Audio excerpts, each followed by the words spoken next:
That was simple, wasn't it? A little bit of a broadcast change. Ryan Mawson joining us in the broadcast position now. Still DJ Clark and myself, Jesse Lee, with you for a little while longer. DJ, I saw the schedule for this race. You put yourself down for a massive amount of time in the night stint of this race. I've just got to ask, buddy, why? Because I am a crazy person, and there is no other reasoning behind that. No, it's because I love doing these endurance races. I love the big, long power run of this, seeing everything play out, watching strategy go over time. I absolutely love doing it. It keeps me going. It also helps I'm on the West Coast, so it's not as crazy as you'd think. Well, we definitely appreciate you coming in. I've thanked a lot of people, I think, over the course of this weekend for not obliterating me. I have called a lot of hours of these endurance races simply because we just don't have quite the manpower. You're also partially to think as well that I actually get some breaks every now and then, and I do appreciate that indefinitely in a 24-hour race. Thanks for coming on board, and thanks for hanging out with us over the night stuff. It's my pleasure to be here, and thank you for everybody joining us here in the chat. Would love to hear from you as we continue to work our way around here. 9 hours left to go as they work their way through. Still waiting for the last bits of sunlight to be able to show their way here. It is 11 o'clock p.m. right now on track, so we've got a lot of darkness to be driving through.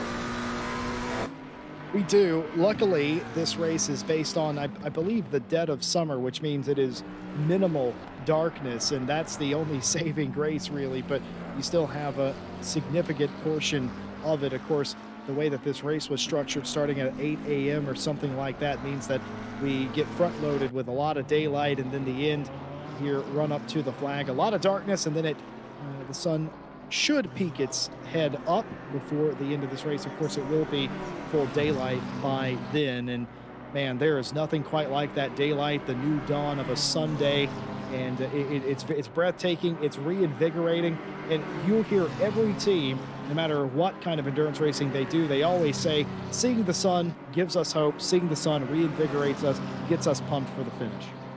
Yeah, exactly, and it's the same kind of thing that the drivers experience as you race into the sort of the doldrums of the night, as it were, and you just keep going on, and when you start to see those little bits of sunlight peeking out over the horizon, it sort of gives you hope, and it gives you that impetus to drive a little bit faster, a little bit farther, and a little bit to go. By the way, we are hearing that dawn is about 6:10 a.m., so that should be about when it starts to pop up on your screens. Yeah, there'll probably be light in the sky before that. You'll probably get light sometime 5:45 a.m. here in sim time. So that gives you the little bit to go on. And then when you see the sun, especially in this race because of the way that it started, or when it started rather, you know you're right there. 2 hours of running left, and you're there at the checkered flag. Nobody here willing to give up in this race. 9 hours left to go. Might seem like an eternity now, but as we settle into the night, it is going to melt off, especially if you get in that rhythm, like you said, DJ. Get a driver in the car, leave them alone if that's what they want. I know a lot of drivers like to be left alone. Get their rhythm in the darkness, and you look up at the clock, and all of a sudden an hour's gone, another hour's gone. That seems to be how it works. A lot of the hard racing for a lot of these teams already done at this point, as some of the gaps have become quite substantial for a lot of these top 10 places. Yes, they are. Plenty of time out there as it goes around. The gaps really starting to grow. I mean, you're seeing the 1 and 2 lap gaps starting to separate themselves out. And really and truly, we've seen a lot of equalization across the field when it comes to the pit stop cycle because of that rain that we had come through. So that's kind of negated a little bit of the strategy element here, but with 9 hours still left to go, plenty of time still remaining. I just want to give a shout out to the 349 real quick. That's the VRM Racing Group, and that McLaren, they have led the majority, not the entire way, but they've led the majority of this race in that VRM Racing McLaren. And for a team that is 17th in points, Their best finish was outside the top 10 in 11th. This is magical. This is what dreams have made of. Can you imagine having a best finish of 11th all season long, coming into the biggest race of the year and winning it all? Jordan Burroughs, the rest of that team as well, doing an excellent job. Only 9 hours left. They've had issues. They had a drive-through penalty earlier in the race, but didn't even lose the lead. They were so far out in front. Excellent job they've done.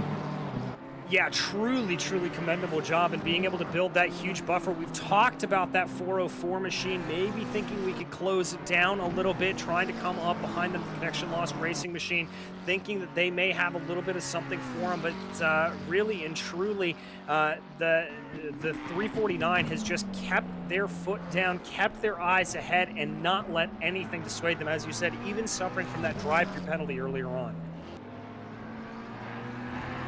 It's been clean sailing since then. In fact, we haven't seen a whole lot past the halfway point of drive-throughs for track limits. Of course, we had the one steward's decision about 30 minutes ago or so, and that was even a racing incident at that. So realistically, I think things have cleaned up just a little bit, and there's definitely some nervous drivers out there that are sitting on several track limits, and we'll definitely see that happen again at some point at the end of the race. But for the 349 for VRM, this would be, they wouldn't care about the final standings in the championship.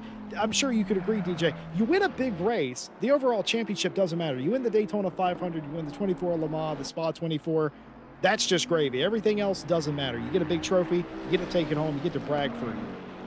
Exactly, and you talk to so many drivers, whether it is real life, sim, or whatever have you, that yes, winning a championship is great, but getting those signature moments, as you said, whether it's Daytona, Indianapolis, Le Mans, Monaco, those races that you hang your hat on, that's what they want. That's what they want to be getting. That's what they're striving for. You could be having a bum season and win one of those crown jewel races, the Indy 500 included in that as well, in my opinion, and nothing else matters. It all melts away because you get bragging rights. They can bring it up, well, you finished 8th in the standings. Yes, but I won the biggest race in our series of that year. That is what this is for the World Tour. The 24 is the biggest race. It's bragging rights. It's a huge shot in the arm as well. And especially if you've been struggling, like 349 has, this is out of absolutely nowhere. Exactly, and sometimes you just show up with that kind of pace. I mean, we heard some of the guys earlier talking about what that is, talking about how much time and effort that they put into this race, that they really put into preparing for this race, because this matters so terribly much to absolutely every one of them, that you will put 10 times more effort into a race like the Spa 24 rather than just a simple racer over the course of the season, because you want to win these races. Well, for those of you wondering, as we enter the final 9 hours of the race, the 992 has retaken the lead in the pro class and overall over the second place Volante number 70, the 411 T3 Motorsport car with Schumacher behind the wheel, third place in that category. The 349 car leading in silver. Connection Lost Racing is second, and Yi in the 818 is third in their class. It's been a very mixed up top 10 all day long. We don't expect it to be any different, but for me right now, DJ, this is where I leave you in the hands of a fellow West Coast American. I said West Coast American. That's not what I thought he was. Did you think that was what he was going to say? I did not think that was at all what he was going to say. We got partners. I can't be saying what I really think here. But no, we're going to leave you in the capable hands of Mike Jones. DJ, an absolute pleasure to work with you here, and thank you so much for being here for the 24 hours of Spa. Look forward to working with you the rest of the month and through the summer. Right back at you, Jesse.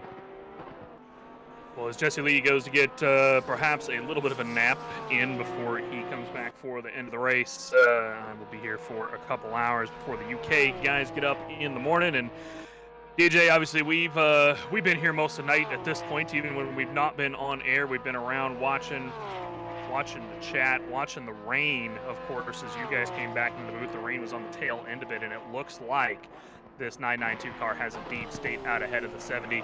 Of course, Ted and I were talking, in depth for it was like 25 minutes of just, okay, what's going to the 992 and the 70 gonna do with this? And of course, the 992 came into the pit lane early and definitely, absolutely was the right call, just as just as I predicted.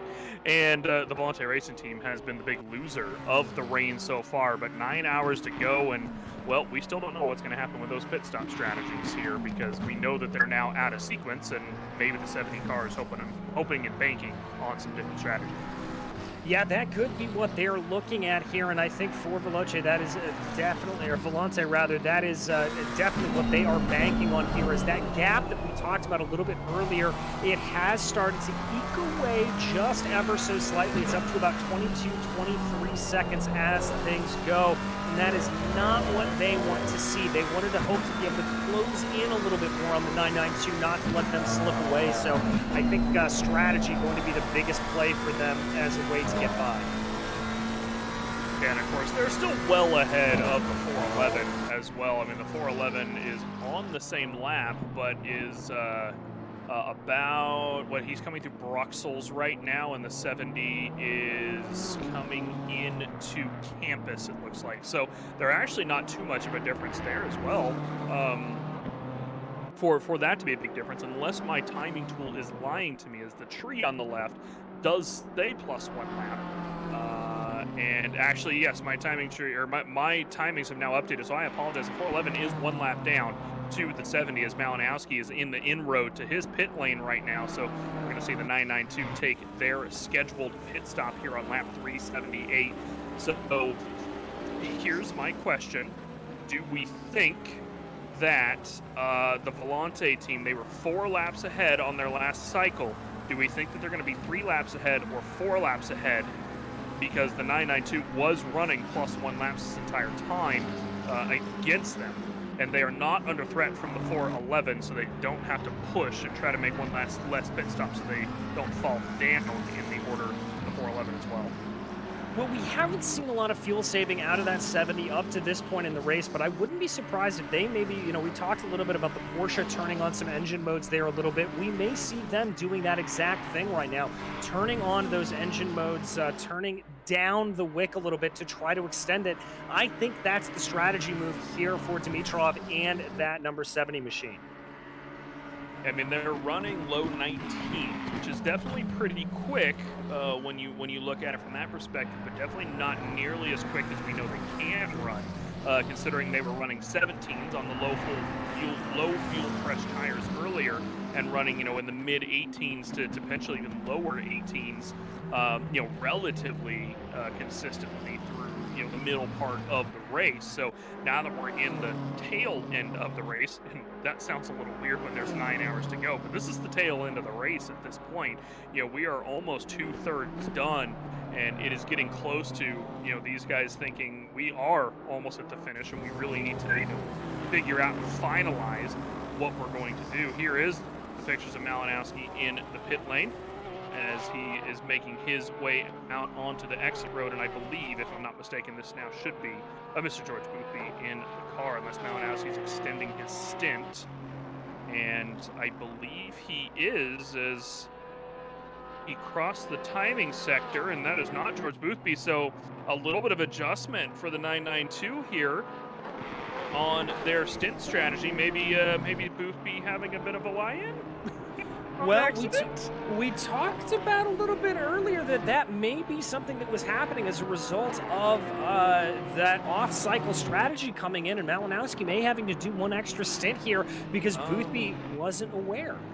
He's not awake, or at least he's not sitting in. I grabbed my phone and to pull up his stream, and okay, in his chat, somebody is saying in Boothby's chat right now that he came in about 10 minutes ago. And then is no longer sitting in front of his camera. So I'm wondering if Malinowski was just feeling good, realizing maybe he just didn't need a break quite yet. He's very comfortable, and told Boothby, you know what, man, just go wake up, go have some breakfast and get some energy, before you actually jump into the car. So I don't know. I mean, this team is insane today, obviously, but their strategy now being thrown a little, a quote unquote strategy is what I'm going to go with, is now being thrown a little bit into question here. So interesting. Quad and a half stints for Malinowski so far. That is quite a bit of time to be putting behind the wheel, but as you said earlier, Mike, if you're feeling it, if you're behind the wheel of the car and everything feels right as rain, why change it? Why go back and change something up if Malinowski feels like he's still got energy? I like that strategy out of him to just keep it down and to keep it going. Why not keep it pushing if you're feeling good and fresh? And this is what I said to Ted earlier when it was raining, and we were watching Malinowski, and we just absolutely destroy his steering wheel. I mean, if that was a real steering wheel, you'd think the thing would have broke off by now with the amount that he has to work that thing. And it would not surprise me that every time that happened, he got a little loose, come out of Blanchimont, hit the curb in Eau Rouge a little hard, slid out. I almost guarantee for a fact that the man is just grinning ear to ear, and every time that happens, it just gets bigger and bigger and bigger. And he's still awake enough, by the way. I was just watching him on my replay machine come up to the top of Radion, that before he came into Lake Home, he's adjusting his brake bias before he comes into it. That's how awake he is still, and that's how micromanagement he's doing at what is it, 7 o'clock in the morning UK time now, and still that focused that he's able to sit there and change his brake bias. I'm too lazy to change my brake bias in a 30-minute race, more or less a 24-hour one. Well, there's a reason why, Mike, you and I are sitting up here in the booth, and these guys are out driving on the track right now, and that's part of it, is that they have that mental clarity, that ability to just keep focused in, keep going around, and keep working everything as much as possible to really be able to keep focused and going, and it is always something to marvel at, frankly. That is the truth. And here's the T3 Motorsport white car, by the way. They've definitely, since I last saw them, have picked up quite a bit of positions. They weren't too far back, granted, but they are now in 4th place is car number 80. They last pit on lap 350, but that is pretty much all the same for all the cars around them. So pretty much everybody due into the pit lane here pretty shortly around them as well. So the T3 Motorsport white doing a damn good job to get themselves up the order and potentially be on the shared podium or the same step of the podium in the different class that their sister team, the T3 Motorsport Black, is. Of course, you guys talked a little bit about it. We've talked a little bit about it. They talked a little bit about it earlier as well. T3 Motorsport's just been in a race of their own in P3 and Pro class, so maybe the 80 can make up that one more position up to the 818 and get themselves up there. That'd be a great finish for them in their BMW as well. Yeah, it'd be an absolutely fantastic finish, and we'd love to see that closing in as there looks like we're having a couple of more pitters. Speak of the devil, that 349 McLaren coming down pit lane to take their regularly scheduled service here. Burroughs bringing that car down on through this interminably long pit lane. Next up, would not be surprised to see Merrick Bonds follow him in on the following lap, as they both pit on the same lap last time around.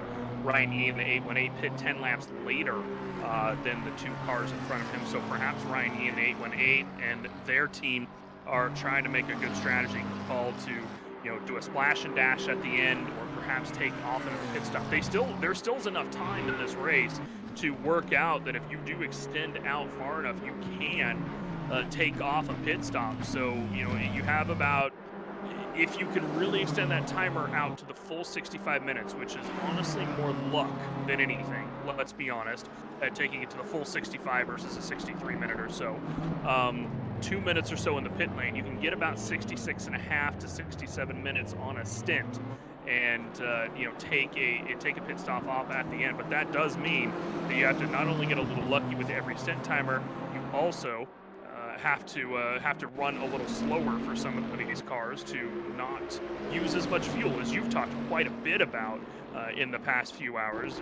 We had a long conversation about it earlier about the engine maps and stuff, and you've talked about it a couple of times since, because it is so important for these guys to do that.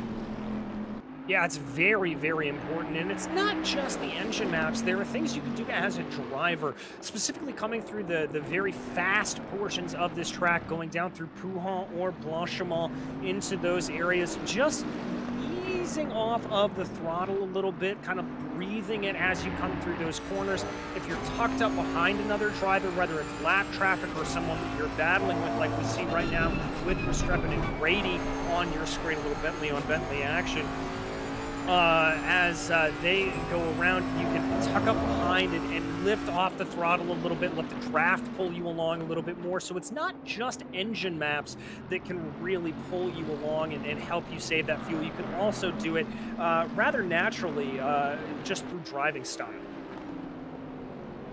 Yeah, that's true, and especially with, I mean, with these Bentleys, you don't even need to do that. Of course, these Bentleys so good on fuel that you can just put the pedal down for 60 minutes and have plenty of it. They're a little worse than they used to be due to some BOP changes recently, but there are for the other cars, for the McLaren, for the Ferrari, for the Porsche, that's absolutely true and exactly what these teams might need to do, of course. So two battles going on track at the moment. This is the 80, of course, we were looking at a moment ago, the T3 Motorsport White chasing down the 89 out ahead. This is not a points battle, though. This is just a battle for overall position. The double Bentley action going on, though, is a fight for what will end up being P5 once Wolfberger sorts himself out in the pit lane. But Verstappen and Grady also doing the pits here within the next lap or two, so might settle this one out in the pit lane, as we see Dimitrov as well in the pit lane for the Volante Racing Aztec Sim Sports team in their McLaren. So this is lap number 383, which means that's 5 laps. Yeah, early pit in comparison to the extended stint of Malinowski, so they're definitely still losing laps to the 992 per stint as that 70 car. Well, there goes a little bit of our theory that we were thinking about why it took them so long to be able to change the tires as they come around here, focusing in on Malinowski right now, that 992. We will assume that they will re-inherit the lead of this race when everything is said and done through those pit stops. Remember, when they came in, the difference between Dimitrov and Malinowski was about 22 seconds, so it'll be interesting to see if the 992 has been able to extend that a little bit more, or if Volante has been able to rein them in ever so slightly on their outlaps. I think, if I'm not mistaken, I'll have another point here to make in a second as I just saw something, but Dimitrov and Malinowski both had very similar in-laps at a 225. However, I would like to point you over to this little marker right here that I'm pointing at on my timing screen, which is that Malinowski just had his purple lap for the race, a 2:17.617 purple lap for the 992. It is not the purple lap of the race. That is still held by the Volante team with the 17.202, I believe, done by Caracas earlier on in the race, if I'm not mistaken. May have been Melbourne. I cannot remember which of the two was in the car, but Malinowski, I want to say the theory is right here, DJ. I think the man is on it at the moment, and I think that proves it right there. Yeah, just absolutely going for broke here. Melbourne getting back into that Volante Racing McLaren. Malinowski's in the zone. I think that's why he told Boothby not to get into it. I think that's exactly what it is. When you are in that zone as a driver, you know it. You know you can crank out the laps. 27 seconds as it comes out. They gained 5 seconds over the 70 over the course of that pit stop cycle. That was insane because they only lost 1 second in the actual pit lane, which means that the 70 car it ended up with a slightly slower in-lap and perhaps the pit exit road and getting back up to the speed, as well as a couple laps that Malinowski did after he came out, was that much quicker. And again, towards the last 7-8 laps of that stint, so the last 15 to 20 minutes of the stint, Melbourne was doing those low 19s, which was nowhere close, of course, to Malinowski's 17.6 that he just ran. And by the way, Malinowski is only a 10th down on that lap at the moment as well, so he's still looking like he's going to run another 17 and damn close to the one that he just ran as well. So yeah, it is just an absolutely beautiful beautiful driving coming out from Malinowski right now as he's coming out of the final corner. I'm curious where this actual lap is going to be at, and it is indeed a 2:17.942. So still running in the 17s. He's going to run away with it at this point. The 70 team is got to be scared. That said, new driver in the car, Chris Melbourne, did climb into that car, into the Volante car. We know that he was quick earlier, and I think that if there was anyone other than him and other than the Caracas in that car for him to chase down the 992, I would want it to be Melbourne if I was their team strategist at the moment. By the way, the 101 stop and go 30. I did not see anything from the stewards. I have to assume that is speeding in the pit lane when they just came out a couple moments ago. So still more penalties coming out. We have seen a lot of speeding in the pit lane today. I'm wondering why that is, because that's like too many for you to be normal. Like there's got to be something wrong, you'd think. Yeah, I have to agree with you there, Mike. And this Spa pit lane is not necessarily one where speeding is easy to do. It's not like if you think of a place like Monza where you've got to come in and get on the binders and judge it right. You're already relatively slowed down by the time you come out of there. You've got a little burst of speed coming out of the chicane, but then you've got to really woe the car back up under you. I wonder if it's just maybe a little bit of impatience on drivers' parts as they're trying to get out of the pit lane. We've talked about how long this pit lane is, and if they're maybe coming off the limiter a little bit too early. Yeah, and Mawson just put something in the chat about it. His potential theory, at least in the darkness, because this was happening in the light quite a bit as well, is that likely the board got hit at some point. So the board is likely gone, and there is no pit board. And according to him, apparently in the darkness, what will happen is the lights bouncing off, especially if you have one of the endurance cars with the very big headlights on them.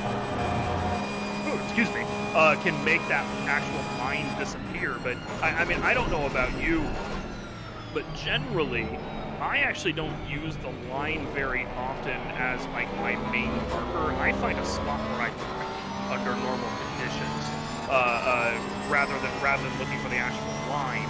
It's been a while since I've driven Spa, but there's plenty of braking markers that you can use coming into the pit lane, because you know almost exactly how fast you're going to be going. Based off what you just said, is that you come around the corner, speed up for 2 to 3 seconds, or not even that, and then you're on the hammer again to get down. It's not like it is Monza, right? So it just seems weird to me. Yeah, it's a bit strange, and I think it's just a bit of maybe fatigue starting to set in. The mental fatigue with these drivers, certainly something that we have talked about over the course of this race. This is an actual battle for position right now. This is the 137 getting on by the Bentley of Mulholland. Nice little move there for 17th. Looks like just an easy pass for Bosselet there, and I mean, it wasn't a points position for him again, right? 137, +1 for them. Likely not a huge fight from the Bentley behind. Mulholland doesn't want to lose any more time because he's pretty close to catching up to Ada up ahead. There's only 14 seconds back, so he knows that he needs to continue to fight that one, as we're seeing Martin Grady make his way into the pit lane. And I'm curious where this one shakes out, because of course him and the 747 were the ones fighting nose and tail when Henneberg's teammate rather came into the pit lane, and we'll see how that shakes out once Grady's out of the car. He's done his double, I believe, if I'm not mistaken. Grant Willamont will be getting back into that car. And speaking of a driver change, you also have Hansa aka Jardier back in the 40 car. Last time I saw him in this car, he made up about 6 positions. So if he makes up 6 more this stint, I think his team will be pretty good. They'll be Jardier Community Team number 1 next time around.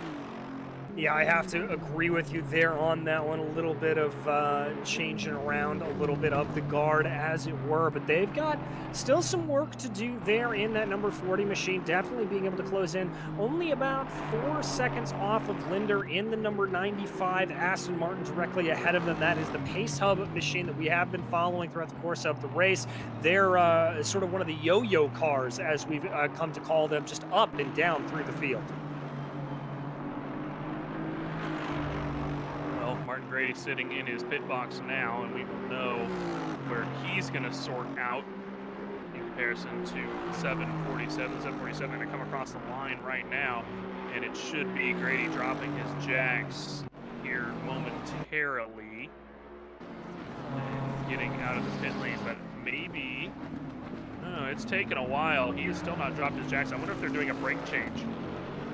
There's the jacks. He just dropped his jacks. So Henneberg, I believe, is going to come out a couple seconds ahead of what is Grant Willamont now. So big loss for the 18 in comparison to the 747 in the pit lane and the pit stops here. Grady just not doing a good job on his last couple laps, perhaps, because the pit lane or the pit delta was very close. Only a 7/10 difference. So Henneberg really on the hammer, and Grady struggling a little bit there at the end of the stint. He's now Grant Willamont in the car is going to have a little bit of work to do to catch back up and get back up into P9 overall, and P7 in class as Bart Macha is the next one back for the silver car.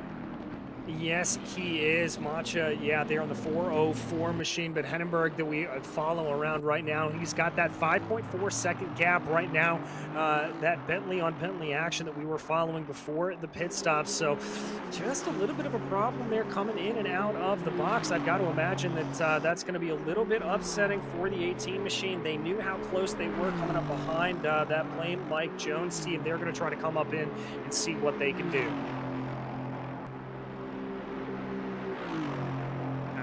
Yaroslav Honzik as well, of course, JCT #2. Just talked about him briefly a couple of moments ago. Chasing down the pace up car out and ahead. He's only got 2.5 seconds, so likely that's going to be a position gain for him, as I do believe Honzik faster than Lindner for the most part, and we know Dardier is a very capable overtaking machine. He gets a little aggressive at times, but it is generally very clean, even though it is aggressive. And I would not expect him to be behind that 95 car for very long if he does feel like he's got the pace to get out and get up a few seconds ahead of him. So got a long stint to go, though. 13C out on the track now as well. So these cars that like the cold temperatures are really going to come and shine now, like these Aspens. They like those cold temperatures. Their turbos already put enough heat in the car, and they don't need any more heat. Of course, the turbo will like die down once you get up to around 25C, and here in the middle of the night, it's really when you want that Aston Martin. Yeah, it is, and that just goes to show you the different things here that Kunos has been able to model here in ACC, all of those different little back and forth things, and really mimicking the BOP in the most accurate way possible. You know, we talk about the balance of performance as a way to equalize these cars out over the course of an entire lap, but the truth of the matter is that there is still plenty of little gains that cars make over the course of a lap where they generate the speed. We talked about the Porsche being very, very good through some of the twistier bits. The Aston here having this as having what you were talking about with those turbos as well. It just goes to show you what is so spectacular about GT racing across the board is this multitude of makes, multitude of models of cars that you see in the grid, and all of them coming together to create this great product. And I was just glancing through the fastest laps, by the way. Honzik, fastest lap of their race last time by, and he was only 0.07 of a second slower on the last time around. Robin Schaefer, who's currently piloting the 411 T3 Motorsport Black up to P3, his fastest lap around the track on his last lap, an 18.127. And by the way, Malinowski still sitting damn close to his best laps. I think he's going purple lap hunting at the moment. His last lap was 17.672. Of course, he set that purple lap for his team of a 6.17 just a few moments ago. Still 4/10 to get up to the purple lap of the race, which is of course Melbourne and the 70 Volante team. But either way, these guys are just, I mean, dude, he's gaining 2 seconds a lap almost on Chris Melbourne. And this is the Malinowski and Boothby that we have seen the rest of the championship at this point. And now I'm curious, where the hell was this the first 8 to 10 hours of the race? They're still bringing it one way or the other, but where was this the first 8 to 10? Well, I think that they were at that point just kind of banking on strategy coming into their play. Remember, they looked like they were going to have a pit stop over that number 70 machine, and that they were going to be able to pull that out over Volante, and so they didn't feel like they needed to do anything to push that hard. And so I think at this point, now that it is just a straight-up slugfest with no strategy being involved in it at all, they know they've got to put the pedal to the metal, and that's what they're doing. Pedal to the metal is definitely Hansik's motto. He is now caught the back end of Lindner as they're coming through Blanchimont here, and once they break into the bus stop chicane, he will absolutely be within striking distance of him, likely off of the Kemmel Straight. Seeing them come across, this is now about 4/10 if I had to take a guess. They're going to come across the line, it's about 5.5 tenths, a little bit more than that, but Hansik likely going to be very good at breaking in and out of the source, and actually runs a little bit light there, so he might not get quite as good of a run as I was thinking he might. So we'll just have to see how Lindner does at the top of Radion, and if he can get a run or not down the Kemmel Straight, or if Hanzik is going to be able to chase him down into Lacombe this lap, or if it's going to be one more lap before he's going to get a chance. Looks like it might be one more, but he's already flashing the lights, and this is the time where it can be distracting to flash those lights. If you're paying attention to your mirror at all, it's a little less effective here in the sim rather than in real life. You know, you flash those lights in real life, it really does blind you. I mean, you ever, drove down the freeway and had, that car with really bright headlights behind you? Yeah, all of these cars have those bright headlights and more so. Even brighter headlights, and then they're flashing at you with their brights on, off, on, off, on, off. Yeah, it can be distracting, and it will be distracting to these drivers, and that moment's hesitation can cause problems. You miss your braking zone by 5 meters, you go a little wide, and all of a sudden, you've just lost position. Exactly, and it certainly is something to behold, and that is the perfect analogy to be able to talk about is those bright headlights behind you when you're on the highway can certainly throw you off. Great run there coming down through Puhal for Hansnik here. Oh, and Nafani's very, very close. I think the move may be here down into the bus stop chicane rather than Lacombe, as it seems like he's been able to get a lot more pace out of this second sector than the first. Where he got really good on the brakes. Their last lap was out of Blanchimont into the bus stop chicane. So what'll happen here? Of course, acid on acid action. Neither of these, amazingly quick down the straight.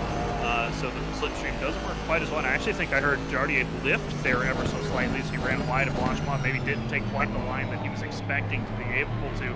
But you can see he closes straight up to the bumper as they come through the chicane, and just barely later on the throttle. It looked like he was maybe, a meter or two earlier on the throttle than the 95 was that came out of the corner. He's going to break into La Source, get all the way up to that bumper, hopefully get himself a nicer launch off it, and it looks like he will this time. He didn't run it quite as wide, and this is going to be the move right here. He's going to come into a Rouge, likely lift ever so slightly about right here just to slow him down a kilometer an hour or two so he can get the run all the way up the hill. You can see him lose just that touch as they come through the middle of the corner so that he can suck up to the back. And actually, I thought he had maybe done that on purpose, but maybe it wasn't. Maybe he just got a bad run coming up, as it doesn't look like he's going to get up to the back of him again here as they come into Lacombe until he gets on the brakes. But you can see just how much better Jardier is on the brakes than Bashan here for the pace-up car. Yeah, he certainly has the overall pace, and the other thing to remember here, in that run from the source all the way up into the comb, it is very, very difficult to time. It's almost like you're running an oval race as a way to think about it, as a way to get yourself up and on by. It's very, very tricky to get that timing right. Little bit of a ride run there from Lindner, and that's going to open up the door. Yeah, here it is, going into the double gauche. We're going to have Jardier on the inside. That's exactly where you want to be if you're going to make a move here, and the 95 just has to back out of it. It is so difficult to run side by side there, and that is going to be Hanzik up at a P5, 8.5 hours left in this race, and he is going to check out. He has been 1 to 2 seconds faster every single lap comparatively to this pace-up car, and he is just going to be gone here in about another half a lap, and you are not going to see him again until they come into the pit lane. No, you will not. This is Hansnick's go code. As they say, he is going to streak off into the darkness, and it is only going to be a couple of laps time, especially with the pace up car there running a little bit wide on the exit of Stavlo. Definitely running off a little bit there.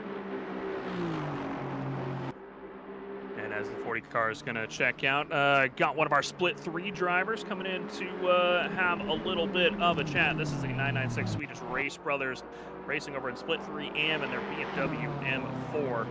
If I am not mistaken, Mr. Ken, is that Arneson? Is that how you pronounce that, sir? Yes, that is. And good morning.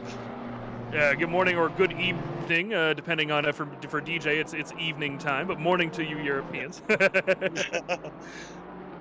Well, talk to me, bud. I mean, split 3. We've definitely heard from a couple split 3 drivers throughout the race. You guys have had a relatively clean race, from what I understand. But a couple points of changeable conditions throughout the race have definitely thrown the strategies up. Is that true? Yeah, that's true. That's true. But we were lucky with our tactics during the rain, and fortunately, after the first incident crash, after the red flag and then restart, we missed the second incident that happened, so we made it up from P17 up to P6. P6, is that overall or in class? Overall. Nice. That is an excellent place to be. Then karma hit us after that. Oh. Yeah. At 12 o'clock I got a call because I'm the first driver. And I was sleeping, got a call. We have disconnected. So we ended up down at P27. That's heartbreaking. We've had a couple disconnects here in Split 1 as well. It was our first retirement of the race, actually, about 8 to 9 hours ago. Our 501 Audi, of course, first retirement here in Split 1. But we've had the Green Loftus team now disconnect twice, unfortunately, due to a game crash. And they have also gotten themselves back in the race. They're down in last place in P26, but still happily puttering along. And from the side of it, that's kind of what you guys are doing at this point, which I'm happy to hear.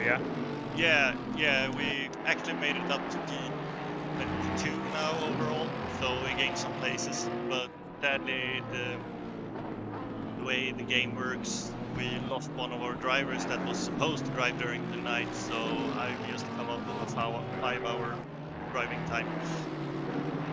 Man, you got to be exhausted. Please tell me you went to take a break. Grab some water, probably hit the toilet for a minute. Yeah, I've slept for 3 hours since 6 o'clock yesterday morning. That sounds about right from what we've heard from almost everybody today. I don't think there's been too many people that have popped in that says they're sleeping if they're in the race, rather than maybe, catching a power nap here and there. So you guys have made up the 4 positions since the disconnect. I mean, can you pin that on anything? I mean, do you think it's just some strategy, or is it other teams having issues, or is it just pure pace that you've been able to make up the time? I think it's basically we set up the car to be really good during rain, and fortunately we had 2 1-hour rain periods that worked out really good for us because we outpace a lot of other drivers during the rain. Which is lucky for us that it actually rained. And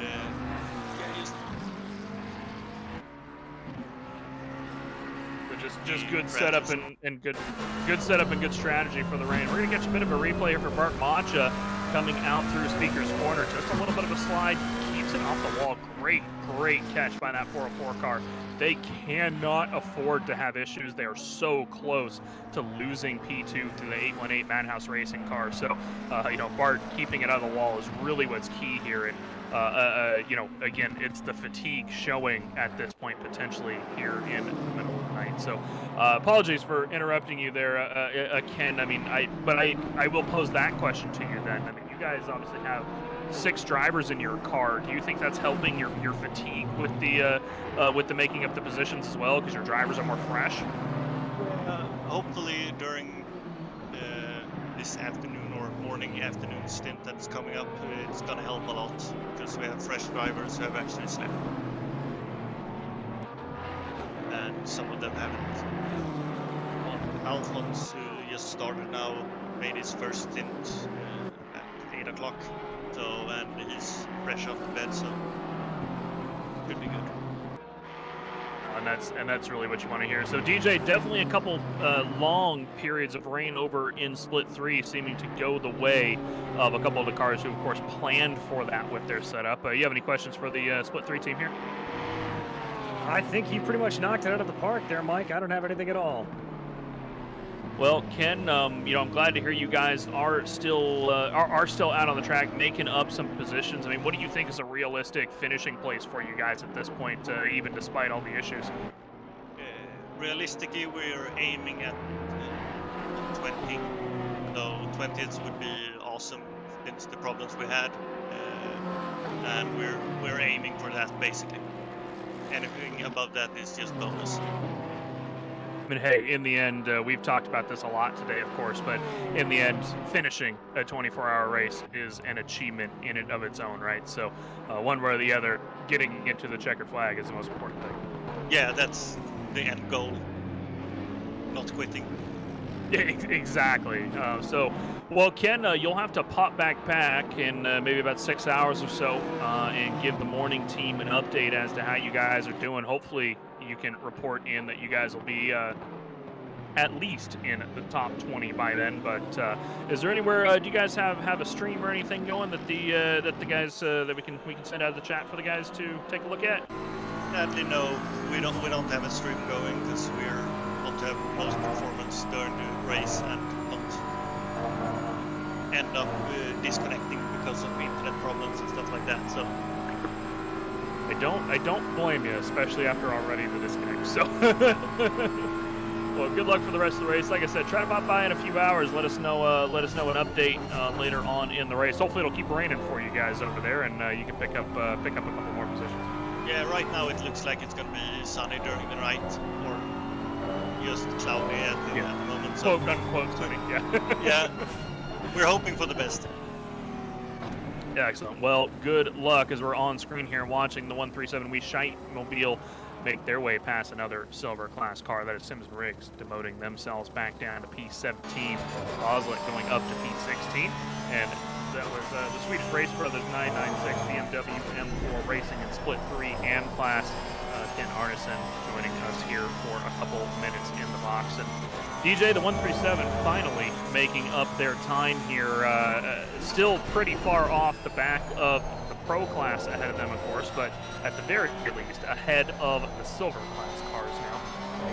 And, you know, able to have maybe a little bit of clean air and not have to worry about passing any more silvers, at least, without blue flags.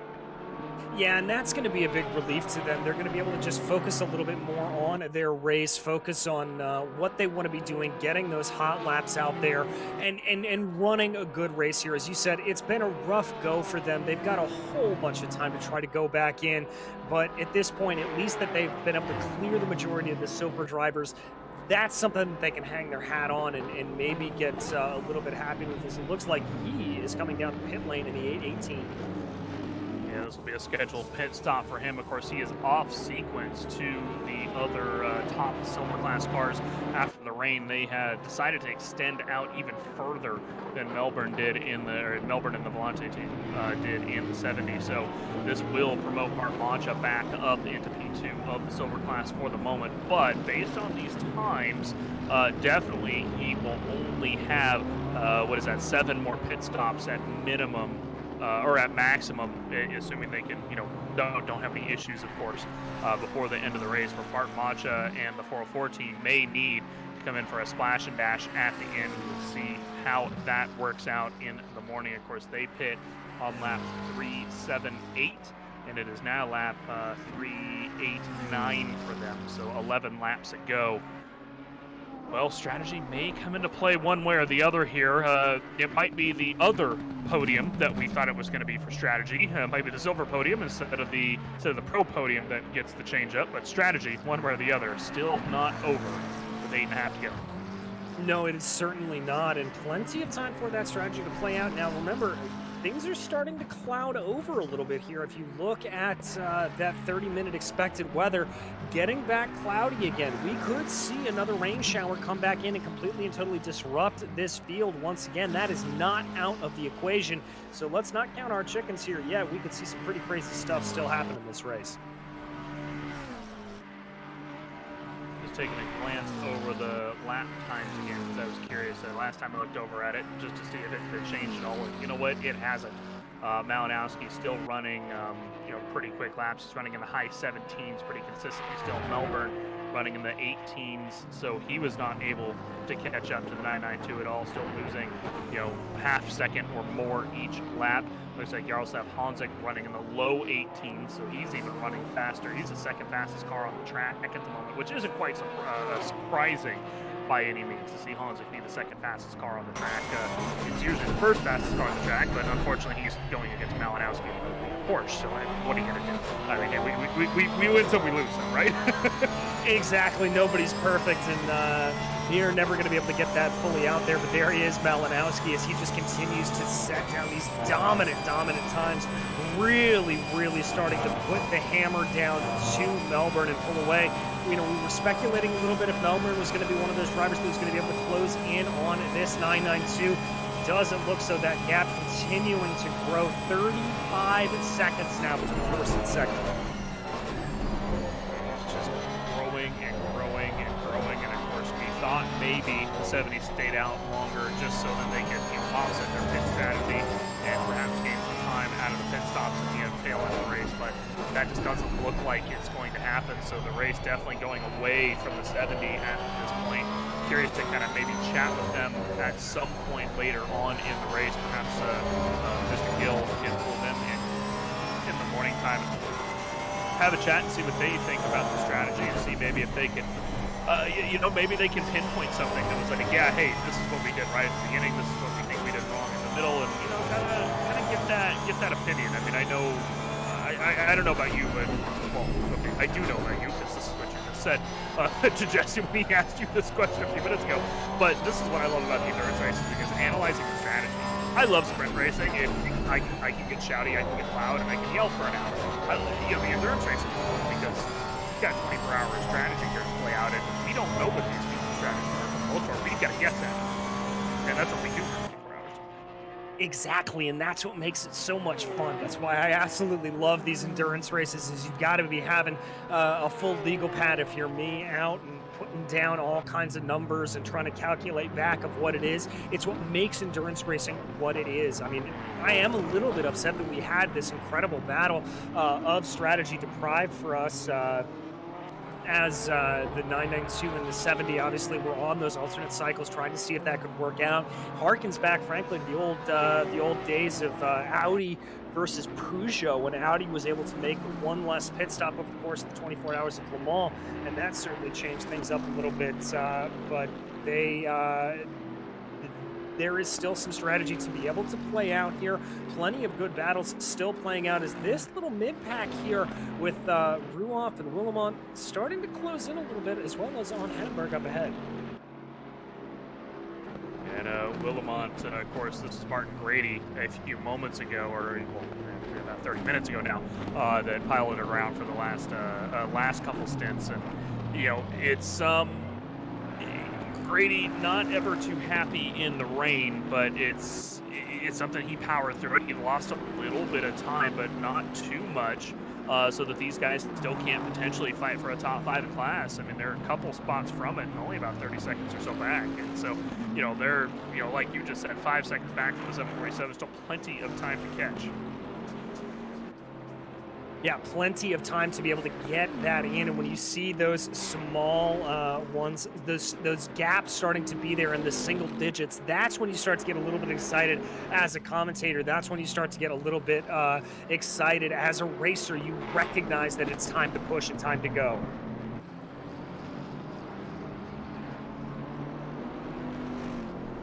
Time to go. I was just looking to see where the 818 came out versus the 404 in the pit lanes. I was kind of curious. So the 818 coming across the line right now, and Bart Macha turning into a Rouge now. So definitely still ahead, but only about 20 seconds, give or take.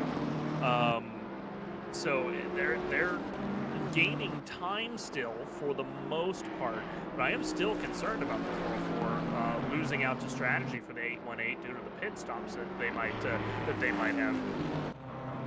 Yeah, I am as well. It's not exactly the best position to be in for Matcha. I'm starting to run those numbers and getting a little bit concerned about it as it goes around. Definitely not looking best here for the 404, but still maybe some time.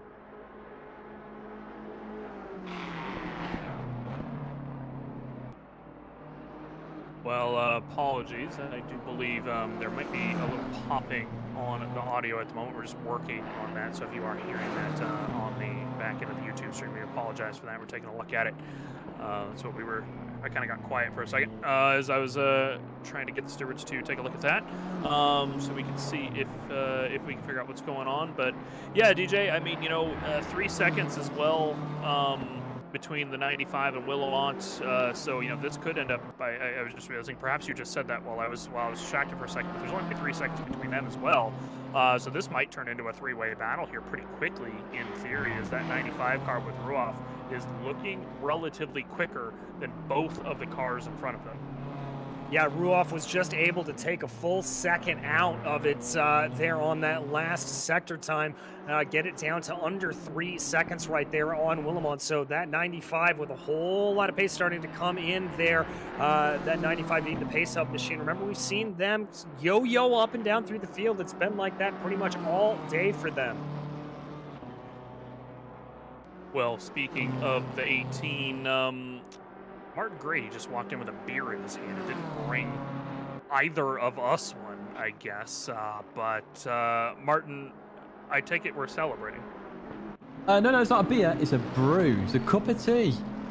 A brew. Yeah, see, a brew is a different thing here in the States. That's a beer. I thought you were having an 8 a.m. beer. I mean, I wouldn't fault you for it. You've been up all night. You deserve one. But it's fine. Me and DJ can have a beer. It's fine. So Martin, I mean, you weren't happy for a minute, but you got through the rain and you guys came out still, pretty close to that top 5 mark. I mean, how you feeling? Yeah, I definitely wasn't. I definitely wasn't happy with the rain because our car is atrocious in the rain, as you probably would have instantly seen us be like 3 seconds off the pace. But yeah, it was all right. We had a plan, and then I've plebed the plan already because when we came in for the dry tires again, well, I'm going to blame the game here because it selected an old worn set of tires rather than go to fresh new ones. So I was a bit gutted in my stint, if I'm honest. Oh, so is that what happened? Because we were watching you towards the end of the stint. I mean, the Bentley does pretty well on tires, but even doubling those isn't going to be too easy. So that actually explains quite a bit as to why you were losing pace to the 747 there towards the end of the stint. So I guess, I mean, did Grant work it out when he jumped into the car, or? Yeah. So I was in the box, and then I looked down at the pit boxy thingamajig where you do all your stuff, and literally I saw it said 1 and grey, and I was like, oh no. But at that point it was too late, so I was like, okay, let's try and work it out. But yeah, it had already been used. So, and I think there was a few cars like that. The McLaren, who was behind us at the time, I think they were in the same boat as well. Gotcha. So potential small issues like that. I mean, hey, you know what? If you're gonna have a problem, at least somebody else is gonna have the same problem, and that's really that's really where you can live at. It's like, yeah, sure, I'll have all the problems as soon as you also have them. I'm just. Have you seen what I'm dressed up like? I'm okay. YouTube. Let's find out together, shall we? DJ, do you need a link? Yeah, send me a link on this. This is going to be interesting. Is this the correct one? Yes, it is. Oh, dear Lord. Martin Grady, this is what you're wearing. I mean, you know what? You did have Eurovision last night, so it's not a surprise. I take it we haven't changed. That's correct. We haven't changed. And I lost a bet as well. I'm gonna post this in our YouTube chat as well. This is a link to Martin Grady's stream. Absolutely go subscribe to him, by the way. He's a great guy. He used to be a GT Sport competitor. Still does a little GT stuff. Posts a lot of videos about GT, but races quite often at ACC now. So go over and give him a like, give him a follow as well. But yeah, Martin. I mean, you know what? It's not the worst thing I've seen on somebody streaming. So I think the hat's cute, man. I think you can pull that off. Thank you so much. I love those compliments. DJ. Anyway, we won't talk anymore. So I mean, how was the Eurovision last night, Martin? I know you dual streamed over to Twitch, did you not? So you could watch some Eurovision before you got back in the car. I did. So yeah, we streamed that for 4 hours, and I lost a bet. So I randomly said that I kind of knew who would win. So I said, oh, if you come second, I'll run naked down the street. Yeah, that's backfired massively, hasn't it? Because And did we? UK came second.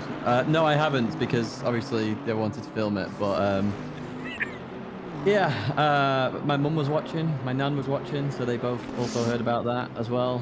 Yeah, I'm gonna do a different forfeit probably, but yeah, that's really backfired on me.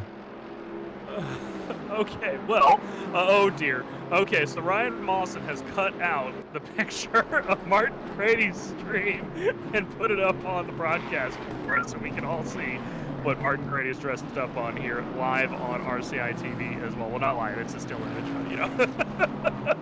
I love that. This is Martin Grady in his hat and striped shirt. And yeah, that's he's the Frenchman today. Is Joe playing the Britishman? Well, Joe's actually snoring at the moment because, yeah, he's sat back. Get this is typical Joe. His headset is so uncomfortable, yet he's fallen asleep in his headset. Why am I not surprised? Yeah, it's so random. He's been snoring on stream, so. This is just typical Joe Macaulay right there. Like that's just exactly like I don't know if you saw what Grant Willamont said, but if you point your eyes very briefly over to the announcement channel in the RCI Esports Discord, Grant Willamont made a amazing comment on Joe Macaulay's snoring that I had just taken a mouthful of Chex Mix, and I think I've lost all sorts of breathing for like 2 minutes while I choked on the Chex Mix. I was laughing so hard. It was beautiful comment from Grant Willamont about it being the nicest thing Joe said on stream today. Yeah, that's about right, actually. So let's talk about the actual race for a moment, shall we, Mark? Yeah. So you know, obviously it is 8 o'clock in the morning. So you've been up. I gather at least since around 2 or 3. I mean, did you any sleep at all? Did you get a nap in, or have you just been in the car up helping all night? No, I've not slept. So I woke up yesterday around 8:30ish or 9ish or something. So technically I'm on my 24-hour now. But I won't go to sleep now until 7, 8 o'clock tonight. Yeah, and are you back in the car as well? I mean, that could be some fatigue right there. I will be. I'm wide awake at the moment, to be fair. I have a secret formula that I do, and it's made me very awake. So yeah, I'll be back in the car at some point. Is it something you can discuss on air, or yeah. Will we get demonetized? No. It's normal stuff. You know, it's an energy drink. But most people forget that, and like they always get the sugar rush. This is science now. I'm giving you science. So like literally, they always forget. Well, don't realize the sugar rush is the initial boost, but to make it work, you need at least 2 pints of water straight with it. Otherwise, it won't work. That makes sense. Water. I mean, well, yeah, because you got to be able to dilute the sugar down a little bit. And that makes a lot of sense. See, I have ADHD, so what I do is I just don't drink it, and then I'm awake anyway. Yeah, well, fair enough. They give me prescription speed. That's what Adderall is, folks. So I mean, you guys have done pretty well through the race. I mean, even despite the rain that we knew was going to throw the Bentley off the moment it was going to start raining. I mean, you guys have complained about the rain all season. But I mean, hey, you're still in P8 overall, P7, and you've got a three-way battle shaping up right now for Grant. So, I mean, do you guys think that you might have the pace to potentially fight for that top 5 by the end of it, or where are we at? Yes, potentially, because I think one thing that people haven't taken full notice of or are not caring as much are stints. We think we're one pit stop less than everybody else. Oh yeah, because you last pit on lap 381. The cars around you, Henneberg pitted on 379 and Ruoff pitted 388. And for the most part, I believe that's true because I think you're on the same level of the 992. As we're seeing the pace up car potentially go around the outside here of the bus stop chicane of the 18. Willamont does manage to get the throttle down just enough, kind of cuts the nose off of the 95 and says, not this time around. But it looks like that pace up car might have the overall pace against Grant Willamont here if he's not careful. But traffic coming up ahead could play a huge factor for them as well. You know, if they can get a little bit of a run off of the traffic, that can make a huge difference. And that'll lead me into my next question for you, Martin. Then, Martin, is how's the traffic been for you today? I mean, there's not a ton of cars out on track. Obviously, 26 cars left at the moment, 28 that we started with. You know, have you found the traffic easy to deal with? Have you been gaining, losing time, or how's it been? It's been fine, to be honest. Most of the time I've been in the car, I've had free air. It's only been one time somebody, I think, disconnected in front of me, which was very helpful. And then another time I was just let go. So yeah, it's been great. So nothing to write home about here. Martin Grady is basically what we're saying. I mean, every question has just been like, yeah, no, it's been fine. So you know what? And for a 24-hour race, that is exactly the type of answers that you want to be able to give, don't you? Yep, 100%. I mean, yeah, I you know, I wasn't actually looking forward to it that much because the Bentley's not going to do very well here, but I've actually enjoyed it more because our race pace has been a lot better. And I guess my last question I have for you is, at least I don't know about other games, but is this your first ACC 24-hour? Yes, it is my first ACC 24-hour. And I assume you've probably at least done a couple in GT Sports or Super Sport, because I think you can do 24s in GT as well, right? I've done one 24-hour before, which was in iRacing. In iRacing, okay. Oh, you did what was it, Daytona earlier in the year or something like that? Yeah, that's right. I remember that. So you are obviously not new to the sim racing scene, but obviously, the World Tour. You were very excited to come into the World Tour because it was an endurance series, and it was going to be your first big endurance series to do it. And I mean, this is only your second 24-hour. I mean, how you feeling? Now 2/3 into this race. I mean, are you? I know you said that you guys maybe weren't excited because the pace that you've been better, but I mean, it's like the concept itself of running a 24. Are you enjoying that with these long endurance races, or? I love endurance races. I find them far better because the strategy is mixed with all sorts. It's not just a sprint to the end, and generally in the sprint, and as we saw probably at the start of this, everyone was so close on times. You don't really get as much racing because everyone is so close. Whereas this is like, okay, you got to think about strategy, you got to think about a long game. So like, but when Verstappen caught up to me, I just let them go. I let them go because there's no point fighting because I knew they were on pressure tires. We're going to go by anyway, and it saves me more time in the long run. So yeah, I like that kind of strategy. Well, that is exactly the type of attitude that we'd like to hear from the endurance drivers.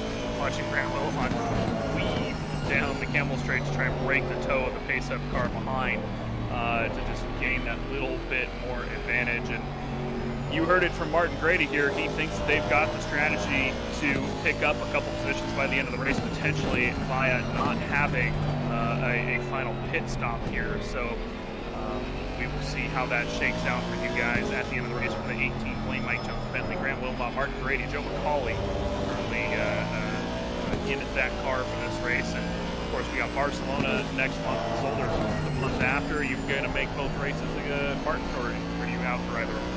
I really want to do Zolder because last time I raced Zolder, I beat George. So yeah, I want to do that again. Okay, finale. You heard it.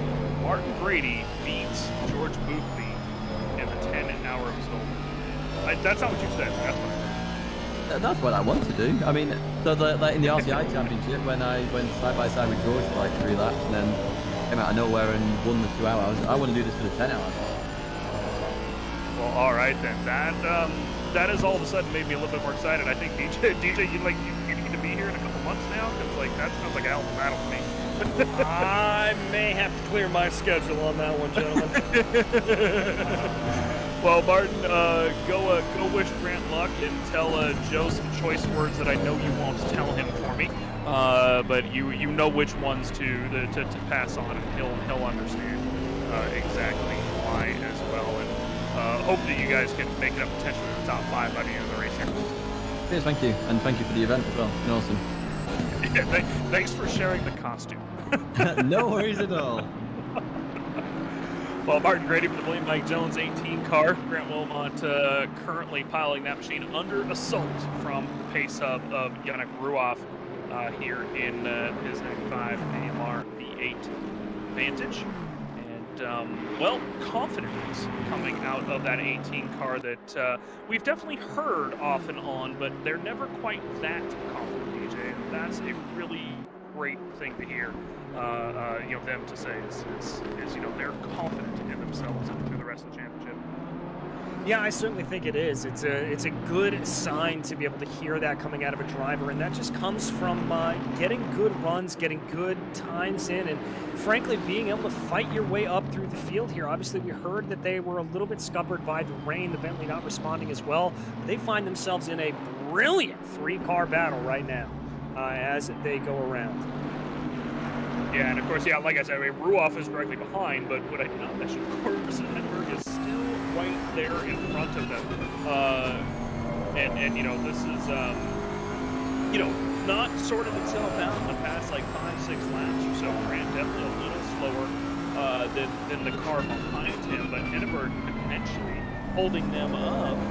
If the 18 gets by the 747, does that mean that, he can kind of take off a little bit and match the 95's pace? Does the 747 then slow up the 95? But we don't know yet. Nose and tail here, still moving into canvas. All of the curve there to the left, turn in the tableau. And now we're going to see what happens down there. And this is a bad run for the 18. The 95, you can see him in the mirror all the way up, and he's going to the left before they get a Blanchimont. Cut off before they get into Blanchimont. Shuts the door on the Aston Martin, and he is going to have to now go around the outside and lift, because you do not want to be side by side in Blanchimont most of the time. So Grant with the aggressive defense really paying off there for him, and just the absolute just slam. That was beautiful. Just slammed the door on him. I love that. I love that defense. He didn't do it too late. It was perfectly timed. Yeah, absolutely perfectly timed and respectful slamming of the door. It was a thank you very much, sir, and then slamming it closed. No argy-bargy there between the two, and it certainly bought himself a little bit of time. And I have to agree with you here that I think that 18 #Blame Mike Jones team, they've got more speed in them than the 747 up ahead of them in the NSN Racing Bentley, and they just need to try to get on by them, put Hannenberg into the position to be attacked by the Pace Hub car, and that will certainly come to their benefit. Everything's spreading out a little bit as they go down the Kemmel Straight right now, but we've seen that 18 look a little bit better in the middle sector of this track. 747 might not have the pace right now, but never say never, so says the NSN Racing car, of course, which is what I said 13 stands for. They might be able to pull this off through the remainder of the stint. They last pit on lap 379, which means that we are approaching the pit window for all 3 of these cars, and that could, it will more than likely shake up the order. All these cars are going to pit consecutively across 3 different laps, if I'm not mistaken. Actually, I apologize. Hannenberg's going to pit. Wilmot's going to pit 2 laps after, and the 95, of course, is about 7 laps off sequence.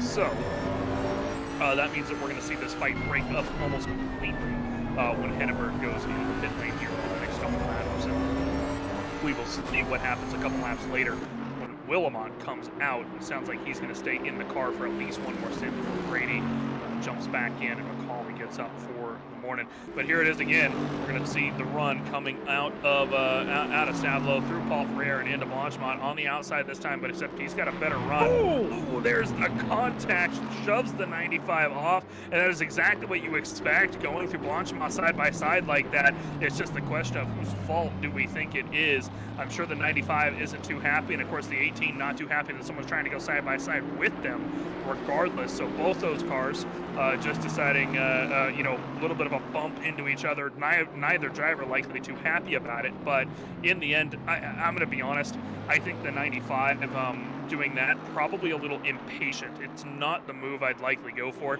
because he knows he's got the run. Back off ever so slightly and hammer it down into the bus stop chicane to make the pass there. And this was my next point. Mawson caught it as well. DJ, that's a big red DT next to Bart Macha that I can only assume is for track limits coming out of Stavlo. Yeah, we're not seeing any reports coming out of the Stewart's decision, so that is going to be that drive-through for Bart Macha, and that is going to really scupper that battle that we were looking at for the 405 and the 818. So that, unfortunately, is going to really, really break up that battle, and just bad luck there for the 404. Yeah, I mean, here's the thing, though. I don't think that it's necessarily game-breaking because 8 hours left in this race. Let's be honest, how likely is it that the 818 gets a drive-through track limit? Because I will remind everybody at home, for those who aren't, you know, overly familiar with ACC and the way that their track limits work, they don't reset ever. If you're out in the race, they do not reset. You get 3 mornings and then you get a drive-through. It's not per stint. It is carried over. You can get 3 mornings in the first 10 minutes and then get your 4th morning with 10 minutes left to go and you will have a drive-through penalty. Yeah, 8 hours left in Spa. I think it's very likely that a lot of these teams are going to pop up with drive-throughs at least once for the remainder of this race. It is so easy to get drive-through penalties. But before we continue talking about that, let's talk about this again. What does Ruhoff do here? Does he go for the move and launch him on again? Does he wait? What's going to happen? I mean, if I were in his shoes, I would wait. It looks like exactly what he's going to do here, lifting off a little bit through Blanchemont, maybe trying to send a big one down to the inside here of the chicane. Yeah, there it is. Oh, not exactly able to get it to work, but he certainly is letting the 18 know that he is there and unhappy. Now he wants to try to focus on maybe getting a little bit of a better run through Lesource. That's where I would be looking at it. He hasn't had luck down in the chicane. I would say do it through Lesource, get the run up the Kemmel Straight. That's where I would focus my energy. And with a very, very good run off the line, he may just have a shot here. Looks like he was very quick into Lesource that lap, but not quite as quick out of it. It looks like the 747 actually getting the best run out of Lesource. There's a big lift from Grant Wilmot as well, middle of a Rouge and Radion, so this actually might give the 95 a bit of a chance here. He's definitely gaining as they come out of Kemmel Corner and out onto the Kemmel Straight. He's absolutely, no, I thought he lifted there for a second. No, it's not. He's going to go down to the inside. He's going to be granted by Grant Wilmot the inside, and it doesn't look like the 18's even going to maybe continue to fight it, realizing there was such a big run there, and he's just going to get all over the back bumper of him, maybe thinking that the 95 might be able to push the 747 out of the way because the 18 hasn't had any luck. And maybe that's what the decision at this one is like, listen, fighting isn't helping us get ahead of the 747 and escape there. Let's go ahead and fight that a little bit. Unfortunately for Grant, if that is the case, what he's not taking under consideration, pit stop coming up for the 747 here very soon, as here is Malinowski. He last pit on lap 378. Guess what lap Peter Henneberg last pit on? 379. So that means just 1 or 2 laps at the most before he's going to come in. I don't know if that's the strategy. If it's the strategy, it may not work out for him unless the 95 can kind of punt the 747 out of the way and they can both slide past him at the same time. But we're going to see the 95 all over the back of the 747 now in the same spot that he's quicker than the 18. He's quicker than the 747 ahead. And this is the move into Blanchemont. Again, he's going to try. It's a newer car this time. I might as well make it in Blanchemont. Nope, he backs out slightly. A little bit of a lift, a little bit of flash of the lights, and he's going to go ahead come through. Oh, no, there it is. The 747 going very wide, catching the inside curve. And Blanchemont throws him wide, and there it is. Both cars through. big on the brakes for the 18 because the 747 cut straight across the track with nowhere else to go, and the 747 abandoned it and said, okay, that made my heart rate spike. I'm just going to go ahead and come to the pit lane, maybe a lap early. Here it is. He's going to catch the inside curb coming around Blanchimont, and this is the mistake that he needed. The flash of lights from behind distracted him just enough to throw him off track. An amazing hold by him to not hit the wall, not hit the grass, and he's able to keep it out on the track and only lose a second or two. But that's what the flash of lights can do to you. It distracts you for a split second, and that is the well, I'd say the last corner. It's a big debate between Blanchimont and Eau Rouge and Radeon, whether you want to be distracted less in either of those corners, but it is one of the most corners that if you are distracted in Blanchimont, it will throw you like that. Great hold by the 747, but it wasn't enough. He's going to lose the position, so have to come down the pit. Yeah, he'll have to come down to pit lane there after losing that position, but a fantastic hold, and that is exactly right, Mike. That is why you flash the headlights. That is why you do that, to try to get into the head. Now the question here is going to be, is what Willemont decides to do in terms of trying to keep up behind. Let's see what they can do as they go around here. Remember, as we heard earlier, they were calling out that they think that they can make this work on pit strategy rather than pace itself. Unfortunately for them, the 95 is going to be on the same exact strategy they are because they pit 7 laps later. So they need to stay out ahead of the 95, or at least with the 95. It's the 40 and the 43 that they're going to strategize, and the 747 for that matter, that they're going to strategize against. So we'll see if that works out for them. For the moment, though, let's see if they can catch that 95 car. We're going to go ahead and take just a touch of a commentary break. We'll go on board with the Blame Mike Jones number 18 Bentley and see if he can't catch up to the Aston Martin. And we'll be back in just a few minutes.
Couple laps around Spa-Francorchamps with Grant Wilmot for the Blame Mike Jones 18 Bentley. Not able, it looks like, DJ, to catch up to the back of the pace hub with Ruov piling that. He's not losing a ton of time, but he's also not losing some time as well. And you know, I think that's not a bad position to be in necessarily. It could be worse for all means, but you know, only a few seconds up the road, and of course he's going to be coming into the pit lane here in a couple laps as well.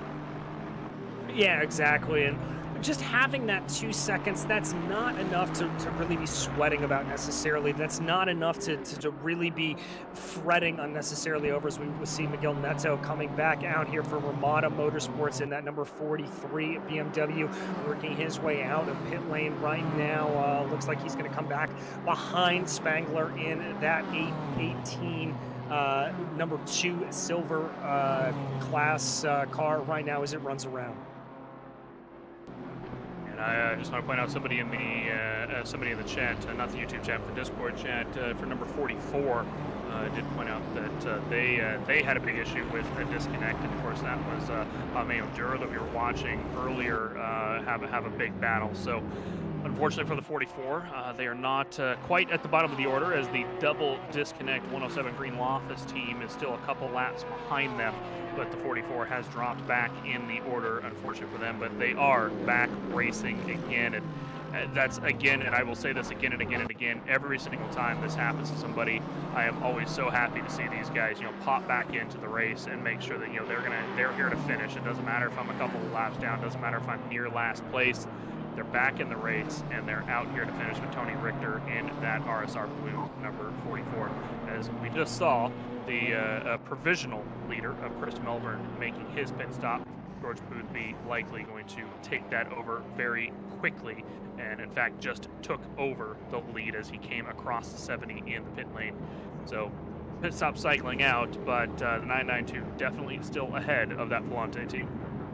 Yeah, they definitely still have the advantage here as we look back in the field a little bit more. This is your silver class leader, Morera, there in the VRM Racing number 349 McLaren. Continuing to be, there's not really another term for it, but just dominant around here, doing a absolutely fantastic job to keep that McLaren up at the head of the silver class.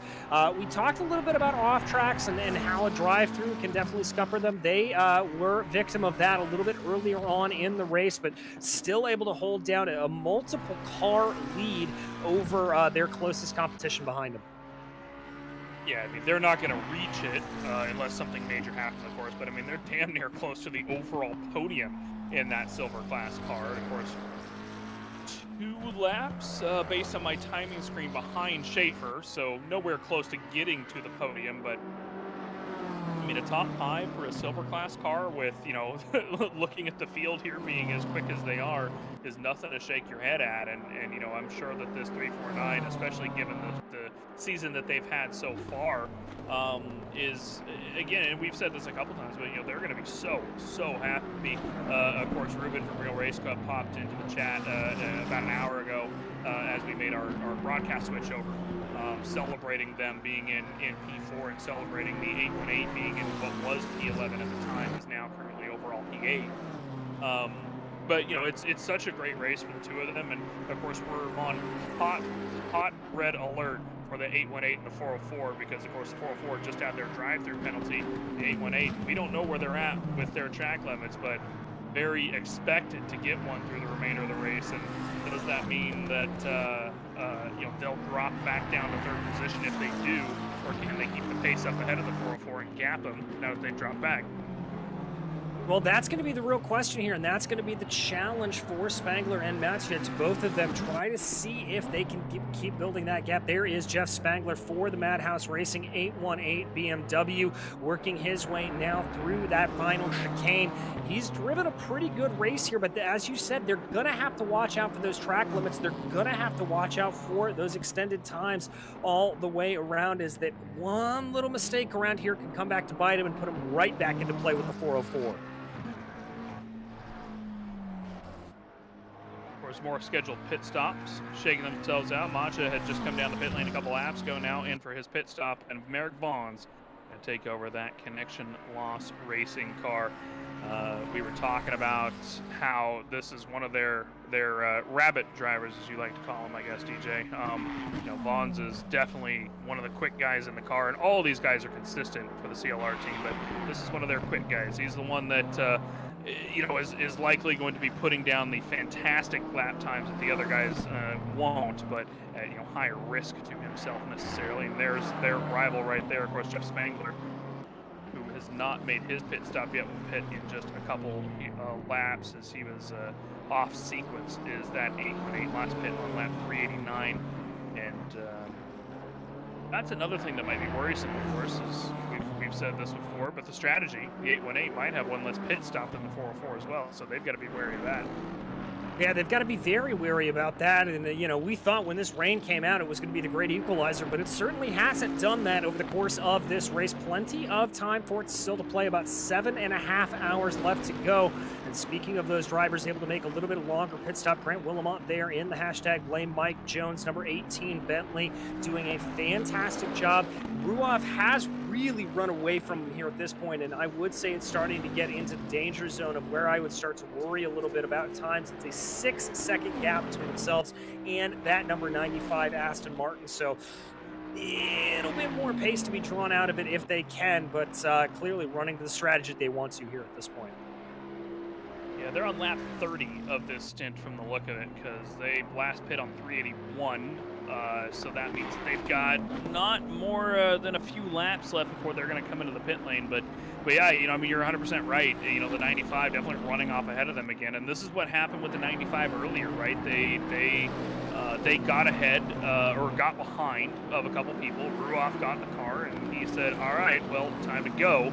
And he took off and passed a bunch of guys. And they had to, you know, lose the positions again when their slower driver got in the car, perhaps. And so maybe that'll end up playing into it as well, because of course Lindner is their slow driver in the car. We saw him, you know, struggle a little bit, but Grant Willamont right now running mid 220s. That's quite honestly slow for this split. It is, you know, running mid 220s is not where you want to be as a not where you want to be as a pro class driver.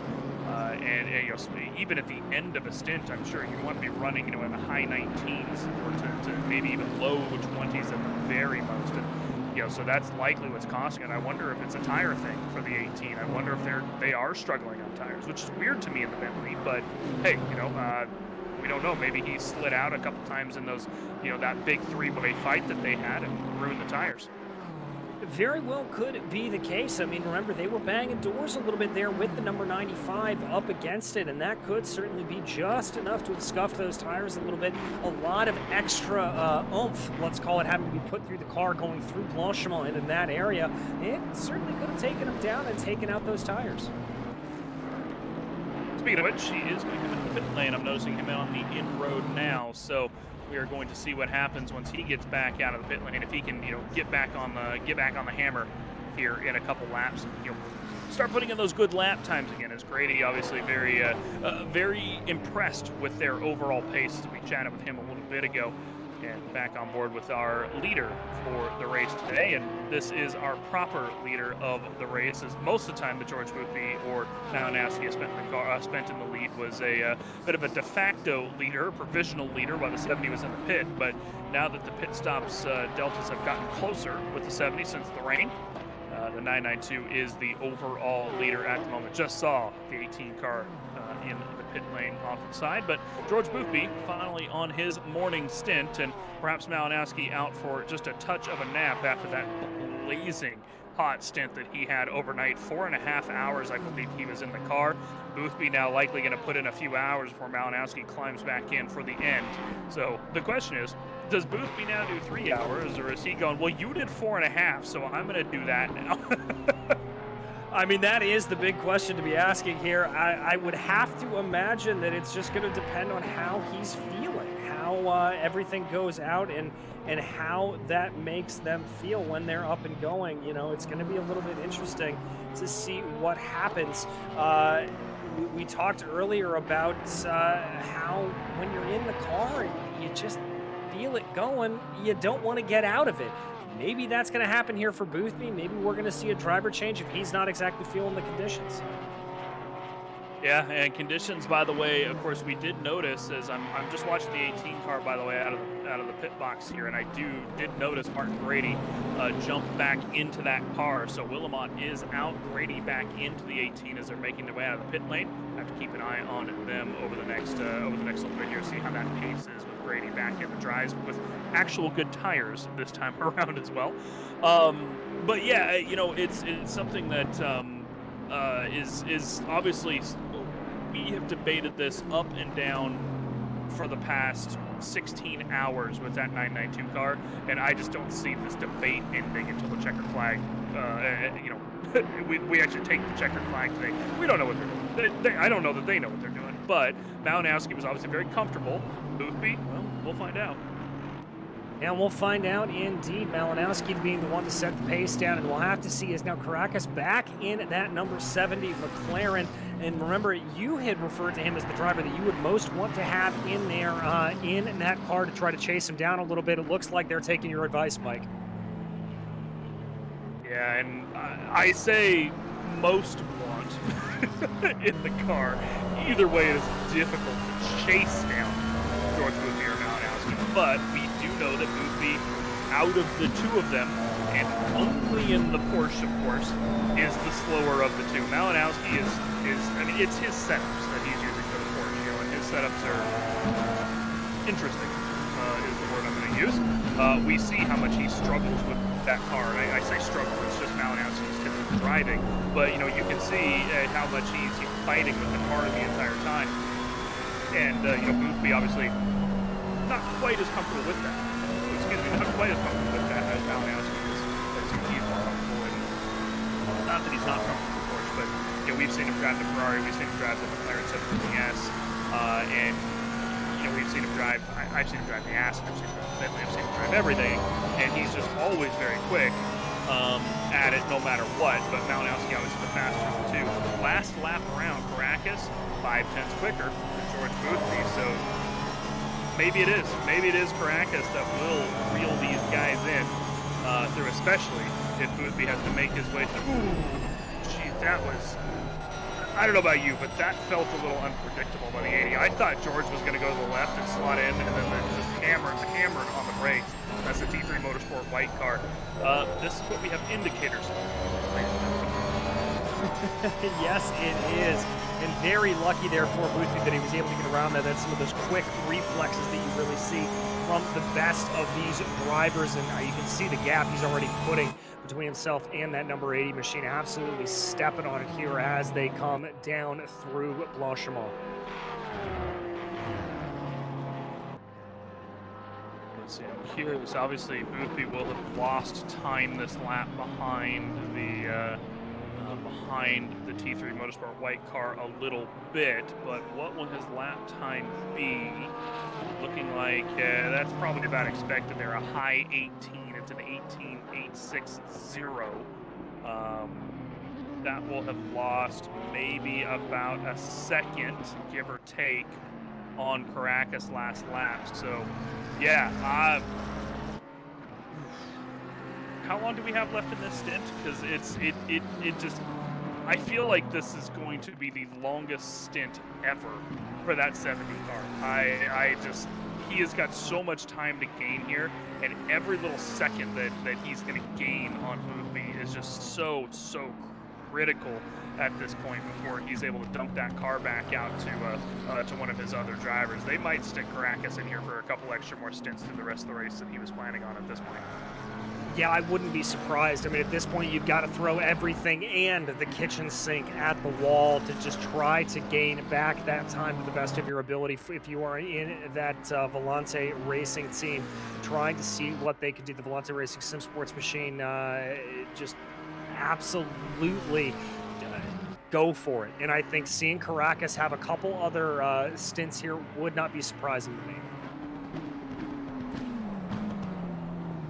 Come across the line here very briefly. He is, I'm showing 2/10 up on his fastest lap of the stint, which is the stint, not the race, which should put him at just below, yeah, I was going to say, okay, he lost just a little bit, just above the 17.5-second mark. So 17.542, which of course was the laps that Malinowski was doing, or not even the fastest laps that Malinowski was doing. Malinowski's best lap was 17.617. That means that Caracas is not only faster than Boothby, he is faster than Malinowski as well. Is again the driver of the Volante Racing Aztec Sim Sports car right here, and he is looking to be gaining. Boothby's going to come across the line here very shortly as well. I'm curious what the total was on this lap. Boothby did not have as much traffic on this lap as last lap, so he's going to come across the line here in about 5 seconds, and it's looking like it will be an 18 as well. So yeah, an 18.452. I don't know if y'all are doing the math from what I was just saying, because I talk a lot, but that's 9/10 of a second gained again on that lap. And granted, he is more than, well, actually, probably more than, or just at a half a lap behind at this point. That's how much Malinowski gained on the Volante Racing team across his stints. But Brackets might cut that down about halfway by the end of the stint if he can keep this up. Yeah, I think that's what's to be looking at. The other problem with that, though, is he going to be over-wearing the tires a little bit? That would be my only concern for that McLaren, is maybe just a little bit of wear starting to creep in. And if he's got to be taking a little bit more of the tires in the pit stop, that's obviously going to be slowing them down. So it's a give and take. It's a give and take across the board when you start to run in these stints. If you are absolutely pushing like the Dickens, you have got to be careful not to overuse the car, and that would be my only concern here for Caracas. Well, we're not going to find out how that happens for about another 30 minutes or so, of course, until he gets back to the tail end of his stint, and we see how his lap times are in his with his tires and everything. We were just watching the 40 car, which of course was just recently piloted by Yaroslav Pomzik, aka Jardier. Made his way up into P5, which is the exact thing he did last time he was in the car. Just brought that car and said, all right, Jardier's in the car. We're going to go about +3, and then he's going to take a little bit of a break. We're going to lose a couple positions, then Jardier's going to gain more. And that seems to be what that 40 car has done pretty much the entire race. He took off from the pace-up car after finally getting by him. The pace-up car, well, he never caught him again. So, the 40 car realistically, they've got nowhere to go. Because they're even behind the 349, which puts them at least, I think, 3 laps behind the 411. You're not going to gain 3 laps in 7.5 hours unless something major happens. And not to say that can't happen, but they may have capped themselves out. But 5th place in a 24-hour race, I'll take it, especially when you're 15 to 20 seconds ahead of your rival with 7.5 hours to go and plenty of running time left to gap it. Wolfgruber, I don't think, is as fast as Ruoff, so there might come down just a little bit, but traffic can come into play. The new tires for the 40 can come into play. We don't know yet. Right now, Wolfgruber running a little faster, but Ruoff's doing the pit lane here pretty soon in the next 10 laps or so, and we're currently watching Postulet, who is, well, slowly creeping towards one of his rivals in the Pro Class finally. Yeah, slowly coming back on Olsen Forsberg. They're up ahead of him. The gap starting to close down just a little bit as they run. But yeah, I've been keeping an eye on those times between Wolfgruber and Ruoff, and I've got to tell you that Ruoff is able to take about 2/10 of them just out of the last sector alone. So I certainly think that 95 machine can close in here and maybe be challenging for a 5th place before everything is said and done. Chris Corbin in the YouTube chat. He just posted in the Discord chat a couple minutes ago as well that unfortunately, due to a driver illness, throwing a massive wrench into their stint plans, that the 101 Turn 1 car had to retire from the race. And that will be our 3rd victim of retirements today. 1 due to a DC, 1 due to a technical issue, and now 1 due to some team personnel issues with illnesses. And only 3 cars across 16.5 hours is not too bad. I mean, when was the last time you watched a 24-hour race in real life where you had 28 entries, only 3 of them were gone within 16 hours? I think the last time I watched Le Mans last year, we had about 5 retirements in the first hour, DJ. Yeah, it's certainly something to keep your eye on, and it is not something that happens every day, let me tell you. So it just goes to show you the caliber of driver in this field right now as we focus back in on that 95 Janik Ruoff, and the Pace Hub machine took out a little bit more time there out of Wolfgruber. Continues to close in. 14.1 seconds. That was just 15 seconds. A couple laps to go. Pace Hub still on the hammer, keeping their pace up as high as possible, because Ruoff has seemingly been their fastest driver in that Aston Martin V8 for the race. Clear air in front. They are just coming through the Kemmel corner, whereas the next car in front is number 40, just making their way through the Lacombe chicane. I don't know. Do you actually call Lacombe a chicane? I always think of it as a chicane. Do they consider that a chicane? I'd consider it a chicane. If you could consider Fagnes a chicane, yeah, I'd say you can certainly consider that a chicane. Yeah, I mean it's a nice left-right. It's just not quite as tight as other ones, I guess. I don't know. I always call it a chicane, but I don't know that I've ever actually heard somebody else refer to it as such before. But I might have to go back and watch last year's Spa 24. Yeah, I still haven't watched last year's Spa 24 yet, which is a bit odd. Do you catch those big races live usually, or live-ish?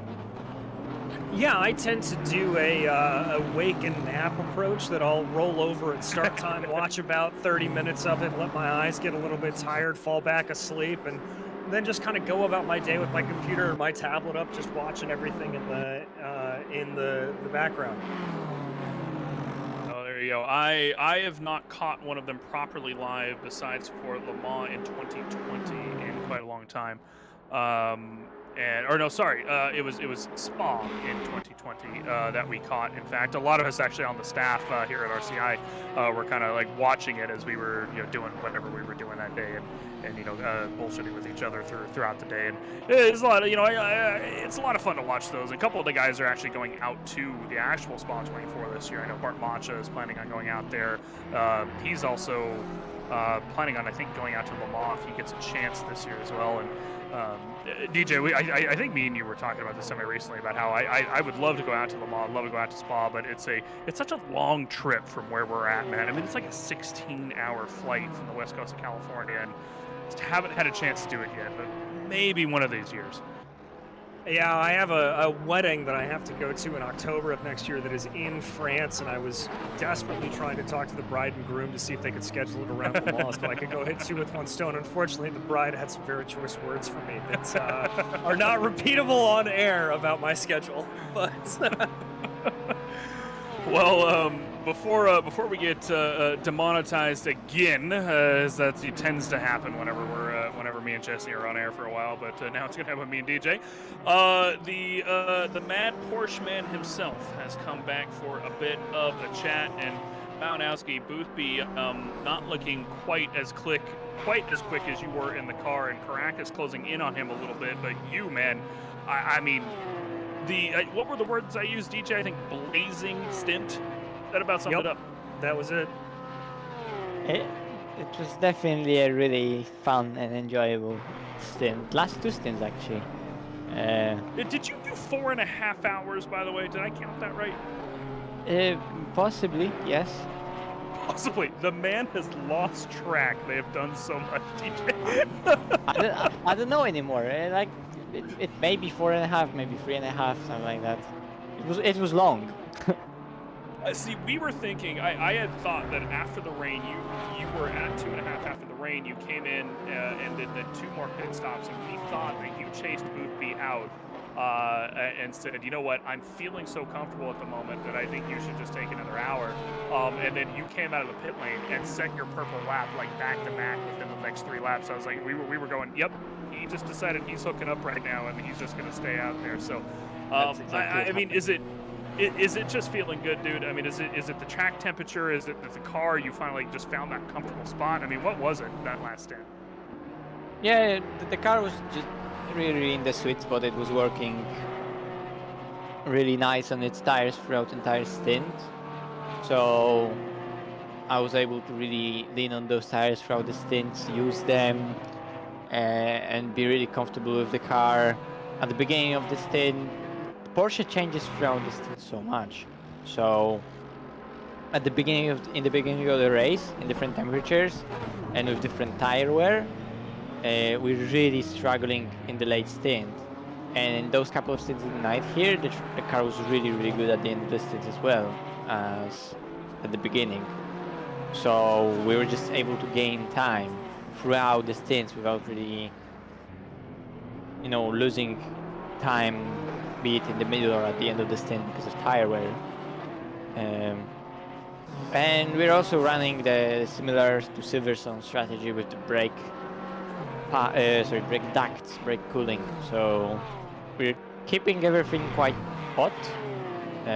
So maybe I don't know what's the strategy in terms of that for our competition, but we're trying to keep a lot of temperature in the brakes and the tires. So in the night it's doing us good. We're not really graining the tires, and they're always just in the perfect operating window. So in the night the car just works great. I mean, that's not a bad plan. I know obviously you guys did that for Silverstone, as you said, and I'm realizing now that especially with the way that this race is being formatted with the night stint being at the end, I actually very much like that strategy because it means that at the end of the race, when potentially the most shakeup can happen with strategy, that you guys are the quickest, and that's really what it seems to me. I mean, I imagine that when that rain came out, that you guys, I know you were looking forward to rain, but I was thinking you've got to be a little nervous because that means it resets your stint strategy. That you were ahead by a half a lap to that 70 after the stints would shake out. I was so worried because everything what we did up until the rain, which we almost thought will never come, it was just a huge gamble because we're fuel saving the whole race. We're driving on the fuel save map the whole race to extend everything as much as possible, and we were doing like 65 minutes every single stint for what was that?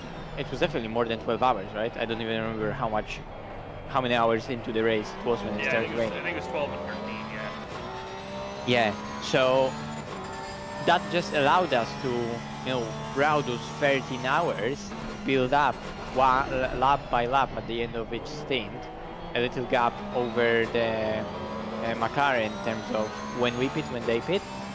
And that just gives us possibilities that just in case it rains at the end of our stint, maybe other cars have to pit before us, before they know it's gonna rain, or before the weather change comes, and then because we extend it, the weather change comes, and only then we have to pit, right? And we basically save ourselves a pit stop. And because of unfortunate penalty that I got that was really stupid, we were just always on the back foot, and we thought that we will not recover. So when that rain popped up, and I knew that I have half an hour of the stint timer to go, and the rain is gonna come in half an hour, I was so happy because I knew that's gonna put us back on the correct strategy. But then it was sketchy in the rain. I was hoping for the rain, but that McLaren is fast. That McLaren is fast in the rain. Like Porsche is really good wet car, but with the way how aggressively we had to set up the car, George just at the moment, nothing happened though. With how aggressively we had to set up the car for the dry with low downforce, we just don't have that edge, and it's difficult to drive even in the light rain, especially when the track is still rubbered in. It's super slippery. So I was able to hang in there, although I was pointing towards the wall in Blanchimont at some stage. Yeah, we caught that one on air. But it was fun. I was also still like quite sleepy when it was raining, but then that stint when we went on dries, the car just came alive, and then I just decided to stay in the car. That's how we ended up where we are. Talk to me very briefly about the end of the rain, right? Because you were just talking about that. So you made the decision, and I said this up and down to DJ at the time. I was like, I know that as soon as that, or no, it was Ted at the time, sorry, because DJ and Jesse weren't there yet. Ted, it was me and Ted Edwards. We were talking about, the strategy at the end of the rain, and I knew that what you were waiting for was that to tick over to greasy. Immediately, as soon as it ticked greasy, you were going to dive into the pit lane, and the 70 was going to follow you in, and they didn't. I mean, was it just a celebration at that point, knowing that they screwed up? Definitely, it's night and it's hard also to see on the track where the water is. It's super cold, so there's always possibility that the slicks are just not gonna turn on and they're gonna be super sketchy, or you're gonna catch a paddle or something like that. And everyone, they want to extend just how we wanted to extend in the dry. Everyone wants to extend in the wet, and we also I really wanted to stay out, but the car was just becoming more sketchy and more sketchy. The rears were overheating because everything was just, there was not enough rain, and we were just overheating our tires. Because we started that wet stint when it just started raining. So just first 2 laps I was doing when there was almost no water on the track. So I really burned down those sweats at the very beginning. Full tank in the car as well. So those wets went through hell. So as soon as it started drying out, even though it's really cold, the car was becoming more and more sketchy. So just for safety, I decided to go in as soon as the slicks are just gonna become better and easier to drive and faster. I mean, if they would be slower, I wouldn't be. I would risk it. But as soon as I knew that, okay, they may be potentially faster, then we're gonna change. And Volante extended, which we expected, but it's only a few laps, and if another rain is not gonna come for 3-4 hours, then we can extend every stint right now by this 1 lap. In 4 stints we're gonna be back pitting at the same lap. So it's not like they have now the advantage that we had at the beginning, because we are literally like 10 laps later pitting, if not even 11. And right now it's 2-3 laps, so it's not even. Yeah, it was a 3-lap difference on the last pit. You guys pitted at 406, they pitted at 409. So that makes sense. Like, everything you're saying is exactly, I think, what has confirmed what we have thought has went on, basically, with the strategy, with the tires, and with the pit. And DJ said it. You guys definitely fuel saving. He's talked a couple times about it. And it's definitely something that he predicted. He's right on the money about it. So, DJ, I mean, race leaders here, 992. They've definitely had the strategy to get themselves up into that front position, very locked in. Any questions for Malinowski? Well, what is it from here on out? I mean, what is your strategy looking like without revealing too much of the behind-the-scenes information? Are you guys just planning on running as you are? We kind of know it will depend how the pace of Volante will look like. We're gonna change the brakes finally. I have absolutely no idea how those brakes are holding on, but George just... So Caracas going to change last pit, I noticed. So. Yeah, I think actually the gap that I managed to build up was apparently because 70 was struggling with the rear brakes. I think this is the stint where we're slowly losing rear brakes ourselves, so we're definitely gonna change them finally. Even though I'm really astonished how long we were able to ride those brakes. And depending on the pace of 70, we're gonna see after the brake change what's gonna be the gap, and we're just gonna try to pace ourselves and not really stress ourselves and not get tired too much, just to get to the end at decent pace. Because for Volante, definitely there will be back, Riley and Caracas will be back in the car, and they're gonna be a lot faster than the drivers in night. So we're gonna have to keep on pushing, because now that gap that I've built up, now that's gonna be surely coming slowly down.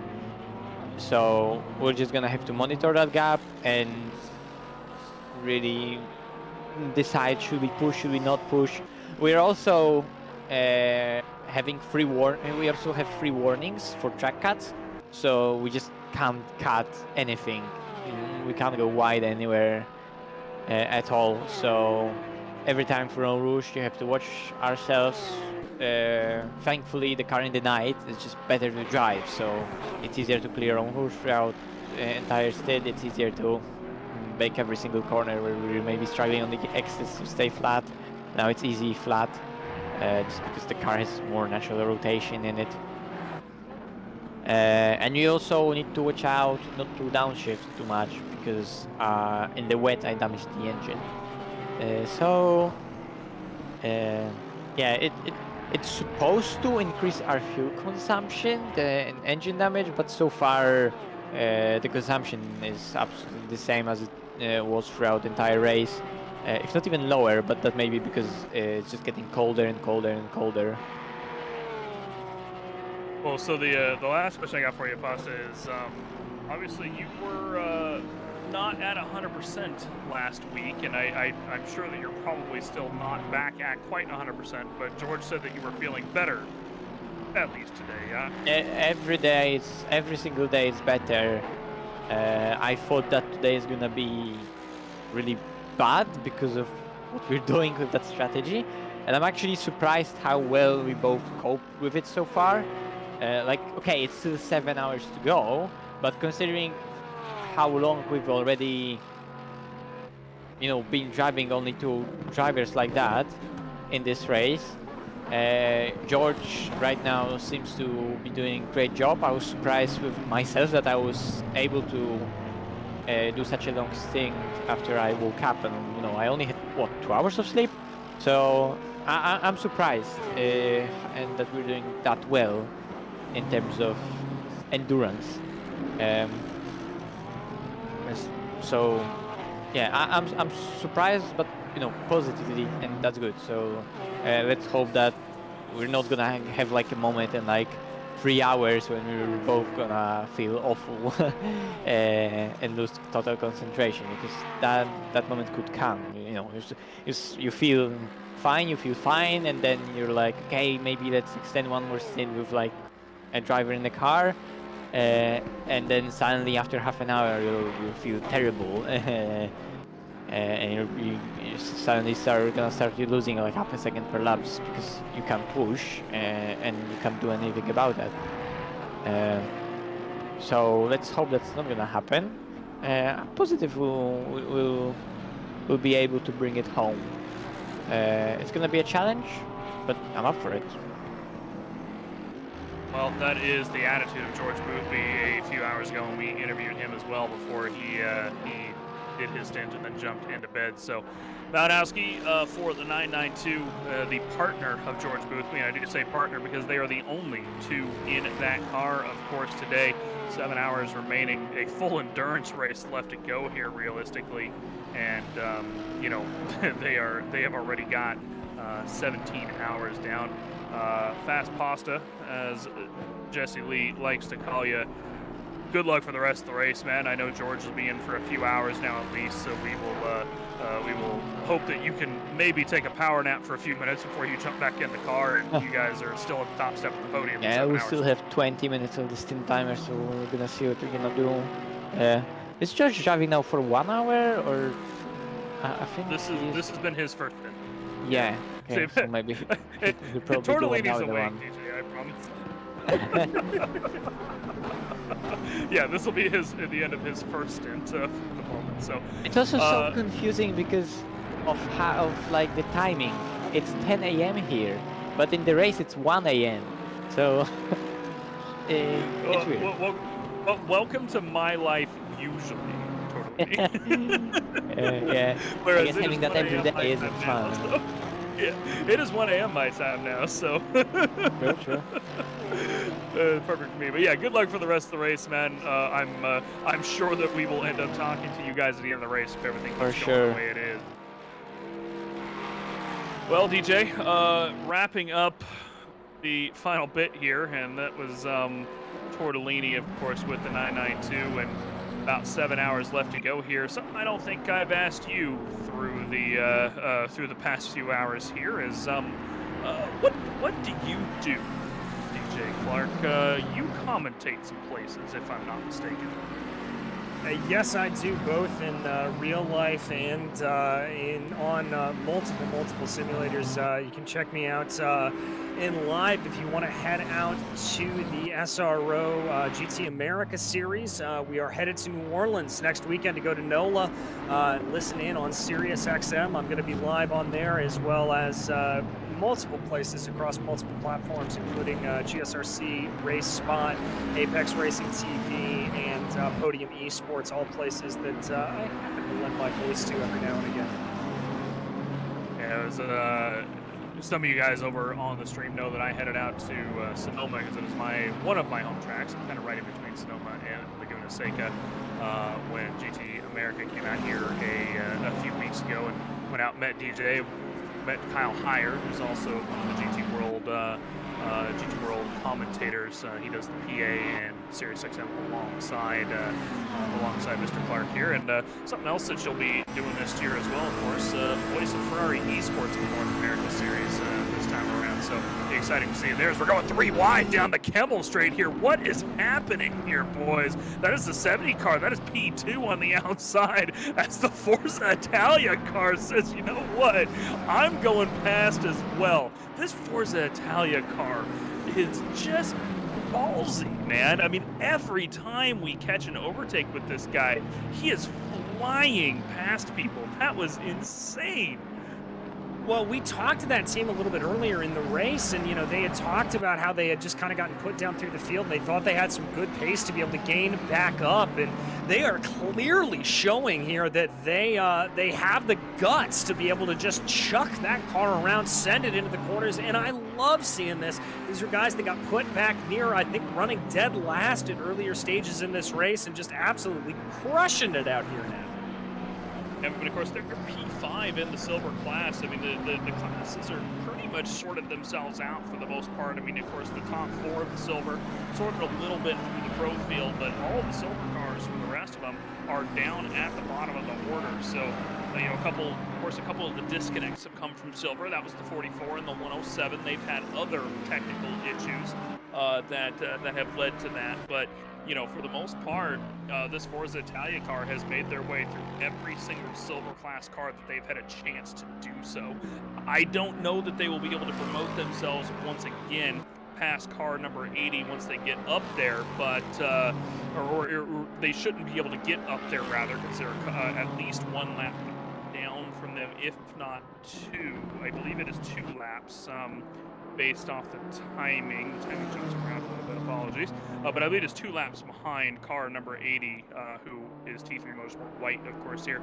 They've had a driver change very recently as well after their pit stop. And again, just a really solid driver, these guys. I'm really happy to see the white car now up into, you know, a P4 for, I say now up to. They've been in P4 for a little while here at the 24 Hours of Spa. It's just a little bit of a struggle through the beginning half of the season, and they're going to be very happy, I think, to celebrate alongside the 411 with a pretty good finish by the end of this race. Of course, 7 hours to go, anything can happen. But at this point, you start going, you know, only 7 hours to go, and that's a good thing to think of when you're in P4. Yeah, exactly. It certainly is one of those things that you are just able to start counting down the time and counting it down in a good way of, okay, I've got to get to this point, as opposed to, I think definitely here, the pace-up car that we've seen the speed out of them, they're wishing that this race would go on a little bit longer because they clearly have the pace to be able to move their way up through the field and have done so really since you and I started watching them, Mike, and now they're closing in on the 747 up ahead of Verstappen. 1.5 seconds to go before they'll catch up to there, and just before they do, of course, that is the Bentley right in front of them. Before they do, I do believe it is time for myself and DJ to say goodbye for the race. And DJ, dude, you know, I asked you to come join us for the 24-hour here, and of course, you were more than happy to do so, and have loved having you here for the night stint alongside Jesse and I, and it's been a lot of fun, and hope you get a chance to come on back for maybe a couple of endurance races, maybe a couple of the sprint races when we have some time in between all the other stuff you do.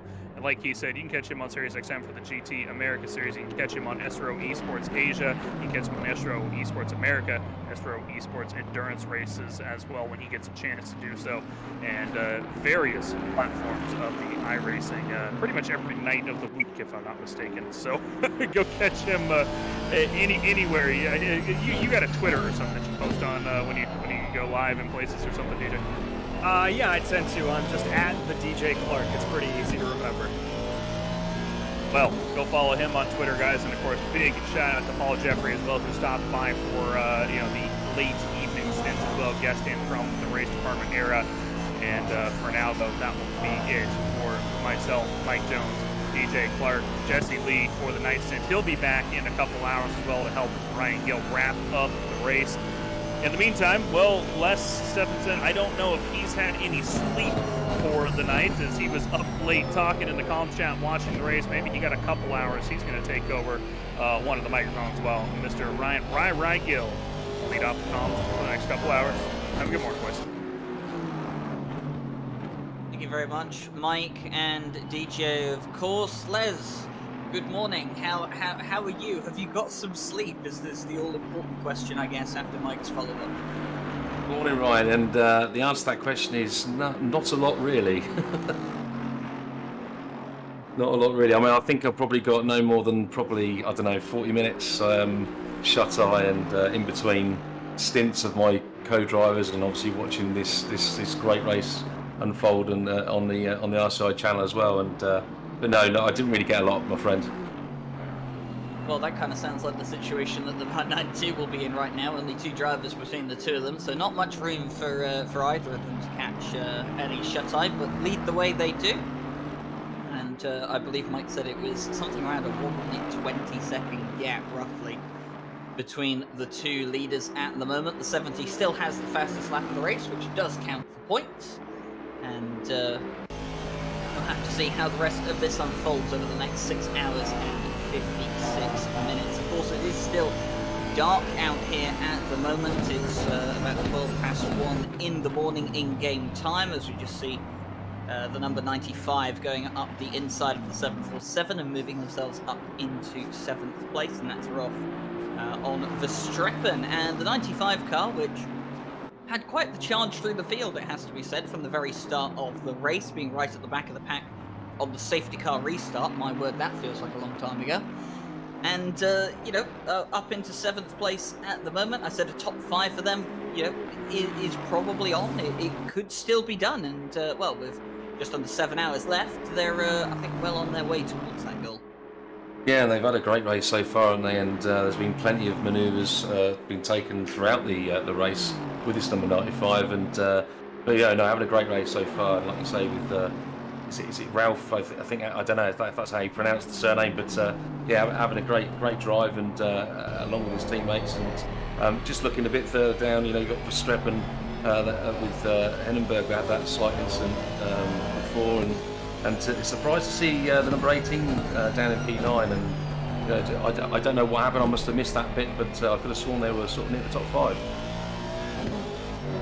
I think the 18 has been jumping in between higher up and lower down positions for most of the race. I mean, they were caught up in the incident at the very start of the race, the incident for Eau Rouge Radion. And of course, that was the main reason that the safety car was called. So of course, they were already quite far down to begin with, and they've been working their way back up. He's sitting in 9th at the moment, though. It's not too bad. Although Martin Grady has his work cut out for him at the moment. 14.3 second gap between himself and his fellow Bentley in the 747. So Tidge, King of the Plebs, as Jesse calls him, has definitely got his work to do, and he's sharing that car with Joe McCauley and Grant Willamot, and we've already seen plenty of Joe McCauley in this car, and I imagine we'll see a bit more of him before the race is over as well. Yeah, no doubt. And like you said, to have that massive incident at the start, where you see a Bentley flying through the air at Eau Rouge, you don't really expect a lot towards the end of the race, but to see them up in the top 10 is always an impressive feat. And it wouldn't surprise me to see them get up further with those 3 great drivers. Well, I think the safety car definitely played into their hands as much. They would have been at least 2 laps down, I reckon, without that safety car intervention. But you know, the reason it was deployed was to try and keep as many teams in the race as possible if there was a big accident at turn 1. Or turn 2, 3. But you know, it kind of did that. It kept all the cars in the race. Everyone had a chance to repair some damage, and we got racing away again. And we've only lost 3 teams so far from the race, and I think that's pretty good over the course of what, almost 18 hours at this point. We've only lost 3 teams. I'd call that a job well done. Credit to all the teams that are still racing, even those that are probably quite a few laps down now and probably just looking forward to the light at the end of the tunnel when they see the checkered flag. Yeah, well, yeah, like you said, credit to everyone, and especially the guys that are those laps down. But you know, I have that philosophy of, you know, never say never.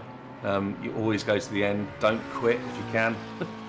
You know, at the end of the day, you could pick up positions. Just, you know, in the last few laps, you just never know. You know, like you said, with a 24-hour race, such a long race, you know, you'd be silly. I mean, unless there's obviously some sort of issue in the background that we don't know about, then it's a shame to see some cars leave. But at the same time, you can understand that there's sometimes it just has to happen. But no, like you said, with that amount of time still remaining, it's impressive to see only 3 cars have left. Yeah, and with 25 cars still circling, that means there is still plenty that can go on during this race. No small gaps between drivers at this point in time during the race. The smallest gap I think we have on the field here is 2.2 seconds between the 95 and the 747, but we saw the 95 get past the 747 just a while ago.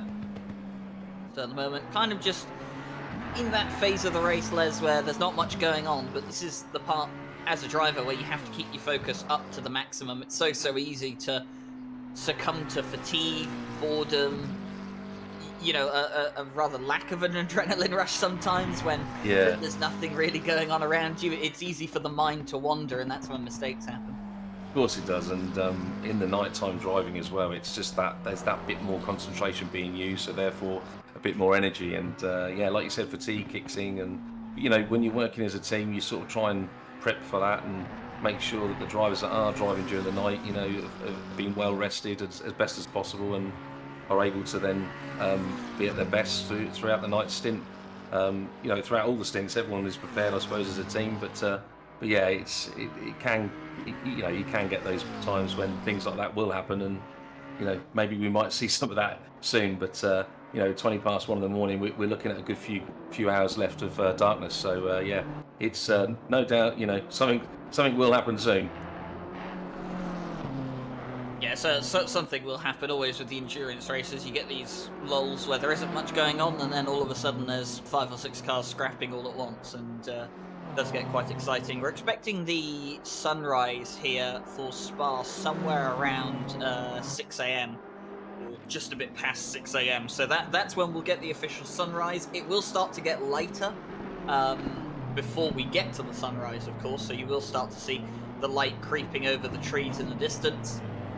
And of course the wonderful hills around here at Spa-Francorchamps, but it is going to be dark for a little while yet, but we will definitely be finishing in the light, which is definitely going to be very grateful for all the drivers. I mean, some of the drivers out here, Les, probably looking forward to the end of the night. Some drivers don't particularly enjoy the nighttime driving. I myself don't mind it, actually. I kind of like driving in the night. There's something a bit mischievous about it, but I do know that for some teams it's always a case of who draws the short straw to drive in the dark stint. Yeah, it's I know, like you said, I'm not too bothered about the night driving, but in fact, like you said, it just adds that another dimension to the reality of the game. But no, I quite enjoy the night stints. I mean, this is my first 24-hour race myself. So, and I will be driving again. I think it's around about sort of 3-4 o'clock morning time of the in-game time, and so it'll still be quite dark for me. I like I said, I quite like it, and I quite like it when the sun starts to come up as well. That's quite a nice setting, isn't it? But and also you get that added stress level. It starts to pick up when you think the sun could be rising and coming and start shining into your visors and that. And yeah, I quite enjoy it. But yeah, like you said, a lot of drivers don't actually. I definitely had that moment of the sun rising stint. I think it was in my first 24-hour at the Nordschleife in iRacing, and definitely, because obviously the Nordschleife is such a long circuit, every single time you came back to the GP track, you were like, oh, it's a lot brighter. And it was definitely something you could notice lap on lap. We have had a drive-through penalty come through, by the way. The 107 car, which is right at the back, 13 laps down at this point. They've just been given a drive-through penalty, and from what I can see, I do not see a piece of paper from the stewards about that drive-through penalty, so I'm going to assume that's got to be track limit related.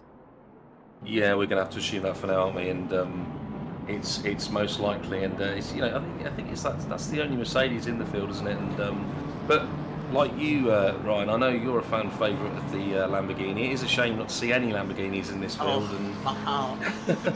it is a real shame. But it is a difficult car to drive, I find. But maybe that's why some of the teams just haven't gone for the Lamborghini in this World Tour. But no, it is a shame not to hear that screaming engine going down through Eau Rouge and down the Kemmel Straight. But yeah, it's just a shame, isn't it? I think the car selection for the World Tour, I mean, I say this kind of tongue-in-cheek, but I think obviously it was heavily influenced by the fact that the M4 GT3 was the new car on the block when sign-ups were open for this. So, of course, it's the most common car on the grid, I think, across all the splits. And, maybe some teams, thinking back on it now, they don't particularly like the M4 GT3, and they would have chosen a different car had they been in, the same situation again. So there are teams that probably would have been in different cars for a season like this, but they took a punt on the M4 because it's the new car, they want to drive it.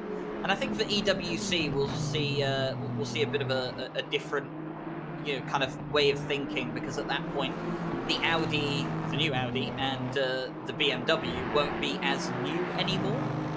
So I think we'll definitely see a much more varied car selection for things like EWC. Maybe the Audis will be a bit on the high side because it is still a fairly new car. Yeah, I mean, our team are very similar thoughts. We chose the M4 ourselves for a few reasons, but obviously it was a team decision.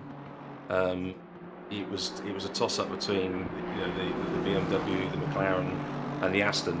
And we'd already done the Aston in the EWC, and we just fancied a change, but we wanted something that was reliable and predictable. And that M4, that's what it does give you. It gives you consistency.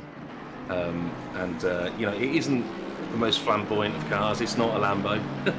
It's not that screaming engine in the background, but and it does work very differently with the gearing as well, and with downshifting and upshifting.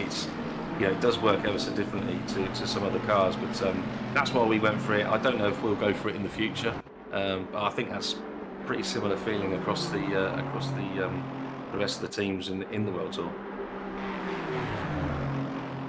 Yeah, I think there definitely will be a more varied selection for EWC, and we'll have to see. Unfortunately, EWC won't be live streamed because that's the Endurance Championship that we run in the latter half of the year, which kind of allows the staff to do a bit of the racing, because obviously we have to put on so much racing in terms of the World Tour and all the weekly stuff that some of the staff don't really get a chance to race so much. So that's what EWC exists for. But of course, if you're interested in racing in the EWC season when it comes about, you can join our Discord and of course get involved, have a look at the channel, have a look at the calendar once it's officially live, because we haven't quite finalised everything yet. But we should have an EWC announcement coming within the next month or so. And very, very excited to get that championship back underway. Back to the racing here. Harley Chamberlain's car, the 781, has been given a 5-second penalty. And as I look through the report from Tom Bryan, it says incident on lap 420, turn 12 involving the 781 and 500. 5-second penalty for the 781, turns in on the 500 and sends them off track.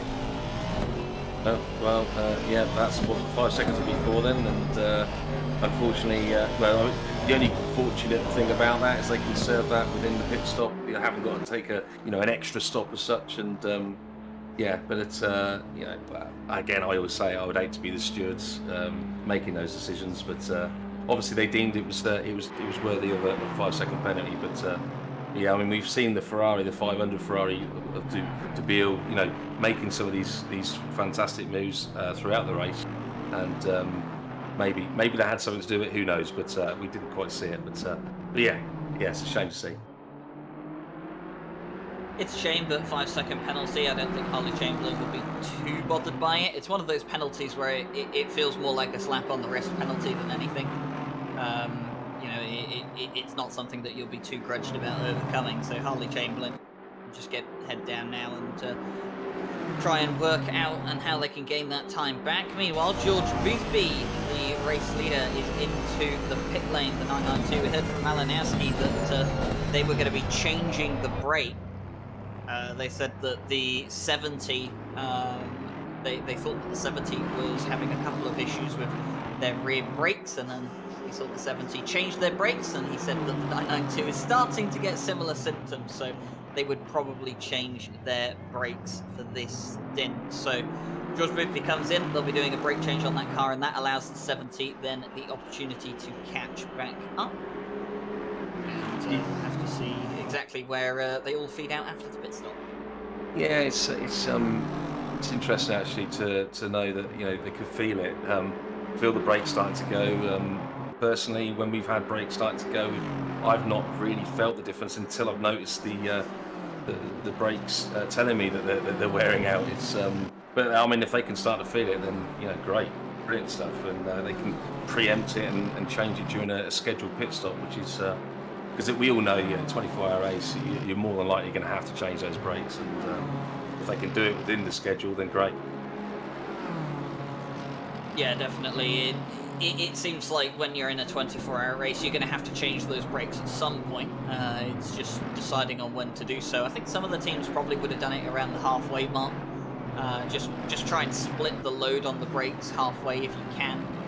Or, maybe do what we've seen here from the 992 and the 70. Take the brakes as long as you're comfortable with them, and then swap them out so that when it comes to the rest of the race, you can kind of abuse the brakes a bit more than you would have previously, because you have all that extra in bank that you won't be using of them. But yeah, kind of like you, I don't really feel the brakes start to go until there's that warning. Like, you start to get things like the dots appear on the brakes, and that's the point where you really do have to start thinking about swapping them out, or hoping that the race is going to end very soon.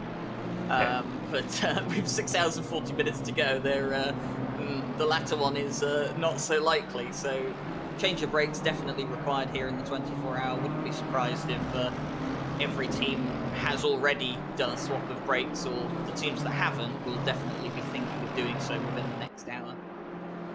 Yeah, and then obviously listening into the interview that we had with Malinowski, and it was interesting to hear actually just how much prep work and setup work and planning had gone into it, considering the pace of the natural pace of those guys. It just goes to prove that you do still need to have that preparation. It's not just they just turn up and think, oh, that'll do. It's they still are prepping just like everyone else. And no, it was interesting to hear that, and it was great that Malinowski could share the information that he did.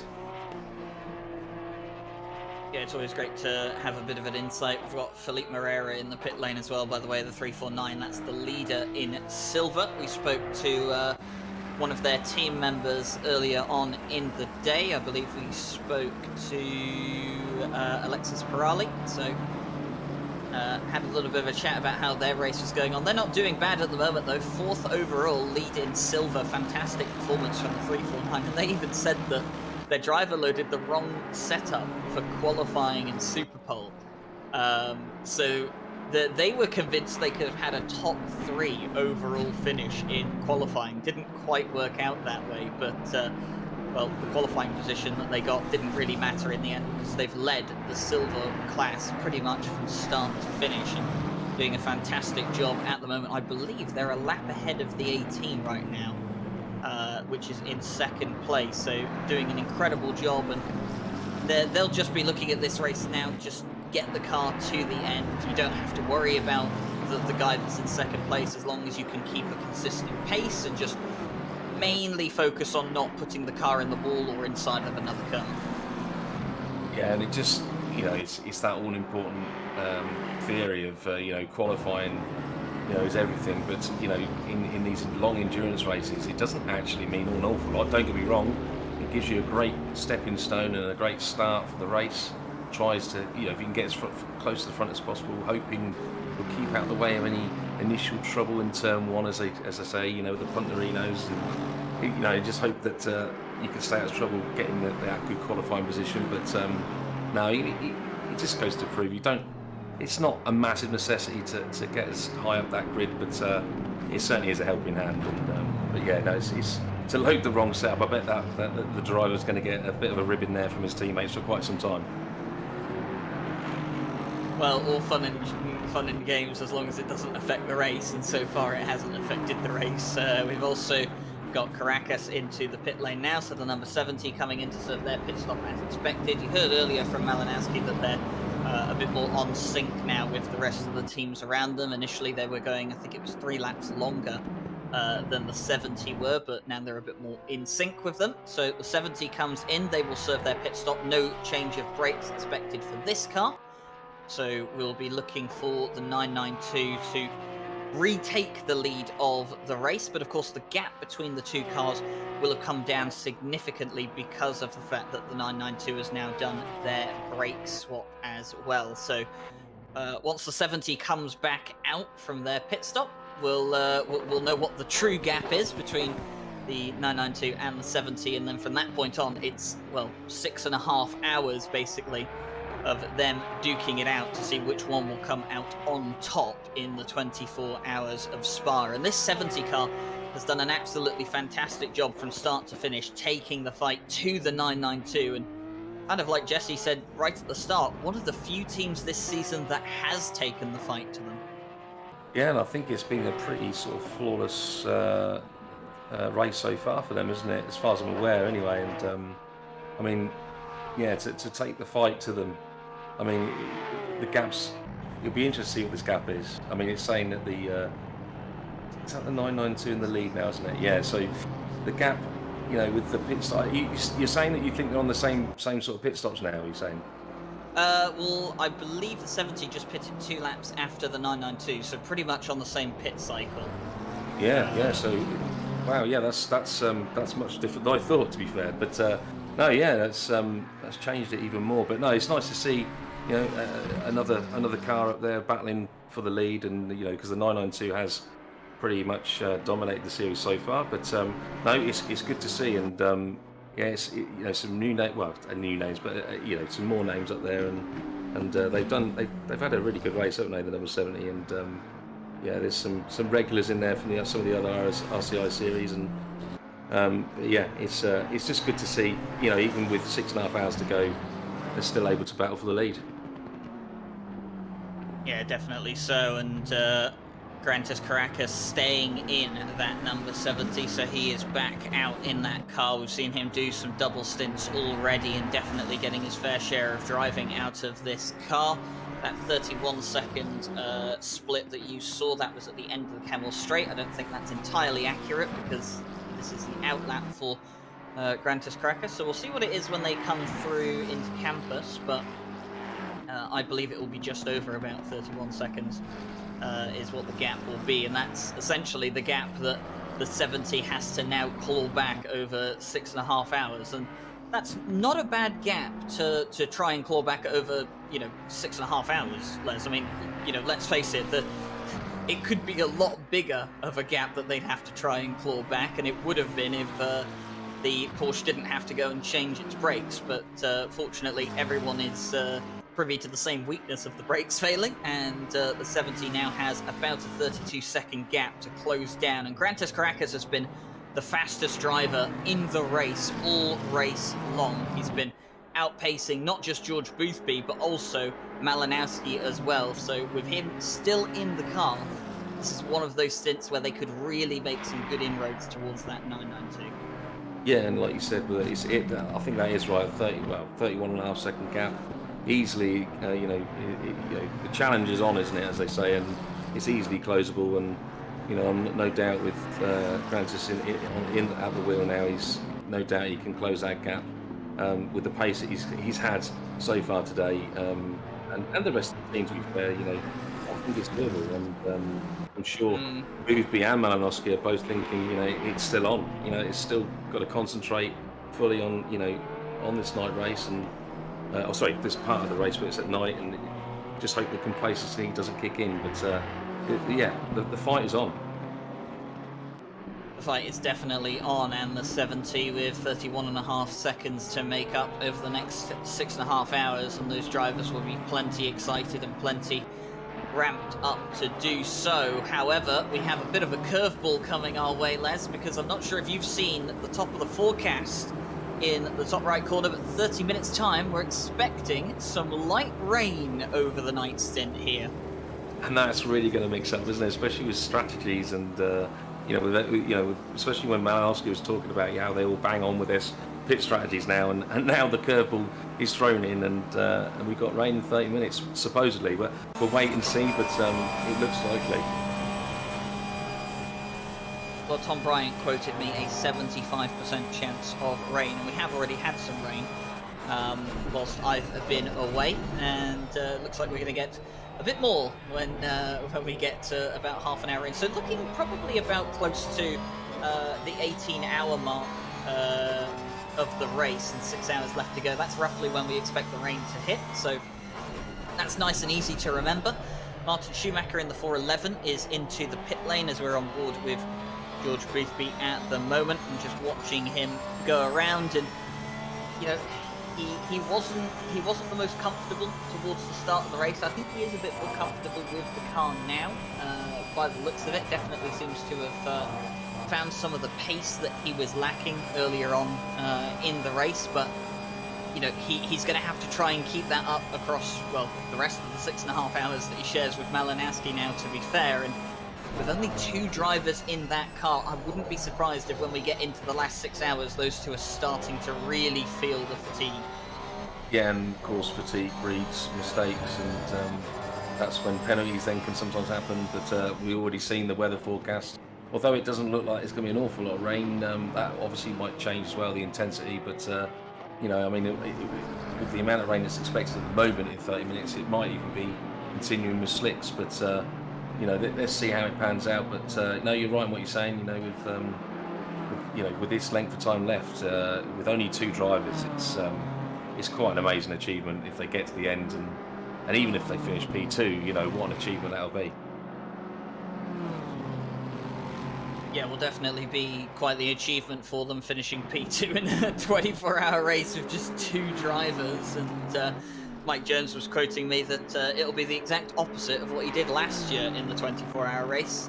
He had to pretty much abandon the race in mid-race last year because of an emergency, and this year doing about 12 hours of driving, so making up for it in the 24-hour race. Martin Grady in the pit lane.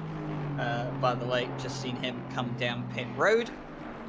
Yeah, I mean, the guys like Martin Grady now that are pitting him must be thinking, especially if they've had to pit because of stint time and they hadn't had that choice.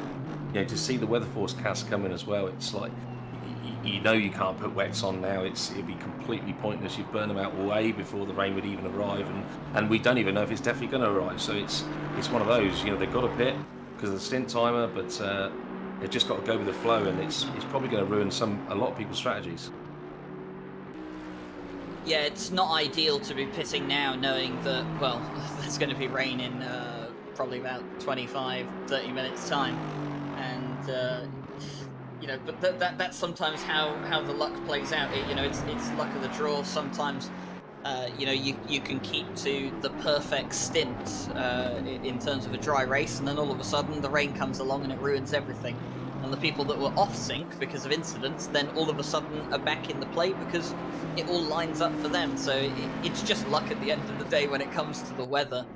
But right now for the 18, not so lucky. They're going to have to do their pit stop, and I wonder if maybe they'll change their plan for the pit stop. I mean, it's nighttime, it's cold out here at the moment at Spa, 13 degrees ambient, 13 degrees on the track. The Bentley is a pretty good car for tyre wear, so I wonder if maybe, in regards to the 18, would they splash and dash perhaps and try and half stint the tyres just to try and save some time and wait out for the weather? We'll have to see, but we of course don't know if the weather's going to get any worse. If it's just light rain, well, you know, if it's not enough to wet the track, then you might as well continue out on the dries. And if that's the case, you don't really want to start changing your stint on the basis of what the weather could be or may be.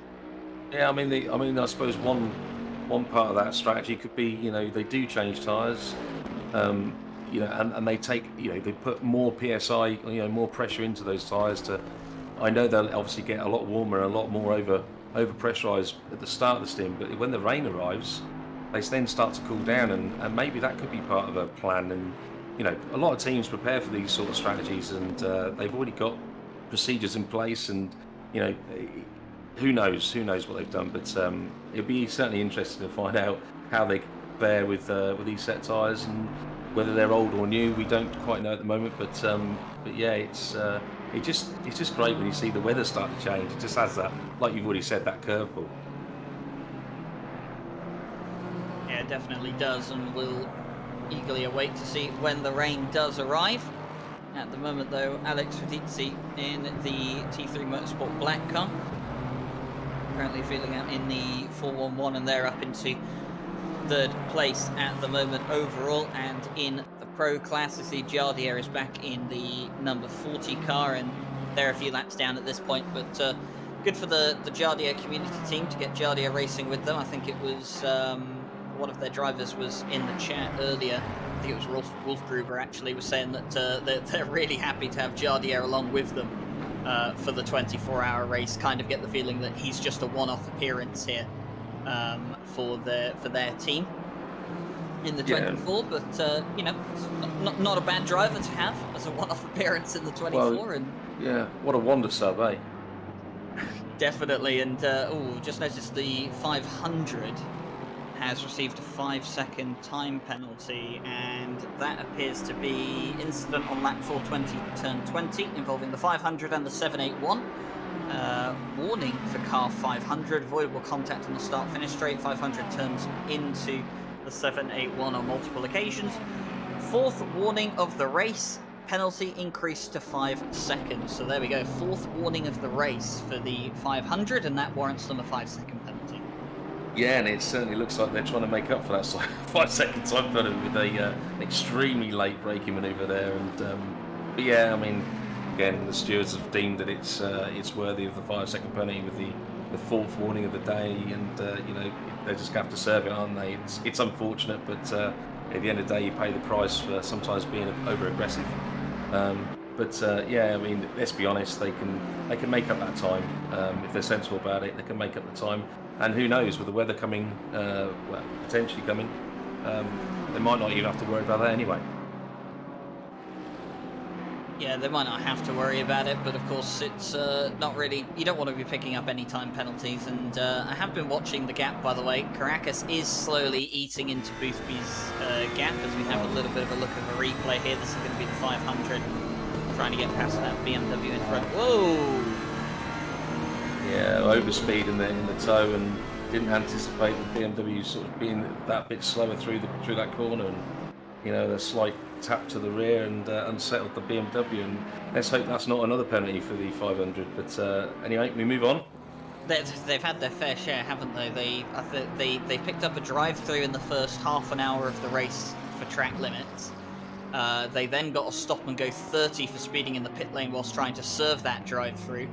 I believe they've also had a second drive-through for track limits at some point during this race, and now they've got a 5-second penalty to their name as well. So,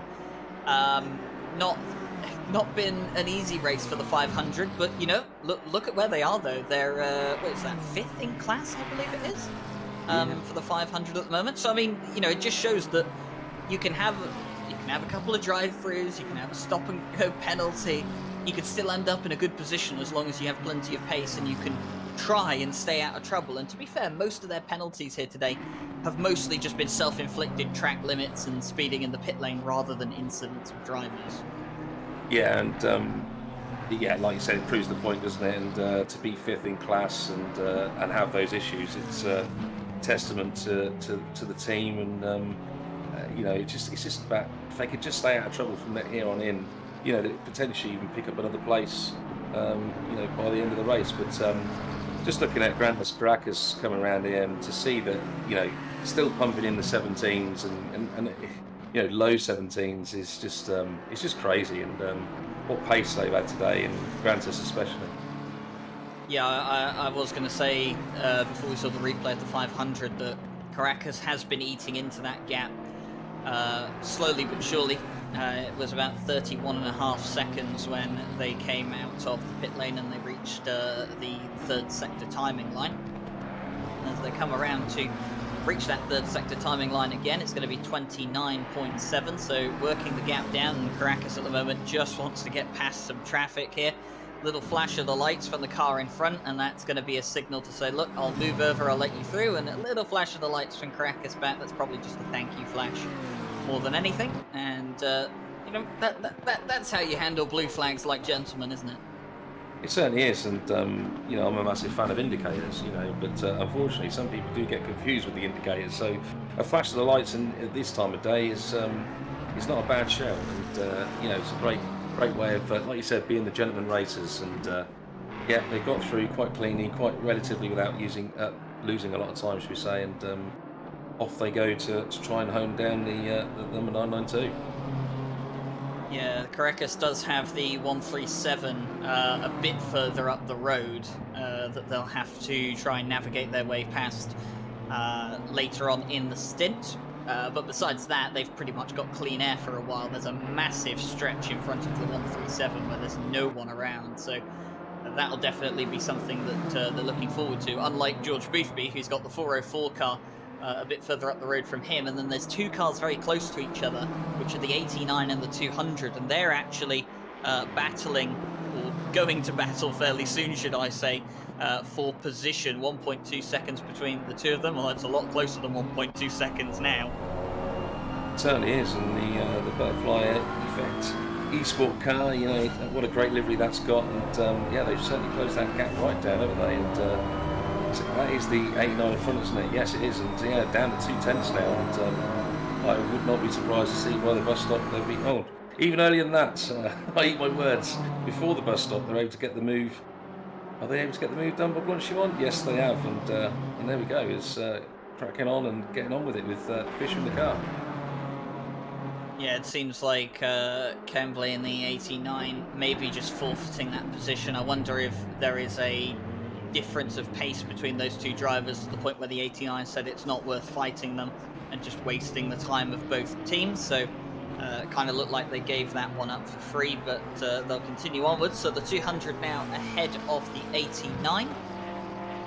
And looking back, this is Martin Lawrence. This is a car that's directly ahead of our race leader right now. So this is the 404 car in silver. This car got a drive-through penalty in the first hour of the race for being responsible for causing an incident on lap 1. And that was one of the reasons that we had the safety car come out, so they had to serve a drive-through penalty. And well, that hasn't hindered them too much going forwards. They are still in the top 3 for the silver class and doing very, very well with Martin Lawrence at the moment in the car. I believe that car shared with Marek Vons, Jaroslav Roth, and well, fellow RCI staff Bart Batcher is also in the 404 car for today.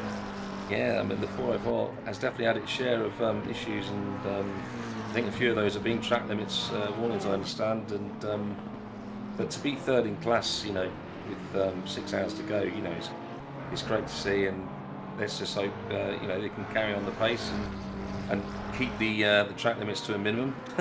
And try not to incur any more penalties. And, you know, again, you never know. It could be higher up in position before you know it. Yeah, well, of course, they'll be looking for a good result because they're leading the championship at the moment in the silver class. 67.5 points to 61 from Madhouse Racing in the 818, and the 818 is actually ahead of them, so that's not exactly what Connection Lost Racing would want, and especially not in a race where double points are on offer, and you've only got 6 point, oh, yeah, it is 6.5 point gap between yourselves and the car second in the championship. So I think in the silver class it's going to get very, very close towards the end of the season between those two cars. But of course the 349, you know, that's leading the way at the moment, they haven't had a great season so far. They only picked up 6 points, I believe it was, with an 11th place finish at the Nürburgring. They didn't score points at Silverstone, and they didn't score points at Laguna Seca either. So only 6 points so far this season. I mean, a win in silver in the 24 hours of Spa, double points on offer, that will shoot them right up the table. Certainly will. I mean, that's quite a surprise. I didn't realise that with their previous results. But yeah, I mean, to be P1 in class, P4 overall, you know, it just goes to prove, you know, you just got to keep going. Keep going. You know, you might not have had a great couple of races, but to be in the big one, the 24-hour, and to be P1 in class, P4 overall, you've got to be chuffed with that. And I know there's still a long way to go yet. Anything can happen, as we say. But yeah, they must be well chuffed. Definitely will be. And we've just had a little bit of an update, Les, on the weather forecast up at the top. It's no longer forecast to be light rain in half an hour. It's getting a bit heavier. So maybe those thoughts about the tyres maybe being able to stick it out on dries if it's only some light rain and it isn't going to damp the track too much. Maybe those thoughts starting to go out the window now, as it's at least medium level rain expected within probably about the next 15 minutes, I'd say. Yeah, I mean, I don't know whether it's been extended. I didn't actually notice when it changed, but yeah, like you said, it's changed that dynamic. You know, the prediction of, you know, maybe what we were talking about with the 18 car, you know, taking just fuel. Who knows? Who knows what the decision's going to be? We just don't know, and we're going to have to wait and see. But yeah, it's really going to throw that massive curveball now. It's not just a small curveball; it's going to be a big curveball now. Definitely will be, and it's going to be one that every team has to deal with in a different way, because all of them, well, not all of them are on the same strategy, and it will suit some teams more than others. And I do wonder, maybe with how things are going at the moment, Caracas has managed to get through on the 137, by the way. He's now got a massive stretch of clean air in front of him, unlike George Boothby, who is, well, having to stick behind the 404 at this point. Doesn't look like he can get close enough to warrant the 404 moving out of the way. So Caracas right now, he's going to want to capitalize on the free air that he has, especially considering the fact that the rain's going to be coming soon, and we don't entirely know which one of these two is going to have a better chance of it in the rain. Will Caracas, you know, will he play his cards right, or do they have a dedicated driver within that team that is going to be a lot more comfortable in the wet? George Boothby's lost it over the top of Radion, and he's almost in the barrier. He's just about stopped the car before hitting the barrier, but working so hard to keep pace to try and get past the 404. The race leader has made a mistake over the top of Radion. Here is the replay. We're going to go on board with George Boothby, but this could have ended so much worse than it did. Comes up through here, doesn't touch the curve on the inside, but hits the bump on the inside of Radion instead, just avoids the barrier. And my word, Les, that could have been 2-3 minutes in the pit lane had he hit the barrier any harder. Yeah, and unfortunately, I've been a culprit of that myself, and yeah, it could have been a massive chunk of time lost, you know, in the pits. And it was a bit of a strange one, wasn't it? You know, to lose it going over the, you know, like you said, over the top of Radion there. I mean, he must have hit the bump. I don't know the way the car's set up, so it could be, it was just on that point of the circuit, it was just a little bit too low, and he just caught it out and unsettled the car and took it out. But yeah, really uncharacteristic of the team there to lose it. But you know, anything can happen. We always say that anything can happen, and that massive lead now has been cut right down, over halves. And you know, it's with the rain coming as well. It couldn't have come at a worse time to lose the car. Yeah, and that's a significant amount of time lost for George Boothby to Grantis Caracas. You can see it there, 13.4 seconds is now the gap between the two of them, and that will fill Caracas full of joy as well, because he'll know that there's been a mistake coming out in that car. We've seen with George Boothby that he hasn't quite been... My word. That car is not happy. I mean, I wouldn't be surprised if that car has some flat spots on its tyres.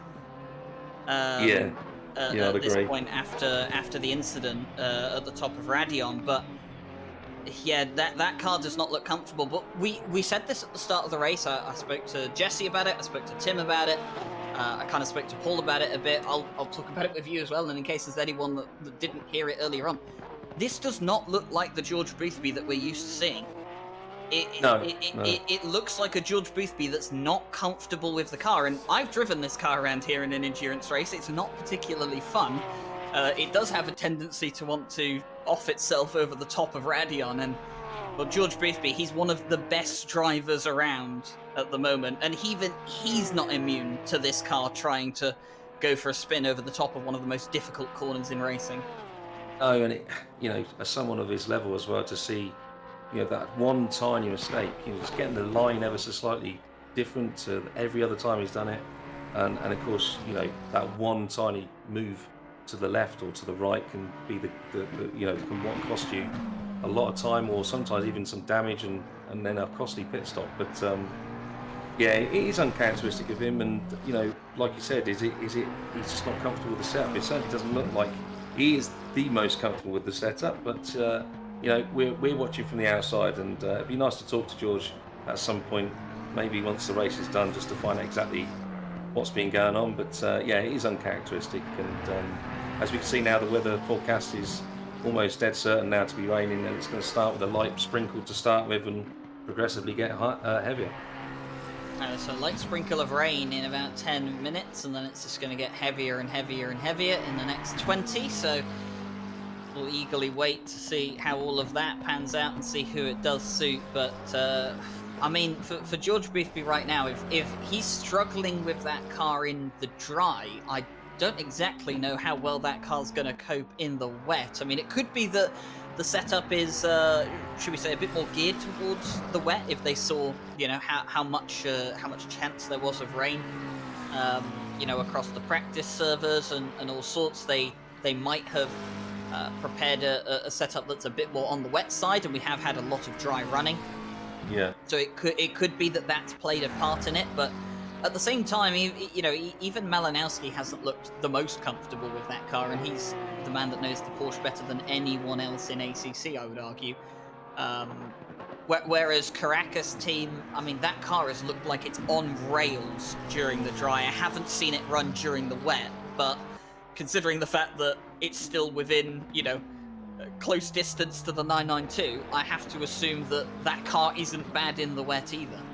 Well, close distance, I mean, you say close, it's already been cut down another 3 seconds, and yeah, it's, you know, there are a couple of questions, there is, you know, like you said, you know, have they set the car up more predominantly for the wet weather or the changeable conditions? Have the McLaren done the opposite?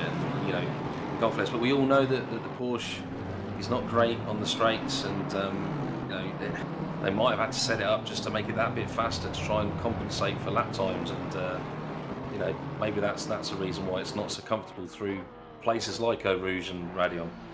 And of course, when you remove downforce to make it faster in a straight line, that of course does affect your cornering. And that's something that some of the drivers with the Audi are kind of learning the opposite of, because the new Audi it is very much a bit more of a focus on downforce. So of course it's a bit straighter a bit slower in a straight line. Yeah, well, it is. Maybe it is a bit straighter. I haven't measured it, to be fair. But it's a bit slower in a straight line. But of course, it is much safer through the corners now. I mean, a lot of the Audi drivers have echoed that Radion, in particular, in the new Audi, is so much more comfortable than the old one because of, you know, the additional downforce that car is carrying. The 95 is into the pit lane, so is the 818. The 818 actually rolling again now. So Jeff Spangler in that car for Madhouse Racing right now. They're second in silver, and they're going to come out ahead of the 404 car, so they won't lose position on track, and I think they're even a lap ahead actually, so no worries too much for them. Oh, in fact, no, they aren't a lap ahead. I thought they were, but no, they're not. So they are on the same lap, but the 818 firmly out in front of the 404. Yeah, I mean, from my understanding, the Audi, it's got that a lot more front downforce, isn't it? And the rear wing's different, and obviously creating additional downforce. And yeah, that's probably why it is a bit more comfortable through Eau Rouge and Raidillon. But you know, maybe the 992 should have gone for Lambo. Maybe we'll keep that one in mind. As Grantis Caracas continues to eat into this lead of George Boothby's, and here we have Raditzi going a bit off track, and going to get a little bit of a race replay. I think there exactly what happened. They just went deep into the corner, and in that awkward part of the runoff, Les, where you don't quite have the turn-in to take the little escape route, but you also don't quite have the turn-in to just rejoin the track into someone, so you kind of have to just ride over the curb, and it's a bit uncomfortable going over those sausage curbs. Well, you certainly wouldn't want to be in a motion rig whilst going over one of those humongous sausage curves, but unfortunately I small rejoining the track at that point and launched the cars over ended up in my passenger door, but no, yeah, it was one of those situations where he couldn't really be avoided after the mistake in the braking phase, and had to go over the huge sausage curve. So looking at Grantis Caracas here, 8.9 seconds is the gap between himself and George Boothby. You'd have to think that gap is coming down a bit more now because of the flat-spotted tyres. I assume that George Boothby's had maybe just a bit out of sync with the car as well, although I don't think Caracas needs to push too much now. The rain stint is coming, just really needs to sit in there and bring the car back into the pit lane. I mean, they've done a fantastic job of closing that gap. Most of it was closed through, no intervention of their own, but, Caracas has still put out some amazing lap times to close the gap to George Boothby when he's needed to.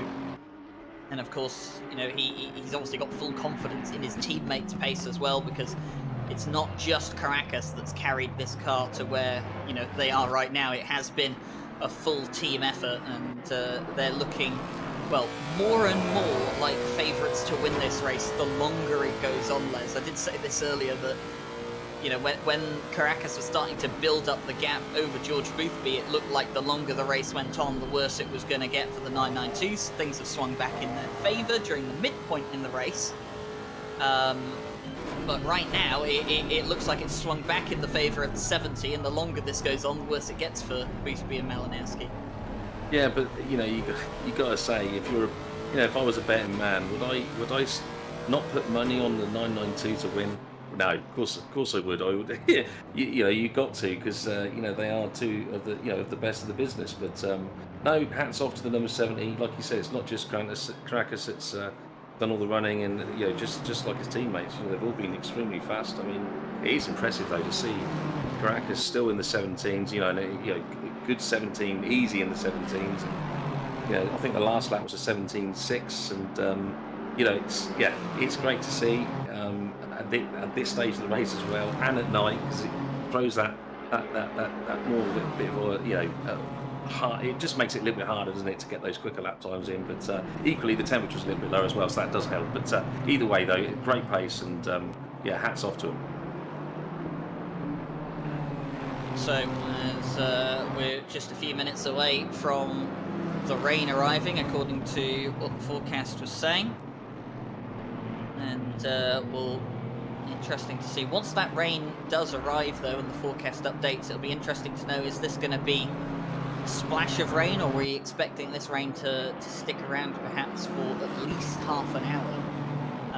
Is one of the problems you do have here at Spa, Les, is the weather is quite unpredictable. You can have these flash showers that, they come around, they stick around for half an hour, maybe an hour at most, and then they just disappear. South Africa, you know, often privy to that as well. We see that in the real world Kyalami 9 hour, and we also see it in our 24 hour of Kyalami last year, in fact. So these flash showers that can show up, they always throw things up a bit, but we'll have to find out if this one, you know, if it's just going to be a quick flash shower, or are we possibly going to be under rain conditions to the end of the race? We just don't know. No, that's what makes it exciting, isn't it? We just do not know what's going to happen, and yeah, you know, it's all about the intensity of that rain and the period of, you know, how long it's going to be raining for. But you know, we have a lot of teams out there that are geared up, and as we see the rain now starting to fall, maybe not. Saw the wipers go on for a brief second there, and then they went off. Are they back on? Yeah, it looks like it might be raining now. So, but yeah, I was just saying, there's a lot of teams out there, you know, that have got they're rain kings. So I've got to be careful how I say that on live on the stream, but yeah, they're rain king drivers, and you know, it might well be a tactic of theirs that they will come into pit just to change drive, just because they know they can deal with the wet conditions better. The Rainmaster or Rainmeister, isn't it? Was one of the terms that's often used. But Be a safer option. The rain has arrived, and immediately as the rain has arrived, the track conditions have changed to greasy. So, of course, they were optimum conditions, but now that the rain has started to fall, immediately changed to greasy. We can see that it will start increasing over the next 10 minutes, and of course, within the next half an hour, we're expecting medium rain conditions. So, the big question now is, Les, and it's the question that all these teams will be asking themselves. They'll be looking through the data, they'll be watching their tyre temperatures and all sorts. When is the perfect moment to pit, if there is a perfect moment to pit? This is it. It's such a tough decision, and this is what, and again, another part of it that makes it so exhilarating is, you know, the team effort. You know, you've got George and Malinowski are going to be talking to each other now, deciding on one's best, and only George can really give the feedback because he's the guy in the car at the moment. And you know, there's going to be a swap over time. There's going to be a change over time of when wets are going to be primed. But do you take that gamble and pit earlier? It looks like George is pitting early. He's going straight in. So George Bithby has pitted on the lap that it has started raining. So decision there from the 992 team. And their last pit stop came on lap 434 by the looks of it. So coming in immediately here, and Caracas has come in as well, actually. So the two leaders immediately into the pit lane. The 95 is in, the 200 came in just a bit earlier as well. So 4 cars immediately into the pit lane. 500 and the 137 are carrying on. The 747 is coming in, and just behind them, there's another car coming in as well. Quite a few cars actually deciding to come in immediately as soon as the rain has shown up. Yeah, to be honest, with the length of the circuit, I think it's wise. You can see that the rain, as soon as it started falling, it was already saying greasy. So, you know, it's not going to take long before the conditions make it near enough impossible and slick. So you're just going to lose so much time. You might as well just come in, get those tyres changed, and run the risk of just getting those wet tyres a little bit too warm, but they'll soon cool down with the amount of rain that's predicted anyway. So that's probably the tactic that most of the teams have had. So drivers into the pit lane then to get their pit stops done as the rain continues to fall around the circuit. Some teams, of course, still going around and deciding to stick it out a bit on those dry tyres. Clearly they feel comfortable and they don't feel the need to immediately change. And of course, it can work in your favour, Les, if you know, if you can stick out there on the dries for a bit, and you can maybe gain some lap time back whilst people are out, maybe on some wet tyres, and they're not quite, you know, up to pressure yet, and they're not quite delivering performance over those slick tyres, and having a little bit of a shot here at the pit out whilst we wait for some of the teams to do it. George Boothby and Caracas have both just gone out of the pit lane. There goes the 95 Pace Hub car as well. They're going out, so they've got their pit stops done, and the track condition has actually changed to damp now. So despite the fact that it's only light rain, I think it's the cold temperatures more than anything, Les, that because the temperature is so cold, the rain isn't just evaporating when it touches the floor. It's actually starting to sit down on the on the tarmac because of the cooler conditions, and well, because of that, it's going to start to get wetter much quicker than it usually would in the daytime. Yeah, and equally we've got a lot of rubber on the track as well, so that's not gonna help either in regards to the condition of the track with the wetness. But yeah, within 2 laps it was already in the damp conditions. So like you said quite rightly, and with the temperatures, that's definitely not going to help. But it's not going to evaporate as quickly as it. So as soon as that rain does stop, we could be looking quite a long time before the track is at the point of slicks anyway. So. But there's plenty of cars on track to be able to put the rubber back down afterwards and help with the temperature and bring the water off the circuit. But here we go then. Here comes the wet stint. So 10 minutes until medium rain. Obviously all the teams now, even more cars in the pit lane, the 818, the 404, the 920, the 80, the 89, the 137 and the 500 all in as well. Alongside the 34, the 44 and the 107. So and now the 514 actually in the pit lane as well. So everyone deciding that now they have to come in. So only a couple of cars staying out an extra lap or 2 to get the most out of their dry tyres as much as they can. We'll have to see if that benefits any of them in the long term. But definitely seems that none of the teams particularly want to take a risk, do they, at the moment, Les, in terms of sticking it out on the dries and seeing if it's going to be a short stint. I'm pretty sure all of the teams out here are preparing for at least an hour of rain. Yeah, and for this far into the race, why would you even take the risk? You know what I mean? You've had a good race so far. Let's be risk-free and just go and pit. But I do love this onboard that we have with Maciej Malinowski, and to see the steering input that's needed with this car in the dry, let alone the wet. I mean, you guys so brave to go, look at that, over the top of the rally on there as well. And the whole time, even on a straight, just steering corrections all the way through and go through that massive river at the top there as well. So Malinowski having to come out with a bit of traffic in front of him, but he will get past them before he gets to the end of the Kerbal Straight. The number 70 of Caracas just a bit further back. It's about 8 seconds back at the moment. Malinowski will be hoping that he can build up the gap again and start to increase it a bit more. Caracas still in the car, so he's done 1 stint and a half so far, and it looks like he's going to be in for the rest of this one. So it looks like 2.5 hours possibly for Caracas now in the car before he likely hands over to one of his teammates. But I don't think that's a bad decision to keep the driver in the car that's already been driving out there when you get a change of conditions, because they're already warmed up, they're already prepared to go and drive the car. And I think it gives the rest of the team a bit more time to possibly prepare for a wet stint. Yeah, prepare and and even to see how it goes, and to see maybe with that driver in, they can also report back at how the car's behaving before they then get in the car. But it's a great idea, and it works. It works. That's why these team events, these endurance races, are a fan favourite.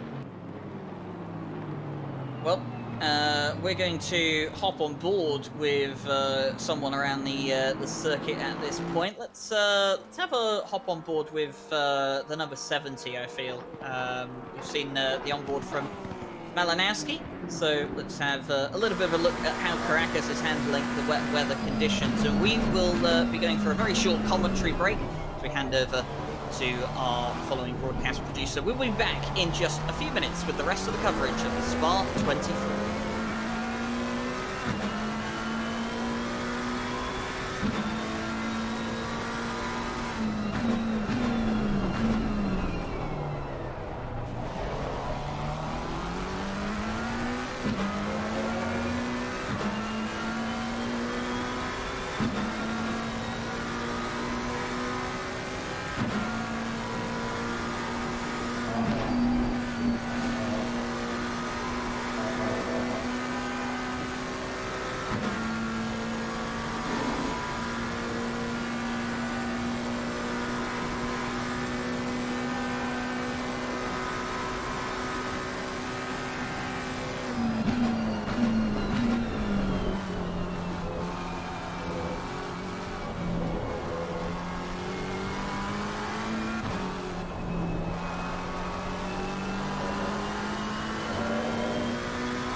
All right, welcome back to the coverage of the RCI Spa 24 hours, part of the World Tour, round 4 for the season, and just been away getting a little bit of a break, grabbing some refreshment, so we've had a little bit of a broadcaster swap over as well, and it is, of course, Malinowski that still leads the way in the 992, 9.4 seconds between himself and Grantus Caracas.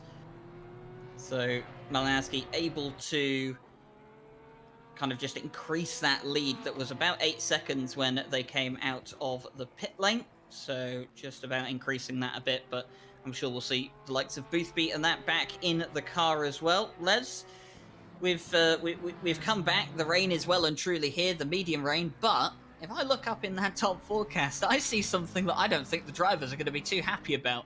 The rain's going to get heavier in the next 10 minutes, then it's going to get a bit lighter. It certainly is, and that's certainly what's predicted anyway. And yeah, another curveball, and yeah, it's they've just got to get themselves used to the wet track. It's going to get a little bit wetter as well, so they're going to have to take it a little bit easier. And but at the same time, you've got to work the tyres, make sure the tyres are still working in the heavier rain. And but then to see there's going to be less rain in 30 minutes, or potentially less than 30 minutes. Yeah, it really makes it quite difficult, and who knows? You could even see some risk takers going out early on slicks, but I think it's going to be a way for that, yeah, especially with the temperatures being so low, like you've already mentioned. So, but yeah, it's certainly not what the drivers are going to be liking to see.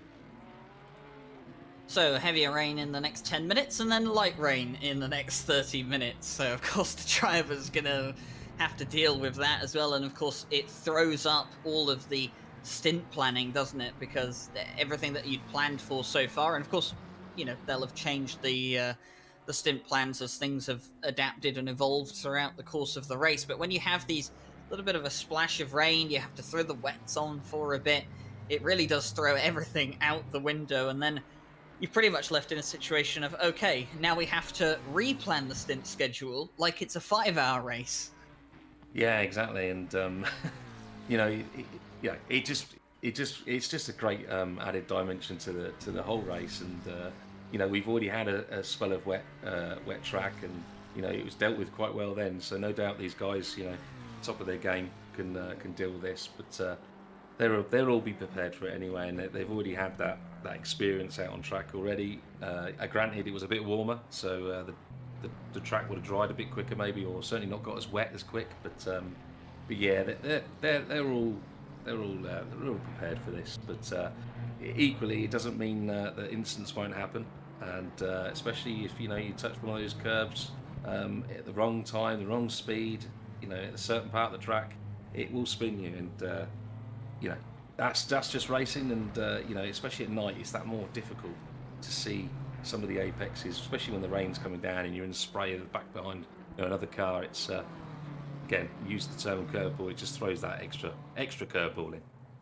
And the puddles as well, which will be a bit harder to spot in the night as well, because you don't have the visibility that you otherwise would. Of course, there's through the Camel Kink, I'm pretty sure it is, there is a particular puddle that every driver in ACC knows, because every driver in ACC has been caught out by it at least once in a wet race around here, and you've got to be so careful, in the wet in general, but of course at night even more so, because those elements that can catch you out just not really as visible, and sometimes you'll come across them too late to react to it. You kind of just have to find a way around it, or a way through it that doesn't involve with you ending up in the wall. And Grantis Caracas at the moment is 10.1 seconds off of Malinowski, so losing a bit of time to him, but not too much. We're looking at Eric Lays in the 89 at the moment. He's 1.5 seconds off of the 80 right now, and that's one of the silver class cars, but of course all the positions count overall in terms of driver pride, and I'm sure that the Grid Finder Racing team have had a few struggles so far this race. Will be glad to put another position on another car if they can.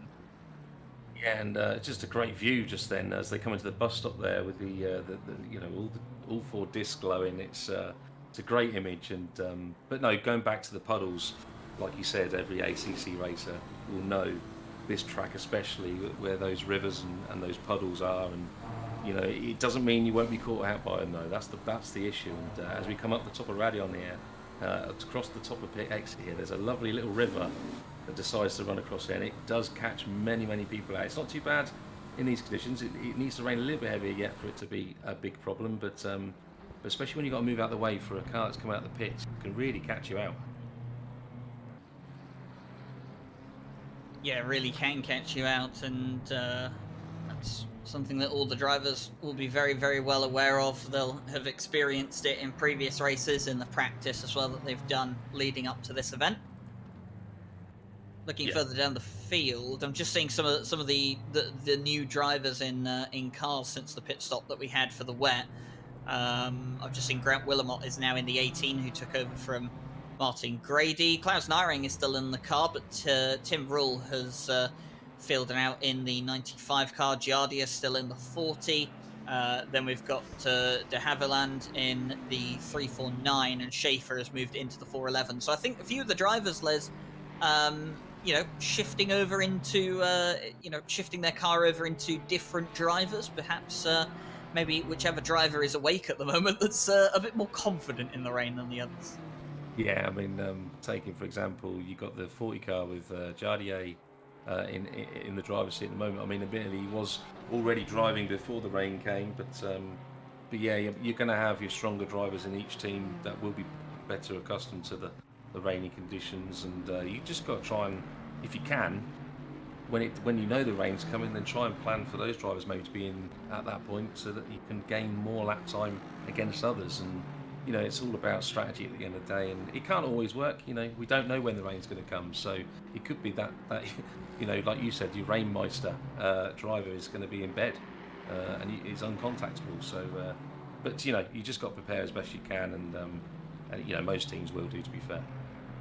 Nothing like a panic call at 10 o'clock in the morning to say, hey, the rain's arrived, we need you to get up and get ready to race. And I'm sure that might have been a situation for at least one team out here in the World Tour across all 4 of the splits today. But yeah, it's one of the it's a situation that you can come across sometimes where you do need to emergency contact a driver, but with an ACC it's usually for the wrong reason. Like if there's been a disconnect and your driver 1 is trying to catch some shut-eye, sometimes you have to give them a ring and get them to come back and join the server quickly, just so that you can get the car back into the race properly. And of course it's one of the limitations that we do have, and that's always why, you know, the responsibility of driver 1 should ideally go to either the driver that is the most reliable or the driver that's going to be there for the whole race. Insomniacs, I think, is the word. It's insomniacs, yes. I was trying to not group people into a basket. Well, myself included, I'm driver 1 for this great race, and for a couple of reasons, but yeah, one of them is you know, I've got to be there for if like you said, if there is a disconnect, an unfortunate issue where I have to join the server first, I'm there ready to rock and roll, and minimal time is lost. But yeah, again, it's another thing that, you know, it's got to be thought about with these races. But yeah, equally, I just can't sleep when it's things like this. Well, I mean, you know, we have situations like, I think it's the SRO Esports broadcaster Mike Yao, as I've just seen I think the 107 Mercedes go for a trip off into the gravel at campus. But I know that Mike Yao, the SRO Esports broadcaster, during the 24-hour races, he doesn't sleep at all. The man just stays up during the entire broadcast, and he says when he starts to feel cold, he just kind of opens the window a bit, lets some of that fresh air in, and down a couple of drinks, and that gets him, you know, all awake and stuff. And I know people have different strategies for staying awake during the course of a long race. I personally couldn't do it. I would need to catch some sleep of some sort, and I have been fortunate enough to catch about 5 or 6 hours of sleep for the commentary stints that I have to run today. But I know, Les, that you said yourself that you weren't so fortunate. No, I think, like I said at the start of the stream, I think I managed to probably get a maximum of about 40 minutes in, but you know, it was enough. It was enough for today anyway, and you know, I've been clever enough to book the day off work tomorrow, so I don't have to worry too much. It's always good to plan in advance. Book the day off work on the Monday after a 24-hour. Help you catch up on some of that sleep that you've missed on the weekend. But I have just noticed, by the way, that Caracas has actually reduced the gap between himself and Malinowski a bit. I think Malinowski has just made a couple of mistakes on his last few laps, and that's allowed Caracas to reel him back in a bit. 8.6 second gap. This is Harley Chamberlain, though. There's Pedro Marquez right behind them, half a second gap, and it was all getting a bit squirmy through the zigzag section for Harley Chamberlain and Pedro Marquez, but they have all sorted it out now. They're back into single file, and carry on they go. Exactly, and yeah, you've got a nice little train of cars here, and in these conditions, you know, you just got to be so vigilant of the puddles, because when you're behind another car, you don't necessarily see those puddles. Plus, you've got the spray to deal with, and but no, it's great to see we've still got battles around the field.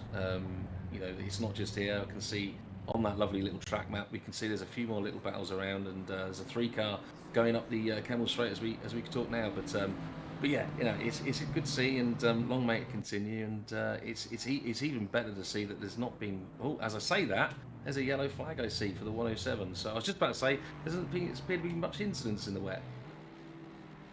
Now that was the 107 that I'm pretty sure I saw off earlier on, and we're going to get the replay here. Oh no, just caught the curb in the wet, and those curbs are slippery, and that's in the barrier.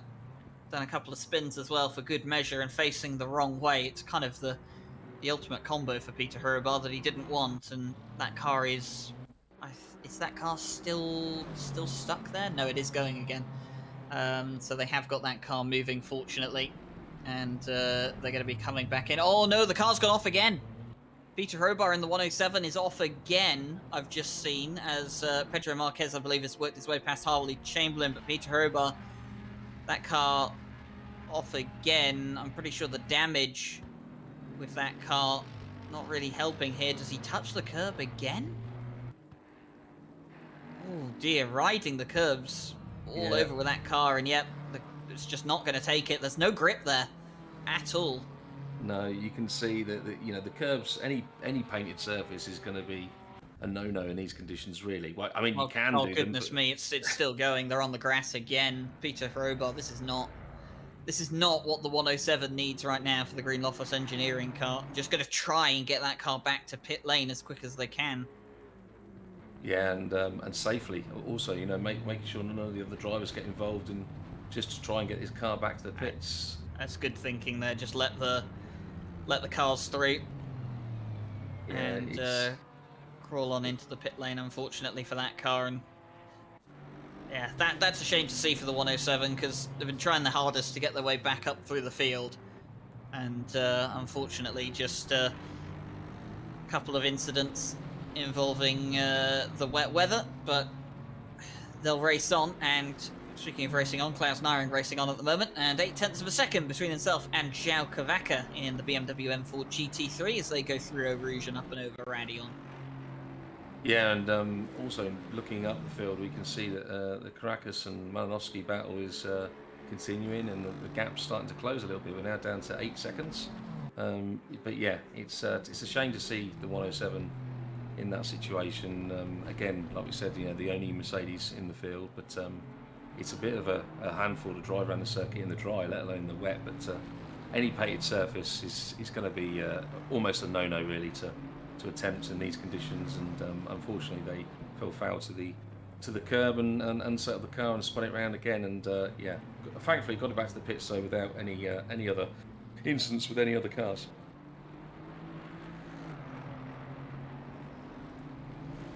So 5.5 hours remain of the race. The rain is going to start to get lighter in a few minutes' time, and we will be heading to light rain within the next half an hour as well. So, and going to see how the race dynamic changes. Just a few sprinkles of rain. Oh, the 747 touched the curb as well, similar to what the 107 did, and got a bit out of shape, but managed to catch it. And did very, very well to catch it as well, Klaus Naring. That could have ended in tears. It really could, and when it goes on the grass as well, I mean, it's going to slow the car down, but equally it's going to really unsettle it. And but they managed to keep hold of it, and are now really coming into the clutches now of the number 43, and now the 43 is experiencing the spray.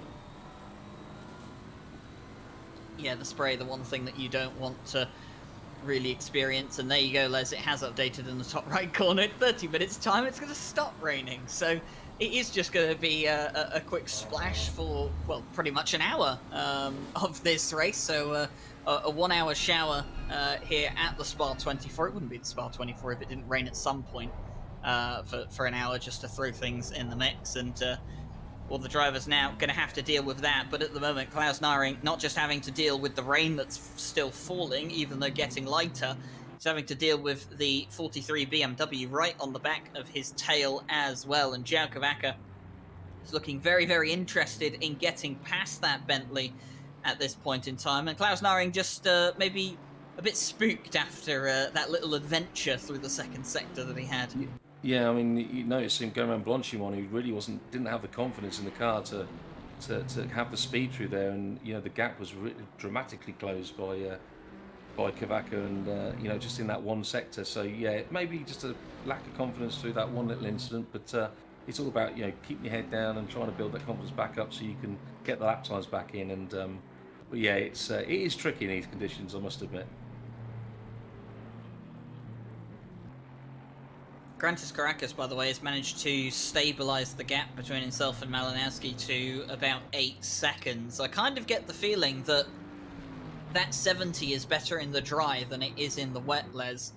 I don't know about you, but it definitely seemed like Caracas had a lot more confidence in the car when it came to the dry conditions, and Malinowski, maybe their Porsche is just a bit more suited to the wet conditions, especially when he's in the car. So I think right now the number 70 will be looking forward to when that rain does stop and when the dry conditions come back. Of course, it's not going to dry out very, very quickly here because the track temperature is very cold. It's nighttime, so the sun isn't out, and that water's gonna stick around for a while. So once it stops raining, it's going to be up to the cars going around on the racing line to clear that water out of the way before they can then switch over to the dry tyres. Yeah, exactly. And I mean, looking on the track map, it looks like the Caracas has only just got past a lap car as well, the 920, I think that is. And so I'm wondering if that had some sort of part to play in the gap not closing as quickly as we thought it might. But yeah, equally, it's not closing the gap as quick as we thought it might. Yeah, maybe Malinowski's proportion. And maybe Malinowski is just a little bit better suited in the rain. Who knows? But we'll have to wait and see for a couple of laps yet, just to see what happens with now he's got past that lap car.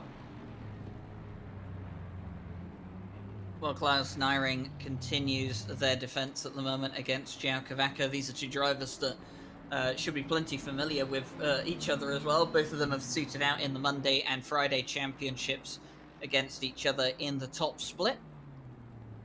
And at the moment, duking out here in the top split of the World Tour with 5.5 just under hours to go.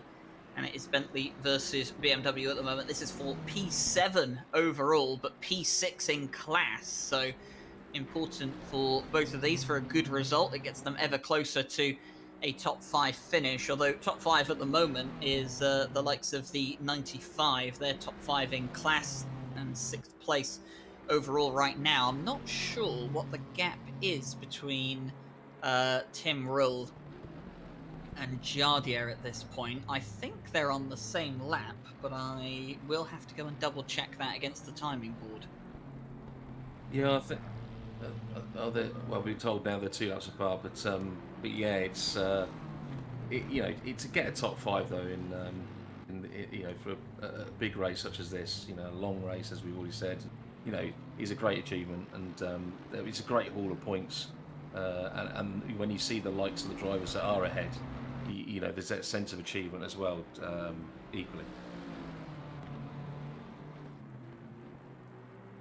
Yeah, definitely. So I have just looked. I think at the moment the 95 is 3/4. I think 3/4 of a lap down on the 40. So they're not quite a lap down yet on the 40, but they have a lot of ground to make up if they are going to catch back up to the 40 and make a move for P5 overall. But it's been a great race for the 95 so far, coming right from the back of the grid on the restart all the way up into P6 overall and P5 in class. And meanwhile, this is Robin Volland for T3 Motorsport White. This is the silver car for T3, their pro car at the moment, sitting in 3rd place overall.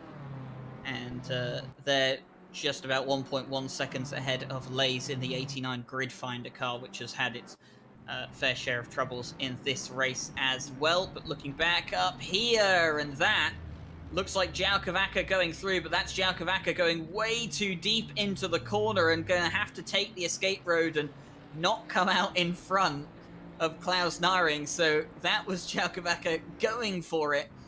And let's have a look here and see what exactly happened. So just way too late on the brakes from João Cavaca, trying to get one over on the Bentley. And then when you do so, you have to take that little escape road through there and make sure that you come out behind the car that you were trying to pass. Yeah, and it's just that classic example. If you forget how much extra speed you have when you're in that slipstream and you pull out, and if you try and brake at the same place as you have been the lap before, it's not going to work. And I think they fell foul to that, and they overshot the corner and thankfully gave the position back, because otherwise that probably would have been classed as an overtake off track. But no, they battle on and on to the next lap as it looks like they're going to do. Yeah, João Cavaca doing the sensible thing, making sure that the position is given back, or else their team manager would probably be seeing a paper from the stewards to say that they'd have a penalty. So Cavaca's now got some work to do, 1 second gap to close down, but assuming he still has the pace that he should before, should be able to close that in. But Klaus Naring's not going to make it easy for the 43 to get past them. And of course, the 18 of Grant Willamette at the moment is 18.5 seconds back. They'll just be hoping that these two can scrap it out with each other for a while yet, so that they can just close in a bit more. Yeah, exactly. And be 18.5 seconds back. That's all they can hope for at the moment. Or equally, whether Willamette can find a bit of pace to maybe close the gap down naturally, we'll have to wait and see. But going back up to the leaders, still 8.3 second gap, so gap's not really closing down at all, is it? And I assumed, and wrongly so, that it would be closed down just through previous experience of the race so far. But maybe these wet conditions are just suiting the 992 a bit more than the 70.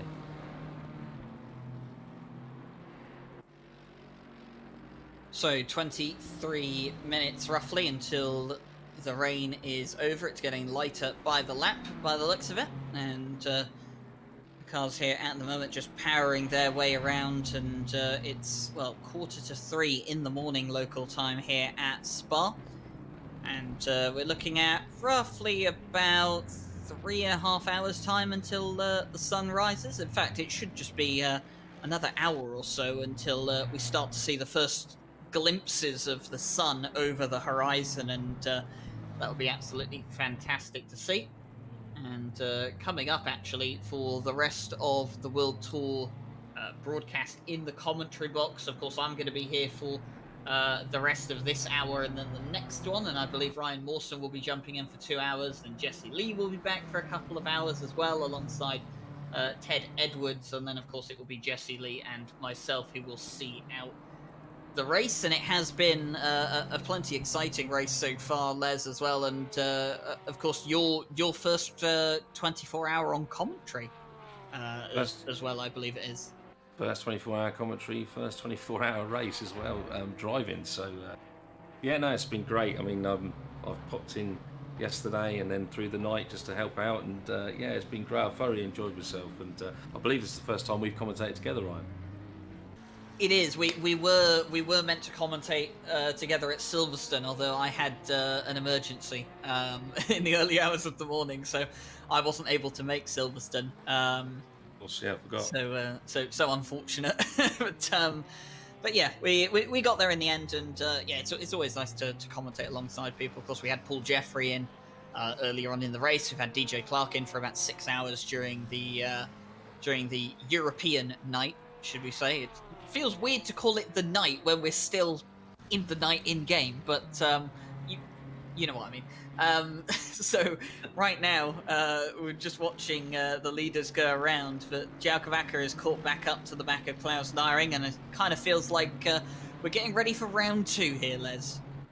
It certainly does, doesn't it? And we thought that might happen, and it's certainly looking like it's likely now. I think the Bentley's just not suiting these conditions at the moment. It looks likely that it is maybe car dependent. I mean, we're looking at the 18 is not really closing the gap either, so even with this battle. It's looking likely maybe another. It might be wise for the 747, knowing how desperate the 43 looks like he wants to get through. It might be wise just to let them through at this stage of the race. 5 hours and 20 minutes to go. It would be probably the sensible option, but as they then break for the bus stop chicane onto another lap.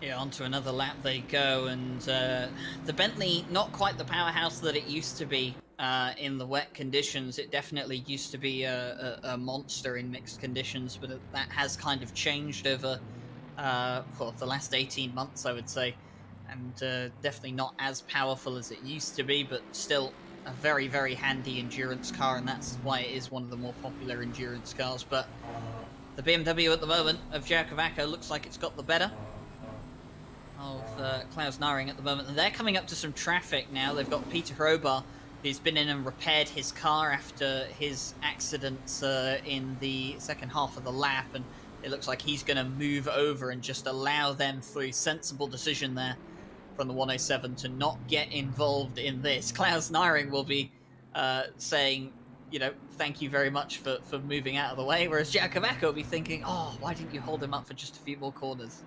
No, exactly. But either way, no, it was the sensible decision, and I'm glad they did just move out the way.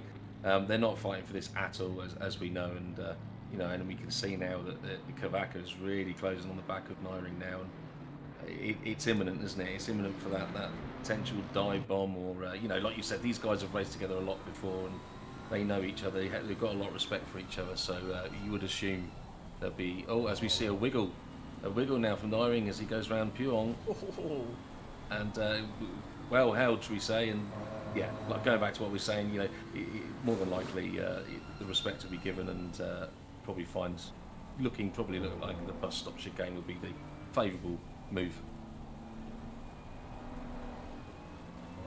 Yeah, so Jakavaka then getting ever closer to the back of Klaus Nyring, and Klaus Nyring just a bit out of shape as well, and we saw that earlier on, and that's what gave Jakavaka the opportunity to get very close. You said the move into the bus stop chicane looks like the most likely. Well, quarter of a second between the two of them as they come out of campus, and is the Bentley just going to stretch its legs ever so slightly and pull enough of a gap to keep Klaus Nyring out of striking range? This is where we saw João Cavaca earlier on in the race just go a bit too deep into the braking zone. Going to have a look, just filling the mirrors on the inside line, but no move again from João Cavaca. Wonder if he's probably learnt from his first opportunity at trying to get past Klaus Nyring that he can't brake as late as he wants to. Oh yeah, and obviously, and I was surprised actually how much how much curb they were taking on the inside of Blanchimont there in these conditions, and we've already seen them slightly off of the curb and going onto the grass, and that's a high speed in these conditions. It's extremely risky, but they carry on as they go off to Rue Rouge for another battle down the Kemmel Strait. Yeah, off they go for another battle then, and they're just going to keep continuing to go and go, but this battle will have to come to an end at some point, because they'll both have to come into the pit lane, and that's going to be one of the questions as well. Can one of them get over the other on the pit lane, on the pit stops? That's going to be an all-important question. Jakavaka might just sit in behind towards the end of his stint and see if they can jump the 747 on the pit stops. We've seen that a couple of times here today, that drivers have gained time in pit lane just by getting your marks right when you bring in the car, making sure that you're right on the limit of not speeding in the pit lane on your pit entry as well. And we've seen plenty of drivers get that wrong, both on pit entry and pit exit today. It's very difficult to do, isn't it, Les, to gauge it, and especially it's a bit more difficult in the wet, because whatever braking reference you had for your pit entry all of a sudden changes when you're in the wet. And also, when you're coming in to do your pit stop and hit your marks, you have to brake that slight bit earlier, because, of course, when the tyres stop rolling, the car will just slide a bit on the wet tarmac. It certainly will, and yeah, you're quite right. You've got to over exaggerate your braking zones. We say you just brake that a lot earlier, and hope you don't hit any of the painted lines as well, because that does affect it too. And just got to be that bit more cautious coming into pit lane. That inside wall as well, as you approach into the pit lane, that inside wall is very easily struck. If you hit one of the white lines as well, that doesn't help. You can sometimes understeer into the outside wall and so on. But and equally, even on the exit, coming up that hill, out the pit exit, going round the bend of the pit lane and then out onto the track itself is extremely difficult, and especially if you've got a car approaching you through Eau Rouge and Radion, as they can get to that river we described, that massive puddle that goes across the top there of the hill, and it can really cause a lot of issues. Definitely can cause a lot of issues, and some of the issues that they're dealing with throughout this race as well. And continuing to look back here, this is Lays now, a bit closer on the back of Volland, BMW versus BMW. We saw that this is about 1.1 seconds a few laps ago, but the Grid Finder team now firmly on the back of the number 80 silver placed car. So obviously not a move for points or position in class, but obviously just an overall position that they'll want to get back on one of the silver cars ahead of them. And in fact, there is a battle brewing between the second and third place cars in silver. Martin Lawrence is only 1.5 seconds away. from this car, the second place car, the 818 of Tavinza Hacker in the Madhouse Racing car. So a battle for second in silver, Les. Not too far away as the rain starts to get towards the end of its visit here at the Spa 24. Yeah, there's a lot of on-track battles at the moment, and very close, in close vicinity of each other. But like you quite rightly said, a close battle now emerging.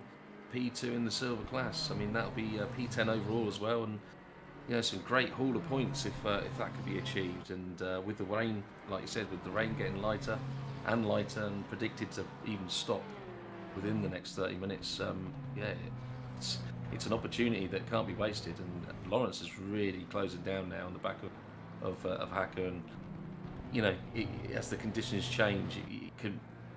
Some of these drivers are just better suited to it, and maybe that's where Lawrence is playing a key part. Yeah, Martin Lawrence going well at the moment and looking to get that second place off of Madhouse Racing. So Connection Lost Racing, well, no connection issues for them so far in this race, and I have been told by Bart Matcher that name has been a pretty good omen for them throughout their history in sim racing, so they'll be hoping that it carries on here. Well, look, I already said it earlier in the race, and nothing's gone wrong. So I'm hoping that they're clean. Yeah. And the commentator's curse isn't powerful enough. Still 5 hours to go though, Ryan. Still 5 hours to go. Still 5 hours to go. Everything can change. It certainly can. But yeah. Great name though. Great name. It is, and it definitely lives up to, it lives up to things we can relate to as sim racers. I mean, always connection issues that, can befall your team in a race, and it's horrible to deal with. So, it's always great to see a team that kind of makes a name out of it, makes a joke out of it. But the battle for second on here, and this is in fact a battle for 10th overall as well. So a bit of pride involved for both of these teams as well, to see which one of them will fill out in that 10th place spot overall. And that is another thing just to remember, Les, is that these are silver class cars, but these are not your traditional run-of-the-mill silver class drivers. No, they're certainly not. They're both extremely fast drivers, and they've squeezed into the silver class, shall we say, for whatever reason, or maybe it was the team as a whole. I can't remember how the qualification process worked, but yeah, it's they're not slow, that's for sure. Definitely not, and I think we just saw Martin Lawrence going a bit offline there as he was going on the run down towards Eau Rouge. Yeah, I wonder if there's a bit of maybe a bit of cooling of the tyres. Where it's starting to dry out a little bit. Could maybe be. Eke out the stint on these tyres. I mean, it looks like he was just pulling to the right there on the Camel Straight also. He's going to be right on the back of Tavinza Hacker, but nothing doing there at the moment. They have Malinowski, in fact, just behind them, and that's not what Malinowski will want to come across, because at the moment he's trying to keep that gap between himself and Caracas at 8.3 seconds, or maybe even increase it before this rain stint is over. But right now he's got two silver cars fighting for a podium place that aren't exactly going to be in the mood to move out of the way for him. So for Malinowski now, things get a bit more complicated, and like you said, maybe it was Martin Lawrence moving over to the side, just cooling the tyres down a bit, and he has moved over to let Malinowski through. So it'll be interesting to see what happens now with Tavinza Hacker, if he's going to move over and just let Malinowski through, or if he's going to make him sit behind him just for a bit to try and build a gap between himself and the 404. Yeah, and I think traditionally the best place is really to allow for the laps, or the lapping car, should I say, the lead car to lap you is going to be in the braking zone, in the heavy braking zone, such as the bus stop chicane. And it wouldn't surprise me if we see Tavinza Hacker, adopt that strategy there. And but either way, if you can keep him back just for a little bit longer, it's just going to help him a little bit. But I think it was sensible of Lawrence there to let the 992 through. Where he did, and because he knows he's fast enough, and he can even potentially, as we're going to see, follow them through. And Martin Lawrence, ever the opportunist, will follow through. Oh, and Tavinza Hacker getting all out of shape, coming back onto the track. But a fantastic move from the 404, capitalising on what Malinowski was able to do, and you can just see they're following them through, and then they go side by side. I don't think there was a touch. Rather shockingly, so Vince Yeah, Hacker that's, just saving that. I think someone called that the slide job. But yeah, no, it was an opportunist That move. was a new underwear moment, I think, for Vince Hacker. And the track, in fact, now going down to damp. So the rain lightening up significantly. We're expecting it to stop in less than 10 minutes' time. And in fact, the track conditions have already changed. So some of that water starting to get cleared off of the circuit already. So you would think that dry tyres within the next 20 minutes may be a possibility. Certainly is a possibility, but as you've already mentioned, though, with the track temperature, should we say, and the ambient temperature being so low, it may take a little bit longer. But no doubt there'll be some brave people out there that'll go for that slick tyre a little bit earlier than others, and to see if they can claw some seconds and some positions back. And but who knows? But yeah, you're probably about right. But around about sort of 20 minutes, looking at slicks more than likely.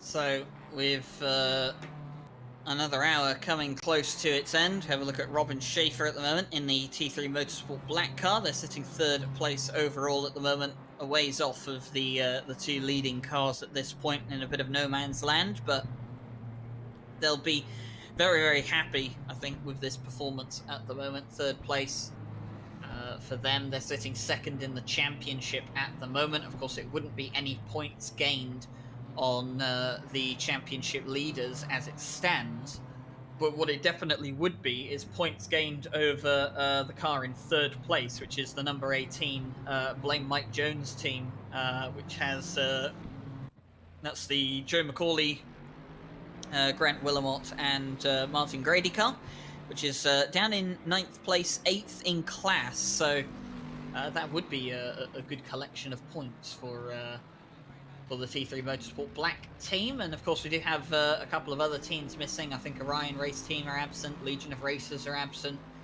from this race as well. So the Volante Racing Acertec Sim Sports team, which is currently in second place and competing for the win, well, with the double points on offer here, they could jump all the way up into the top 3 as well.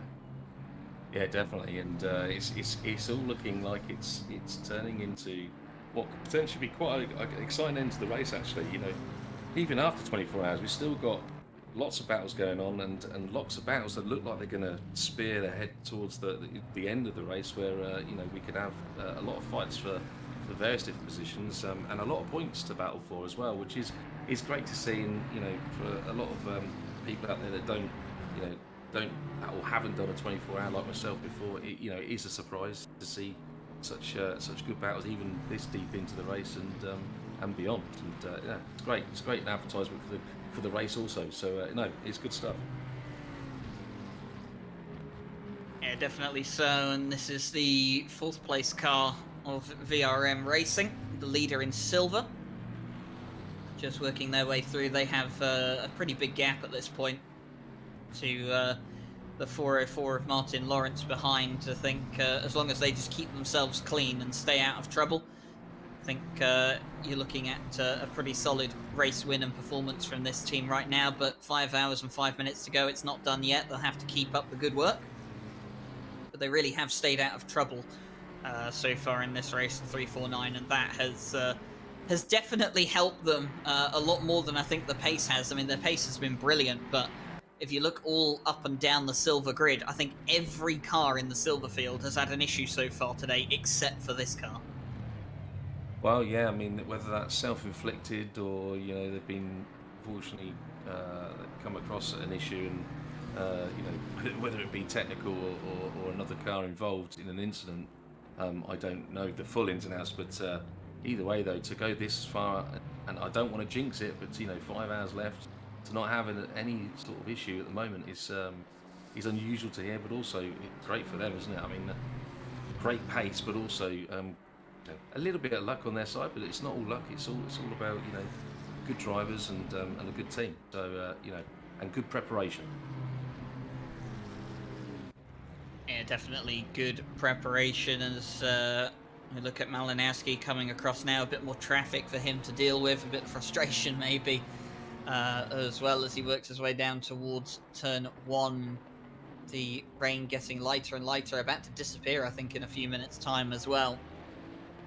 A bit further down, there are some battles going on track, though, or at least starting to develop. The 137 is closing in on this car right here, the 500, the Forza Italia PLE racing car, which has had its fair share of self-inflicted incidents so far today.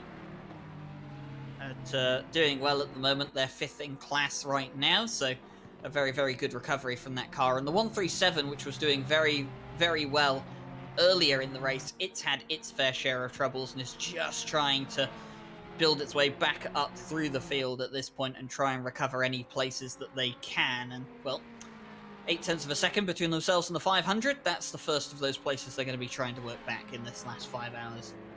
Yeah, exactly. And but there's a question here for you, Ryan. And I was asked this earlier by Mr. Tim Peck, and he was asking me if I thought that the back end of that 500 Forza Italia livery, that lovely livery, if I thought the back end of that Ferrari looked like a Pop-Tart.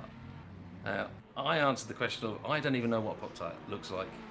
I just wanted to... What were your thoughts, Ryan? I don't think I've had a Pop-Tart in years. It's my answer to that question, is I've just seen Vivut go a bit deep into the bus stop chicane, having to take some of the escape road, and that's going to put them 2.7 seconds back. Have been informed, by the way, that the 349 did in fact pick up a couple of drive-throughs for track limits, although it doesn't seem to have affected their race too much. And speaking of drive-throughs for track limits, Klaus Neiring's just picked up a drive-through for track limits and has come in to serve it immediately. And guess who's driving in behind them? It's the 34 car that we spoke to earlier in the broadcast as well. They've also got a drive-through, and well, considering the fact that there's no sheet come under my door for a stewarding inquiry, I'm going to believe that that's track limits as well. I would hazard a guess that you are almost certain be correct. But yes, it's unfortunate. It does happen on a track like this. It's so easy to exceed the track limit and get those unfortunate 4 track limits over the period of 24 hours. It's for any car not to have done it is a great achievement in itself, with all the different drivers that jump in those cars as well. You know, with different abilities and different speeds, at some point most cars will get drive-through, unfortunately. Yeah, so the 747 and the 34 make their way down pit road, and the naughty step, I guess, if you want to call it. Martin Lawrence continues his way on in second place. Has got 4.2 second gap now between themselves and the 818.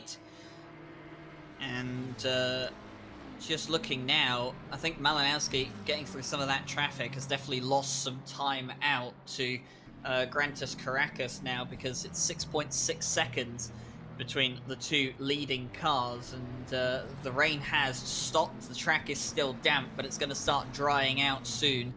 And the temperature around here has actually just got a tiny bit warmer, as it's gone up by 1 degree up to 13 now, as we're past the 3 a.m. mark in the race. But yeah, it looks like Caracas, despite the fact that most of his stint has been about conserving, you know, the gap that's been between them to around about 8 seconds and making sure that it doesn't go much over that, now starting to work it down a bit in favour of the traffic. Yeah, and already to be, you know, with no rain and then be in the damp conditions, and like you said, with a slightly warmer temperature, I think you're going to be right at 20 minutes from when it stopped raining. We're looking at probably slicks will be the optimum tyre, but yeah, they're closing that gap. I'm wondering if this is where the 70 car now is starting to come back into its own, and it's just better at these drier conditions and being able to close that gap down now. And it's gonna be really interesting to see who's going to go for that first pit stop and for those slick tyres. But yeah, no, it's turning out to be a great race, isn't it?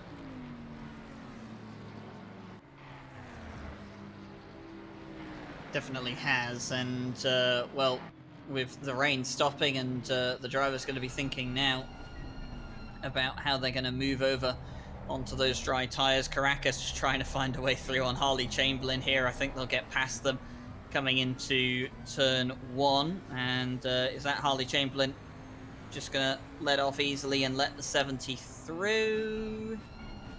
Doesn't look like it entirely. Oh no, they're going to go deep into turn 1, so there you go. Well, going very deep into turn 1, in fact. And probably didn't need to go that deep to let the 70 through, but I'm sure the McLaren appreciates it as they'll continue on their way. 6.2 seconds then it is between the two of them at the top. And, well, with just under 5 hours of racing to go, we're going to hope that it gets a lot closer, and maybe we'll even have a battle in the final hour of racing here between the 992 and the 70. Yeah, it's going to be a great finish to the end of the race. I'm sure it's going to go all the way. Can't see it ending until the very end, and you know, it's closing. The gap's closing, and the traffic always gets involved and can cause those gaps to close up quicker. But it definitely looks like the 70 car is liking these conditions a bit more now, and you know, it's going to start coming into its own like it did in the dry conditions earlier on. So, yep, we're looking in for a good battle there. Definitely are looking in for a good battle, and hopefully long may it continue. Looking at Malinowski just at the moment, 6.5 seconds, there is the gap, and he's got more traffic ahead of him at the moment. The 70 does also have a bit of traffic in front of him. In fact, both of them have kind of found themselves in a spot on track where they don't really have much free air to speak of, because even when Malinowski gets past a couple of these guys, he's still got a few more cars up the road, so not too much room for him to work around with at the moment. I think there's going to be a chance of them coming in and fitting the dry tyres before we see them clear the rest of this traffic, so that could be interesting as well. More time possibly to be gained or lost on the pit stops for both of these cars. Yeah, exactly, and you know, it's who's going to come in first, isn't it? It's I wouldn't be surprised if Malinowski comes in and then Caracas just follows, just because they know that they got the pace on the dries, you know, the dry conditions, and yeah, I just can't see this battle ending until the very end of the race. I really can't. Well, it's been an absolute pleasure to commentate alongside you, Les, for part of the 24-hour race. Hopefully, we can relay again for one of the other races for the World Tour later in the season, maybe around 5 or 6. But as far as I understand, you've got a car to get back to. Certainly have, and I've not got long to get back. So thank you very much, Ryan, and everyone on the RCI team for once again a great broadcast, and also to the stewards for you know, for what they do. I know I couldn't do that job, that's for sure. But yeah, thanks again, and yeah, I hope to be back soon. Yeah, I sit in the same camp. I couldn't do the steward's job, but yeah, it's been fantastic to have you here, Les, and we'll let you get back to your car and see what's going on with them. Meanwhile, Robin Schaefer's come in to the pit lane. The 411 is in, the 200 has also come in, and as Les moves out the commentary box and hands over his microphone, it's time for the Ryan and Ryan show on the 24-hour. It's Ryan Balsam. Yeah, thank you, Ryan. Great to be back. I've been on that side of the desk, this side of the desk, and been watching with a few of the friends up and down who've been even driving in it. But yeah, it's interesting to see when I left, the sort of the rain had been coming, but now you're in that weird changeable conditions moment where you're sat thinking, do we go to slicks? What do we do? Do we continue? Can we continue? As in, I think people like 411, the 95, and the 40 that all have come back into the pit lane, I believe they're all out of drive time, so their strategy is now sort of being forced by it. For the 992 and the 70, you might have a little bit longer before they pit. They can kind of eke it out a little bit more and feel what the car's doing underneath them, but it's such a dynamic race, this 24 has been. We thought that it might be, or at least a lot of people thought that it was just going to be dry for most of the race, but the rain has not only, you know, come and gone, but it's been interesting the way the rain has fallen.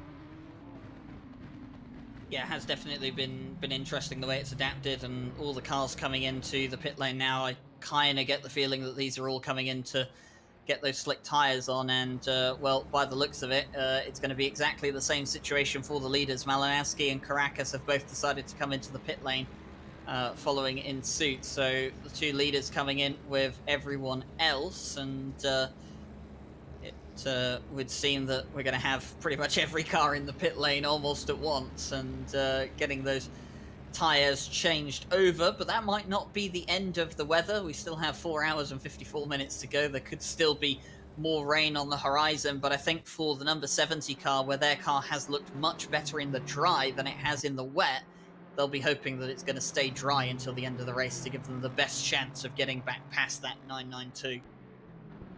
Yeah, for the 992, they've got to hope that their car is still, because I'm going to assume that all the teams that have in the top 10 are going to be going back onto the.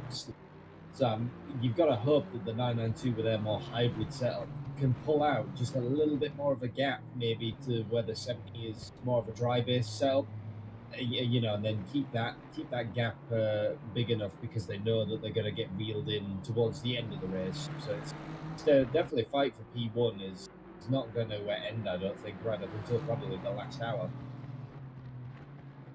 Yeah, well, that's what we'll be hoping for with the battle between the two leaders as well, just waiting for them all to get their pit stops done. And which just feels like it takes an eternity sometimes for the pit stops to get done, but everyone just cycling through and just getting those stops done, making sure that the cars are good. I think the pit stop from Caracas might have just been a tad quicker than Malinowski's. We'll have to see when they come out of the pit lane to see exactly what it says. And, well, it was quicker, but it was quicker by 0.02 of a second. I don't think my naked eye would have seen that, but I did see the 70 get rolling slightly before the 992, but definitely interesting. Oh, and there's a car off immediately out of the pit lane. The 504 has come out of the pit lane onto the Kebble straight and has immediately gone into the barrier, and that almost was really, really bad for the 404 and the 70 that came out of the pit lane and almost got caught up in that incident. Oh, that's the Simpson Riggs car, the 504. So what's happened? Have they come out and just been too harsh on the throttle, possibly? Or leading out, that is the 504 immediate. Or it might be, yeah, it's that puddle that runs across. You can see them go across, and it just completely grabbed the car. That is a horrible, horrible place, especially at Spa. It's one where, as a driver, you always kind of brace for it. And obviously coming out of the pits on what will have been cold slicks, he's just not done them any favors. Yeah, definitely not, and that's not what the 504 car needed, especially just coming out of the pit lane. But slight panic for the leader. They lost a bit of time to Malinowski because of that, but I'm pretty sure they'll take losing 1.5 seconds over possibly being out of the race and involved in a massive accident on the pit exit. It's Riley that has fitted into that number 70 car. Malinowski has stayed out in the 992, and now they're going to be out there on those slick tires and hoping that this track dries out as quick as possible. Yeah, the dampness is the problem with this kind of time when it stops raining is obviously there's no sun to dry it off, and 13C. You've just got to hope that the 24 plus cars that we've still got running around managed to put in that dry line, and it makes it even more scary when you have to make a move as the 18 has also come undone. I think that's a Blanchimont, and if it is it's with the Bentley driver, I'm going to assume that is very much a Bentley moment. The heavy damage on the front of that car, look, the bonnet's completely buckled. I think the rear end might have just got away from them. As we see a quick race replay, what has happened to the 18? They're coming up to Blanchimont. Oh, the damage was already done even before then. That 18 was pre-damaged. They've just gone wide because the front is so washed. Yeah, they've just let everyone by. So bad news for the 18, who thought they'd been battling the 747, if I'm not mistaken, and the 747 ended up with a drive-through, so they thought maybe the 18 was home free, but apparently not. Unfortunately not for Martin Grady, and that car comes straight back down the pit lane, and it won't be the only one by the looks of it. I think that 504 is going to be coming back down pit lane. Oh no, in fact, actually, they have carried on going, the 504, so they're just going to continue onwards with whatever damage that car has picked up. This is the 89 and the 920, Gridfinder versus Armamentario. And BMW versus BMW. We've seen quite a bit of that so far in today's race, and looking up further up the road as well, it's Tavinza Hacker and Marek Vons. There's only about a tenth of a second between those two, apparently, on track as well. And in fact, Tavinza Hacker's got back past Marek Vons, so the 404, which was in second place in silver, has now been demoted to third. That kind of shows, though, what a lot of people's setups are. You know, they're struggling. You can kind of make a wet setup. You can make a dry setup work with the wet tires, and a lot of times kind of survive on it. But it's really showing when you have a dry setup with dry tires that you're asking it to do mixed conditions. Some of them are really, really falling off, and some other cars, you know, like the 992, that they're still holding their own from you know, from the relentless charge of the 70, just because of the way their setup's done. As the 95 makes up another position through the pace hub car. These guys have been sort of raring up the field, really. There's rarely been a moment when we haven't looked and seen the 95 is just getting closer and closer. Still a while away, I believe, from the 40, his fellow Aston Martin for the Jardier community team.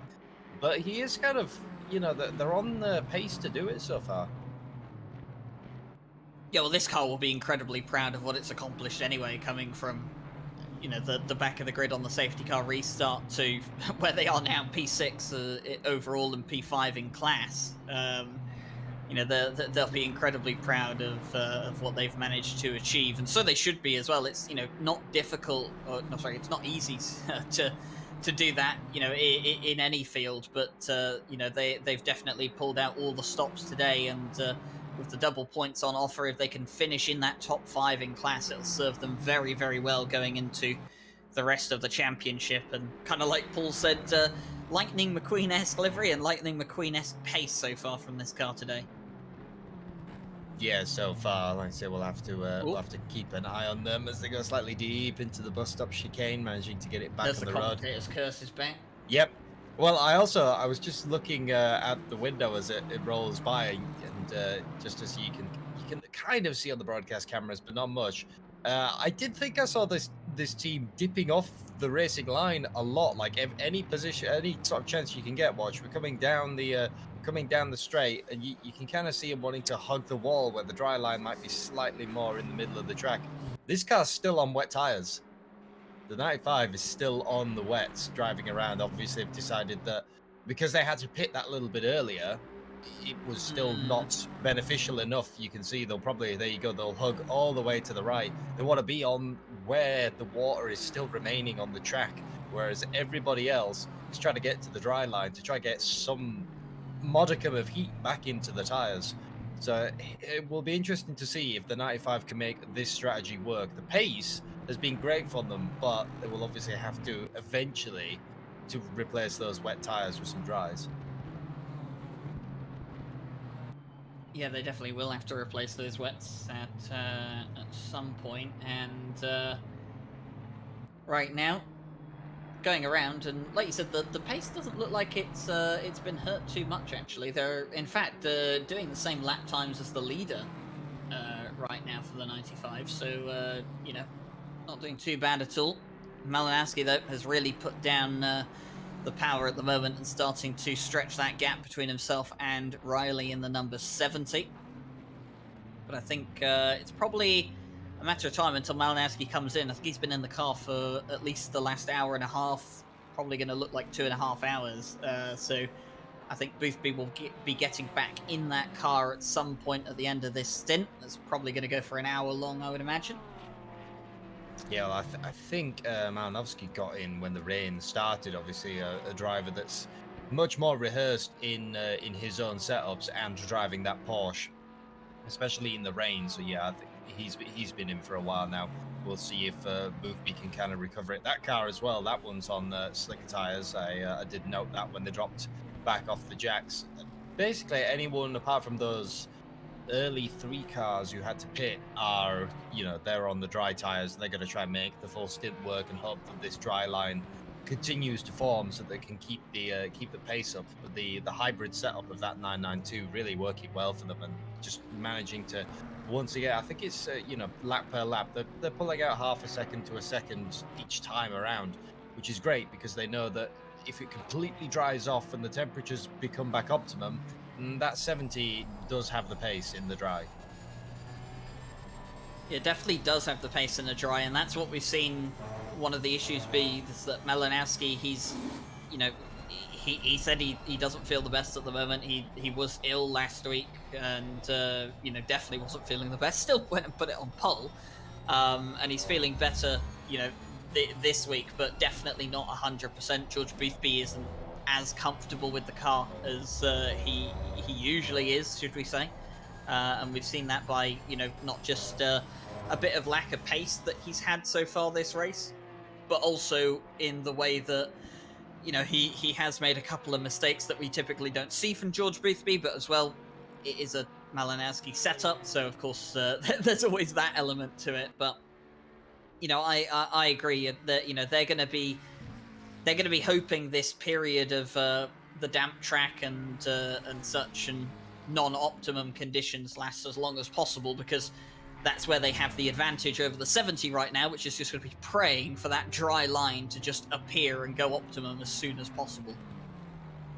Yeah, which is why I think that the 95 as well might actually gain a fair bit. I think, I'm not entirely sure. I need to check if the 40 is also on the wet tires, but you can nurse these wets along quite a long way, because I've had to do it before, where similar things, mixed condition racing, it dries up. It would be detrimental to go back onto the slicks, but it's kind of not wet enough for wets, so they start to overheat. You're constantly running off the off the racing line to continue to sort of wash them over and keep them cool. But I've had it before at a Brands Hatch race where they were completely boiling, red. There was no water left on the track by the end of the race, but it was still faster to stay on the wets. So I'm keeping my eye on that 95 and what the 40's doing. And obviously for the guys leading the race, they're a couple of laps clear. They haven't really got to worry. You've just got to, for the 992, you've got to worry about the gap to the 70, which at the moment is still stabilized about 12-13 seconds. I think I saw 14 at one point on a live timing, but I think that's just the difference in sectors, where the McLaren comes back alive and where the Porsche is. Yeah, definitely. And looking at the previous lap times as well, not actually too much of a difference between the Malinowski 230.2 and then Jonathan Riley a 230.3. So about a tenth of a second difference between the two of them right now. So that's not bad. And the track conditions now to greasy, so starting to get a bit drier and drier. Meanwhile, Alexis Pirali, we spoke to them earlier in the race. Of course, they're the leader in the silver class and doing a very, very good job as well. They've had the biggest of their troubles has apparently been 2 drive-through penalties for track limits, although they're still massively ahead of the 818 and the 404 as it stands right now on the road. And like I was saying to Les, pretty much just got to bring that car home comfortably now, not worry too much about the pace. But this man has done plenty of driving for his community team out here as a one-off super sub, and they were saying earlier about how incredibly happy they were for Jardier to join them for the 24-hour, and we have a drive-through penalty for the 500, and that one is not for track limits. Incident on lap 463 turn 10 involving the 102 and the 500. The 500 takes out the 102 whilst attempting an overtake. So the 500, who's already had its fair share of drive-throughs for track limits and a stop-and-go 30 for speeding in the pit lane, has now got a drive-through for causing an incident. Which is the worst track to ever have a drive-through at, as Spa. Is just it seems like half of the race, from when the driver enters the pit lane to when we actually talk about them going out. I've known it before where we've seen a driver go into the pits, we've had whole battles start and conclude, And then we kind of go back and say, oh yeah, by the way, that driver, they've just come out of the pits now. But I was looking as well once again on the out of the window as they pass by. The 40 Jardier, he's also on the wet tires, so they'll be once again nursing those wets through. I think they pitted pretty much the same time as the 95.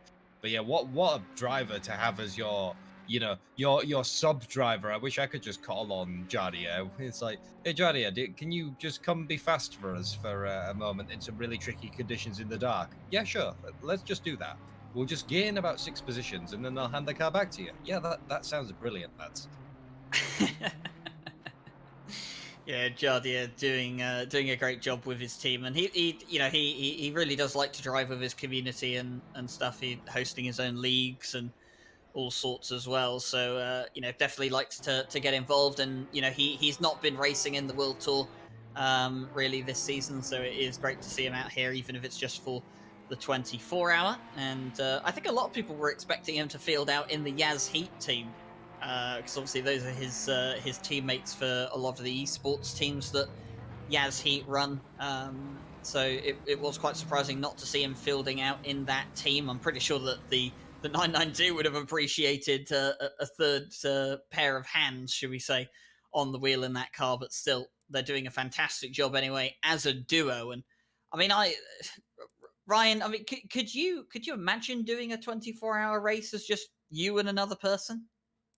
I mean, I did a 12-hour race with basically myself, so I know of similar how it can feel. That was it was a race that actually you were part of, I believe, the CHSR 12 hours of Spa. So it was yes. It was half the length, but that was multi-class. I was in a GT4 Cayman. My teammate did 3 hours and then had to go. So he came, did 3 hours, and then I did 9 hours on my own in that GT4 car. And by the end, my arms were noodles, and B, I hated every single GT3 car known to existence, because just as a poor little Cayman, you're just bullied. You are just bullied out of the way. Well, Ryan Wilson then knows a bit of what it's like to drive around here in long distance racing and doing a lot of hours in the car. But I'm sure that the likes of Malinowski and George Boothby probably going to be feeling a bit tired, I think, right about now. But 4.5 hours to go, and I believe we do have a replay of what exactly happened with the 500. We didn't have. For some reason, it didn't register on the back end of the broadcasting tool. So, oh, there we go. And that's what happened. So that's why the 102 went round spinning, and that's also that was Damiayo in the car at the moment at the time when the 500 hit them, and this is down towards Bruxelles, Ryan. Yeah, well, they look for that gap, but the gap is kind of always going to close. You know, when the driver actually commits to the line, you didn't have an overlap coming into the corner, and well, what ended up was the 102 backwards, and the stewards handing that drive-through penalty out to the 500, and for the 137, Varut just having to kind of take avoiding action as he'll just see two broadsides of a car through his windscreen, and that is not exactly what you want to be seeing as a driver, really. That's the wrong side of the car to be seeing. Yeah, unfortunately so. And to cut back to the live race scenes, the 500 has gone and served its drive-through penalty already, so they've got that cleared, and they find themselves about 11 point something seconds away from Harley Chamberlain, so they've lost that position to the 781, and they will have to try and regain that now back on track. And the 992 is actually just behind the 781. This is Marek Vons, who came out ahead of Tavinza Hacker in the 818 and going a bit wide on the exit of Blochimon there, and now finds himself about 15 seconds down on the 818. It looks like a stint for Marek Vons that's proving to be a bit more difficult than maybe they expected. Yeah, and looking at it as well, you can kind of see it on the front, as especially from that shot. That car does appear to be carrying some front end damage as well. So maybe a little bit of an incident for the 404. They've ended up with some front damage. You know, the aero will be hurting, and that will really some corners, especially like Eau Rouge Radion, where you need, especially the McLaren, you need all the downforce that you can get on the front. You don't want to be washing wide. You don't want to be getting those, track limits, and you kind of need your car to be at its optimum. Whereas, obviously, if you're carrying around with damage, your lap times are going to be slower and slower. So, obviously, not the greatest stint that they could have ever wanted for the 404, but they are still third in class, and they've been up and down with this 818. I think Mike Jones was talking in the background as well when I was coming in.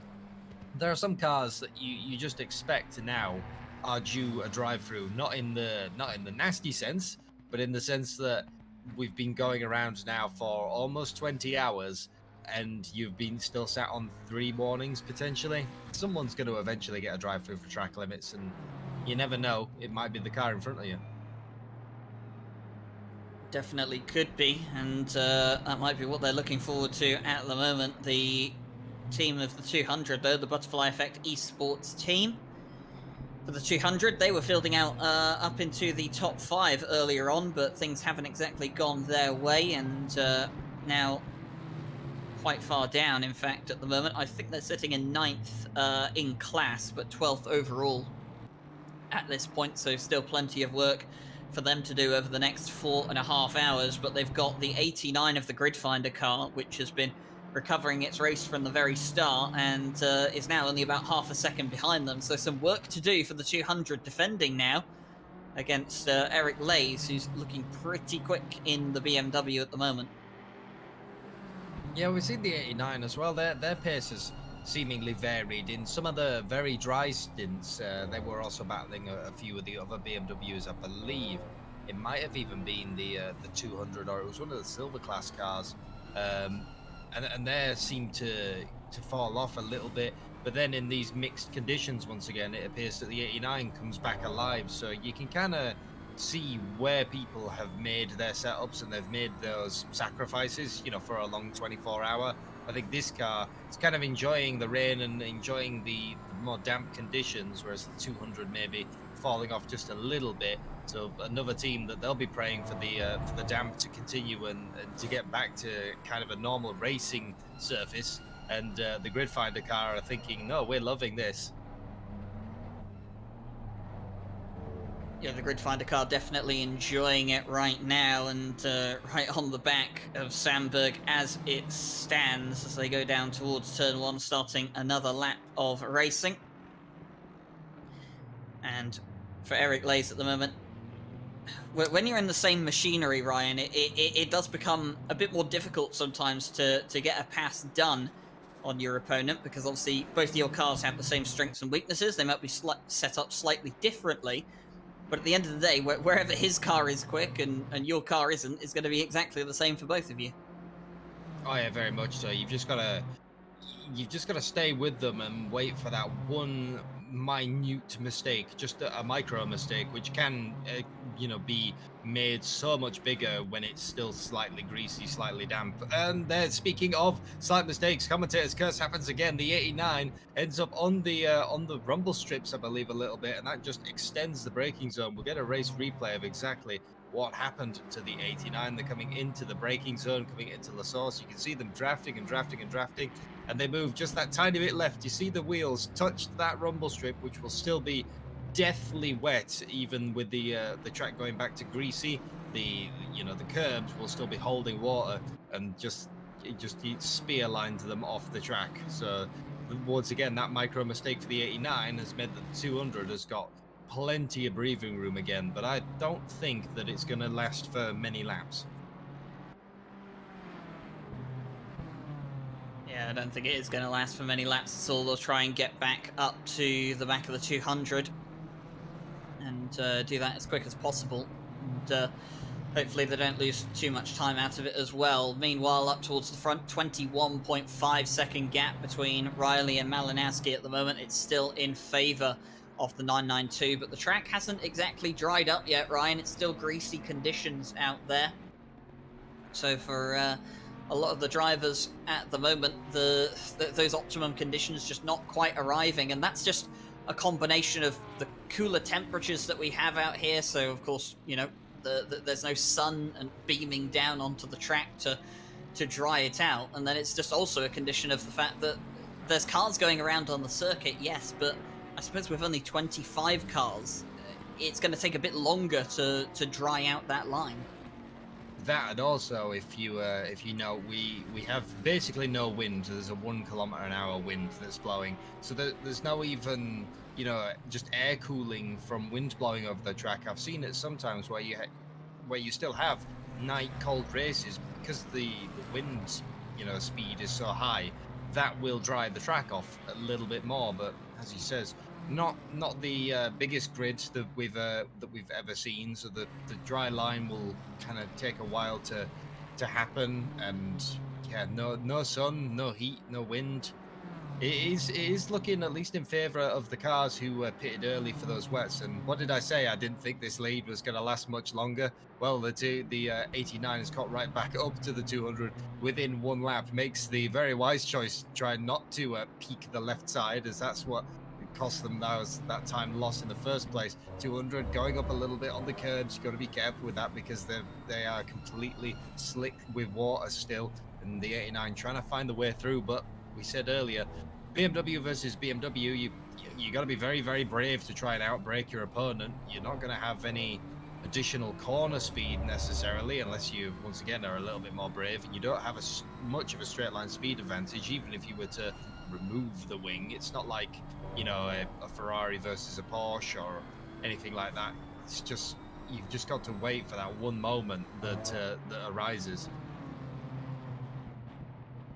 Yeah, you definitely do have to wait for those moments, and well, Eric lays back on to the back of Oscar Sandberg, and this battle then resumes for 12th place overall. And I have seen, what is the gap? I think Martin Grady is he a lap ahead of these guys at the moment, or is he? Yes, he is. He is a lap ahead at the moment by the looks of it. So even if Eric Lays can get past, he's got plenty of work to do if he's going to try and catch Martin Grady. And Bentley of Martin Grady at the moment, I think, probably trying to focus on catching up to the 747 of Christopher Verstappen, who is about 10 seconds off of Marek Vons right now. Felix de Hacker's back in the pit lane, though. Yeah, so the 818 has pulled in. Will the 404 then will sort of retake second place, I believe, unless they also dive in. But I don't think they have. I don't think I've seen them come in this go around. It's I'm wondering if a lot of these teams now, for like the 404, are trying to just eke it out, because, you know, to try and get maybe a little bit of clean air. I'm trying to look where they are on the track map. If you look, the 404 just coming into Bruxelles. Maybe what they're picking, that if, you know, there's nobody in front or behind them on the track at all, and the lap times weren't dreadful. They've just elected to continue round while you've got the free air, because the traffic is playing quite a big part in this race. As the 89, they look to the inside. Will they get the car stopped? They do. It just seems that, there you go, move done. But the 89 was just so much better through Eau Rouge Radion. They could just get the drive. That is where it had to be done, because otherwise, everywhere else on the circuit, these cars are basically matched. Bart Matcher just popping into the commentary chat and saying this race is such a roller coaster for us. So the 404 back in front of the 818, and well, we'll have to see how all that peters out. So Tavinza Hacker back in the pit lane then, and we'll see where they come back out. Meanwhile, Eric Lays has managed to navigate his way through on Oscar Sandberg, so that change of position has indeed happened.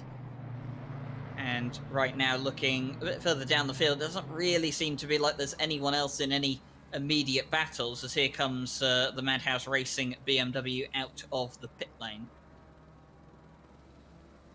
Yeah, so the Madhouse Racing car, they rejoin at the circuit. Obviously, I still think that they will retain that around about 10-second lead, if I'm not mistaken, on the 404, if they haven't lost much time in the pits. And I actually just had a look.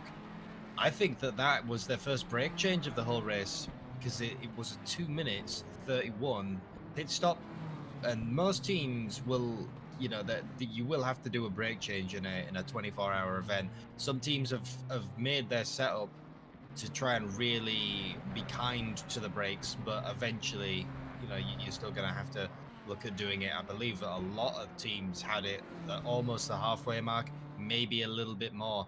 So actually, if the 404 has already changed their brakes, we might see a change for the lead, or the change for P2 in silver again. Yeah, so the 404 will continue onwards, and it's a good thing you mentioned the 818. It definitely does look like a brake swap for their car. Would match up with what we saw earlier from some of the other cars. We saw the 70 come in and do their brake swap a bit before the 992 did, so they had very similar strategies between the leaders in terms of getting those brakes changed.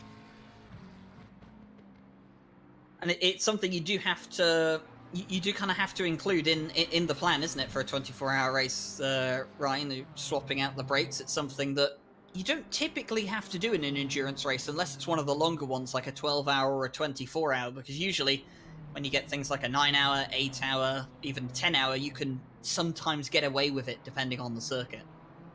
Yeah, well, I was surprised that the 818 has managed to make the brakes last so long, because it's, you know, nearly, give or take 23 minutes, nearly 20 hours.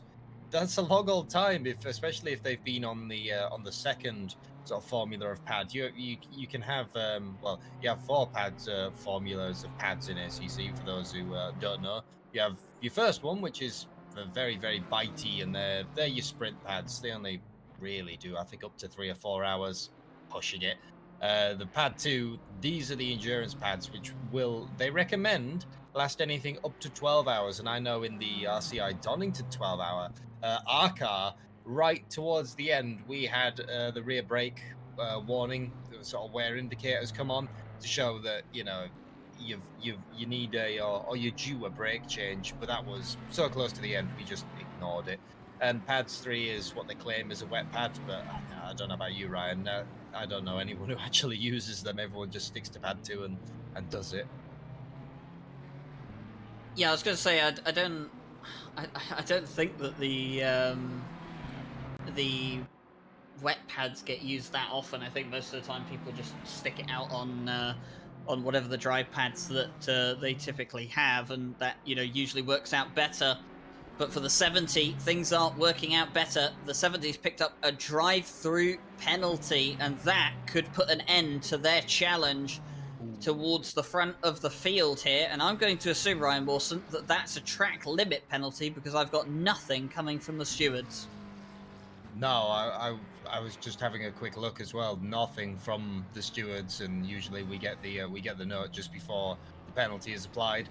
So for the 70, they've finally come undone. There must have been on 3 warnings for potentially most of this race, and with the damp conditions, you know what I mean, they must have just gone that tiny little bit too wide. I'm trying to work out from where we spotted it, where that track limit would be, possibly coming out of Puon, or maybe No Name, actually, because usually it gives you it just a little bit after, before the notification comes up. It could have been around about that area of the track. Easy to run off, easy to get a limit. Yeah, definitely seems like it. So unfortunately for the 70, drive-through for track limits, which they will have to serve.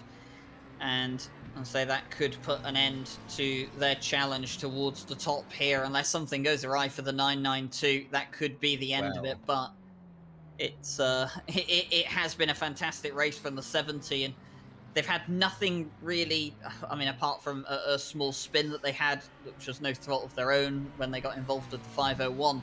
You know, they have had an almost perfect race, but sometimes, you know, things just go wrong. But you do say that, but I remember when we interviewed Maranowski earlier, that car, the 992, is also sat on 3 track limits. So they are being, they're you know, he was telling George and you know, and Malinowski was driving very much in the white lines, as in no risk, no danger. You know, he got to keep the car there. But that means that if they do have that one slight snap, which is it's a Porsche in slightly changing conditions still on a setup which is not exactly kind to the driver but can have some ultimate pace. All it will take is one little wobble off the circuit, and then this battle will basically resume after each leader has had to have a drive through. But I'm not going to say that it's over for the 70. It gives a little bit of pressure off the 992, but now they know that we also can't afford to do that. We can, we can have a huge lead if we don't do what they've done. Yeah, and sometimes you can pick up track limit warnings through no fault of your own. We've seen people pick them up before, Ryan, just avoiding an incident. They've had to go off track and they've gained time. They couldn't give it back quick enough, and the in-game system has said, "Whoa, hey there, you've got a warning now, and that's a drive-through." So, it can definitely happen. We've even seen drivers pick up 2 warnings in a lap before, on different occasions. Yeah, Misano. So, like you said, it's not done yet, but it is a bit of breathing room now for the 492, and they'll definitely be grateful, I think, for that breathing room. Yeah, like I said about the two warnings in one lap. I just have PTSD going back to Mazzano, where the double fast right, if you come in far too fast, easy to do sometimes when you're slipstreaming someone, and you go off the track. I've had 2 warnings there before I've come back on the track. It's like, oh, come on, please don't do this to me. I tried. I had my foot on the brakes. And yeah, I've had a warning for avoiding people. It was actually at this track. The similar conditions, kind of wet but not wet, is the only way to describe it. As I was talking to my team manager, a car went completely sideways in front of me at Blanchemont because they touched the inside curb. I took to the outside, obviously, to avoid them, let off, and tried to resettle the car, and got a drive-through for my troubles. It's like, oh, okay, I'll just go be sad in the pit lane. Oh dear, we don't like a sad Ryan Mawson in the pit lane, but sad Bentley noises. Sad Bentley noises, and well, I don't know if it's sad Bentley noises exactly for the 781 at the moment. They're sitting in behind the 500 right now, and about 6th place in class, so it's not too bad for them at the moment. In fact, looking at their performances so far this season for the 718, I think that would be... No, it wouldn't be their best performance this season. Their best performance was a 4th place at Silverstone. However, it would be one of their better performances, and at the round in which they are eligible for double points, then they'll definitely be happy with that. But I think their end goal ultimately will be to try and get ahead of that 500 before the end of the race. Yeah, and the 500's been up and down. They have got some monumental pace, but we've seen them, with a stop-go, a drive-through for track limits, a drive-through for, for that takeout. So the 500's got to kind of keep all their ducks in a line, as it were, if they want to continue, to be in front of that 781, because all they are kind of doing very cleverly is the 781. We've seen it a few times where they don't necessarily, or they know when to pick their battles, and they know when to just let the driver through. And because of that, because they've kept their average time very low, they're still within a distance if anything happens to that 500. So it's been a clever race from the 781. Has indeed. Harley Chamberlain filling out that car at the moment, but we have seen the likes of Darren Mulholland, Chilton Thomas, and even one of the Crozen brothers in that car as well.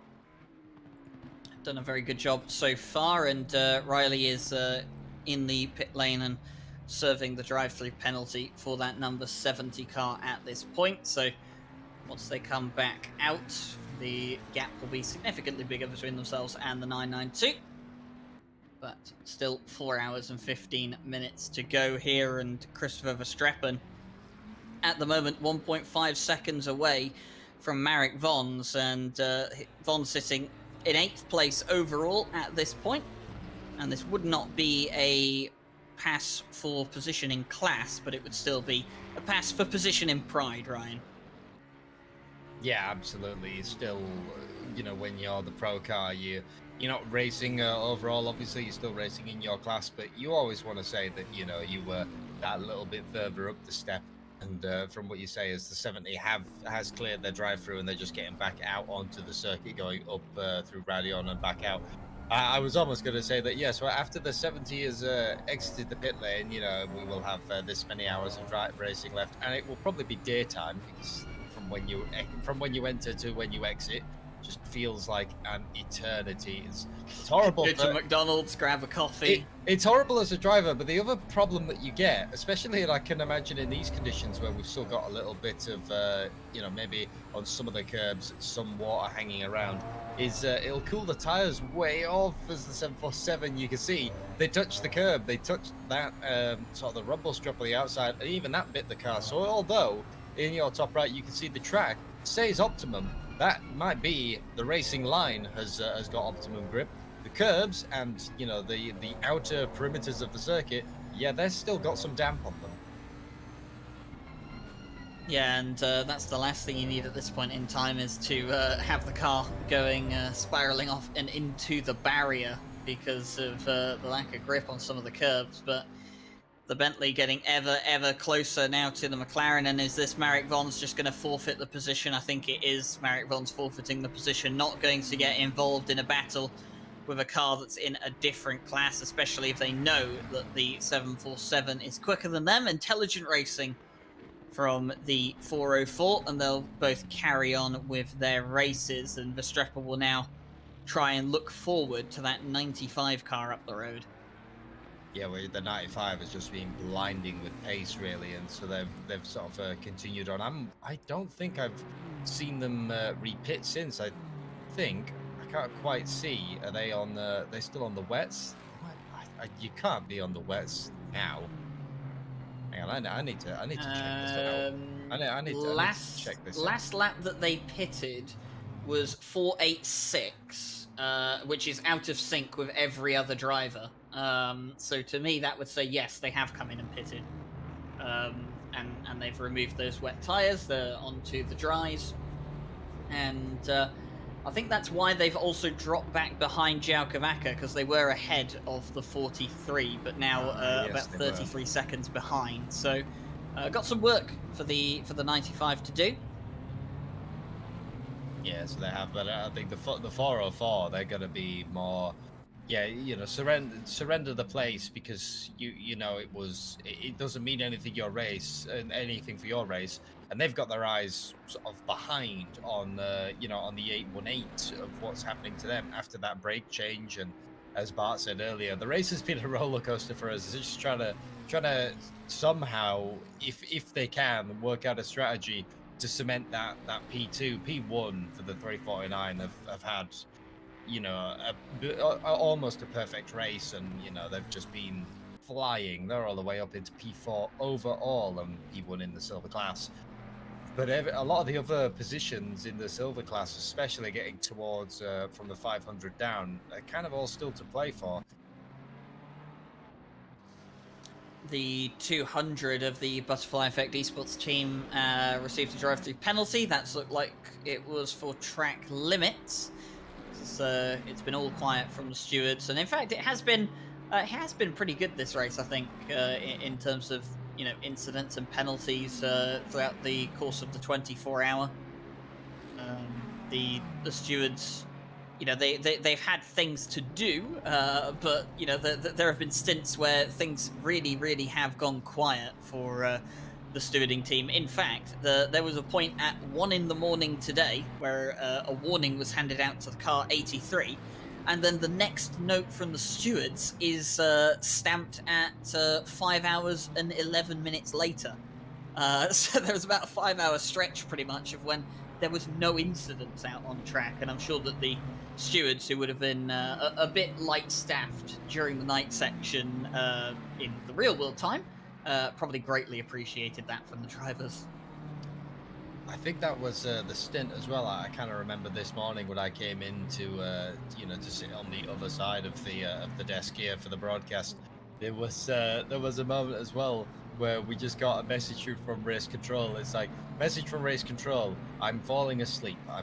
It's like, if you need me, I'll be I'll be asleep with the newspaper on my head. You don't need me now.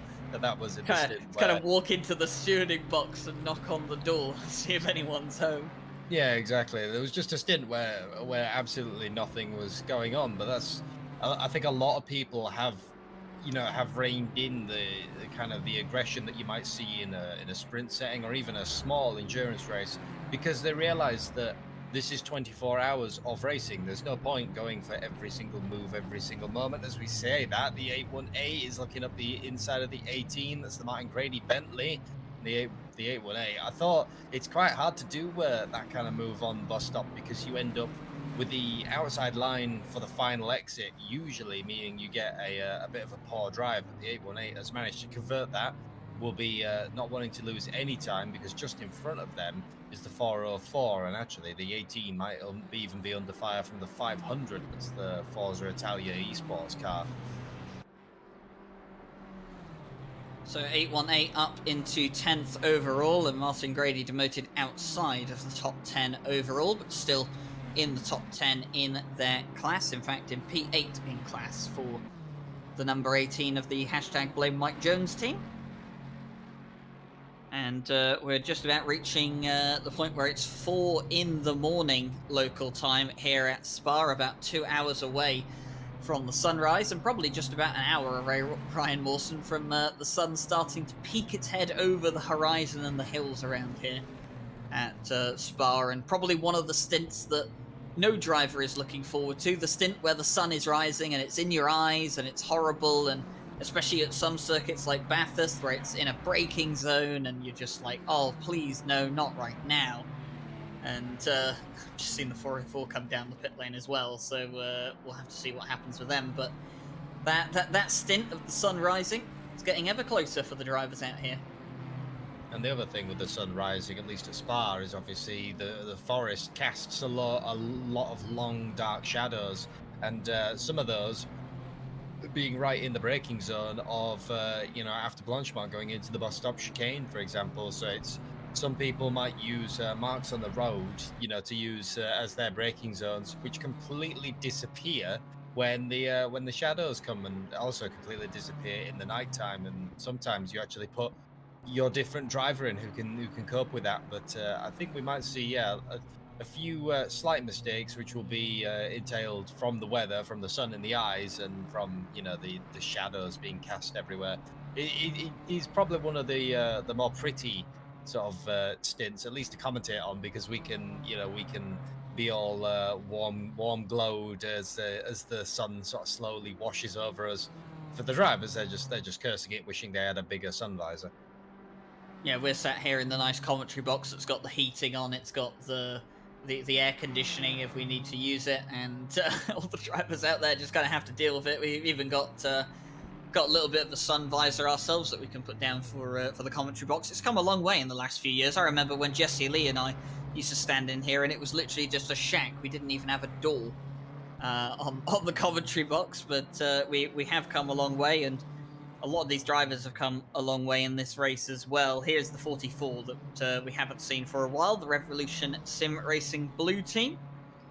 And this car has also had its fair share of troubles as well. Quite a few drivers down at this end of the field having a difficult race, but still going on, Ryan Mawson, and massive respect to the drivers that are still out here and still racing, despite the fact that they're probably not in the most ideal situation.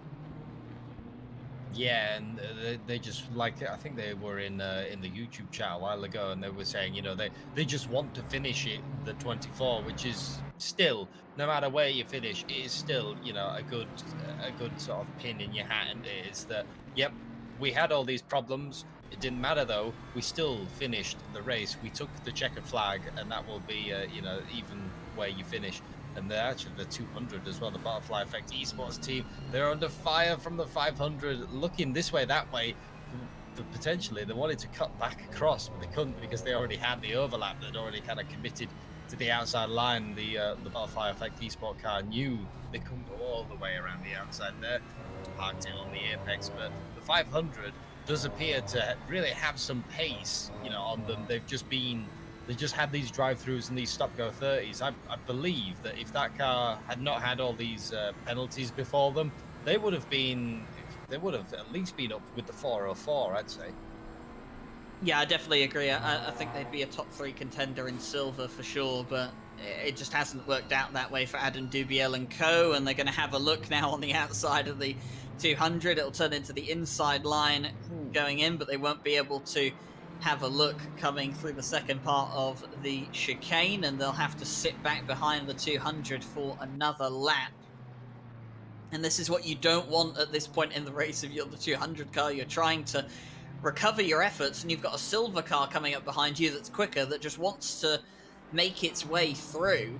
But sometimes, Ryan Wilson, you don't want to let a car through because, like I said, the class position is what matters. But the drivers, they've got that element of pride, and you don't want to let a driver through that's in a quote unquote slower class than you.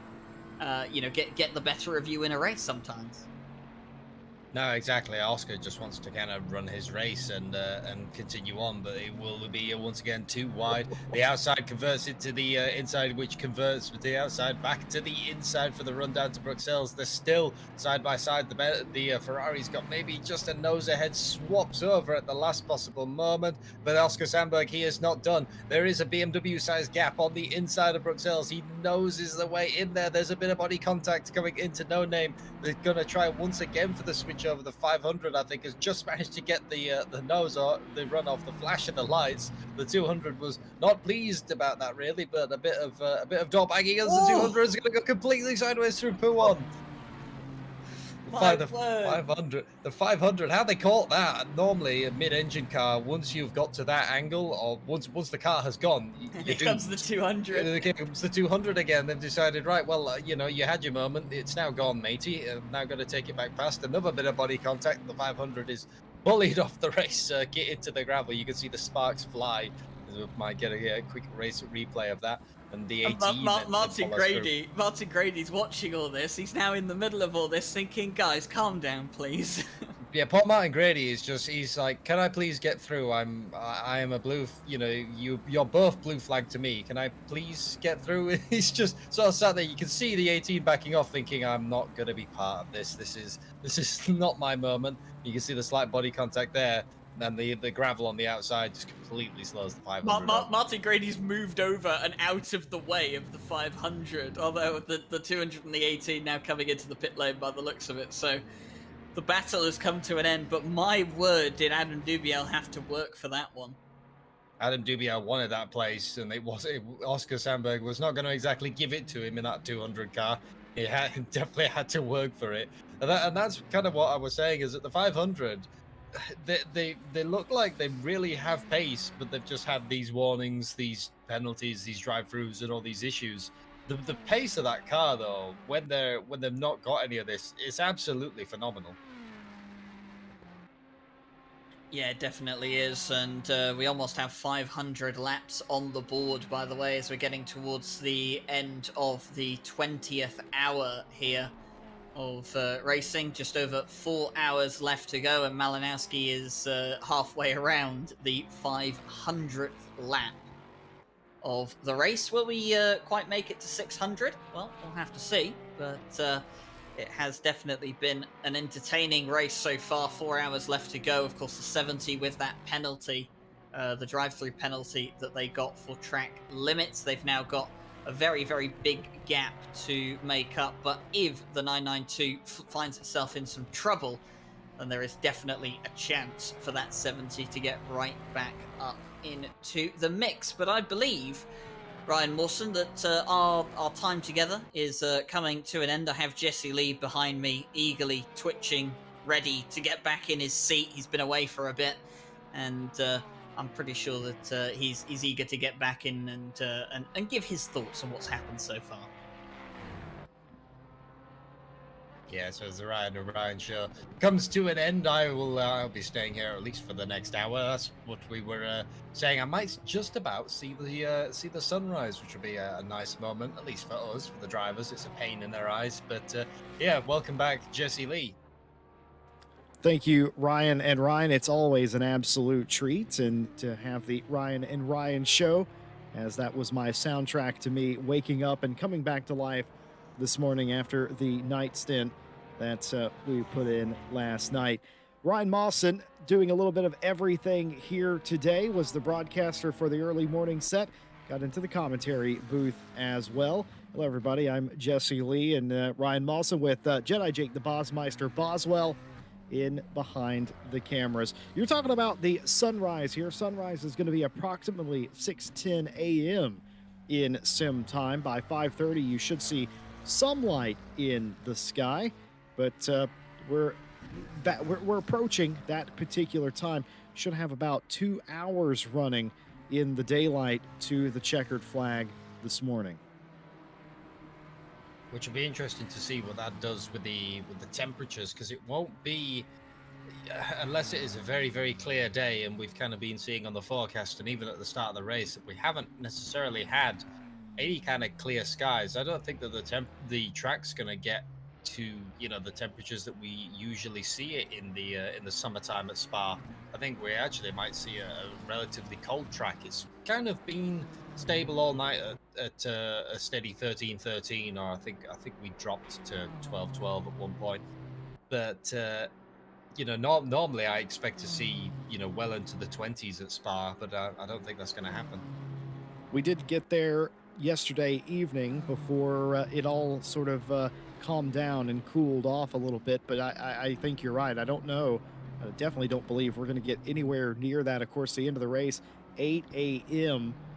in sim time. So definitely not going to get back to that point. And you're talking about the clouds. That's a very good point, Ryan. The furthest we got to seeing, the sun, the moon, whatever it may have been, was after sunset last night.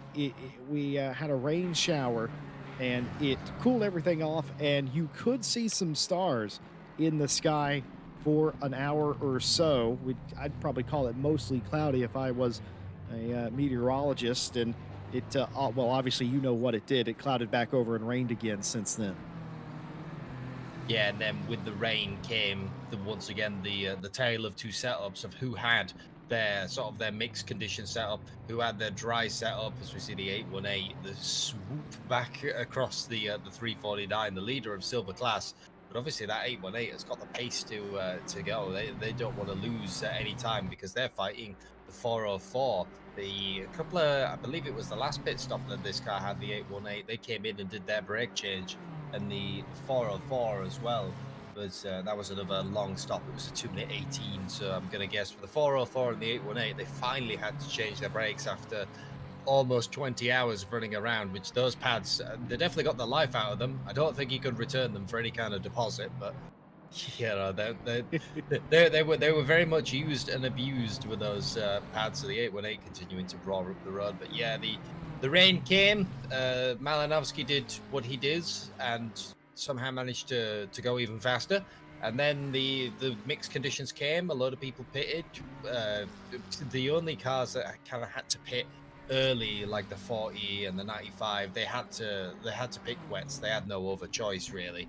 And everyone else kind of went on high pressured slicks.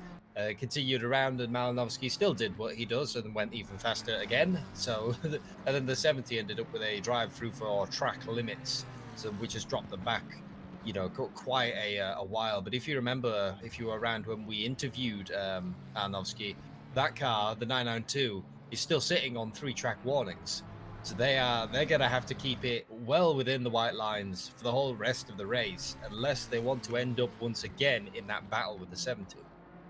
No, absolutely. I thought that when the Volante number 70 got their drive-through penalty for track limits, I thought that the next thought in my head was, surely Yazid is not too far behind, and that pretty much confirms it. They are sitting on a knife's edge, and speak of the devil, and he shall appear. Robin Schaefer has got themselves a drive-through penalty. That is, as you might have guessed, for track limits. ACC assigned penalty to the 411 T3 Motorsport Black BMW.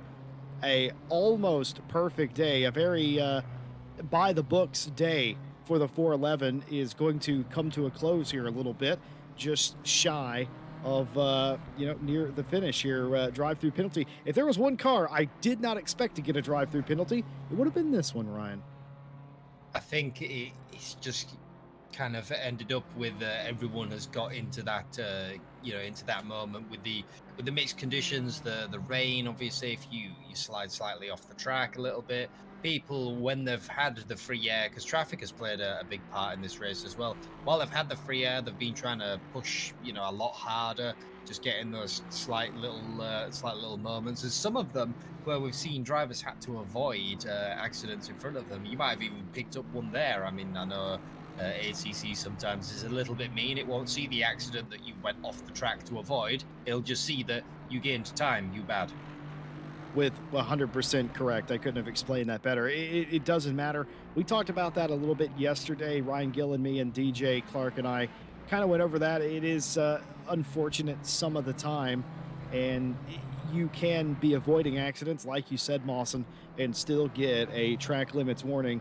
And we actually saw that live. One car kind of trying to avoid what could have been an accident, drove off the track and got themselves into a little bit of trouble. Garrett Fisher in our chat's been with us a lot of this race, had a comment on the 200 a little bit ago. We have a little fun out there, and what was it? We had a little fun there after their move under braking. Ha ha ha.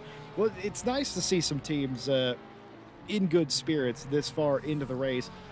Right before sunrise, no matter when sunrise is, of course, sunrise is very late into this race, I think we'd all agree, but this is the period of the race where you're looking for that little bit of glimmer of hope. Talked about that 5 hours ago when I was last in the box, and we're just about there where everybody gets a little bit rejuvenated, pumped up for the end of the race. And it's nice to know that there are some teams out there having a lot of fun, despite not, maybe being in the running for podium positions. It's not always about trophies. It's about the taking part, I would say. Well, it's also about the having fun, like the 200 where they've had their fair share of problems, and I think they've ended up down there with I think it was a drive-through, if I'm not very much yes, mistaken. So they've kind of they've ended up down there, but they're making the best out of it, and they're still going to finish the race. And that, at the end of the day, is you finished the 24 hours of Spa. Kind of doesn't matter where you finished. I mean, we've got teams, I'm looking all the way down at the bottom, the 44 and the 107, they've both had connection issues. I think the Paul 107 has been disconnected and reconnected, I think up to twice or three times. But that Mercedes, they're still plowing around. They're 21 laps down, but they're still going. You'll still see them on through the broadcast cameras, and they are going to finish this race. 3 hours and 51 minutes remaining. I'm pretty sure that we will see that Mercedes cross and take the checkered flag. Yeah, I think the biggest loss for me was the Giga Chad team. We lost them quite early into the race, really, in the grand scheme of things. The 972 appeared to have a major connection issue. I could tell you that was likely because they were sitting where the kart track is on the infield here at the racing circuit, and they did reconnect, and I wonder if maybe they reconnected out of order or something like that, and they were unable to continue to take part. They were one of the earlier casualties in the race. They were running inside the top 5 when that happened as well. Always a heartbreaker, but the outlier for sure, like you said, the 107, several other cars as well have had connection issues. Several cars have had to come down pit lane to change out drivers due to connectivity, and they've kept going. We've had cars disconnect, reconnect, and pick up and crack on, and it's nice to see that. And you could see it. Some of these teams, all of these teams, I would argue, probably, Ryan, they just want to see the checkered flag. They want their effort to go for something. Yeah, especially when you've done over 20 hours of it now, you know, as the 4 hour mark has come and gone, 4 hour, 20 hours and 10 minutes. You're on the back straight now, really. As much as at the start of the race, a lot of the talk was about people are thinking of big picture racing. It's not what are we doing now, it's what are we doing in 8 hours, what are we doing at the end of the race, where do we need to position ourselves. That time is kind of coming to a close now. That a lot of teams have sort of, they know who they're racing, they know what pit strategy they are on, they know where they are going to be for pit strategies, and they're just trying to make that work now. So it's gone from a bit of big picture racing now to let's put the hammer down. What can we get in the final 3 hours? Because if you've only got someone who's just a little bit further up the road than you, 3 hours and 50 minutes is plenty of time to catch back up to them. No, it is. I mean, keep in mind, this race is not done and dusted. Malinowski and Georgia Boothby for Yazzie, they have to get that car to the line, and they're sitting on 3 warnings. You have one issue with a lapped car where you're having to lap them off the track. Something happens in front of you, or maybe you just make a momentary mistake. You get yourself a drive-through, and it basically resets this fight, and you'll probably have Volante within about 20 seconds of the lead car, and then we'll talk about it. It is very tangible, the result here. Speaking of Volante Racing, Jonathan Riley brings the number 70 into the pit lane. I definitely saw Jardier in the Jardier Community Team 2, number 40 Aston, come in as well. The 349, the leading silver class car, in as well. Zhao Kavaka in the 43 BMW out of 7th place, and Lays in the 89 BMW, all those cars inside the top 11 or so. Anything surprise you, Ryan? You were with us yesterday evening, and you've obviously come back very early this morning and picked up the broadcast. Was there anything or any car out of place or anything that caught you off guard when you tuned back in this morning? There was a couple of cars that it was nice to see that they climbed back up. Like, for example, when I came in for that 1 hour of commentary as a bit of a quick fire round. The 404 obviously was not exactly having the best day, and they were well down the order, towards the back of the field, and then managed to crawl their way all the way back up to P3 in class, which that was really nice to see. And the 2 Bentleys that were, once again were exactly nose to tail together. They kind of stayed where they were, just a little bit more space on track. But the 95, they had climbed way up, but they were sort of separating some of the silver cars. When I last left them, came in the morning and realized, oh wow, the 95's there. Well, okay, but their charge can't continue on forever. Well, that was incorrect, because now the 95 sits in 6th place, still looking like they've just got the pace to continue on. And as the 70 leaves the pit and runs out onto the Kemmel Straight, the 992 comes in to the pit lane to serve their stop. So that is the gap.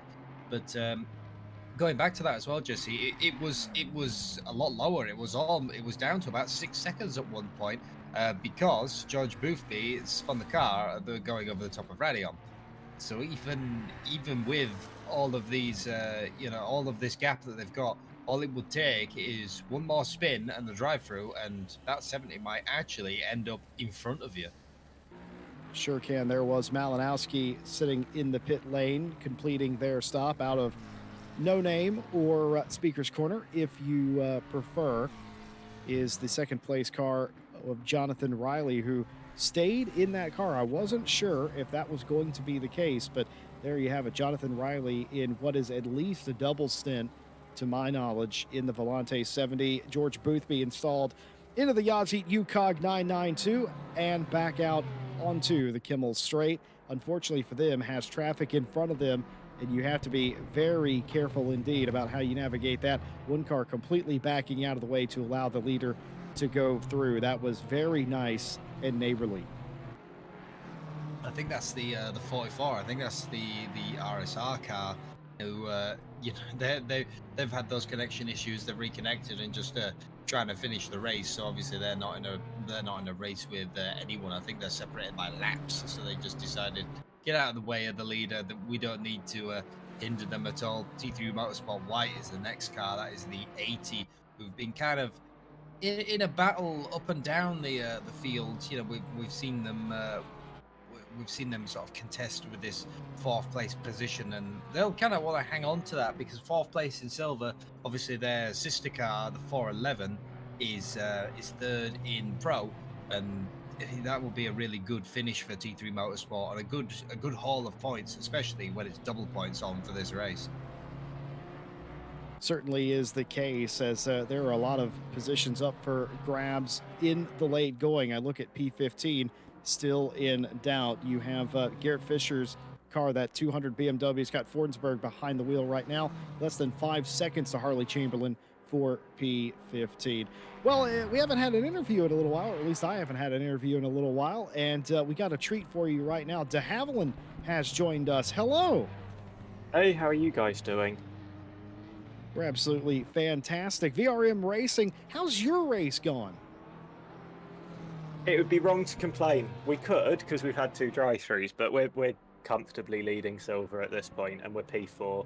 I think we're now on the same lap as P3 because they've had a drive-through, but they're literally sat behind us, so I don't think it's realistic that we're going to catch them in 3.5 hours. But it's going well. Seems to be going all right. We talked about you in the middle of the night and just how remarkable this is.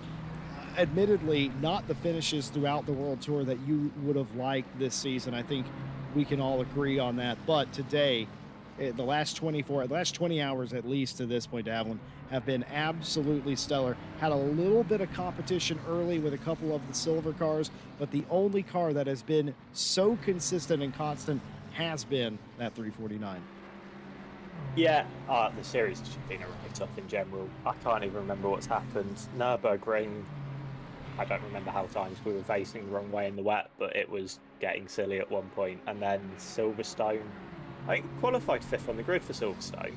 And then lightning strike in Portugal took out the internet for the entire street that Philippe was in, and that was just the race over because we lost, we desynced, I think, on the rejoin, and just that, yeah, you can't get the car back after that, so that had it. And then we missed the last round because we had a clash with something else, and we're out of the point. So we thought we'd come back and focus on the 24-hour.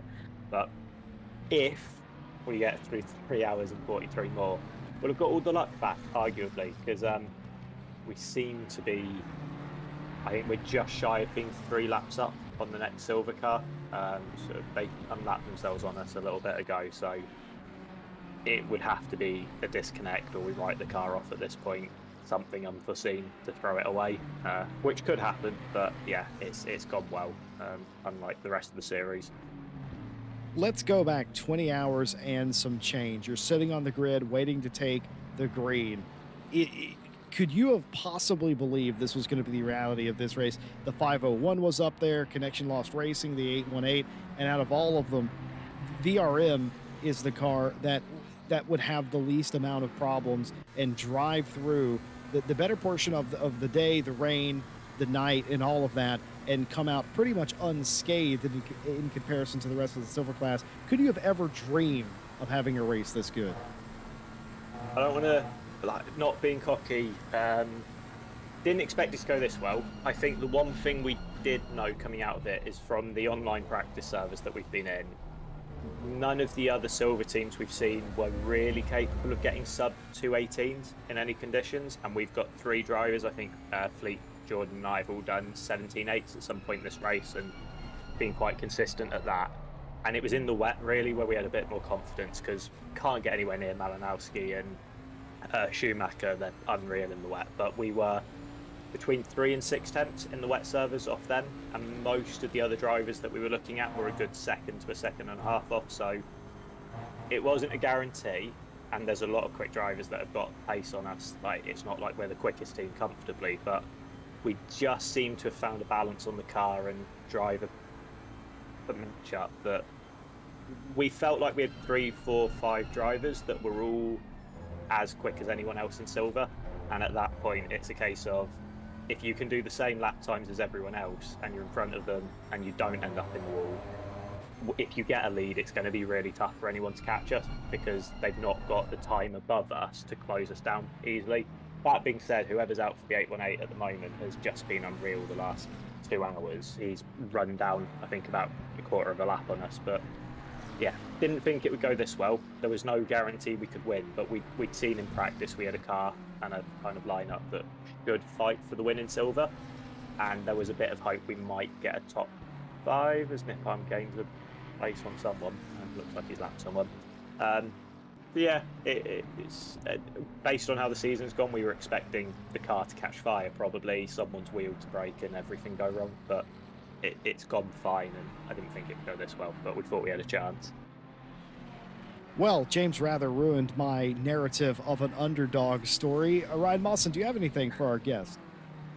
Well, considering this race is double points, how do you feel coming into Barcelona as Zolder? Obviously, the last 2 rounds of it, with the points that you're going to grab from this, is really going to help your championship, which, even as you put it yourself, it's just been a bit of a forgettable start to the season. I've no idea where we're going to be. I'm going to be honest, I couldn't even tell you where we are in the points now.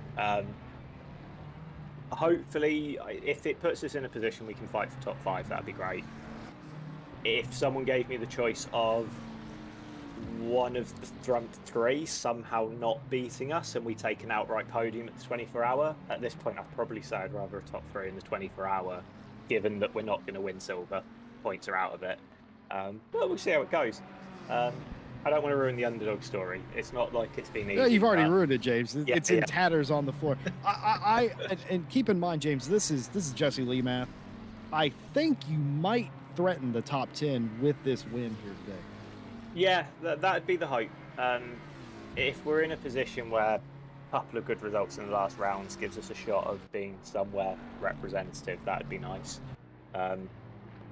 We should be a lot higher. Nürburgring, we had decent pace, but I can't even remember what went wrong there. We were just terrible as a collective. I think I spun twice. I definitely got a couple of drive-throughs for running into people. It was just no one was doing well that day. Silverstone, disappointing. Qualified 5th on Super Bowl and just DC connection, but it'd be nice to get up there. I'm just feeling very tired now. I've had too much coffee and probably am overly caffeined out at this point and energetic, and probably going to crash at some point mentally. But it's been a good championship. Like, it's been fun. It's been terrible for us, but it's been well run. It's been well stewarded. It's been well live streamed. We've just been awful until the last 20 and a half hours. Need to do 3.5 more at this point. James, will you be getting back in the car at all, or are you done for the 24? I should be done. I think the only way I end up in the car at this point is potentially if it starts chucking it down and for some reason Philippe's not available to jump in. I think we're the 2 plus Jordan, but he's checked out for now. He's done. So I'm done unless it rains. I think I'm emergency backup for that only. I'm happy about that. I think I've done over 5 hours at this point and quite happy to not drive anymore. I don't know how Jardier did the triple stint in the middle of the night in the rain, or however long he was in for. Have you met Jardier? He's he might not be human. I've spoken to him once in a commentary box. I don't particularly know him, but I think they're all like that. It was the streamers. I remember Super GT did like a 24-hour solo or something for charity or something stupid, and you sort of go like, why would you do that? What's wrong with you? Even if it's for a good cause, it's like, I can't pay attention for that long. But yeah, no, it's going well. How are you guys finding it? Are you still awake? Had much coffee? Well, I think at various stages, I think Mawson and I have been asleep at some point, so I think we're all right. I think our broadcaster, Mr. Boswell, has had the same at some point as well. Ryan, you have slept, right? Yeah, I came in for the 1 hour sort of mad dash, and then we ended up having sort of a vague amount of food here and then sleeping, and then I had to get up. Admittedly, I had to get up at 6 in the morning to do the broadcast, to then sort of continue on rolling into the commentary. But you know, there is always enough tea in the world to keep me awake. Well, there you have it. James, absolute pleasure to have you on, and just a brilliant race your team has ran. VRM Racing, unstoppable here at the Spa 24-hour. James de Havilland, congratulations on your success. Here's to another 3.5 hours out in front. Yeah, leave you to it then. Thanks for that. I love the man's confidence. I love the team confidence, Ryan Mawson, of saying, well, we knew that we should be quicker, and to be able to put the foot down for this long. And the only thing that's really happened to that team was obviously the drive-through penalty for track limits, where, let's be honest, you'd expect everyone to at least get one in a race this long. It's just the nature of the beast. Yeah, exactly. And speaking of teams that have ended up with a drive-through penalty, and I'm sure that this man here will have been at least a little bit happy with that, joining us from the 992, the UCOG Yes Heat team as well. Tortellini, once again, you must be semi-pleased that the 70 finally sort of got their drive-through for track limits. It's taken at least a little bit of pressure off your shoulders from when your lead was kind of erased from that little spin that George had. Thankfully, no, didn't make it all the way to the wall, and I assume just flat spotted tires. Yeah, we had a little spin, but George really nicely kept it out of the wall, so we only had flat spot. It was quite early in the stint, but because the rain was coming, it wasn't that much of an issue to stay out for a couple of laps, wait for that rain. Because driving the whole full stint on those tires would have been a pain. So we didn't lose much. And yeah, then in the wet we started to have better pace. When the track started drying out, we also had good pace. So that really gave us a lot of confidence. And I don't know, maybe just us pushed the Volante car into the mistake. They were also probably trying to not let us get away so easily in those drying conditions. And unfortunately, they cut the track one time too much. But we also have free warning, so we have free warnings for like past probably 12 hours, if not more. So yes, I think since 16 hours to go. So we're still holding on in there. Obviously, such a breathing room right now, like you said, at behind us. So every single time we're even close to an off track, we can ease off the throttle way more than necessary and just be super safe for the last 3 hours and a bit. Torts, how have you done it? Have you done it for the past 20 or so hours? You've triple stinted the car. Obviously, Boothby has had some rest. Have you had some rest, and what are you feeling like right about now? Yeah, I had some rest. It was for right now it's 1 p.m. I went to sleep at 2 a.m. and I went to sleep for like 2 hours, 2 and a bit, when George was doing his triple stint in the middle of the night. And then I just woke up, and yeah, the day so far has been awesome. I'm actually surprised that both me and George were holding up so good, considering it's only us two, and we are going for 20 hours already. But yeah, the car is nice to drive. I don't have many problems with it. It's fun to drive. I want to get in the car whenever I get the chance, so it's not like it's a chore driving it, you know. So yeah, everything going up to plan, and let's hope we can make it with only 2 people in the car. It should be really awesome achievement. Three-way battle here brewing for 15th place maybe as well. We told you earlier Forsberg was attempting to catch Chamberlain. Well, the tables have turned. The 200 BMW in P15, the 500 Forza Italia car 16th, and now Harley Chamberlain, the 781 Simpson Riggs car, is right there as well. All for that coveted 15th place position. We're talking to Malinowski, Tortellini, or as I call him, Fast Pasta, and talking about his race. Now, when we last talked to you at Super Pole a week ago, you were feeling very under the weather. You weren't 100% sure if you were going to bring another driver in. You elected not to. I guess my question is, how are you feeling? How were you feeling 20 hours ago? Every single day is better. So like today morning, I'm feeling way better than yesterday morning. I still definitely feel like a little bit sick, but I can do everything. Like I don't need to lie in bed like at the beginning of the week when I was like 24/7 in the bed for like 3 days. But right now it's just a little cough, maybe running nose, and that's it. The whole race has been such a great event that it's just kept me feeling really well. I was kinda like maybe not skeptical at the beginning because of my condition. I definitely thought it's gonna be more of a challenge than what it would be without those circumstances. But yeah, so far it's been great. So absolutely no problems there. Well, I gotta say, somewhere near the middle of the race, this was when George Boothby was, I think, taking a nap, taking a little bit of a rest. Things got very interesting for you. A couple of slides, Blanchimon was very interesting a couple of times through, completely crossed up, and you somehow saved it.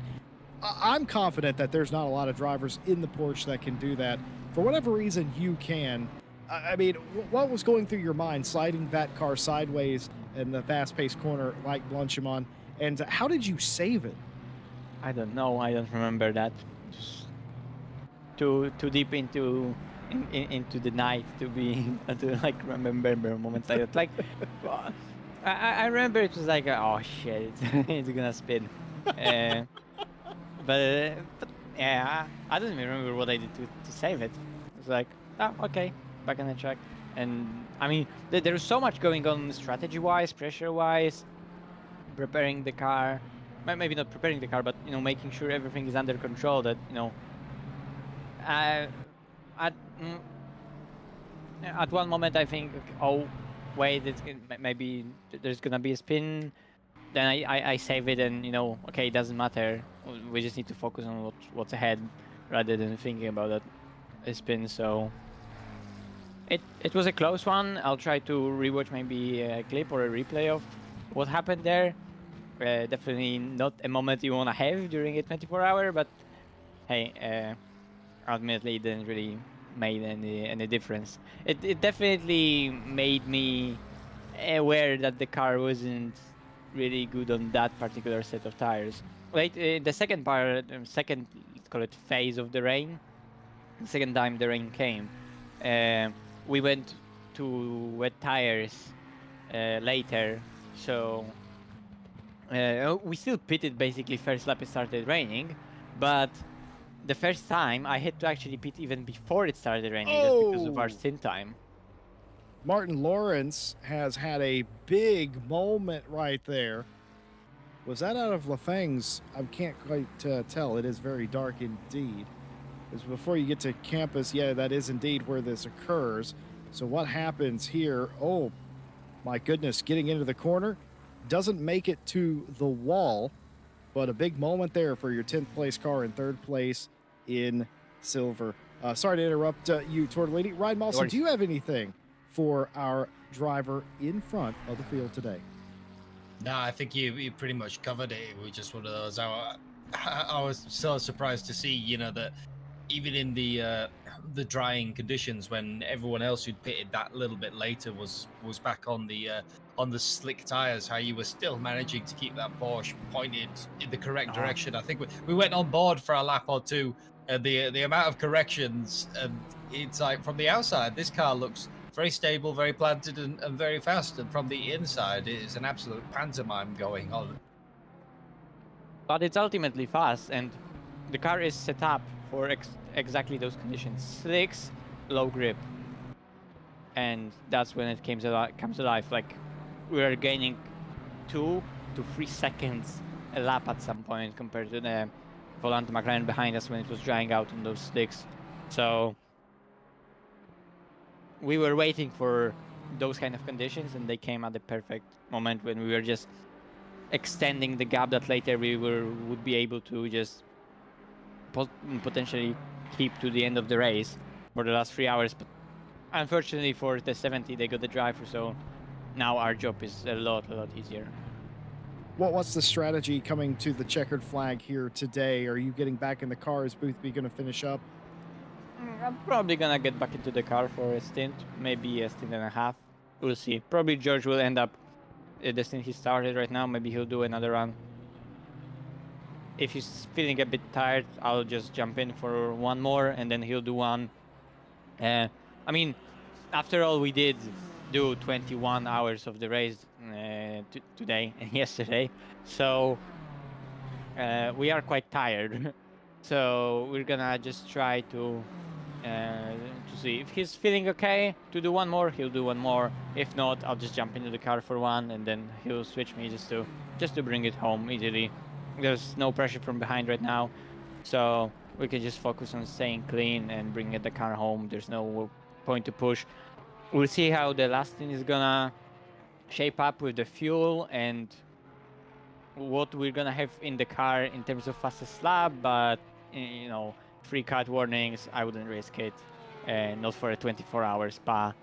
Like there's no denying that McLaren is a faster car in a dry anyway.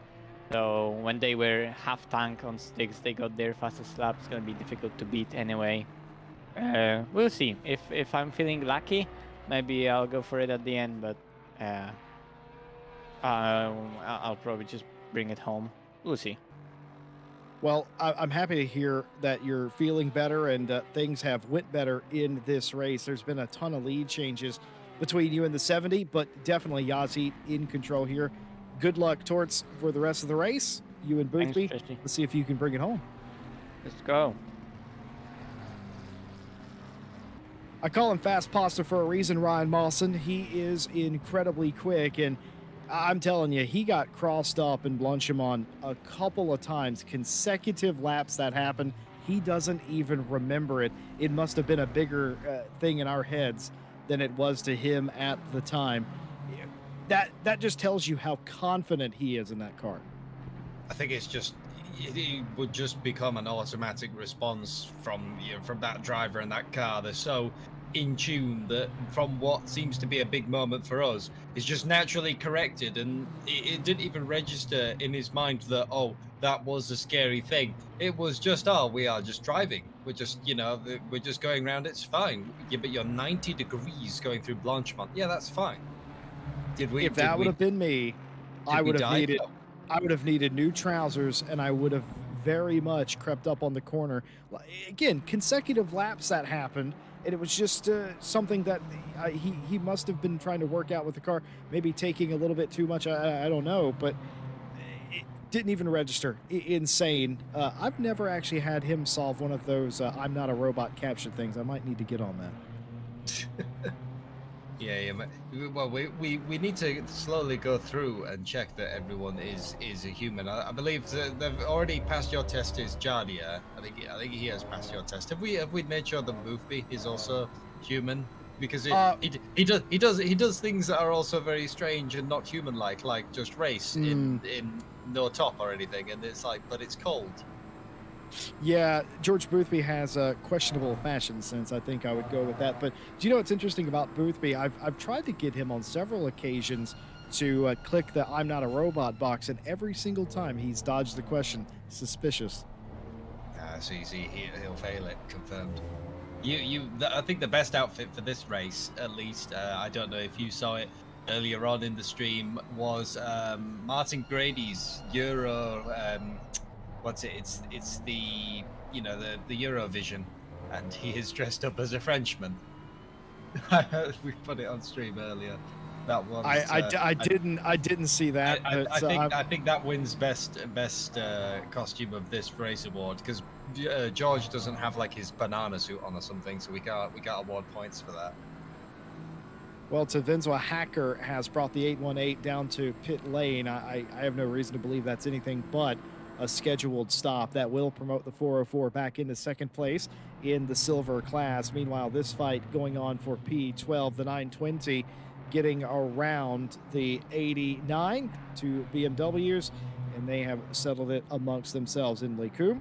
Very well done between the two of them. Dennis now in P12.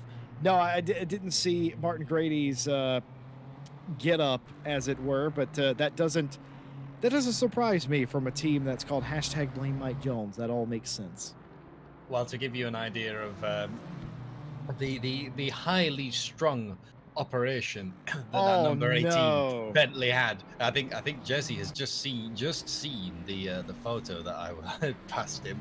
The highly strung operation of this during that time when we had Martin Grady or Ditchney in for interviewing. He had that outfit on, and also apparently, if you went to his stream, you could hear Joe McCauley snoring because he had No, fallen yeah. asleep with his headset on. This is the highly strung operation of the pink and white 18 Bentley, but they are still just only just outside the top 10, but top 10 in class, 7th in class even.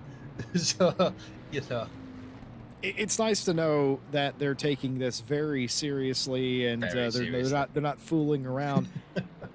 When you said he was dressed like a Frenchman, I didn't expect that. I really didn't. There's the hat and everything, ladies and gentlemen. He's Oh my goodness! Yeah, Martin Grady in this picture I've received is wearing a black and white striped shirt, a beret, a black beret on that. Very strange. And at the top of his stream, it said "Apologies for Joe's language," which we can relate. We've had to do that here on the live broadcast a few times. But apparently Joe did fall asleep, and I was aware that Joe fell asleep and was snoring, and there was nothing that Tidge could do about that at the time. Very funny stuff indeed. And if they're able to get away with this race, I mean, talk about the 18 in general. They've been all over the place outside the top 20. They still have a shot to get back inside the top 10 in this race. Obviously, they're inside the top 10 in their class, but top 10 overall just feels a little bit better. And they're only 17 seconds out. They can certainly do that, but it's going to have to be mistake-free the rest of the way. Yeah, and they're going to have to hope that the 818 kind of slows down a little bit. The 818 with, I think it was Hacker at the wheel from earlier on, managed to pass the 18 Bentley and just charged off down the road. They were obviously very much eyes forward, trying to catch up to the 404, who is in their class. But yeah, that car had some phenomenal pace earlier. Might have slowed down a little bit with a driver change. It's now Walker in the car.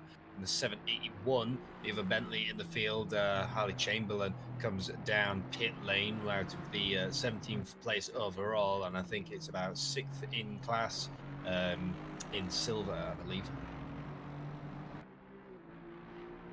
A couple more cars coming in to complete their routine pit stops, as you can almost see a little bit of light in the sky. It's not completely pitch black around the circuit. We don't expect sunrise till 6:10 a.m. in sim time, but right around 5:30, it's certainly going to lighten up quite a bit, and you'll be able to see more of the racetrack. The lights will still be necessary around the track and on the cars, of course, at that point, but the little glimmer of life will start to dawn on what will be Sunday here at the racetrack. But you can actually already see that a little bit. The sky is not nearly as dark as it once was. 14 degrees C on the track, just a very light 1 kilometer breeze whipping around the racetrack, and the track is completely optimum and dry. The last rain shower we had has come and gone, and it looks like the curbs are dry as well. Very little issues, all things considered.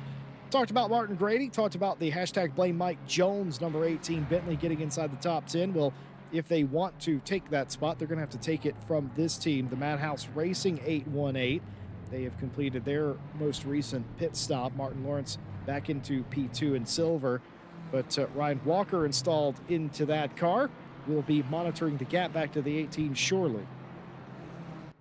Yeah, and the 404 and the 818 at the minute, sort of nothing has really been decided with that battle. The last time that the 404 came in was like 490, and the 818 came in at 509. So they're a little bit out of sequence from one another, but they are still, very close on track. It's going to come down to, I believe, it's going to come down to that last hour when they finally come out of the pits from one another, and it's going to be sort of a mad dash to the line. But as you mentioned, when the broadcast cameras swoop around and we're looking off into the distance, you can see some grey now in what used to be a completely, dark and dingy sky. You can see the clouds just about.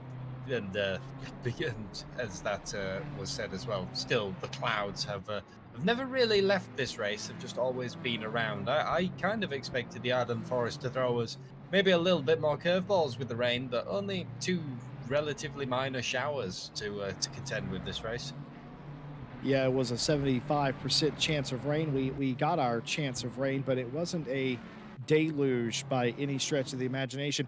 We were doing interviews with a couple of actually both top running cars in the race today, and we completely missed that there was a steward's decision for a lap 492 turn 10 incident involving cars 500 and 200. Warning for car 200, dangerous driving, releasing brakes and forcing themselves into a gap that did not exist. So no actual penalty other than a warning for basically, we're going to call that sending it, I think. Yeah, I think we caught that on the stream sort of a little bit ago. It was sort of the body contact and the tapping that we had coming through Bruxelles and running all the way down to like Piff Paff. I think it was part of that. So yeah, a bit of a warning, bit of a told not to, and the 500 is still sort of continuing on their charge. They have got around the 818. That's the Madhouse Racing team behind though. But that's obviously a lap down for them. But they are on a charge. They're 12 seconds behind the number 80 in front. That is for their class, and they were miles back at the start of the stint from the 80. We didn't even think they might get there, but 12 seconds now, still with a little bit of time left on the stint, but 3 hours left in the race. There's plenty of time to make up that. Do I think they can get back all the way back up to the 818? Oh, I was going to say, not without mistakes, but just as that said, look at what happened. The 500 takes a pirouette and into the wall, coming over the top of Radion. It just looked like the rear end of that Ferrari went completely light. We'll see it from the helicam going up. They touch that back curb. You can see it bounce. It unloads all the suspension, and then the driver is just a passenger hard into the wall on the front end. So it will be, I think, a bit of a return to the pits and probably fix some damage on that Ferrari. I can't tell how damaged it is, but the lights aren't flickering, so it hasn't completely totaled it. Well, you got to feel for Forza Italia. They've been hovering around the top 15 all race long. They keep getting up every time they get punched down. And here we are, just about 3 hours left in the race. We have a major incident again. Just looked like they high-centered over the curb a little bit, unsettled the car with steering inputs being made. And of course, that is tantamount to having a big off, and indeed they do. It is shocking how few of those we have had in this 24-hour race. Not had a lot of incidents regardless, but especially in Radion, you would have expected to have a lot more. In the mixed conditions that we've had, we just really haven't, just a handful. Yeah, and I think maybe some drivers are actually starting to elect to take Radion maybe just that a little bit safer, because it's a magnet for track limits. It's also a magnet for completely sending your car into the wall, as we seen there. I've seen a couple of people come undone at Radion, for example, and George Boothby nearly got to the wall. He did almost the exact same maneuver, except they managed to stop just in time and continue that car around, and the only damage to them was very much flat spotted tires and probably a little bit of a confidence knock, but continuing on as them. But it's one of those, in 24 hours, maybe in a sprint race, if the person was right in front of you, you've kind of got to take that risk. But in a sprint race, I think a lot of the teams have realized that it's not worth sort of sacrificing your race for this. And we will have a race replay. This is what the warning was for the 200, and this is pretty much it was the whole lap when they started battling, almost you can see it started in Lake On, going through. That was I didn't still see too wide. I didn't see anything there. That's just good hard racing there. That certainly wasn't what it was. It was in turn 10.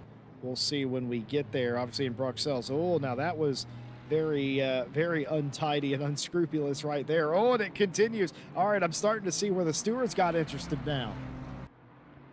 Yes, I think they started to get very interested around about here. I think it's more down towards the bottom of the circuit where the warning was given, if I'm not mistaken. It might be Stavilo, Mawson, in fact, where the actual infraction occurred.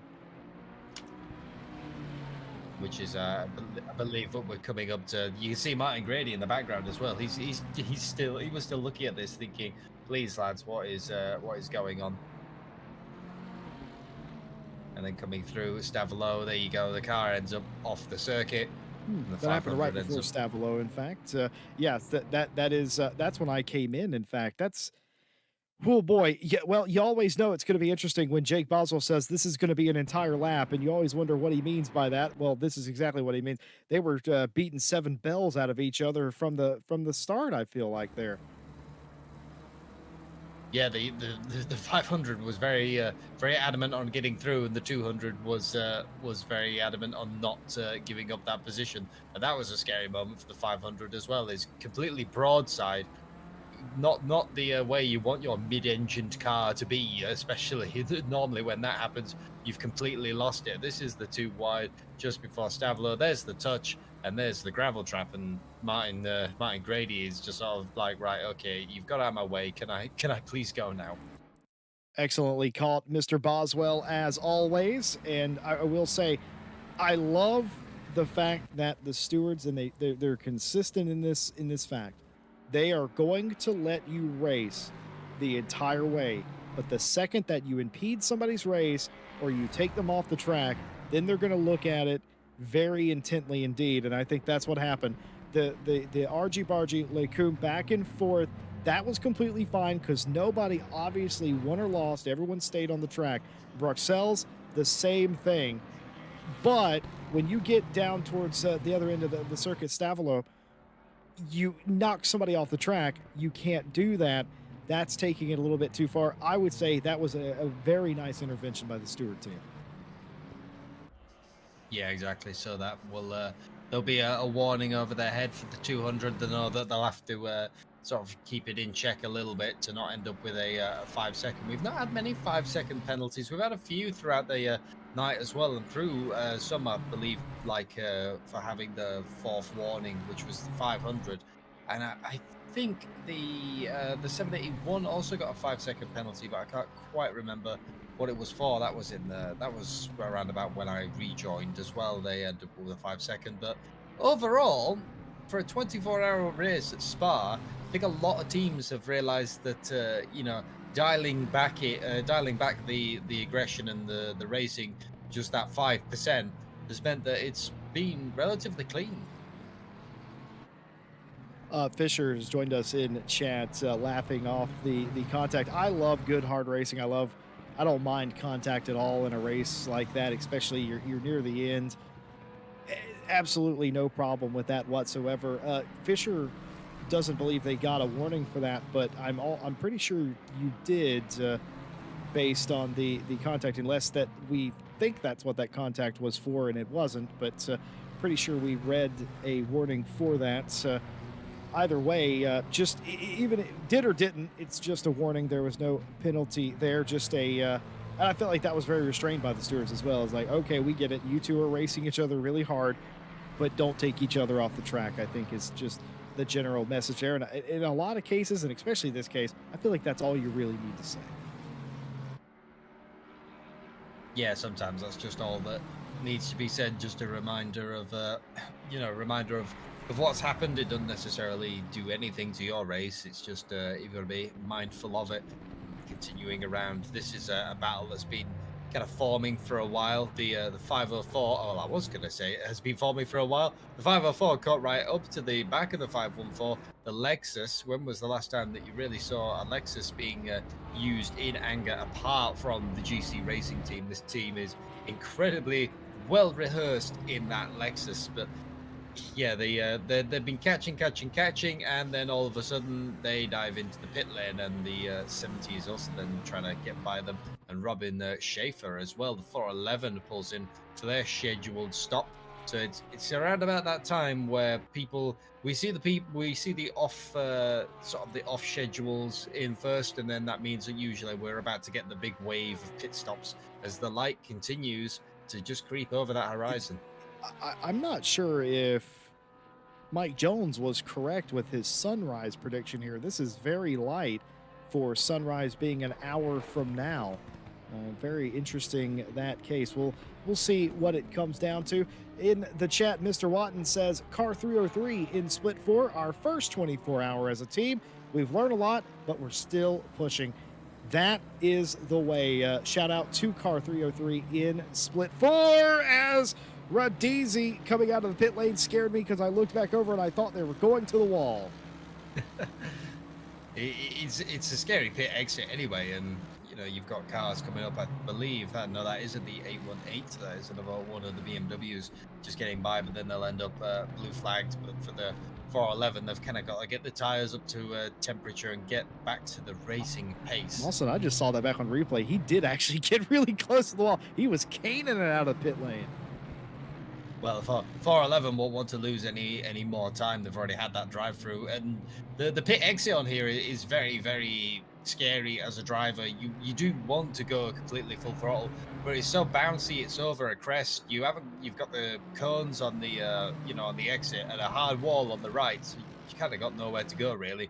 You be very careful, especially in the wet. I've seen people loop it completely out the pits, end up on the racing line because they've come a cropper coming out of pit lane. Battles all up and down the field, even if you're only battling yourself. 3 hours, no time to drop it off the track now. Light in the sky, but no sun, completely cloudy, as it has been for the majority of this race. Will we see some sunshine? Only the weather algorithm really knows. We've had 2 rain showers in the night portion of the race, the final 3 hours, as the light level will continue to increase. Like I said, I was told sunrise is at 6:10, but it is very light in the sky for it to only be an hour away. We'll see. And still, the sun is coming up.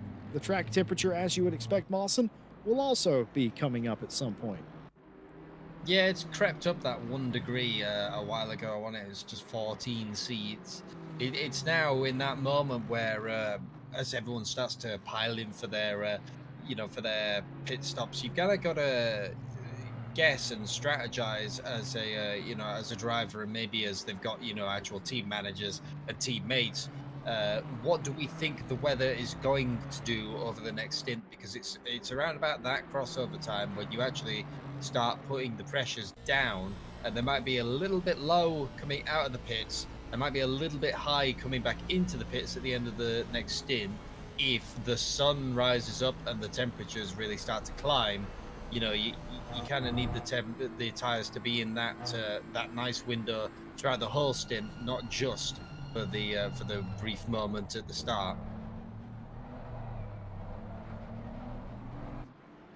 Fabio Azevedo trying to keep the pace-up car behind them. This is a battle for P6. And I asked DJ Clark in the middle of the night, Mawson, what the pace-up car was a play on words for, and we couldn't come up with anything. How about you? No, I obviously I don't think I could. Never heard of it. No, I couldn't think of anything, Jesse.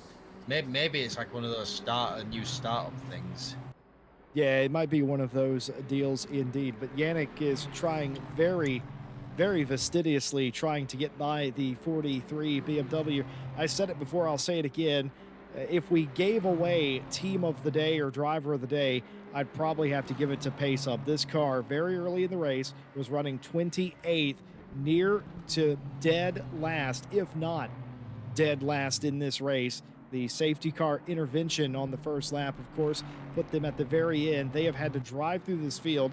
They've had their share of issues that have set them back a little bit as well with other cars. There was contact between the 992 and the 95. early in the race. And, well, it's not deterred the Pace Up team. They're still in it. And now P6, excellent drive and excellent job to stick with it. And that's why you don't give up. No, so now it is. They've been fighting over that position for a while, but it was sort of being flip flopped because of the pit stops. But now that is actual P6 on the road. So now the next car up in front of them is that 40. It's their fellow Aston Martin of the Joliet community team. They have got quite a wild, to even get all the way up there, really, but with the pace that this car has shown, you can see that the 40 is actually coming down the Kemmel Straight now. You can never discount it. You've got 3 hours left. The 40 could get a drive-through. They could get held up with traffic. They could have issues. They could ruin a pit stop. You just never know. And this team seems to have, apart from their earlier, the problems early on in the race, they've kept their head down. They've kept it consistent, and they have kept the foot firmly welded to the floor. You can't let one bad move ruin your entire race. You got to stay in it, and the 95 has exemplified that. And I said this before, that they could potentially have a shot at the top 5. I don't know if that's on the cards here. They might be a lap behind Clark in the 40, and I'm pretty sure they are at least one lap behind. But even still, P6, after being 28th behind the entire line of cars, just an excellent job by them to get all the way back up here. And it just goes to show that anybody can have a bad start. As long as you have a good finish, none of that really matters too much.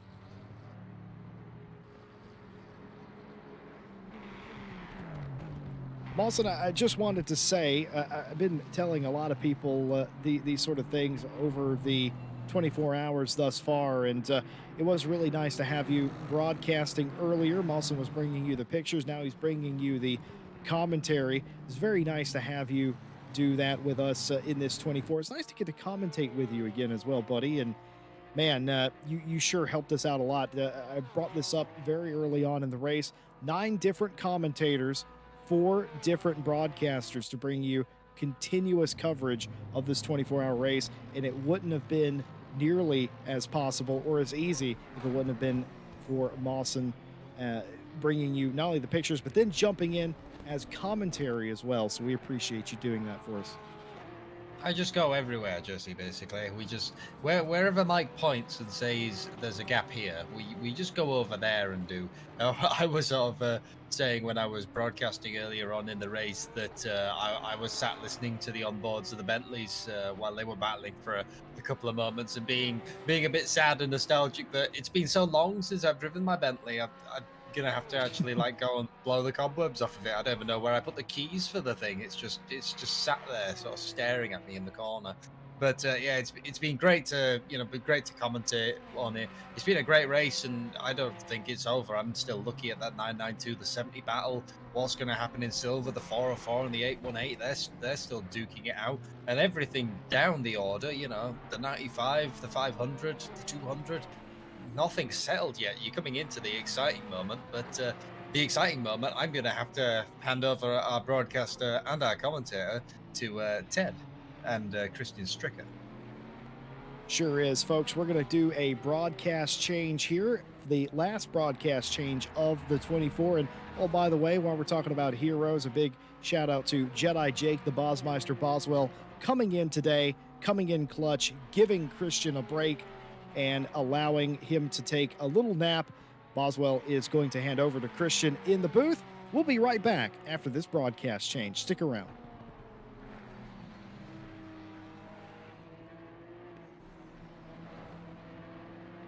Okay, I'm pushing now.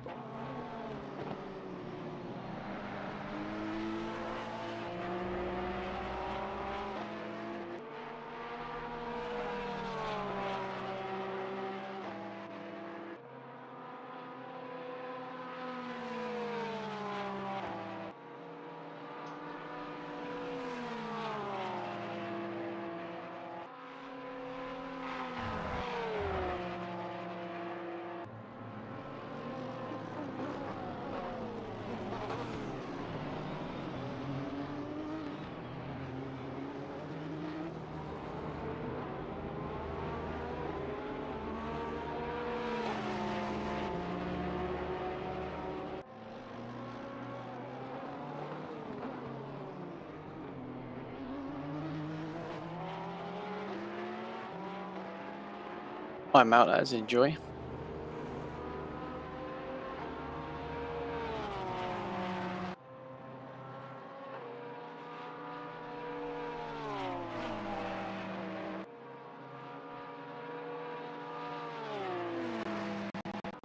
Right, I'm gonna photograph them as well.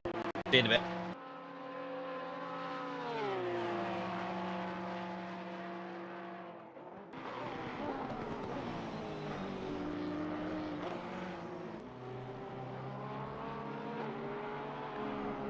Well, that was completely painless, wasn't it? 3 hours left in the RCI, 24 hours of Spa. A lot to digest and a lot of racing still to go in the final 3 hours. 5:13 a.m. in sim time. The track temp holding at 14 degrees C, a couple of rain showers earlier, and completely cloudy skies early this morning. Good morning, Ted Edwards. Welcome in. Hi, I'm tired. How are you? Have you not had any rest? No. I had 20 minutes shut eye. Like, I didn't sleep. I just closed my eyes and put my hoodie over my face because obviously my screen's really bright, so it was dark. I stayed awake since then, and I drove the car half asleep and almost fell asleep on the straight. So.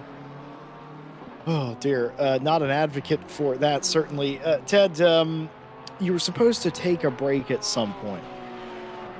I've already been told off. So. Yes, but by who? Your team or? Both my team and my girlfriend. Yes. Yeah. Well, they're both right on this occasion. I'm going to side with your team and the lady as well in this case. I have had a few hours of sleep. I'm not what you would call fresh. It's been that kind of race. It's actually been hard to tear myself away from it. It's been very enthralling indeed, the entire duration. And well, just to catch everybody up as we enter the final 3 hours of the race, Malinowski, who was ill 1 week ago, qualified on pole position in the 992, and they had the lead early. We had a safety car at the end of lap number 1. That was 21 hours ago. It seems like, well, it was a completely different day now that I say that out loud. But it wasn't that simple. Volante Racing came with a vengeance. It was very cloudy with no rain, and Volante in the 70 continued to gain, and on the first pit stop, they were able to get in front after that stop in front of the 992. The 70 would lead the next several hours. Then the rains came. An excellent decision by Malinowski to get that car in the box very first to put on the rain tires. That's when the 70 lost the lead officially. It was flip-flopped between the two of them on every stop in between that, of course. But the 70 lost the lead in earnest on that stop by staying out several laps and not putting wet tires on the car. And then, of course, vice versa on the end of the rain session. And, of course, the 70 has had a drive-through penalty since then for track limits. And that's sort of where we stand right now. George Boothby's done an excellent job in the 992. They've been triple stinting, has Boothby and Malinowski, just to give each other a little bit of rest. That might not be the case through the end of this race, though, as we had an interview just recently with Malinowski, the man I call Fast Pasta, and he said that he might get back into the car, and they're very tired, the two of them. They're not trying to wear each other out. It is worth mentioning, Volante Racing still have the bonus points for the Speed Juice fastest lap. This car, Radizi, the 411, they've had a grand adventure. The only mistake that they've had this entire race was getting a drive-through of their own for track limits. And beyond that, they have been on an island to themselves. They have certainly been, without a shadow of a doubt, the third best car. Fourth place in the race and first in the silver class, the 349, the VRM racing car. We talked to James de Havilland earlier in the show as well. They were not really surprised that they were going to be this good. They had an inkling that they might have a leg up on the silver competition, and quite frankly, they really have the entire way. They haven't led the entire 21 hours till this point, of course. The 501 led briefly early on in the race, but ever since then, it has been one car and one car only, and that is VRM Racing's 349. Team's in good spirits, and they've been doing an excellent job. They are several laps ahead of their next nearest competitor. in the silver class. We'll talk about them and the 818. This is where it gets interesting in silver. Ryan Walker, the Canadian driver in the Madhouse Racing BMW, they've been swapping the second place in silver position with 404 Connection Lost Racing for what feels like the majority of this race. Right now, Madhouse Racing has the upper hand on the 404. Speaking of the 404, they most recently have had issues right before the sky had light in it. Had a little bit of an issue coming through Sector 2. Didn't damage the car, but ran off into the gravel. Very slow indeed through there, but absolutely no damage. Merrick Vons is now inside the 404, and they'll be trying to retake the second place spot in that class. Other notable cars inside the top 5 for me would be Clark. Clark in that 40 for Jardier Community Team 2. Jardier driving with that team on and off this weekend, and what a job everybody in that Jardier Community Team 2 car has done. Stuart Clark, the steward right now, and they're in 5th place now, folks, but they didn't start there. This car started outside the top 10. They had a lot of work to do, and they've done an absolute brilliant job. We have battles everywhere. We had a battle for 15th right before the sun started to come up, and I'm not sure we're done with that, as we are in the middle of some green flag. I was a green flag like I'm doing oval racing in some scheduled pit stops, Ted. Yeah, guess what? Rain in 30 minutes. Let's go. Pit stops are going to be weird. Christian Stricker just reacted like a man who's had 3 hours of sleep. Just like, well, I haven't even had 3 hours of sleep, but let's go. I didn't even notice that, Ted. Ted, were you waiting for me to shut up so you could say that? I was going to tell you to shut up, but I was being really nice. No, yeah. So I was going to ask, how much rain have we had on We had 2 split 1? nice rain showers. It's not been long. No more than 30 to 45 minutes apiece. The track is almost immediately dried after each of those showers. But here we go again, folks. Right before the 2-hour mark of this race, rain incoming. So I was going to say, split 2, sorry. We've just had our 3rd shower. It ended about 10 minutes ago, I think. And that obviously bunched everyone up again into like everyone's on sync with pit stops again. It was a little bit weird because we were in the same boat as we've just done our pit stop. Now we've got 30 minutes till rain. But we had to get our driver to just fuel for 30 minutes on fresh dries, and then switch it over when the rain hit, and it got a little bit too much to handle. So I love the rain. I love this rain today. It's just perfect, Jesse. Just comes out of nowhere. We made it nearly 12 hours without a single drop of rain here, and we started to second guess behind in the broadcast booth here if it was going to rain at all. I've been telling you, I've been reiterating the forecast was 75% chance of rain over the next 24 hours when we went green on Saturday. And it was a question near the halfway point. Is it going to be dry? There's a 25% chance of it being dry. It could happen. And then obviously we had a shower. And then late this morning we had another shower. And now we are going to have a very early morning shower as well. None of the rain has been too intense, but it has always been enough to soak the track and get everybody to take on Pirelli wet tires. And realistically, though, Ted, that is, other than the drive-through that the 70 had, that is the difference in this race, was the pit call to come in as early as possible for the 992. It worked out for them. Yes, it's one of them when the rain comes. It's very difficult. Well, I think we've seen the 920 had a drive-through. I think that's for track limits. I haven't seen anything from the stewards.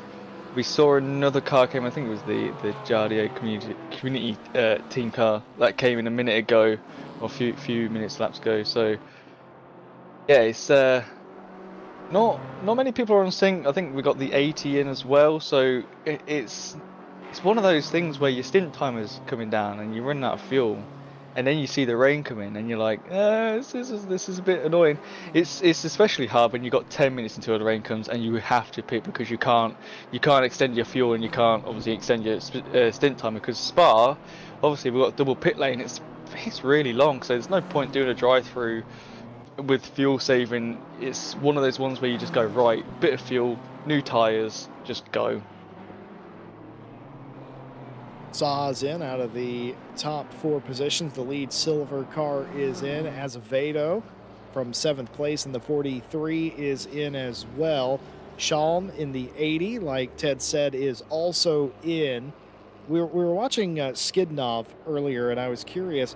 I talked about the battle for what was 15th at the time. It would be 14th based on how they're running now.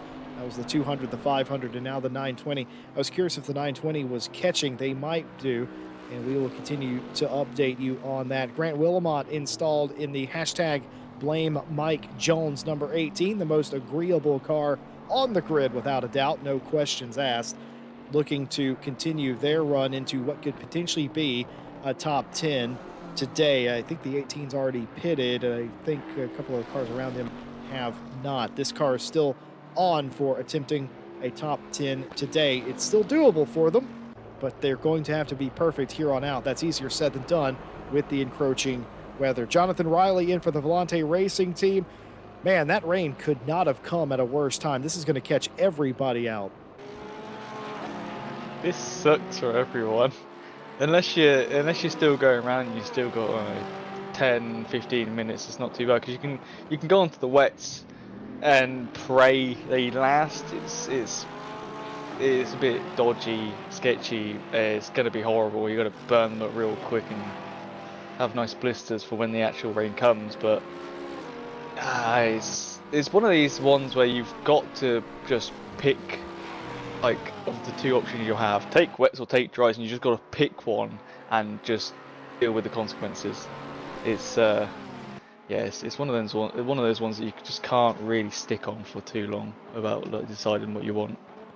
Oh, look at this in front of the leader now. You got a couple of cars all in front of them, and you can never quite gauge what they're going to do. Keep in mind, at the driver's briefing on Saturday pre-race, they were told to respect the blue flags, but the blue flag by no means meant that you had to pull over and get out of the way.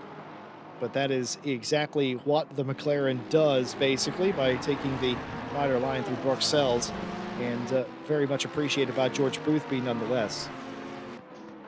Yeah, it's if the faster car or the car that's coming to lap you is at least within 3/10, then you have to make a decision. Do we start to move for the next corner, let them go through? Because if you keep there for too long in that spot, you could be holding them up and you can get a blue flag infringement. Obviously this is split 1, so this will be picked up by stewards. Also, they can join race control and say, hey, this car was holding me up for this amount of time within this amount of gap. So it's always good to move over like this, simple, easy, you don't lose much time. So what an excellent job by everybody here. There's been a lot of cooperation in this race. There's been a lot of gentlemanly driving. I don't mean to say that it's strange that it's been this way, because it is very nice to have, but it is odd that we've made it this far into the race and we have so few penalty reports. You and I, Ted, we do night owl. We're very familiar with how the steward sheet usually looks. This looks like a 1-hour race, not a 24-hour race. Does just so you know, Boothby is in the pit to do his whatever he's doing. I don't know what he's doing. I don't even think he knows what he's doing, bless him. But yeah, I think for all the splits, it's been pretty good. Obviously, split 2 to 4, so the 3 splits that are not live stewarded but are live reporting.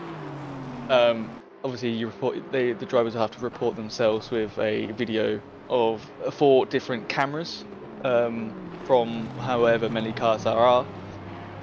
There hasn't been many of them.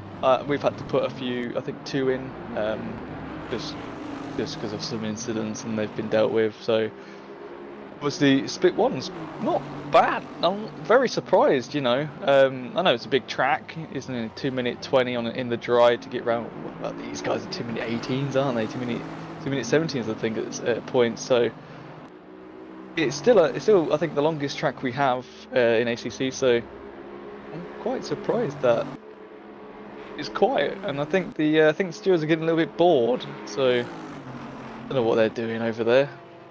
Probably I will playing tell you, some chess.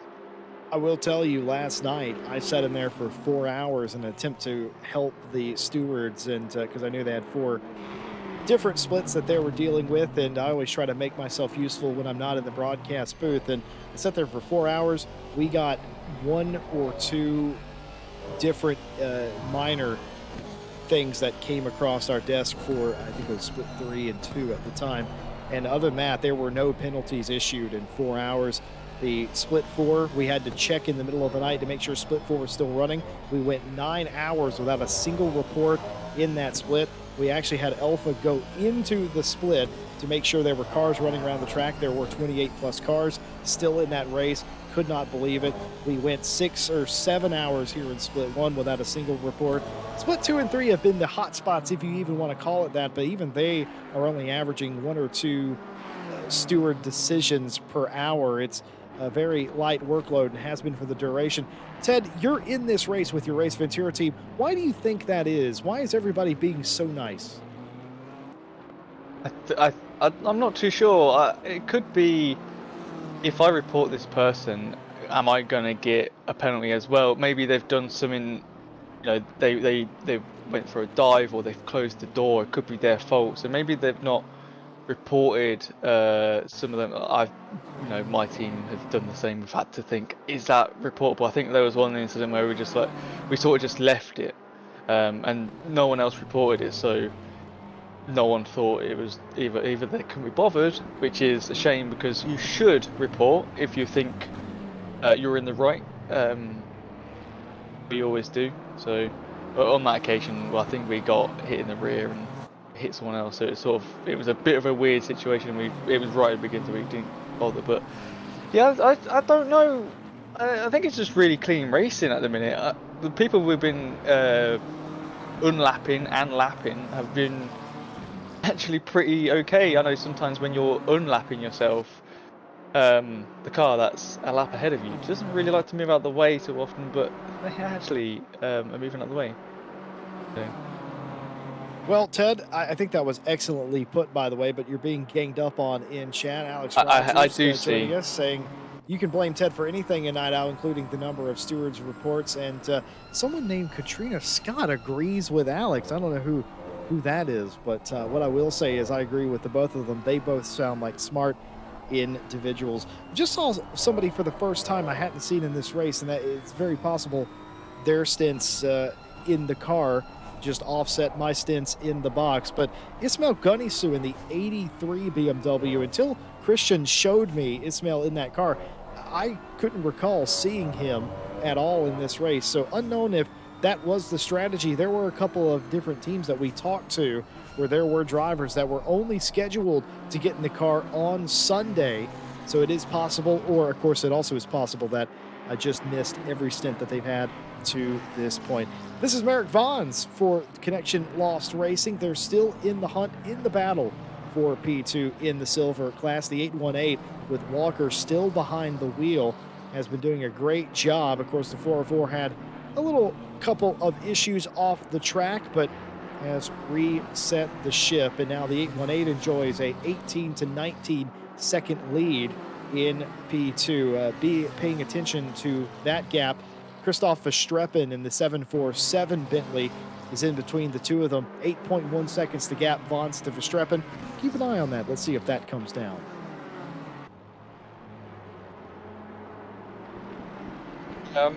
Yeah, last I saw, the 404 was in second, so that's changed. And the same with the 992 was in second, and the 70 was in first. So it's been a few hours since I've been in this box, Jesse.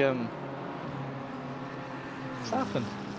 You've already told me what's happened, but yes, people have moved around. I think also the Ferraris moved up in the silver, which is nice to see. They probably had some good runs in their stint, so it's very nice to see, the only Ferrari in the split one being up there, which is very nice to see. But this rain, I think, should in the next. Oh, I was close. What happened to that BMW there? That was Mark Von's. You need some new trousers. Yeah, I Yeah, that think was rain. interesting. That was Ismail, and I wonder if maybe they got Arouge and Did you Radion curse a them? bit wrong. I listen. Who can really keep count these days? Alex Rogers in chat says that you should be known exclusively as Thomas from now on. Nope, no room for Toms in the lifeboat. I'm afraid he's Ted.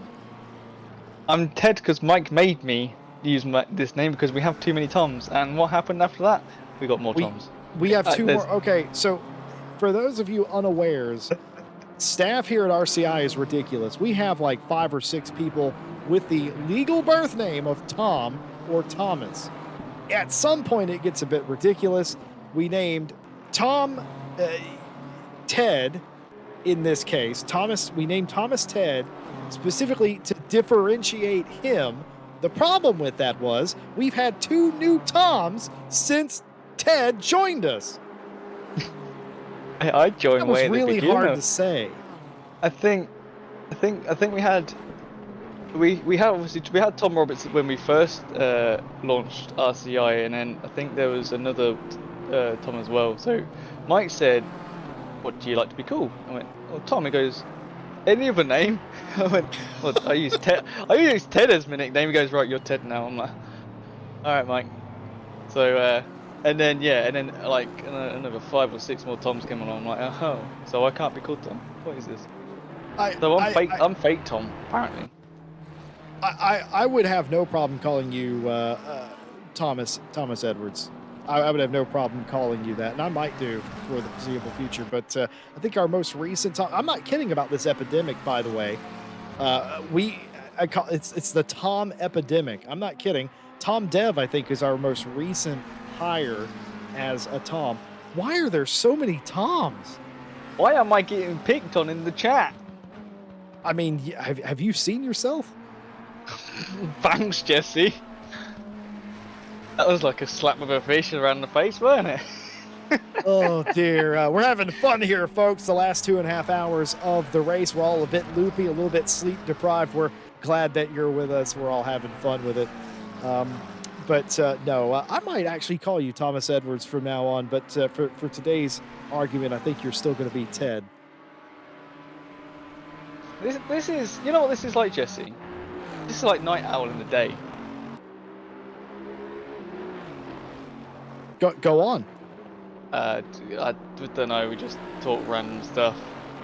Don't really talk about the race much until something really happens. Listen, part of being a good broadcaster, and for those of you at home wondering how to get into broadcasting, you got to be good at just talking about stuff. You don't. It doesn't have to be anything in particular. Obviously, calling a race is important, but beyond that, whenever it's not on, you've got to be very good at ad-libbing.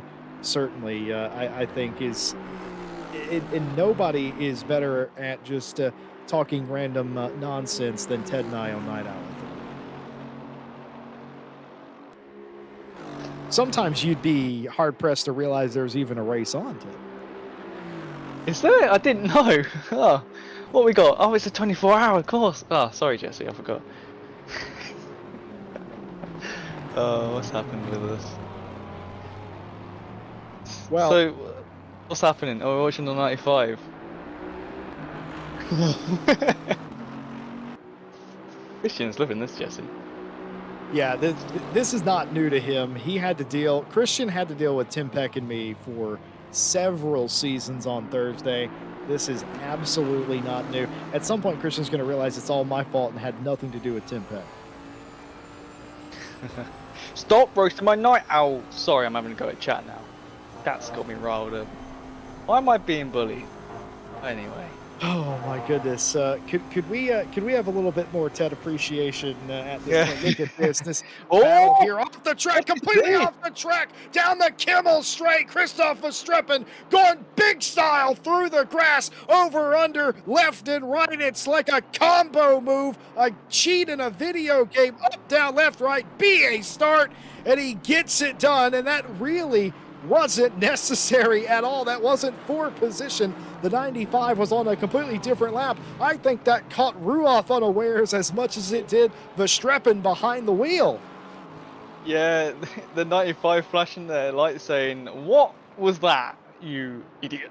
is what I'm guessing that they're saying right there, because what was that? Like the round the outside on the grass, that's suicide. But I don't think that was Verstappen expected Ruoff to react the way he did, or maybe he No. made a bad judgment one way or another.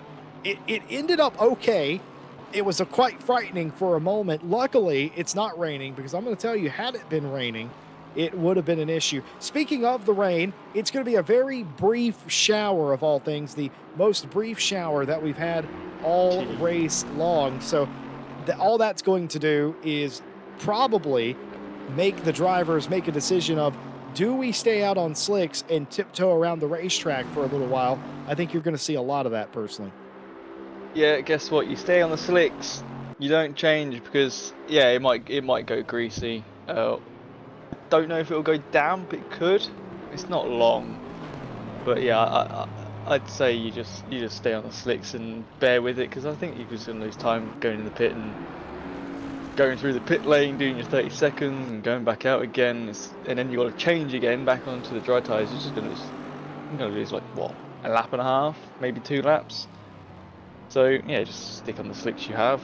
Obviously, a lot of people have pitted already, or probably quarter of the way through, halfway through their stint, some of them. So yeah, just stick on the tyres.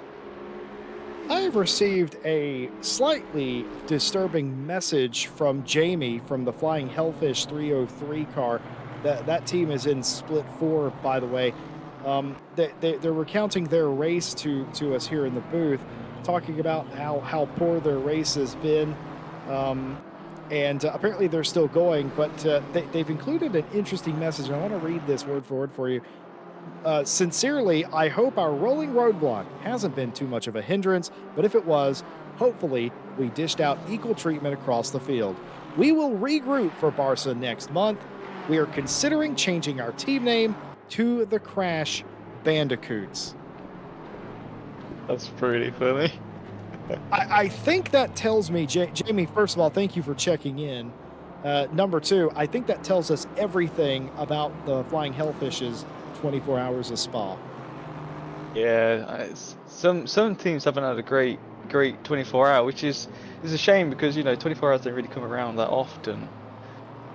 But they're still in the race by the sounds of it, which is, I give respect to. You've not had a good race. You want to pull that garage door down, but you're still going, and you're going to get points out of this. A lot of teams, not sure about split 3 and 4, but I know split 2 we've lost three cars. I think split 1's lost a few cars, if I'm right, Jesse. So they've lost out on points. Obviously, you've got to get 85% of the race of the leaders' laps completed. So it's one of them. You really want to pull the garage door down, but you might as well keep going. And now you've got 2.5 hours left. You just keep going. Well, I am continuing to read chat, and I don't know, in my sleep-deprived delirium, I don't know if this is the smartest thing. I think they're doing alliteration here, and they're absolutely going for it. The Tomming Tom National. My goodness, it's that loopy part of the morning. Everybody's a little delirious. Everybody's a little loopy. I know a lot of you in chat are drivers, and you've been up the entire 24, like my commentary partner has as well, apparently. And it's getting to that point. 2.5 hours left, 5:41 a.m. and I don't know if the sun has risen or not, because I can't see it, but it certainly looks like it, as the light level has improved dramatically. Still very cloudy, 15 degrees C, so we've gained 1 degree of temperature in the past hour, and we are impending a rain shower in the next 10 minutes. It will be, however, fleeting and very brief indeed. I've not seen one this brief. We had our longest one, was our third one that we just had 15-20 minutes ago, so we thought it was going to be short and sharp, but we actually had it for, I think it was half an hour, 40 minutes this time. I don't know, I think it was half an hour, so that was our longest one so far, and we had it plus on the clouds twice, so it was quite nice to see we could run it a bit longer rather than worrying about, oh, we need to go into dries. So, but yeah, 10 minutes of rain is not great. But yeah, stick on the slicks and yeah, just whack it in map 2 probably if it gets a bit slippy. Up the TC, up the ABS a tiny bit, and then you'll be fine. I actually just read something Katrina Scott wrote earlier, and I didn't read this at first. Talking about this race being much cleaner than Night Owl. I take exception to that, Katrina. I'll have you know. That's why I got mad earlier, Jesse. Oh, I didn't. Everyone keeps having to go my Night Owl. Well, of Makes course, me sad. Ted is the admin, the race admin for Night Owl. A new season of Night Owl coming at you. It's gonna be. Oh, was there a car in the wall there? Yeah, sorry, someone's in the wall.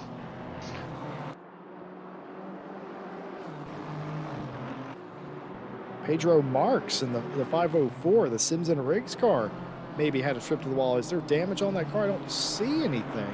Maybe they just slid and saved He certainly it. went off the track though, didn't he? Yeah, it was I believe facing the wall. Nothing too bad, no incidents with the car, so that's good. Yeah, Night Owl starts next week. That's come around really quickly, Jesse.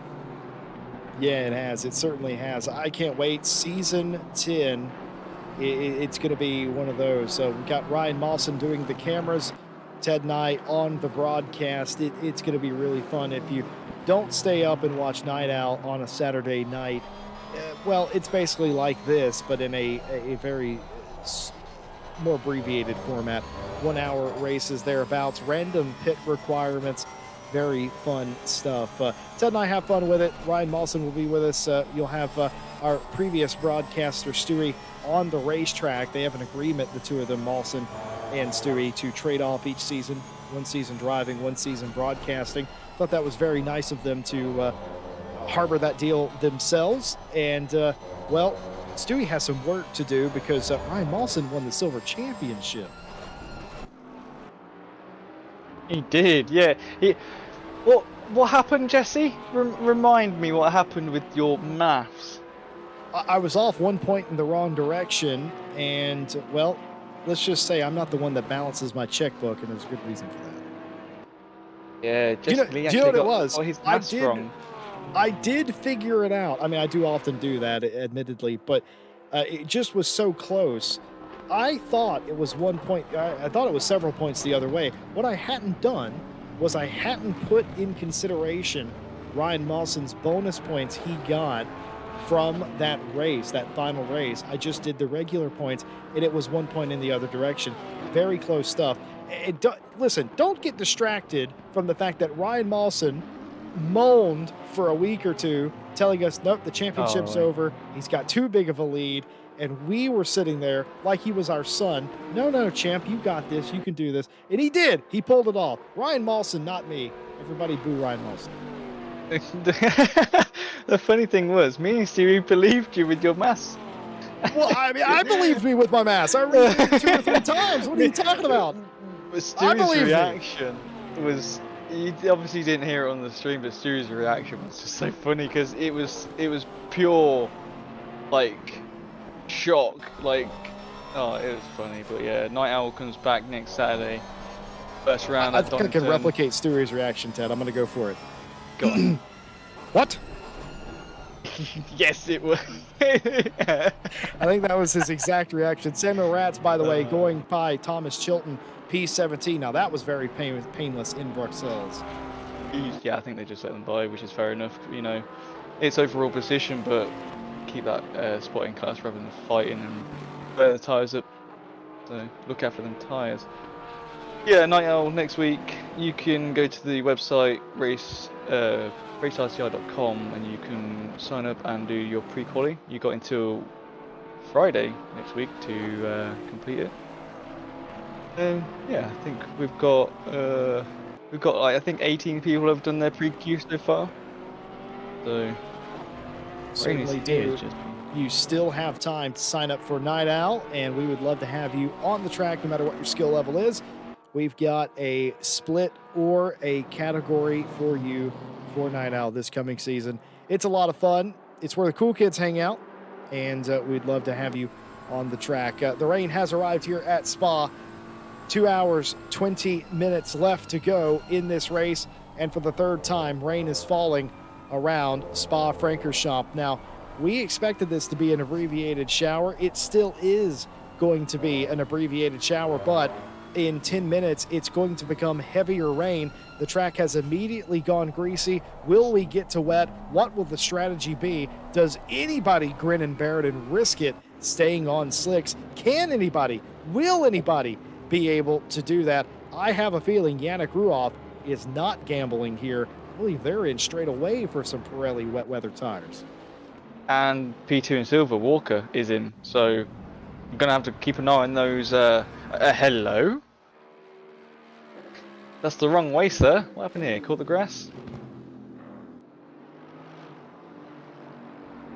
Oh, ooh. Just that greasy track catching them out on them slicks. Oh, almost saved it too. Oh, unlucky, unlucky. This is the car that probably should earn the Spirit of the Race award, the 107. Vitek in that car right now. The Green Loafers engineering team, we heard from them earlier in the night, and it's been a frustrating day for them, but they refuse to give up. They say it's more about getting to the finish and getting to the finish together. I think we can all agree that is the plan, and the 107, regardless, trying to keep that going. Garrett Fisher, who was in our chat earlier, back in the 200 Butterfly Effect Esports car and making a nice pass here on Batomsky for 13th place into the chicane. So we see Boothby's in. We've got third place, the 411's in. Obviously, we've seen the 95 and the 818 in. Now, is this 20 minutes of rain? So it's going to increase in 10 minutes and then it's going to disappear in 10 minutes? That's very short. Yeah, all we know, at some point between 10 minutes and 30 minutes out, it is going to stop raining. It could be 20 minutes and then it stop. It could be an additional 5 minutes and stop. We don't really know. We won't know when the rain's going to stop until it gets to that 10-minute window. But for right now, at least for the next 10 minutes, it is going to rain. And that was my thought exactly, Ted. Is it going to rain hard enough? Because it is going to pick up a little bit. That's what the little plus sign means in 10 minutes. It might actually get wet enough to force everybody back to wet weather tires. That might have been a heck of a move by the drivers in early for those Pirelli wet weather tires. Yeah, I think the worst it's going to get is damp, if anything. That's all I've seen from Split 2. I think that's all we've seen from Split 1 as well. I don't think it gets heavy enough for... Well, it doesn't stay long enough to get a wet track, so... Yeah, I think the worst it's going to get is damp, but we see first in Silver, the 349 is in as well. Obviously, they saw the 818 in and thought, yeah, let's go as well. 747's in, Verstappen, and the 18 of William Mott is in as well. Obviously, we've got 137 and 781. So a lot more people are coming in, seeing. Well, I think what it is, oh, okay, these people are going in. The faster guys are going in. Let's go in. It seems like the right call, which is fair, and it's damp as well. There you go, it's damp. So, and then only 10 more minutes of rain. This is one of them. I think the people who, like you said, ones who pitted early are going to benefit from this a lot more than the people who are in the pit lane now. It's difficult now. Do you pit now? Is it too late? I think it might be a bit too late. Who knows? It's depends how your car handles on the track. Like I think we saw ages ago the 34 Aston Martin was on slicks for the whole of the wet session. The first wet session, I think it was. Well, I think whatever bed you make, you're definitely going to have to justify it here. Martin Schumacher has been in the pit lane, and I do not see Pirelli markings on those tires indicating they are wet weather tires. And I think a lot of other drivers have made that decision as well. And we saw the 992 in. I don't believe the 70 Volante Racing is in, and that means they're only about 5 seconds behind the race leader all of a sudden again. Yeah, I think we've seen that from before from the 70 when it rained. They didn't come in straight away, and I think they're just going to stick it out. Yeah, I think they've committed now. Yeah, in my eyes, it'd be a bit silly to come in unless you can't control your car and it is really undrivable, then it's gonna hurt you coming in for wets now. But yeah, this rain has really stumped some people and is gonna really melt people's brains. And a lot of people are tired, so it's one of those things that you don't really want at this time. 2 hours and 15 minutes left of the race, and you've got this weird rain that's come along. Folks, I cannot overstate this. Race-altering rain near the end. 2 hours, 15 minutes. The rain coming down now. The leader in the 992, Yazid, has come in and pitted. The 70 Volante car has not done so, and they may be trying to stick this out on the dry tires, hoping it doesn't get wetter, and the rain will go away in, at minimum, 30 minutes from now. How long will this last? How long will the track be damp? Volante rolling the dice. They rolled the dice in the first rain shower, and it didn't work for them. They stayed out. They're doubling down, not coming in. I don't think they're going to come in at all, like Ted Edwards said. This could be a race-defining moment. They were within 5 seconds of the leader, Malinowski. Riley is now 8.1, shortly losing time in these mixed conditions on the dry tire, but it will matter not. As long as they stay within 40 to 50 seconds, they're still in it because it's going to dry out, and that means Malinowski and them will have made one additional pit stop. It's going to be close. It's going to be very close. This has completely changed the complexion of this race up front. If it stops raining relatively soon, or if it just stops raining this hard and it goes back to greasy, the track is going to flip-flop back to the dry tires being the best option, and Riley's going to start to gain time on Malinowski out front, you would expect. But right now, losing a lot of time. That sector alone lost several seconds to the wet tires. Right through for the 102. I think. Oh dear, Jesse. We've just seen a big old punty-roo in T1. What happened here? It's for Streffen. Got dived in 2 cars. Oh dear, poor 80 got the brunt of that hit. That's and they just drove off. That's going to get picked up by the stewards, and that's going to be a hefty penalty. I don't know what it will be. I'm not a steward, but from what I've seen, possibly I think a 15 is like the mid. Oh dear. Ooh, these dry tires are not working. These wet tires? No, these are. I can't tell if those are wet or dry tires. But either way, the grip level not there for Verstappen. I don't think in any way, shape, or form, Christoph Verstappen meant to drive down into Les Sources as hard as he did and collect another car. But something obviously amiss on that car. And here we are, speakers or no name. A car sliding across the racetrack. Was Mulholland involved? Let's see what happens here. Coming through Bruxelles. No contact there as far as I could tell. A little bit of contact here. And does it get worse down in the no-name / speakers? Yes, indeed. Hold brakes. Oh, jeez. That's not holding brakes. That might get picked up as well. That was very dangerous.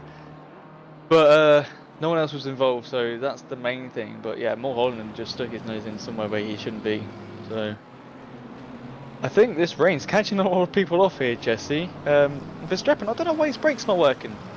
I'm pretty sure they went on to wets because they pitted when it started raining or in the rain. So I don't know if Christian could whip out his very specialized orbital car camera, but I am quite curious of that myself. Obviously, something completely amiss with the NSN 747. Come on, Christian, whip it out. Oh, a lot of cars off. This is very dicey for the 992 now. Not only are they having to navigate the lap traffic, they're having to navigate a bunch of different cars on different strategies here. We've already seen several contacts, but 992 able to make do there and get through, flashing of the lights, and everybody clear for the moment. But Oh boy, that was attention getting into the chicane. So, I wonder if half the field's on wets and half the field's on dries, because they're on dries. I can see that, Jesse, the Ferrari. They're handling it, but at the minute they're handling it very well. I might have just jinxed them, and they might just go flying through Radion backwards. But yeah, I think it's a mixture of. That was a bit wibbly wobbly there. And it, oh my god, that must be a puddle gathering there slightly, because that was all wobbly there. But they're holding on to it for now. I think the cars behind them are on wets. I think people are just, it's half and half, or near enough, because there's a lot of people having incidents and not being able to brake properly, by the looks of it, from Verstappen's point of view. But rain stopping somewhere in the next 10 minutes. It's probably a little bit closer than that, 8 or 9 minutes, I would say. The rain will stop, and we've seen it happen where the track transitions so very quickly with these cars going around it that I would expect it to go to greasy really quickly. Riley in the Volante Racing 70 McLaren, 20 seconds behind now, and it might be okay if Riley is in the middle of a stint still, and Malinowski has to either come in and replace those wet tires on the 992 very quickly, or if they stick it out even, it could go the other way. We'll pay very close attention to that, but rain ending sometime in the next 10 minutes, probably closer rather than later here, as Verstappen continues to struggle into Savala that time. Very, very loose, and my word, has this this is the most jumbled up the field has been, I'll put it that way. It was a general consensus the first two rainstorms. This one, they pretty much split it 50-50 on decision making. Ooh, God, that McLaren just, not McLaren, sorry, Mercedes, just turned out at the right time. That was a bit scary right there. But yeah, do you want to have an update from my team, Jesse, that they've just told me? Do go on. We came out of the wet, went on to dry tyres. Turns out they went on to old tyres, which are worn completely. So they had to repit for new. I don't know who your race strategist and engineer is at Race Ventura, but I guarantee they won't be Monday. I think it's Will and Daly, because I'm here. I'm not doing that. So no, they're fast. They'll get it back. But we're hoping to finish top 10 in silver. That might not be possible, but we're at the minute we're going to finish higher than we've ever done it in the World Tour at the minute. So I don't mind. Well, what a race we have. Just gone 6 a.m. in sim time. 2 hours, 7 minutes of the race left to go. We're experiencing our third rain shower, the most abbreviated one of the entire race. Next 5 minutes or so, we expect it to stop raining. The track is damp. Half the field is still on dries, hoping to salvage their pit strategy here and not alter it. The other half has done what I would assume would be the sensible thing and changed to the wet tires, but the question still remains, what will be in the long run the right strategy? The leader is on wets. We know second place is on the dry tire. Right now it's a 26-second gap. Will it go the other way when it stops raining? Only time will tell. Wow, it's been one of those, it's been a draining 24-hour race, because there's never really been a big lull in the action. Every time it feels like we're settling into a groove, now we've had weather, and that has continued here into the final couple of hours. Eric Lays, by the way, the Grid Finder Racing 89, making a very nice pass indeed on Skidinov for the 15th place position.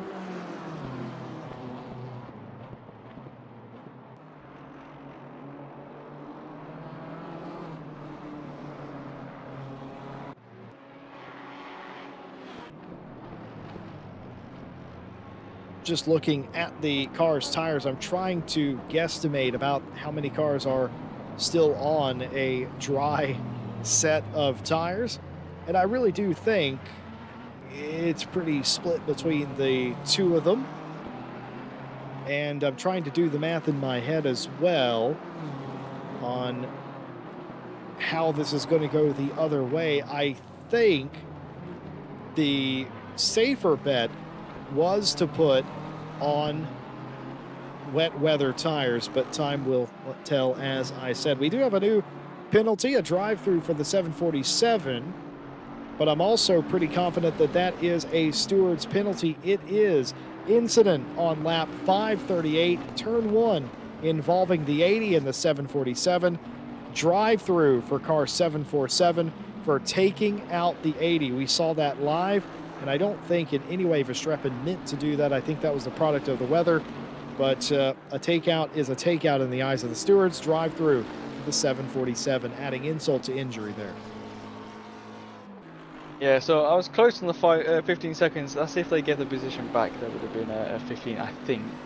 It was pretty hefty dive, obviously going past one car into another one. So yeah, I think a drive through is deserved. It hurts, but yeah, you've done wrong. You gotta do your consequences. So that's gonna hurt them badly. But they 7th in pro, and that's gonna maybe drop them past the 18. Not sure where they are on track, but yeah, it's gonna hurt their position for sure. And they're very wibbly wobbly. I don't want to be on that green stuff right there, Verstappen. That's not the place to be in the wet. That car has looked unsettled ever since the rain started falling here, and that has not really changed at all. The question is, what does Verstappen do? They got 3 laps to serve that drive-through penalty. Do they come in immediately, or do they wait out everything else? Well, they are going to come in immediately here. Very important. You don't speed, make a bad situation even worse. Make sure you get it into first gear, get it on the limiter at the line, 50 Ks down the longest pit lane in ACC, and one of the longest pit lanes in the world, in fact. Yeah, I don't like it. It's too long. But yeah, when you get a drive-through, it's like the worst penalty you probably could get on ACC is a drive-through on Spa, because it just ruins, or a stop and go 30 on Spa. No, that's the worst one. No, thank you. Do not speed in pit. We've been slowing down to 20 mile an hour. I don't know what that is in kilometers, but I might disagree with you there, Ted. Oh, okay. I think the worst penalty you can get is disqualification. All right, Jesse. I'm sorry. God's sake. I'm on form this morning, ladies and gentlemen. Yeah. But no, a stop go 30 here is that. I think that nears makes no difference a lap because of how long pit lane is. As big as that track, as big as this track here at Spa-Francorchamps, a stop go 30 is really close to a lap penalty here. Yeah, it's horrible. I don't know. No, I haven't got. But when we drove in a 12-hour race here before, I drove with Tom Bryant, Tom Roberts, and Tom's teammate Ethan. Ethan decided to get 2 stop and go 30s in the pit lane because he came in, went into first gear, which turned the limiter on. Changed up to second. No, he turned it off by accident and turned it back on, so he got him a stop and go 30 on that one. And the next time round, he dropped off the Jackson, changed up to second, straight away by accident. So that hurt hard, but you live and learn, and I think that's something you do learn from getting at Spa is you always remember to slow down a hell of a lot before you enter the pits here. There is one thing I'm actually very surprised to have seen happen, as Malinowski hitting the wet curb and having to do a minor correction. We've seen that from him the entire race, especially in the mixed track conditions here. But I was surprised with all the cars that enter and exit pit lane, and we obviously saw Verstappen have a little bit of issue getting into La Source. But other than that, I'm actually really surprised nobody lost it coming in or off a pit lane throughout that rain shower. Of course, you can drive a slick racing tire on a damp track and just about get away with it. It's not going to be the quickest, but that's what a lot of the cars have elected to do. But I'm just surprised at the lack of accidents other than the one at La Source. I certainly would have expected just a bit more. The rain has stopped falling from the sky, back to a all cloudy condition. Pay attention to the top right corner of the screen. See how quickly the track goes from damp to greasy. That will be the transition, and that will tell you everything you need to know about what the tires will be doing. If that goes over to greasy, the wet weather racing tire will begin to overheat very quickly, and the dry tire will become the tire that you would most likely want to be on. And obviously, the longer you stay on the wet tires, the worse it will end up being. Malinowski, your leader in the 992 on the wet tire. When do they pit? Might it be smart for them, Ted, to come in right now? Maybe. We noticed over in our race that it didn't go from damp to greasy to green to fast to optimum. It went from damp to optimum.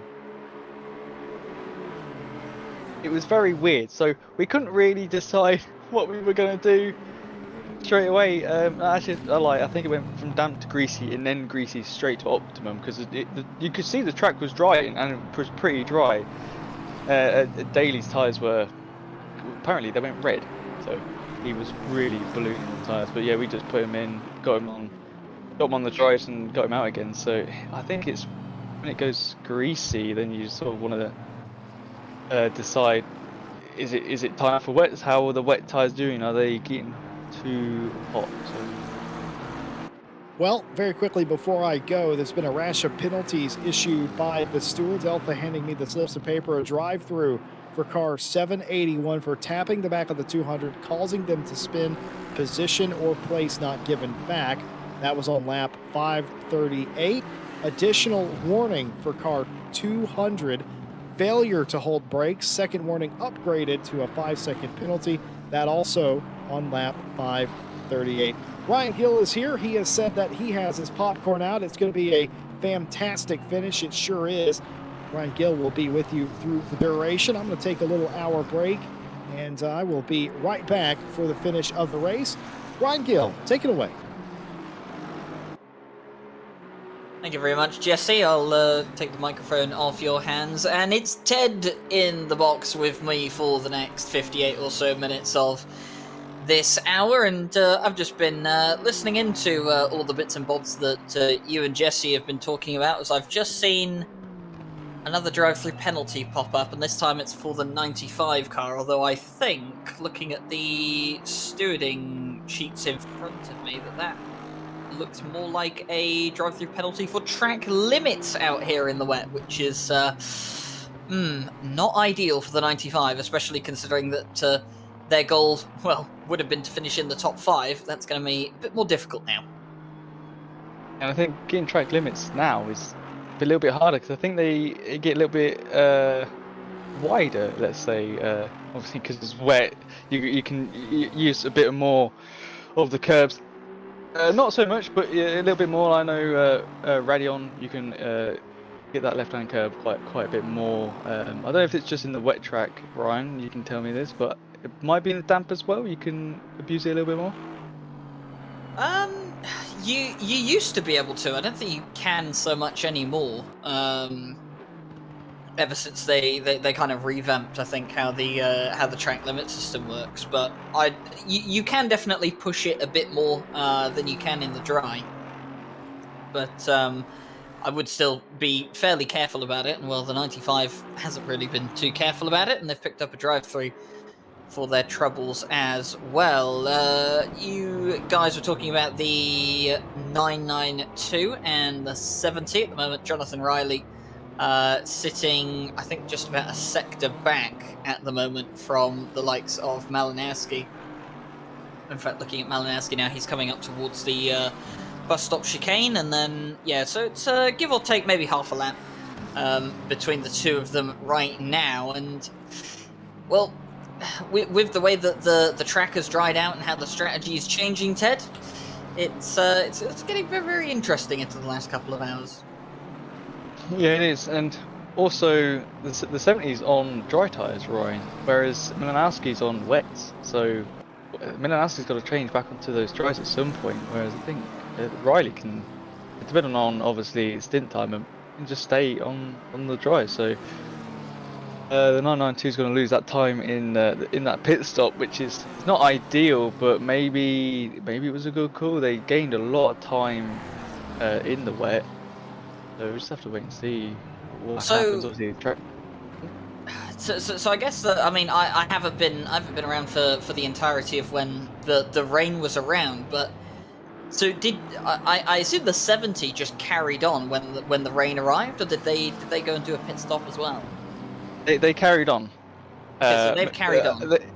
It was about so half and half of the grid were pitted for wets, and half stayed out on dries. We presume, because there was a lot of incidents happening, people spinning or people getting hit because people's brakes are not, the tyres aren't gripping on the track compared to the wet tyres. So we think half and half, and obviously as we see, the 70 still has the yellow on the side of the tyres, whereas we know Milanowski pitted and is on wets, because they were about 5 seconds difference, and then Milanowski went on the wets, 70 stayed out, and they gained about a 20-second lead. I don't know what it is at the minute, but yeah, it's pretty big. 53 now, so they gained a lot of time. I can't remember how long a full pit stop in and out of the pit lane is here. 1 minute 55 roughly. So is pit in to pit out with a full tyre change. So the 70 will come out in front when they decide to come in, and the 992 comes in to do their tyre swap onto the dries. They should, in theory, come out in the lead by roughly about a minute, isn't it? Well, technically not, no, because that 53 or whatever it is seconds that they're behind, you have to remember that is 53 seconds, assuming that Malinowski's car stops moving for that entire time. But the catch is that when you're in the pit lane, you are traveling at a set speed, but you're not stopped for that entire time. You're only stopped for 30 seconds, so they'll gain the 30 seconds on them. It's just a case of whether the other 20 seconds that's missing, how much does that take out of the 1 minute and 25 seconds of transit time, I guess, that you have up and down the pit lane here at Spa. They'll definitely come out in the lead for the 70, but it won't be about a minute in the lead. It will definitely be less than that. Okay. So yeah, maybe they just did the right call of staying on dries. Oh, that's a bit close there. Oh, they are pitting. I'm guessing a scheduled pit stop, pitting onto the dries again. It would be, obviously, my guess. It's damp. It's not raining anymore. I think it's gonna go dry at some point. I don't know when. Now see, this is for the 70. They have to. Well, they're pitting at the moment to put themselves back onto the dry tyres. Well, not put themselves back on. They're going to continue on the dry tyres. And Malinowski, though, are they on wet tyres, Ted? Because I think they're on dries. They're on dries. I thought they went on to wets. So I'm pretty sure I saw a yellow band on the side of that car, but I could be wrong. I'll have to ask Christian to whip out his camera again. For Milanowski, please, Christian. See if they have. I'm pretty sure that car is on. I'm pretty sure that car is on slicks, but I could be. I could be wrong. Malinowski's been doing a great job, by the way, no matter what tire he's on. At the moment, the track has changed to greasy, by the way. See that dry line? They are on wets. Are they then? Mm-hmm. Well, that's interesting because on my end, they've got Pirelli logos on the side of that tire.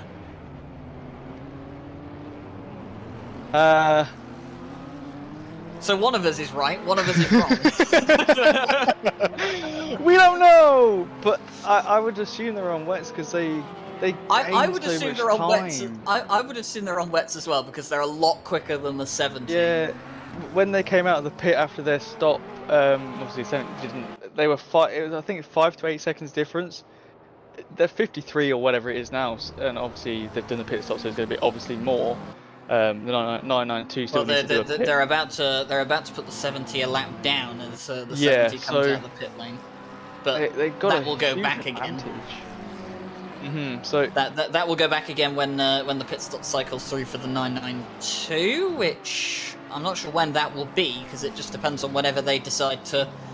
If they're on wet tires, it'll be whenever the wet start to run out of steam, and well, if they're on dry tires, which we're not entirely sure about, it'll be whenever the stint timer runs out, I guess. But I'm just gonna have to play a waiting game at the moment because between the two of us, we have two different answers as to what's on the side of that tire. apparently, someone in chat says Malinowski is on wet. Malinowski's on wet. Okay, so it's an issue on my end then. Thank you, ACC. Brian is broken, confirms. So yeah. But for Malinowski then, he has run into a slight issue because he needs to pit to get those wet tires off, and then he'll put the dries back on. The problem being is, if he pits now and he fits the dry tires on, he will have to pit again. Same as the number 70 will, and Caracas is actually now in the number 70 car. But Malinowski, I think he's going to try and take these wets for as long as he can, just to try and reduce the final amount of time that he's going to need for that last stint. It's one of them. It's figuring out what you need to do. Yeah, they could pit if they've still got more than 19 minutes on the timer. They could pit a half an hour, 1.5 hours left, and do 2:45 minutes. But it's one of them. You either full fuel, do a full stint, and then later on do your half an hour stint, or you do 2:45 minutes. And I'm not too sure. Well, we know for a fact that the 70 is going to likely do a full stint and then do a short stint to the end, because they've just come out of the pit lane now, so it's more than likely that car is on full fuel. Yeah. So they've got to do a full one, and then just under a full one. Oh, well, what was it? So they'll do they'll do roughly minutes? They'll do about 65 minutes, which is the max stint time that you can do, and then they'll probably do about a 45 to 50 minute stint.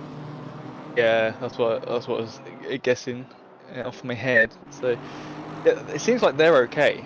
Like that's the easiest way you can get it. It's if your stint time is running out in the next 20 or so minutes, then it's like, do we 45, do we hour and then do the rest and with lower fuel?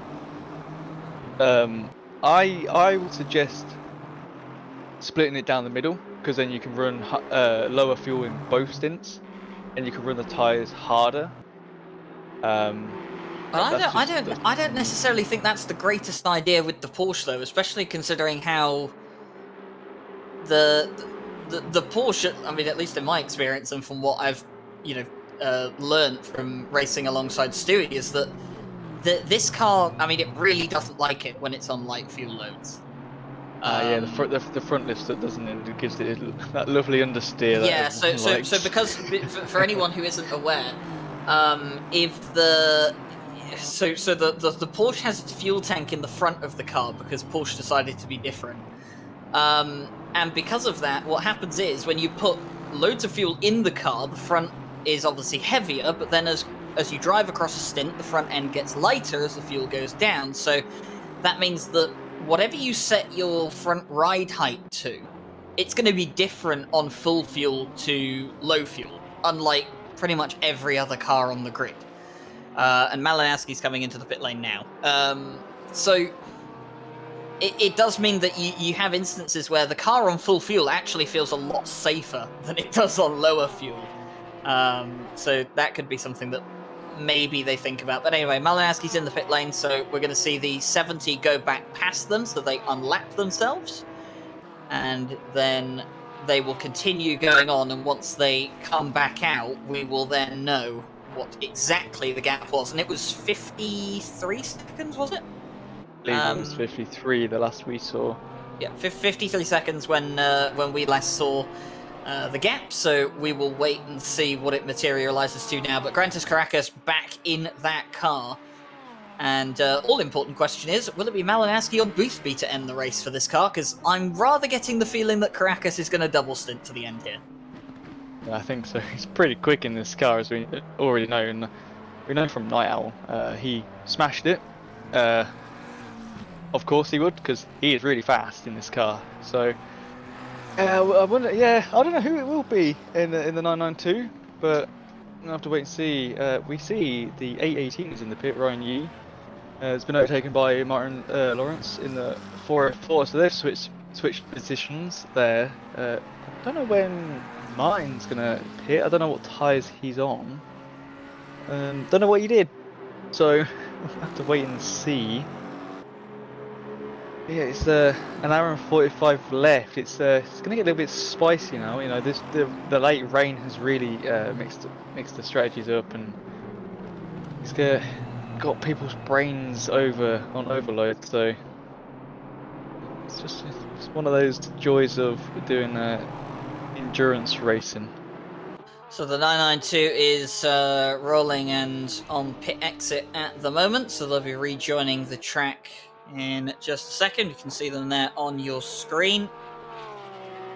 Across the white line and off onto the Kemmel Straight they will go. The 70 is on their way towards Blanchimont right now, so by the looks of it, that probably 50-odd second gap, I think, is probably still about the same.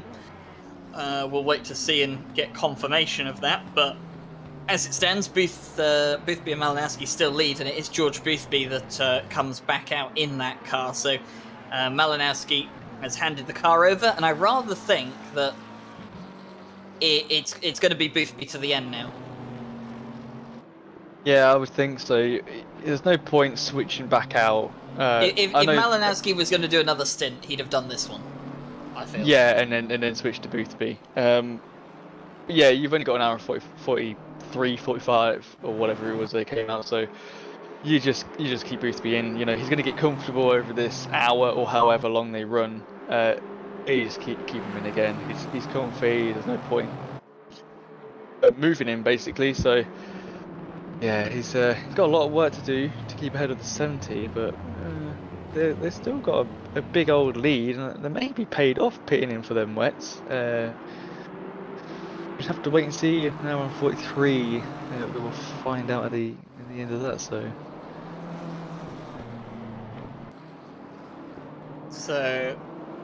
being told that it is about 50-odd seconds, as we probably expected. So now it's up to Grantis Caracas, I suppose, to try and pull it back. I mean, 50 seconds is it's an astronomical. Well, not astronomical, but it's a big gap to pull back in an hour and 42 minutes. But, you know, if there is a driver that has shown his pace today and shown that he could possibly do it there today, it would be Grantis Caracas, who's had an incredible performance.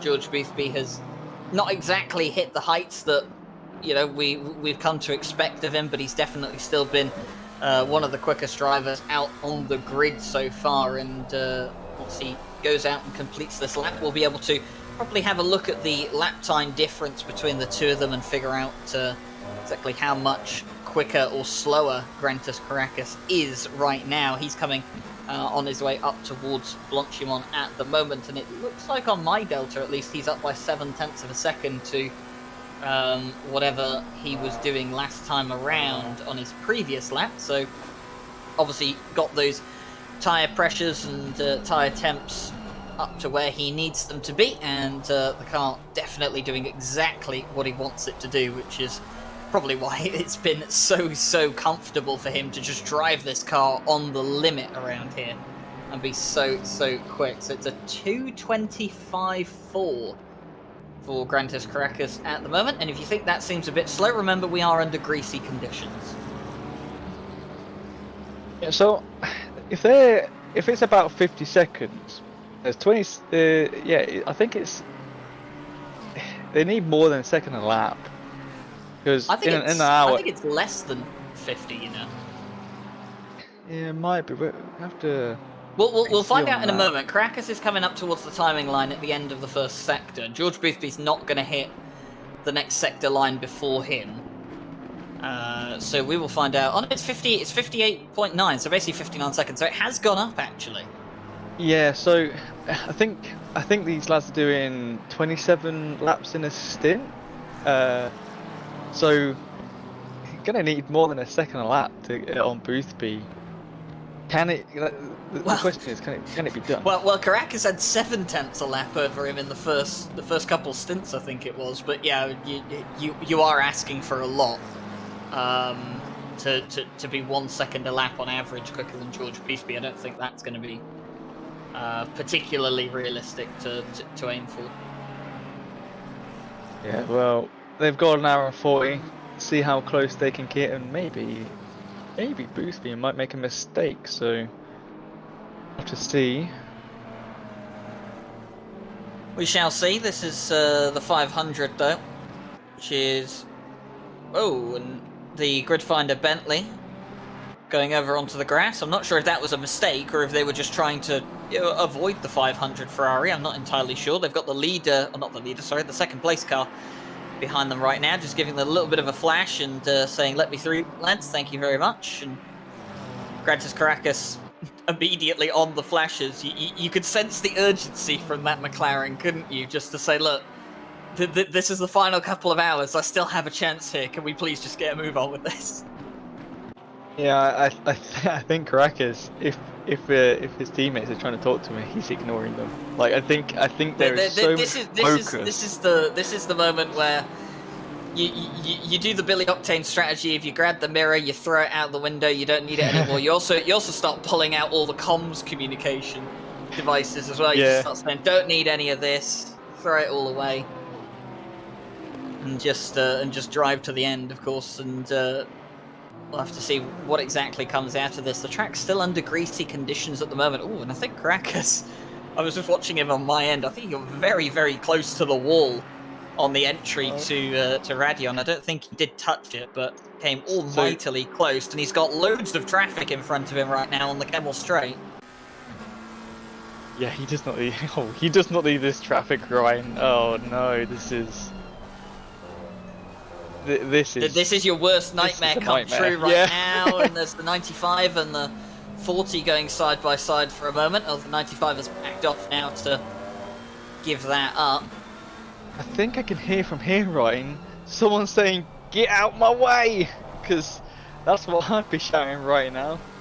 You can definitely imagine it, can't you? And in the 40, that's Mike Williams at the moment, who's currently the car in front of the 70, and there we go, that's gone on through. Little flash of the lights from the 70. Not sure if that's a thank you or if that's a I would have appreciated that a bit sooner, but I suppose we can all figure that out later on. And the number 70 just did not need this at this point, and especially considering that the 992 of George Boothby has only got the 404 ahead of him, and then it's pretty much clean air for a long time along the back end of the Kemmel Straight. So right now, Grantis Caracas, it's not really in his favour. Although if he can get past the 500 in a timely manner, he does have some free air to pretty much put down some nice hot laps as well and try and work his way up. But it is going to be an almighty effort from the 70 now if they're going to try and take this race win away from the 992.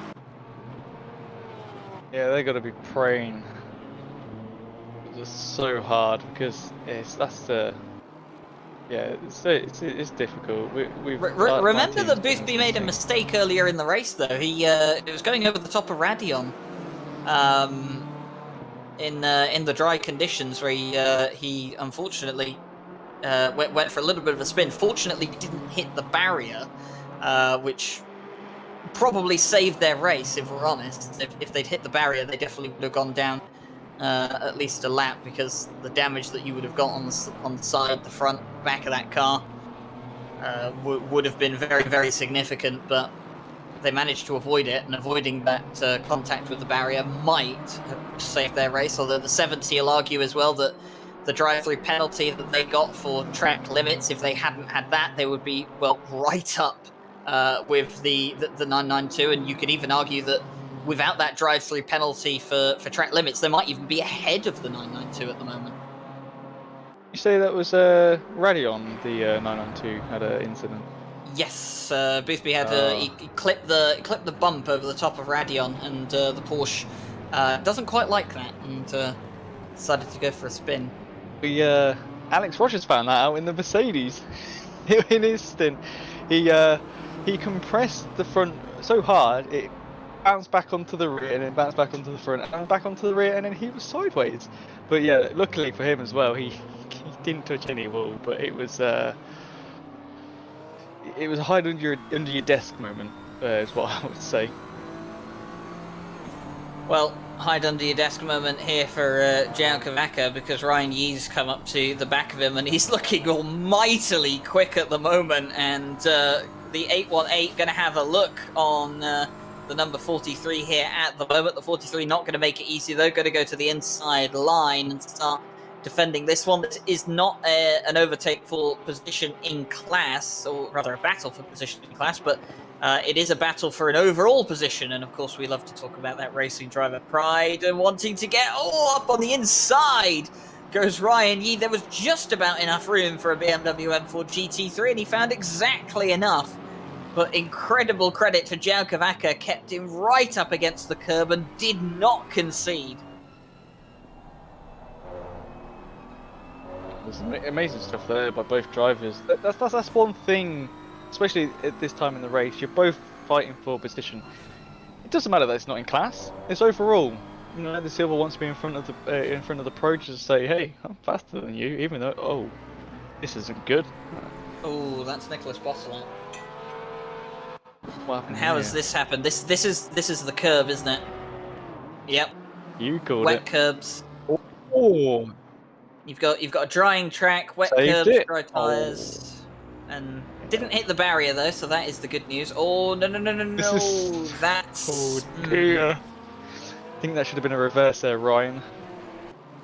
That could have been operated a lot better, although it also could have been operated a lot worse. I have seen much worse rejoins than that. I think they'll get away with that one. I don't think that one will be reported to the stewards. I think our broadcaster just summed that one up. Sketchy but okay. It's probably just about on the limit of what was acceptable, I think. But these two still going at it at the moment, the 43 and the 818. Yeah, as I was saying, for these two to fight like this, even though they're not in the same class, it is respectful driving. This is because they don't want to ruin each other's races. You've only got an hour and 32 minutes left and counting. So you've spent 22 and a half hours just driving around the track. You're both 7th and 8th, and 2nd in silver and stuff. 6th in pro is it's very well done from both of them as they come side by side again. This is some driving here. Let's see who comes out ahead to this next corner. It's going to be Yee on the outside line. It'll turn into the inside line for the next corner, and that's going to be the Madhouse car up into 7th place overall. João Cavaca forced to concede that time, could not quite defend, and Ryan Yee looking like he had so much more grip on the outside line compared to the 43. That was a bit close there. That BMW cutting the nose off of the other BMW. Is it just BMWs versus Beamers today? Well, I did talk to Les about the amount of BMWs out on the track. Did I just see some sun in the corner of my eye? I think the sun has finally come out to play. It's peeking through the clouds at the moment, and what has been a very, very overcast 24-hour race, even from the moment we started. I think the sun, coming here in the morning phase, has finally just started to show itself. You can see it there, and not quite going to get the lovely sunrise that we would have hoped for, but we are definitely going to see some element of a lovely crimson sky. It is still greasy, so I think what I saw in Split 2 is it goes greasy to optimum just out of nowhere. I think it's going to do the same, especially with the sun coming up. Probably get a bit of heat on the track. So yeah, it's a bit weird going from greasy to straight to optimum, but we can see it's pretty dry on this track. You know, there's no more rain here. Everyone's running pretty fast lap times for the greasy track. You see Ryan Lawrence. Is that going on the inside of the 747? Was that? Got the 18. That's Ryan Grady. So Yeah, it's Tidge's car. how far is Lawrence away from Yi? That's another question, because obviously Martin will want to get second in silver. It is roughly 11-12 seconds, I think, the difference between the two of them right now. So it's definitely a gap that Martin Lawrence can close. Yeah, it's doable. Looking at the lap times at the moment, 2:21.6 for Martin Lawrence and 2:22.4 for Ryan Yi, although we have to take Ryan Yi's lap with a grain of salt, because obviously he was trying to get past João Cavaca on that lap, so that did slow him down slightly. That's what I was saying about the track condition. It has now gone so fast. So you're going to see lap times improve a lot more here. The grip levels should start rising quite quickly. It makes a liar out of us all, doesn't it? It should go optimum soon. It shouldn't stay like this for very long. I don't think. Looking here, this is Ryan Yeat. Has managed to get himself the 2-second gap now to João Cavaca, and we're going to have a little bit of a look on board. We can even see the sun now starting to become a bit more prevalent. So we have a little bit of a drone camera view of the Madhouse racing car. And there you go, lovely sun. Not quite the sunrise that we wanted, but we will at least get to see it at some point in the morning here today. I think it's the first time we've seen it all race. In fact, I think it's happened in Split 2 as well, where we've got a bit of sun peeking through the clouds. I don't think we've had sun either the whole race, so it has been very overcast, I have to say. It's been. I popped out of the commentary box earlier, and I did consider grabbing an umbrella when I went down to get breakfast this morning, but fortunately didn't quite need it until I was in the commentary box. So yeah, it has been very, very overcast, but I mean the weather report was, what was it, 75% chance of rain, so you know, you've got to assume there will be quite a lot of clouds around, but starting to clear off here on the lovely Sunday morning at the Circuit Spa-Francorchamps. We get a lovely little drone view here, courtesy of our broadcaster Christian Stricker. And you can even see the little old inn on the left-hand side, or pub, or whatever it's supposed to be, that doesn't exist anymore because it's been taken down for the new configuration of Spa. They had to remove it to increase the runoff at the top of Radion, so that's just one of the changes. And if anyone saw the WEC 6 Hours of Spa on one of the previous weekends, you'll also know that the big grandstand on the side of the circuit is missing at the moment as well. They've still got to rebuild all of that.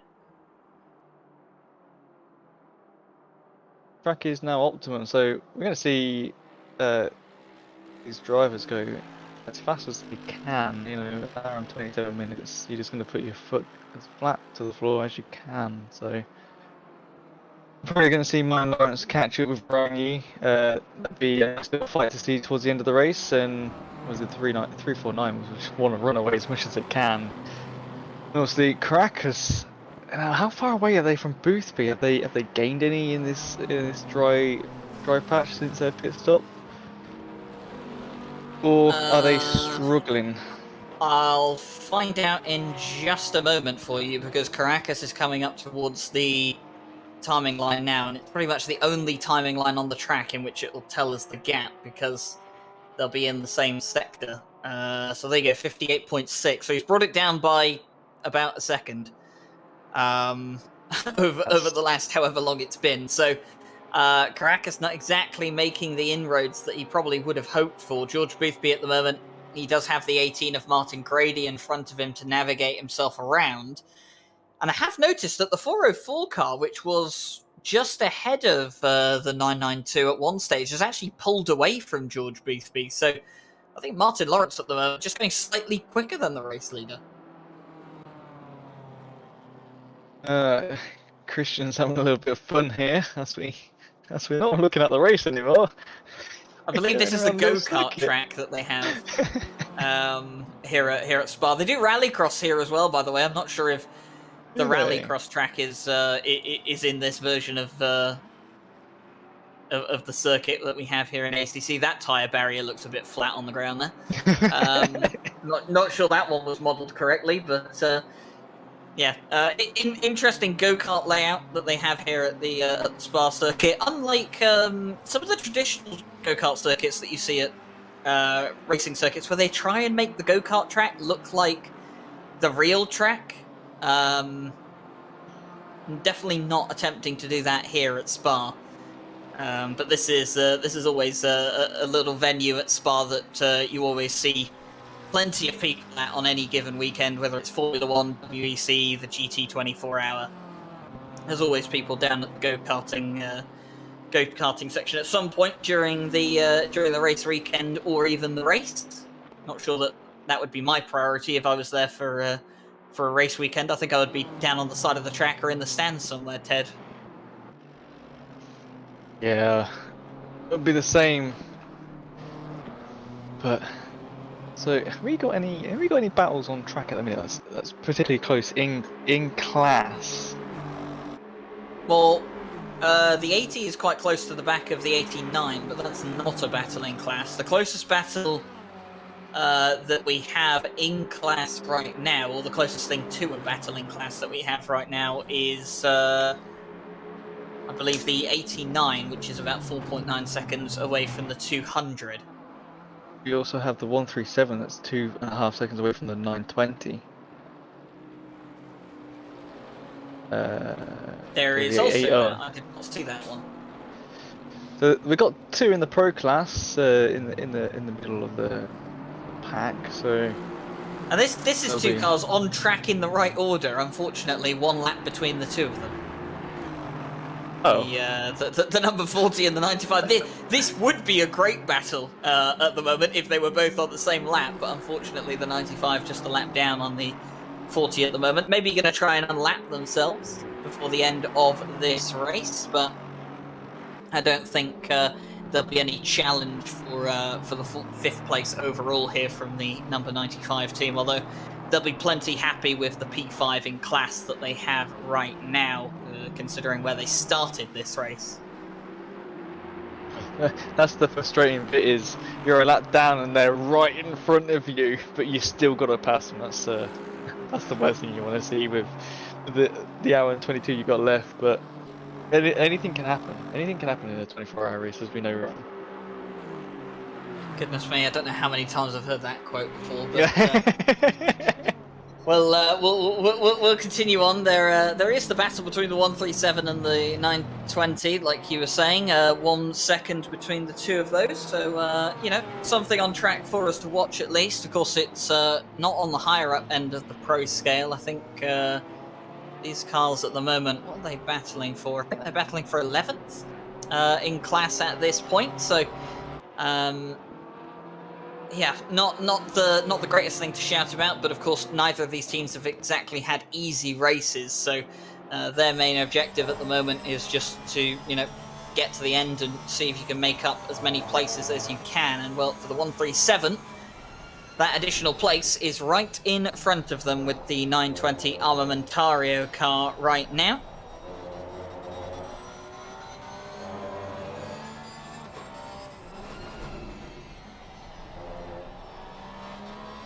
Looking at the forecast above, I don't believe we're going to have any more rain, which I think most of the drivers will probably be quite thankful for as it stands. But right now, looking at the Ujite Porsche Just trying to find a way around the outside here, but the BMW going to park it right on the racing line. Is going to say, nope, if you're going to get through, you're going to have to try a different way. And here we go. The 137 looks into the bus stop, tries to fill the mirrors, but doesn't have a dive down on the inside. Nicholas Bostolet being told to wait his turn, and Skidunov just going to do everything they can now to try and keep the 137 behind. We often say in an endurance race, there's not much point, battling really, really hard with cars. That's only true in, should we say, the first 18 hours of the race. It becomes a bit unnecessary. Once you get into the last quarter of a 24-hour race, it's about the time that you get your elbows out a bit, and you don't really let people in the same class past you with such ease. It's true, and the Porsche getting an amazing run out of Radeon. The Porsche is fast. No, I'm joking. Got a good run, but I think the 920 of Skidunov had a very rough entry. Yeah, that was very bouncy at the top of Radeon, but Bostolet there will make out the position. He'll move up into 11th in class, and will try and now disappear down the distance. As, this is where the Porsche should be a bit better than M4 with the corners. They should start to pull away here, yeah. Yeah, it's just on the straights where they suffer, but yeah, like you say, the 920 had a really bad entry and exit out of Radeon. So the 137 taking full advantage of that and just leaving them in the dust, which is what they want to do. Yeah, definitely want to leave them behind. I've been watching the Martin Lawrence and Ryan Yee developments at the moment, setting pretty identical lap times between the two of them, low 19s for both of these cars right now, and it's about a 9.7 second gap that Martin Lawrence has between himself and Ryan Yee.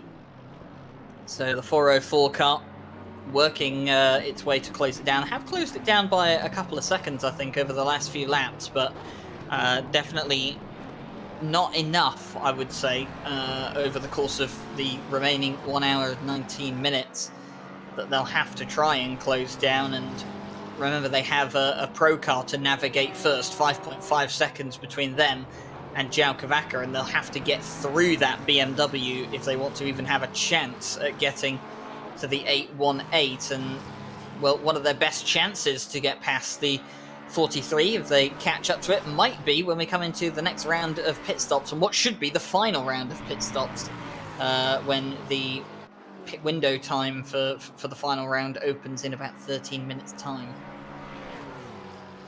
Yeah, it's I think everyone's gone for the fuel for an hour and tyres, and then do the last half an hour, or however long it is, just low fuel it with very fresh tyres, which is a good strategy as well. I would have gone half and half. Maybe that would have been the wrong call. I think my teammates would have told me that is silly what you're doing. So I listen to them. I don't listen to myself anymore. Racefin. Well, I mean, you say they would have told you it's wrong, but your race engineers also put the wrong tyre on the car. Because they didn't have not anyone ago, there to lead them. So I think I think there's some concerns in the Race Ventura camp from top to bottom there, Ted. You know why it is? It's because it's Will Stevenson, Jordan Daly. That's the reason why. They don't think, they just do. Don't throw your teammates under the bus like this. That's not what a team leader does. They're my fastest drivers. Oh, the pure honesty from Ted Edwards at the moment. But no, I mean, it mistakes happen. I mean, don't forget, it was an RCI esports car that in its very first ever race in an esports race, we put dry tyres on the car when it was in the rain. So oh no, we know better. Our RCI esports debut wasn't great. That was actually at this circuit as well. Funny enough, I think that was Jake Boswell, Harry Conway, and Cody Blanton, I think, were in the car for that one. or it was Ismail Lebrec, one of those two.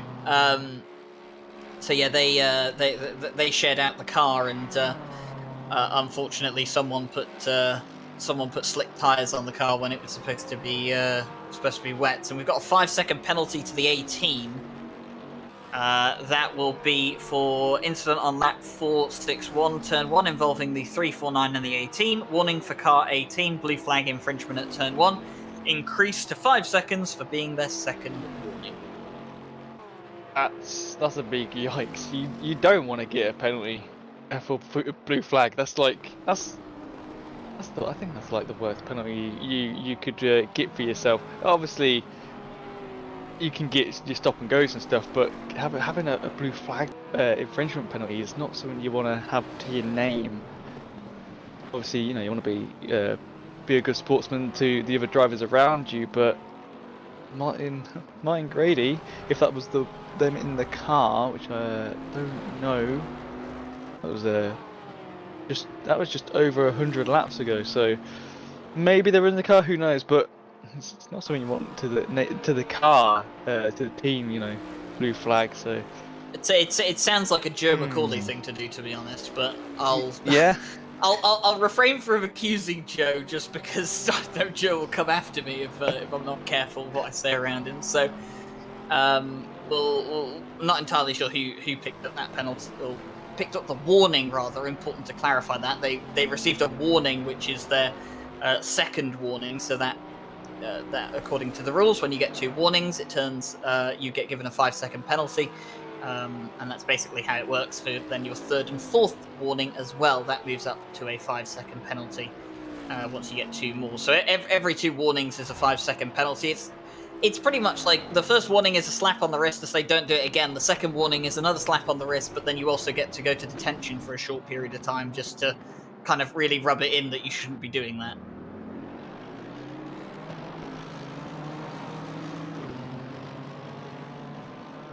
So Ryan Yee at the moment. Yeah, I think the gap's come down. Yeah, sorry, sorry, Ryan. It has. No. I think we're both trying to explain the same thing. I think we're both trying to count what the gap is between 4.9 and 3.4, but we don't have Jesse Lee and his calculator here to do it really quickly for us.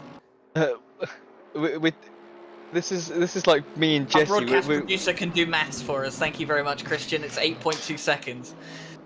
What's maths? At least someone can count in this room. But this is what me and Jesse is like in Night Owl. We want to say the same thing at the same time, and this is what we just done. Then is we want to talk about the same thing, and we didn't know we want to talk about the same thing until we talk over each other. Are you trying to call me Jesse Lee? Is that what you're doing right now? Well, you can't do the maths, so yeah. Oh, unbelievable. Hey, he had a go at me earlier. He wasn't the only one that had a go at you earlier, by the sounds of it. Everyone else had a go. Reading in the chat, but got ganged up on. No, yeah. So 3.3 seconds between Martin Lawrence and Jakob Acker. So Lawrence is closing in on the 43. The problem is for Lawrence though is that the 43 is just losing time to the 818. So Martin Lawrence isn't exactly making any inroads on the gap between himself and the 818, but he is at least making inroads on Jakob Acker ahead of him, so he'll need to navigate his way through. The last time Martin Lawrence pitted was on lap 550, which is exactly the same as Jakob Acker, so their stint limits should be fairly similar between the two of them. We're just watching, this is Mike Williams, isn't it, at the moment? Yeah, just trying to avoid himself getting unlapped by the 95 car, which is looking very, very keen to unlap itself, it has to be said. And Martin Lawrence has actually just taken another 9/10 of a second out of Jakob Acker's lap time. I would not be surprised if within 3 or so laps, Martin Lawrence is right on the back of that car. Yeah, I think Martin's going to do it. I think Martin's going to get to the 818 as well. He's got some pace going for him. Got to give him that. 2:18.7, Martin Lawrence's previous lap. Ryan Yee 2:19.5. So 8/10 quicker was Martin Lawrence to Ryan Yee, and then to add on to that, Jakob Acker was 1.2 seconds slower than Martin Lawrence on that previous lap. I think if Martin carries on at this pace, he's gonna catch up. So yeah, I've driven the McLaren, and the most performance you get out of it is when you push it to the edge, and when you hit that sweet spot, it is so fast and it is so fun to drive. That's I don't know if you know, kind of Ryan. echoes what Gergo told me. I don't know if you know, Ryan. I won my first race in that the other weekend. Oh, did you? Congratulations, I Ted did. Edwards. It took me 2 years, but I got there in the end.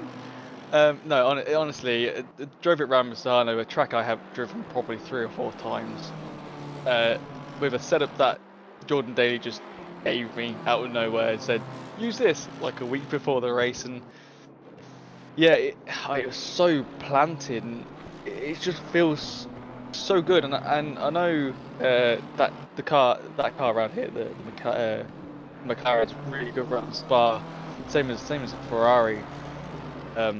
So I bet it feels even better around here.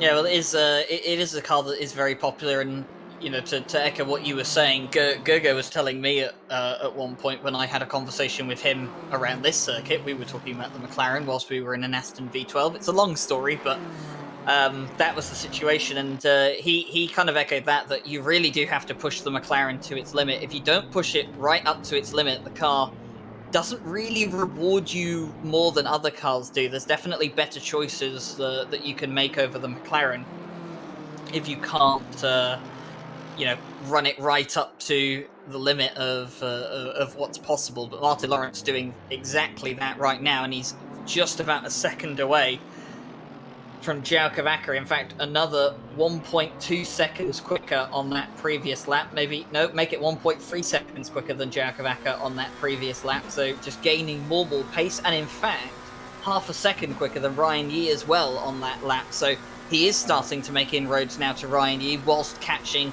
up to João Cavaca. But first, he's going to have to find a way through on that 43 and hope that it's sooner rather than later. I think he's just ripping the road at Ryan. He's going supersonic. He's doing a superb job. Martin is. He's just got to get, like you say, he's just got to get past this 43, which is the car you see, I believe, right in front. So he's just getting past. That's the problem. But he's got the speed. He's got the pace. I don't think it's going to be too hard.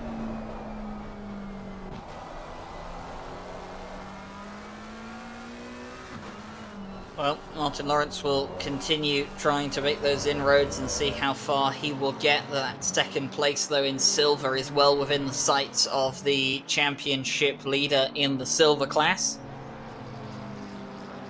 And I don't think it's out of the question to call Martin Lawrence the fastest driver in that car. We've seen Bart Matcher, Jaroslav Roth, and even Marek Vons in that car earlier in the race. But Martin Lawrence is definitely the most prominent name you would take out of that team, and has definitely been up towards the top of the field in plenty of other championships. Of course, was a race winner in the most recent Monday championship, the Challenge Cup, won out in Hungaroring under the lights, and came as rather a surprise win in that Hungaroring race, but nevertheless did manage to take the win anyways. And that was a series that was incredibly competitive. We had 5 different winners across 6 races, which is absolutely incredible. But just watching on here from the back of João Cavaca, how close was that from Martin Lawrence, just braking into the bus stop chicane and just trying to get as close as he could. 0.6 of a second now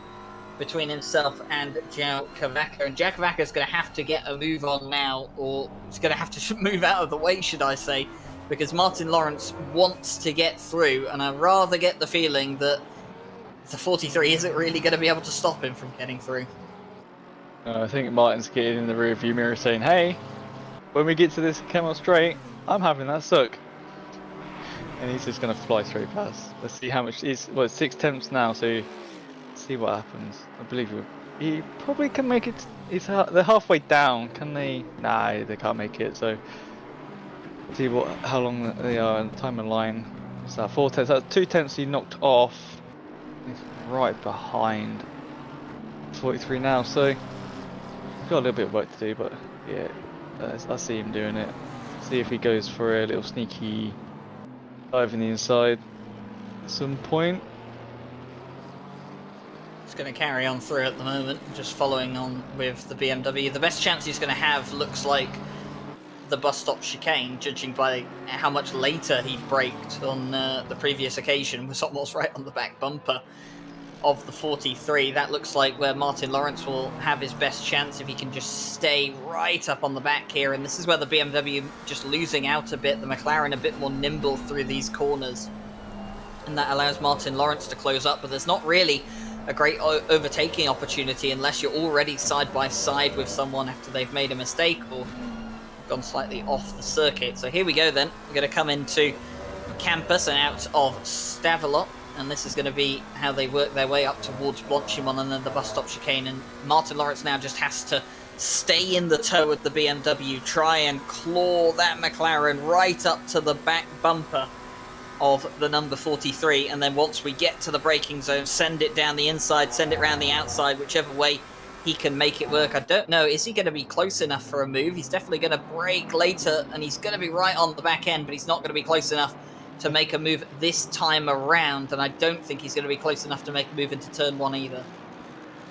I can imagine Martin through that bus stop then just saying, "Hey, I'm still here," because he was so close behind BMW there. Oh, it's pretty funny, but I think in the words of Martin Lawrence, it's probably just like, this guy, get out the way. Yeah, probably actually, yeah. Oh, might be close. A bit more accurate, but so 4 either tenths way. over the line. Yeah, see if we can do it again. Oh, but it looks like he's had a good run there. He's had a good run over the top of Radion. This could be it. He's right on the back of João Cavaca, going to take it to the outside line. The problem is he won't have the slipstream as soon as he does that, and it looks like he's losing out to the BMW slightly. Going to get to the braking zone at the end of the Kebble Straight. He's going to hang it around the outside. And didn't even need the inside line for the next corner. And Martin Lawrence takes it back in style. The 43 just catches their front right wheel on the curb and just pulls the rear end round right there, and yep, slides it in, and Martin Lawrence slides past.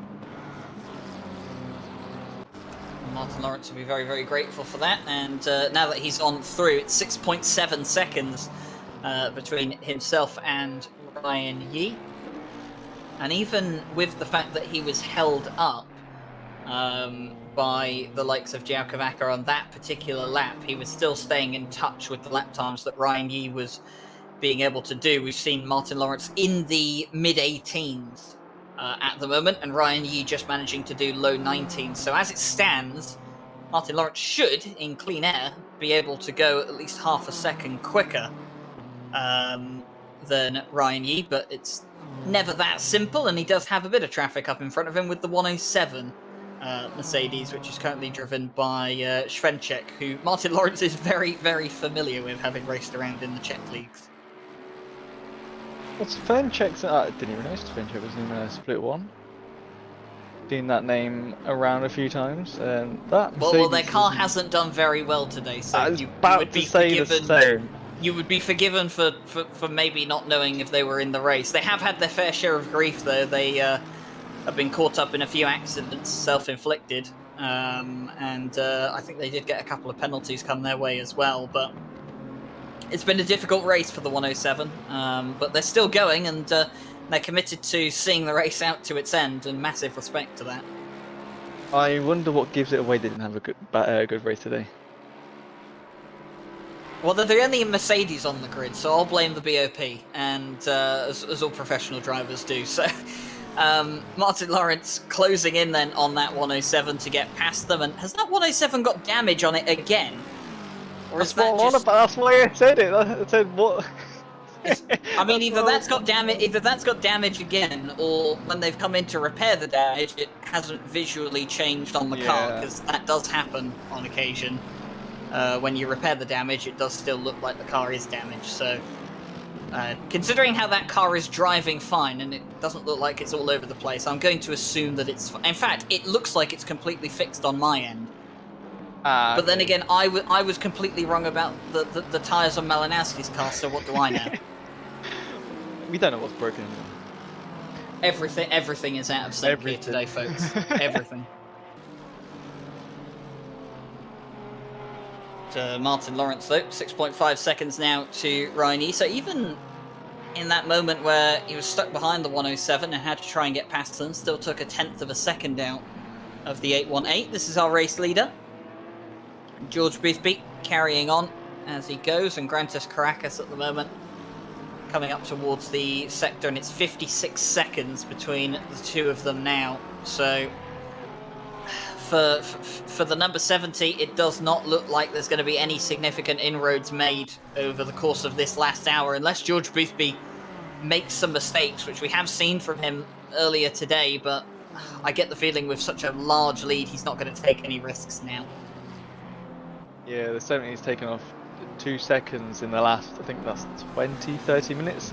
I think I said it needs over a second a lap, so yeah, I don't think he's going to have the day unless Boothby makes a big mistake, gets damage or whatever happens. So 70 has to be praying. Well, gonna see this is the leader in the silver class at the moment, who have had a pretty good race for themselves. A couple of drive-through penalties for track limits, but that's been the biggest of their issues so far in this race, and doing a fantastic job, the McLaren team out here and leading by multiple laps over the second place silver car of Ryan Yee and third place Martin Lawrence. So very, very dominant, and it's kind of a result that has come a bit out of nowhere for them, because they had an 11th place finish at the Nürburgring. They had a 16th place finish at Silverstone, where they scored no points, and then they didn't attend the red flagged Laguna Seca race, so they didn't score points from that race at all. So they've only got 6 points from 3 races so far this season, but as it stands right now, they're on to collect a whopping 78 points for a race win here at the Spa 24. That's very big. Yeah. And to kind of put it into perspective as to how big a win is in the Spa 24, 78 points is more than what any team has amassed in the silver class at any point so far this season across 3 races. Winning in the Spa 24 counts as 2 wins, essentially. So they can turn around and say, we started from the bottom, now we're here? That's let's put it this way. The Connection Lost Racing team have 67.5 points, and they lead the championship in silver. If they scored 0 points here today, VRM Racing would be ahead of them in the championship by the end of this race. That's mad. That's how much the 24 hours double points can really change the championship, and that's why this race means so much to some of these teams that haven't had a great season so far. They'll have been looking at this race as the way to restart their season, essentially, and really get themselves back on the right track for the final 2 rounds of the season at Barcelona and Zolder.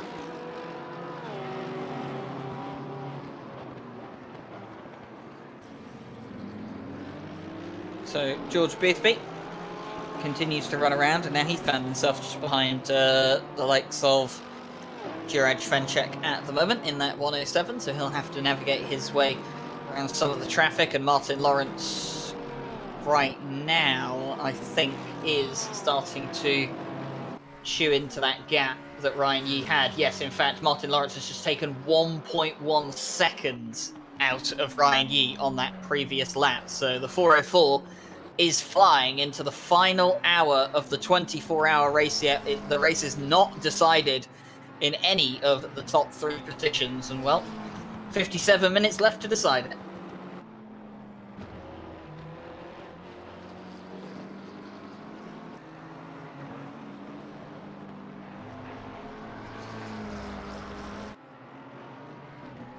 So I believe with 57 minutes left of the race that Jesse Lee has wandered back into the commentary box, and I believe it is time to say goodbye to Mr. Night Owl and Ted Edwards. And it's been nice for you to be alongside me for an hour, Ted. Been very, very enjoyable. That's three people this time. It's Jesse, Mike, and Ryan. All the admins apart from Tom Bryant, because nah. We wouldn't have. We wouldn't. Tom Bryant's not welcome in here anyway. Oh, okay. Wow. Safe space. Tom Bryan, I just want you to know I did not say that. But he thought it. But I didn't say it. Well- Ted, excellent job, Ted Edwards, filling in several hours in the box, and of course he's going to finish up with his race team.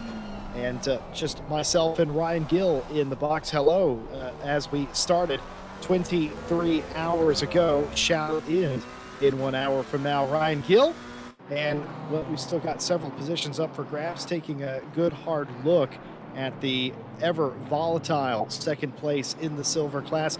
Martin Lawrence and that CLR team has dug themselves out of a hole to be in contention for that second spot. Yeah, definitely. So it's kind of crazy to think 23 hours ago, Jesse, we were sat behind the safety car after a lap 1 incident, and God, that feels like so long ago. But Martin Lawrence definitely closing down on Ryan Yee, 4.5 seconds now is the gap, and I believe as Ted Edwards was just leaving the commentary box, he got a text message to say that one of his drivers just crashed. So I believe that the Race Ventura team is in dire need of their team manager at the moment, so it's probably a good thing that Ted's wandered off now to go see to those issues. But final hour of the race, 55 minutes left to go here. It's not quite decided yet. It could be, well, it could have been a lot closer, Jesse Lee, had the 70 not picked up that drive-through penalty for track limits. But like Ryan Mawson said, it's not quite decided yet, and there could be one last twist in the tail here before we're done. Well, it could absolutely be, but for me, it's interesting. The drive-through penalty surely cost them dearly, and we also know that the 992 is sitting on 3 warnings and has been doing for more than 12 hours at this point. But that wasn't the nail in the coffin for me, realistically. It was the decision to not pit rather than to pit for the several rain periods.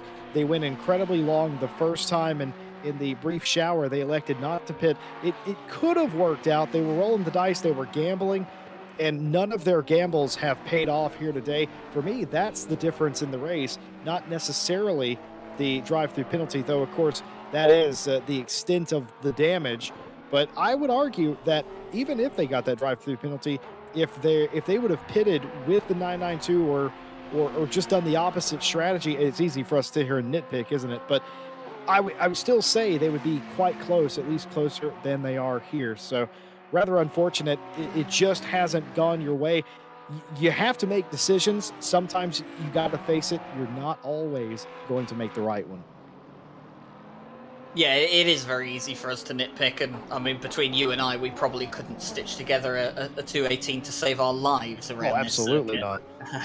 Like Grantis Caracas and George Boothby and co, they've been doing it all race long, so it's massive props to them. But things haven't gone the way of the 70 at times. Things haven't gone the way of the 992, and the 992's been incredibly lucky. Remember, that car went for a spin over the top of Radion throughout the night stint and almost ended up in the barrier. And if they had ended up in the barrier, you could have said that's it. That's the race win gone.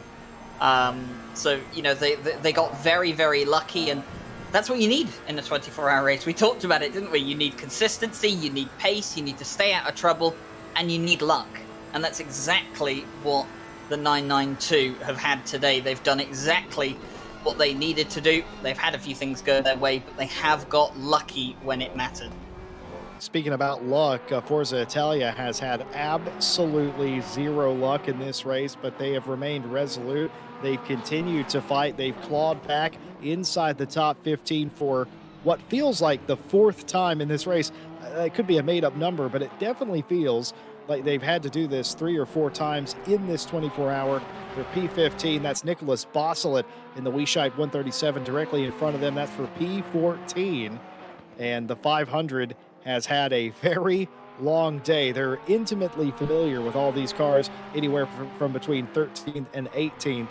That I can assure you. And Adam DeBeal for Forza Italia trying to get by the 137. I don't know if my eyes are betraying me, but I could have sworn I saw a little bit of lag there out of the Weichheit 137 as well. There might have been. Their car was the one that had some issues. I think it was in the first couple of stints that you and I commentated over. They seem to have a couple of connection issues, so maybe they did, but it all looks fine at the moment, at least on my end. But we'll continue to see how all of that plays out. And this is the 500 trying to get back past them for 14th overall. And Dubiel, are they going to have a look on the inside? Are they going to be later on the brakes? They are going to be later on the brakes, but it doesn't look like the 137 is going to put up too much of a fight. And of course, their car's in a different class, so for points it doesn't really matter. And I think for the 137 at the moment, their biggest priority is not getting caught in an incident and allowing one of the cars behind, like the 200, to get back past them. Our broadcaster absolutely loved that. He was looking for a pass, and he absolutely got cheered the entire way. 500 back to P14, and I wonder if that's just about as far as they can reasonably expect to get. Nicholas Boslic just does not have the pace as the Forza Italia Ferrari, the lone Ferrari in the top split. Martin Lawrence in P8, trying to chase down Yi. Last time we checked in, it was over 4 seconds. It's down to 3.8. Martin Lawrence is flying. Yeah, he is definitely flying at the moment. 50 minutes to go, 3.8 seconds. That's more than doable for the 404 Connection Lost Racing team, especially with Martin Lawrence at the wheel. And we are still expecting these cars to come into the pit lane at least one more time before this race is done. So there could be some additional time to gain for the likes of Martin Lawrence, or possibly lose as well for the 404 Connection Lost Racing team. And I think everyone at this point, Jesse, they'll just be doing short stints now. In fact, the 80 is in pit lane, so the T3 Motorsport White, I believe that is, the silver entry. They've just come into the pit lane, so their final stint, by the looks of it, should be something along the lines of 48 to 47 minutes, maybe a bit extra with a lap in change, depending on if the leader decides that we need to do one additional lap. And speaking of the leaders, it's going to be George Boothby that comes around to start another lap. He's not too far behind the car that we were just watching, Martin Lawrence, and this is going to be 578 laps, go to 579 laps. And I think we're going to crack 600, Jesse.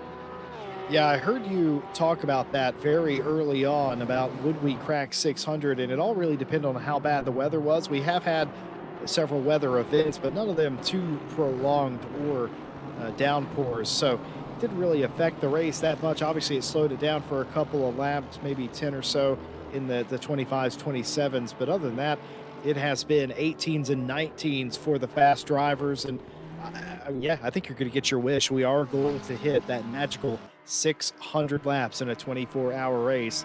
And of course, there is always the ever-present threat of rain, but I'm super curious here. When we get to 30 minutes left to see what the weather was going to be, we saw sunshine for the first time, Ryan Gill, didn't we, in the past hour? We hadn't seen it at all. That was a lovely little treat and very fitting that it happened at the end. It's disappeared now, though. It's hidden back behind the clouds. Well, I came back into the booth. Obviously, it's done that. Grantis Caracas for Volante Racing into the pit lane for what we can only suspect is the final time today. Yep, so Grantis Caracas, who's, I mean, to say he's driven the wheels off that car is probably an understatement. He's absolutely done a magnificent job with that car. Same for this one as well, the 349 car. They've done an absolutely incredible job in their car, and looking like at least a P2 for McLaren in the Pro class, and at least at least a P2 as well for McLaren in the silver class, and looks like it's going to be a win as well. So it's a good day to be a McLaren driver by the looks of it, and doing very, very well indeed. The 3 McLarens that we have in this race, all in podium contending positions in their respective class. is a very nice run as well. I'm sure Martin Grady and the hashtag Blame Mike Jones team is blaming Mike Jones now. They got that 5-second penalty out of nowhere, and I'm sure they were a little frustrated with that. But that was a retroactive penalty that was not applied, basically, and it had to be applied, unfortunately. But somewhat of a good news, it's not going to affect that team at all this late into the race. They are pretty stuck in. And speaking of being stuck in, Martin Grady, the Tidge, has brought the 18 into the pit lane. That's something else, Ryan, too. I was talking to Ryan Mawson after you left a little bit ago about the lack of real accidents, the lack of drama over Radion in particular, only a couple of cars. We've had a lack of speeding penalties, too. Only a handful that I'm aware of. Yeah, we have had a lack of speeding penalties, but I think there's a particular reason for that, Jesse. We're at the longest pit lane in the world, so I think all the drivers are very well aware of how sad a stop and go penalty is around here. I mean, you and Ted were talking about it before. You know, I mean, the worst penalty you can get. Okay, yes, disqualification exists, but if we're talking about penalties that mean you can still drive in the race, a stop and go 30 here, it almost puts you a lap down, essentially. It's like a 1 minute 55 pit in to pit out, so you're kind of just left there frustrated, really. And I think a lot of the teams here today, they've been a bit extra careful about not picking those up. Some teams have still picked them up, as you would expect, but I think they've been a bit more careful than usual. And it has, you know, as you mentioned before, it's been a much cleaner 24-hour endurance race than I think any of us were expecting. It's definitely been very, very, very good in terms of the stewards' books and what they've seen here today. And they'll be hoping for the same going into the final 2 rounds of the season. They sure will. And to add to that point, it's not been boring racing either. There's been a lot of really good racing, a lot of excellent passing, a lot of using your head and as well on when to fight, when not to fight, and there's been some excellent back and forth. We've talked about the silver battle throughout this one, and of course, don't forget there was 8 or 9 lead changes between the 992 and the 70 in this race as well. So there was racing throughout this entire race. 25 cars still on the track. We started with 28 or 29, something like that. It is remarkable that we've made it this far. I was talking to Ted Edwards about it, and the stewarding sheet for our split looks like it was a 1-hour race for Night Owl, not a 24-hour race for the World Tour. And that's just how good it has been. Has there been accidents? Yes. Has there been some naughty driving? Of course. But on the whole, it has been a delightful race throughout. It's almost been exhausting, the furious pace that it has been for the past 24. Yeah, definitely been some incredible pace, and incredible pace out of this car in particular, the number 70. And just continuing on at the moment, we're waiting for George Beatty to come in and do his stop. He's in fact a lap ahead now because of the fact that the 70 has come in beforehand.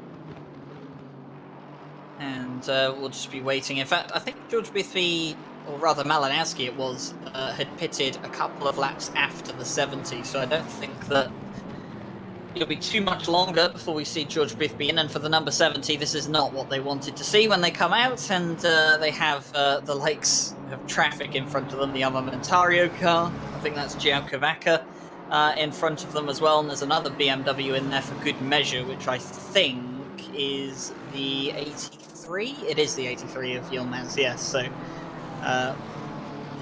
not exactly what you'd want coming into your final stint of a 24-hour race, where if there is a problem with the leader, you could still win the race.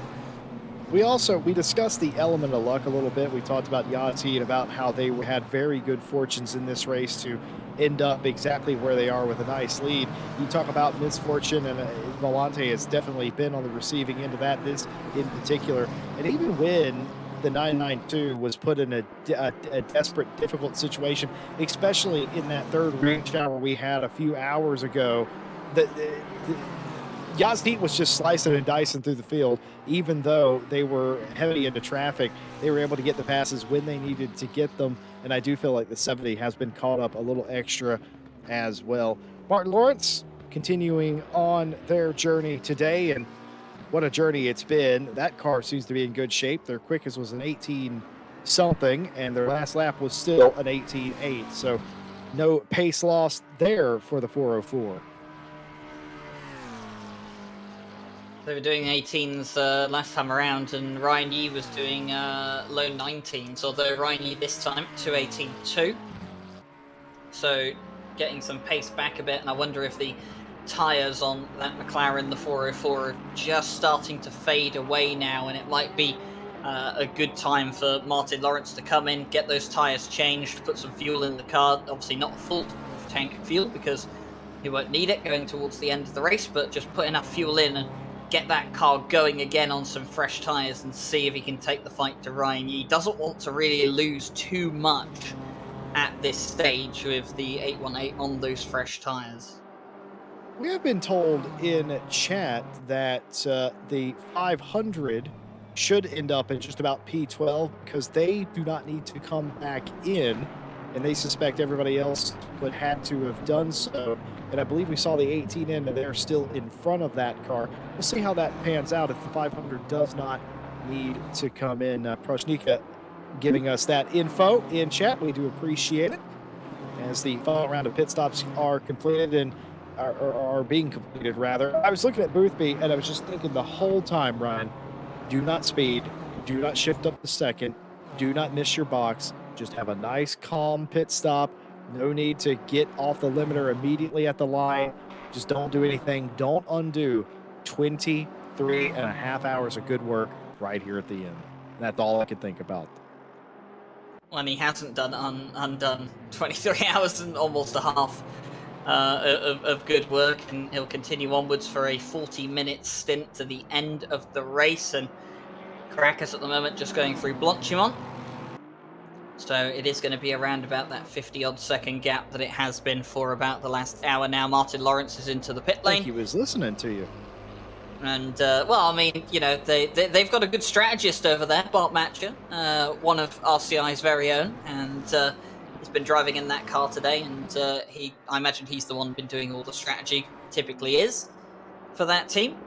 And I would not be surprised if Bart Matcher had pretty much the same idea I had, which was, okay, Martin's not quicker anymore on these older tyres, let's get him in and put some quicker tyres on. And now we'll have to see if the 404 team can have a better pit stop, pit in to pit out, than what the 818 Madhouse Racing team had. Because that could gain or lose Martin Lawrence some time. Now, the 818 is coming through Stavelot right now. They're just going into the corner, whilst the 404 is still on its way towards its pit box.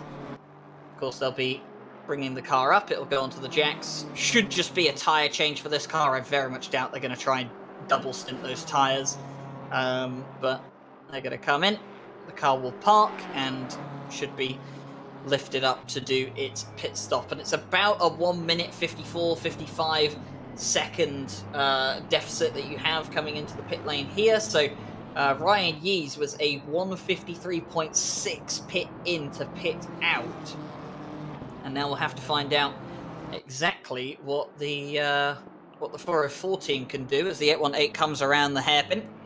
The very first corner, the 404 is still stationary for the moment. The car is running again, and it's rolling, and it's going, edging towards that line. It hits the line, and all of a sudden Martin Lawrence is able to pull the car back up to power. Here comes the Madhouse car. You could just see them there. So Martin Lawrence's target is within his sights. He'll have to wait a couple of laps for those tyres to warm up to temperature and get up to the proper pressure, but he's got his target within his sights. He's got fresh tyres. He's not on a full load of fuel, and he should, in theory, be able to close down the 818 for a battle towards the end of this race. The chase is definitely on for second. It's been that way the majority of this race, and I don't think neither team is tired of this. Folks, can't talk too much about these two teams. They are fantastic. Madhouse and CLR, they're 1 and 2 in the championship. They're probably still going to be 1 and 2 in the championship, and the points were so close coming into today. 67.5 points for CLR, 61 points for Madhouse Racing, and they're gonna exit right around that particular measure just the same. And very close stuff. We talk about the 349 as well, who's going to win the day. They were confident coming into this race that all of the bad races leading up to this were inconsequential, that they had one of the cars to beat, if not the car to beat. And it has turned out to be exactly the case. There's a car in the barrier there outside La Source. I didn't quite catch the number. That is the 107. That's Uri Svinček, the Green Loafers engineering car. This car many laps off the pace, and that is very much a That looks like hardware failure. Yep, that looks like somebody unplugged a USB, if you ask me. Well, it could be unplugged the USB. Could also be that a wheel has just died or some element along that. And that 107 car, it has been returned. It's disconnected now, so that is the door shut then on the 107 car. Oh, no. Garage for the end of the race with 36 minutes to go. And that is heartbreaking for a team that they've had so much grief throughout the course of this race, and they have struggled so much, and the only light they had at the end of the tunnel was that they wanted to get to the end of this race, and it doesn't even look like that might be possible now for the Mercedes team. We interviewed them in the night stint, Ryan, and all they wanted to do was see the checkered flag here today. That's what they live for. They live for the race. The competition's great, and they race for each other, and my goodness, for it to make it 35 minutes to the end, to have something like that completely out of your control happen, you almost wonder if maybe, I mean, if they reconnect in the correct order, they can still cross the line at the end of this race. And certainly I feel like something they would be interested in doing. We'll keep a look on that, see if the 107 does reappear or something. That definitely looked like hardware failure of some variety, and that has led to them having to take that car back into the garage for the time being. No other words for it. That's just absolutely devastating. Yeah, it is. It's not great, and unfortunately for them, it's going to be looks like the last involvement they will have in the 24-hour race. 3.8 seconds though is Martin Lawrence's gap to Ryan Yee, and that's what he's got to try and close then over the next 35 minutes of this race.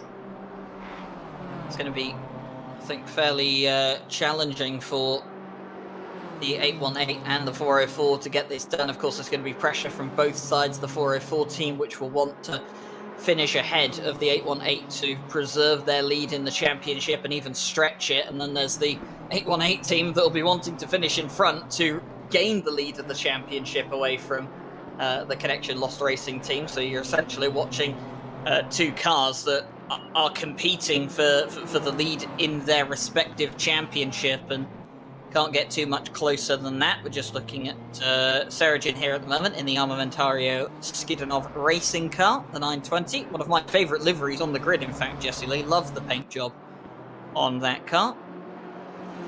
It's very well done, isn't it? Very ornate. And, well, you and I both have an affinity for a half and half car, and that's exactly what that is. One half painted one way, the other half another, and very striking car, very easy to pick out in a crowd, and lovely artwork on it as well.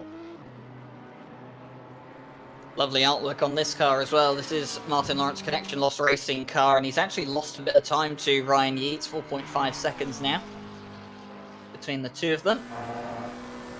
And I'm not sure, was that time that he lost because he made a mistake, or?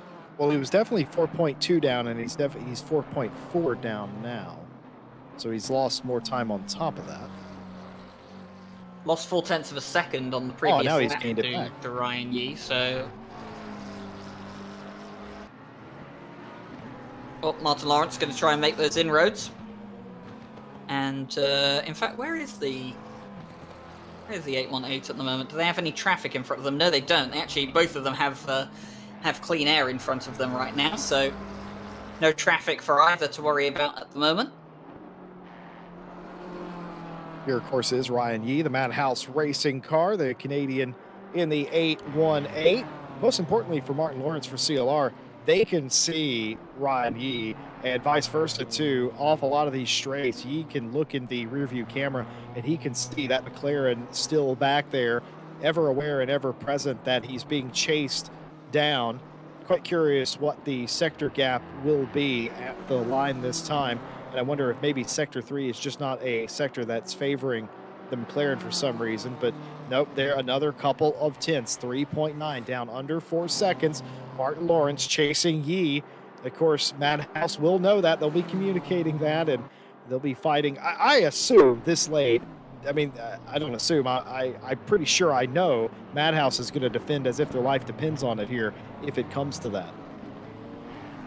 I'll say championship lead is at stake. There's a lot on the line, and, and the question is, going into this is the race of the season where you're going to gain the most amount of points because of that double point. So it does mean a lot to both of these. Of course, neither of them is going to be able to compete for the win in silver. But Martin Lawrence apparently he's just done the quickest lap of the race in the silver class, and that's a 2:17.5. And in fact, 2:17.5 is only 0.4 of a second off of the overall fastest lap of the race, which is currently held by the race leader. Which I'm also pretty sure just happened as well. The race leader is right behind Martin Lawrence, and Malinowski has taken the Speed Juice fastest lap of the race award. The Volante Racing team has had that for the majority of this race, and since the sun was up the last time, I'm pretty sure that had been the fastest lap. But Malinowski, he calls himself Tortellini on the forums, and I call him Fast Pasta, and that's why I call him Fast Pasta. And when you put him and Random Call Sign together, you get Random Pasta, apparently. But oh, dear. no Random Call Sign in this event, unfortunately. Maybe he'll join us for the next 24 hour. But Martin Lawrence still making those inroads, 3.4 seconds now with half an hour to go. Definitely more than doable, especially if he can match the kind of pace that he's doing. I'm looking at his lap time at the moment, and he's actually slightly up or even on his current lap, so another 2:17 possibly coming in here for Martin Lawrence. Meanwhile, Ryan Yi lapping in the low 18s, so as it stands, about 0.8 of a second quicker per lap from Martin Lawrence, and as that would stand, it would take about 3, maybe 4 laps for him to be right on the back of the 818. The thing is now, Jesse, there's no room for mistakes. Absolutely not. Any sort of mistake here by Madhouse Racing, Ryan He, it's going to be absolutely devastating.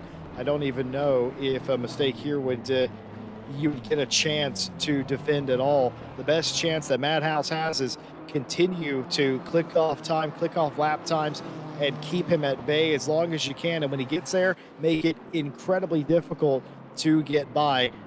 Make it as hard as possible. 2.9 seconds the gap between second and third in the silver class. It's all coming down to this. 28 minutes and change to play. 7:39 a.m. The track's getting warmer. Full cloud here. Why not? A race to the checkered flag. Again, I'm just doing it in my head. Ryan He is going to get very defensive when Lawrence gets there. You would have to imagine. We've seen a lot of gentlemanly driving. I think that goes out the window in the final 30 minutes. I think it goes out the window in the final 4 hours, to be fair. But it's in the last half an hour, you're definitely going to want to try and make your car as wide as possible, and Ryan Yi will definitely be doing so.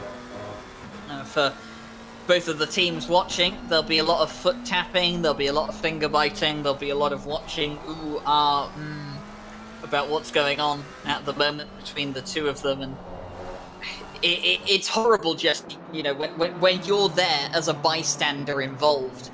It's the same kind of emotions that you see in the real teams when they're in the garage. There's nothing they can do. They're just sitting there watching, waiting, hoping that the result comes their way, and Martin Lawrence going to flash the BMW in front of them. That's the number 44. He's going for it. The 44 is going to move out of the way. Not going to get involved with this one. I think they made a slight mistake, and that's why they caught him up so much. But yeah, not going to get involved.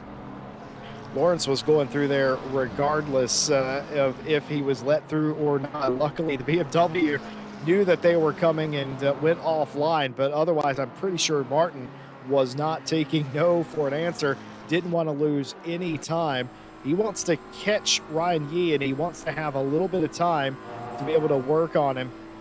I'm pretty sure Lawrence, knowing him, he's going to take a look at where he's maybe quicker, try to get a run and make the pass instead of just catch and pass. He sort of studies the car that he's attempting to overtake. That's Martin Lawrence's style. And, if it comes down to it at the end, Martin will always have the ability to give a little sin, but hopefully it doesn't come to that. I'd love to see a nice clean battle here. 2 seconds, 9/10 on that lap for those of you keeping score at home. You wouldn't have to be a mathematician to know in a couple laps he's going to be there and he's going to have to defend. That is Ryan Yeat. So Martin Lawrence then, 2 seconds is the gap between himself and Ryan Yeat. And he has to, well, once he gets up to the back of him in a couple of laps time, you'd imagine he'll have roughly about 20 minutes, would you say? So that gives him about, should we say, 8 laps roughly to work on that 818 car. And that's going to be 8 laps of Ryan Yeat's life that are probably going to feel like the longest he's ever driven for. It is absolutely horrible when you're nearing the end of a race, you've got someone chasing you, and you just keep looking, you clock watch, Jesse. You just keep looking at the clock, you keep watching it, you go down faster, damn it. As, you just keep driving, but you just hope that you're going to look up at the clock at some point, you're going to see the checkered flag there, and the race is going to be over on this lap, but that's just not quite how it works. You know what? Shout out to my dad who taught me a few good things over the years, and a couple of the things were that a watched pot never boils is a saying that he says, and the other one is God, don't I know that one. A watched clock ticks slower. Those are the two things I've heard him say over the years. So shout out to Pops on that one, as it's gone disastrous for Volante Racing, I'm afraid, Ryan.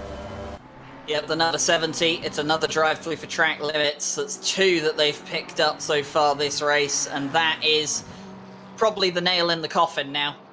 With 24 minutes to go, you'd need an absolute miracle and a disaster for the 992 for the number 70. But you know what, Jesse? They can be proud of what they've accomplished today. They took the fight to them for almost 24 hours over the course of this race, and that's more than anyone else has done across all the races combined this season. 100%. This doesn't diminish the accomplishment of Volante Racing, the only team, like you said, to really take the fight to Yas Heat the way that they have. They led a large portion of this race. They had the fastest lap for a large portion of this race. They definitely made the 992 work for this the entire way through. Unfortunately, it's going to come undone here in the final 30 minutes, but again, it's not going to affect their position. They're still going to be, I think, a full lap ahead of third place, Martin Schumacher in the 411. But besides that, just an excellent drive. And now, if anything, this allows Yas Heat to breathe a little sigh of relief of, okay, we've got a huge gap now, even bigger than it was before. It might even be a full lap at this point by the time they serve that drive-through penalty. And you get to relax. It is something that I can assure you Yas Heat has not been able to do for the entire duration of this race. I was going to say, this might be the first time that Malinowski and Boothby can, collectively go, it's, we can finally breathe a sigh, of relief. And for them, it's been an absolutely incredible effort. 2 drivers in that team, by the way, for the 992, in case anyone was unaware.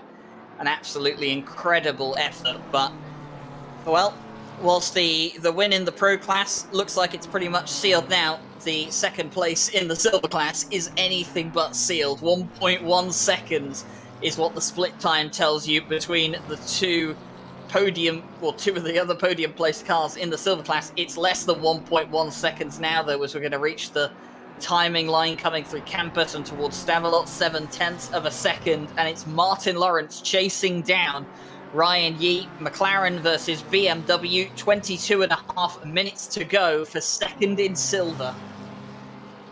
It's going to be very close in the next lap. I don't know if Lawrence will be able to make a move here on the next lap or not, but he's definitely going to fully catch him very close within a second, 3/4 of a second the gap. We ride on board Martin Lawrence's CLR 404 as they have run down the Madhouse 818.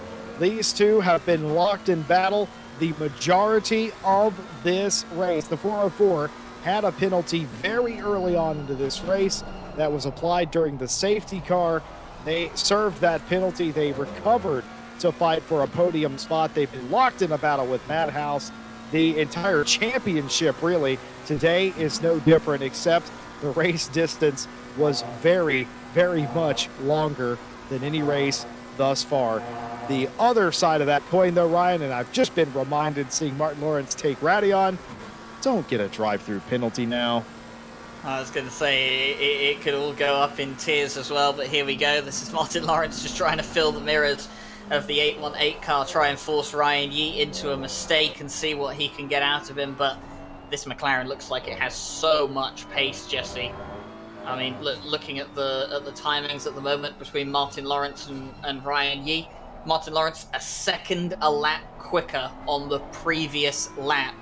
So for Ryan Yee, if he's going to keep the 404 behind, it's probably going to be one of the defensive performances of the season.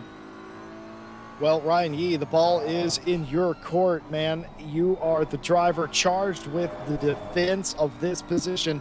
The track's wide, but if you use it correctly, you can successfully defend. The question will be, though, can Madhouse do it for 20 whole minutes? That's a lot of laps around here. Despite the track being very long, it's going to be a nightmare scenario for Madhouse Racing.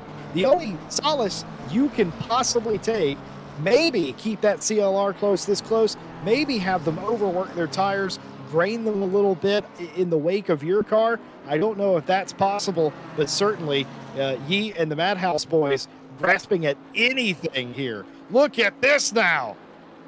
Oh, Martin Lawrence had to back out of it. He was going to have a look at Blanchimont, but realized there wasn't going to be enough room, so he had to just temporarily tap the brakes, let go of the throttle for a moment, and back out of that one. Him up right here.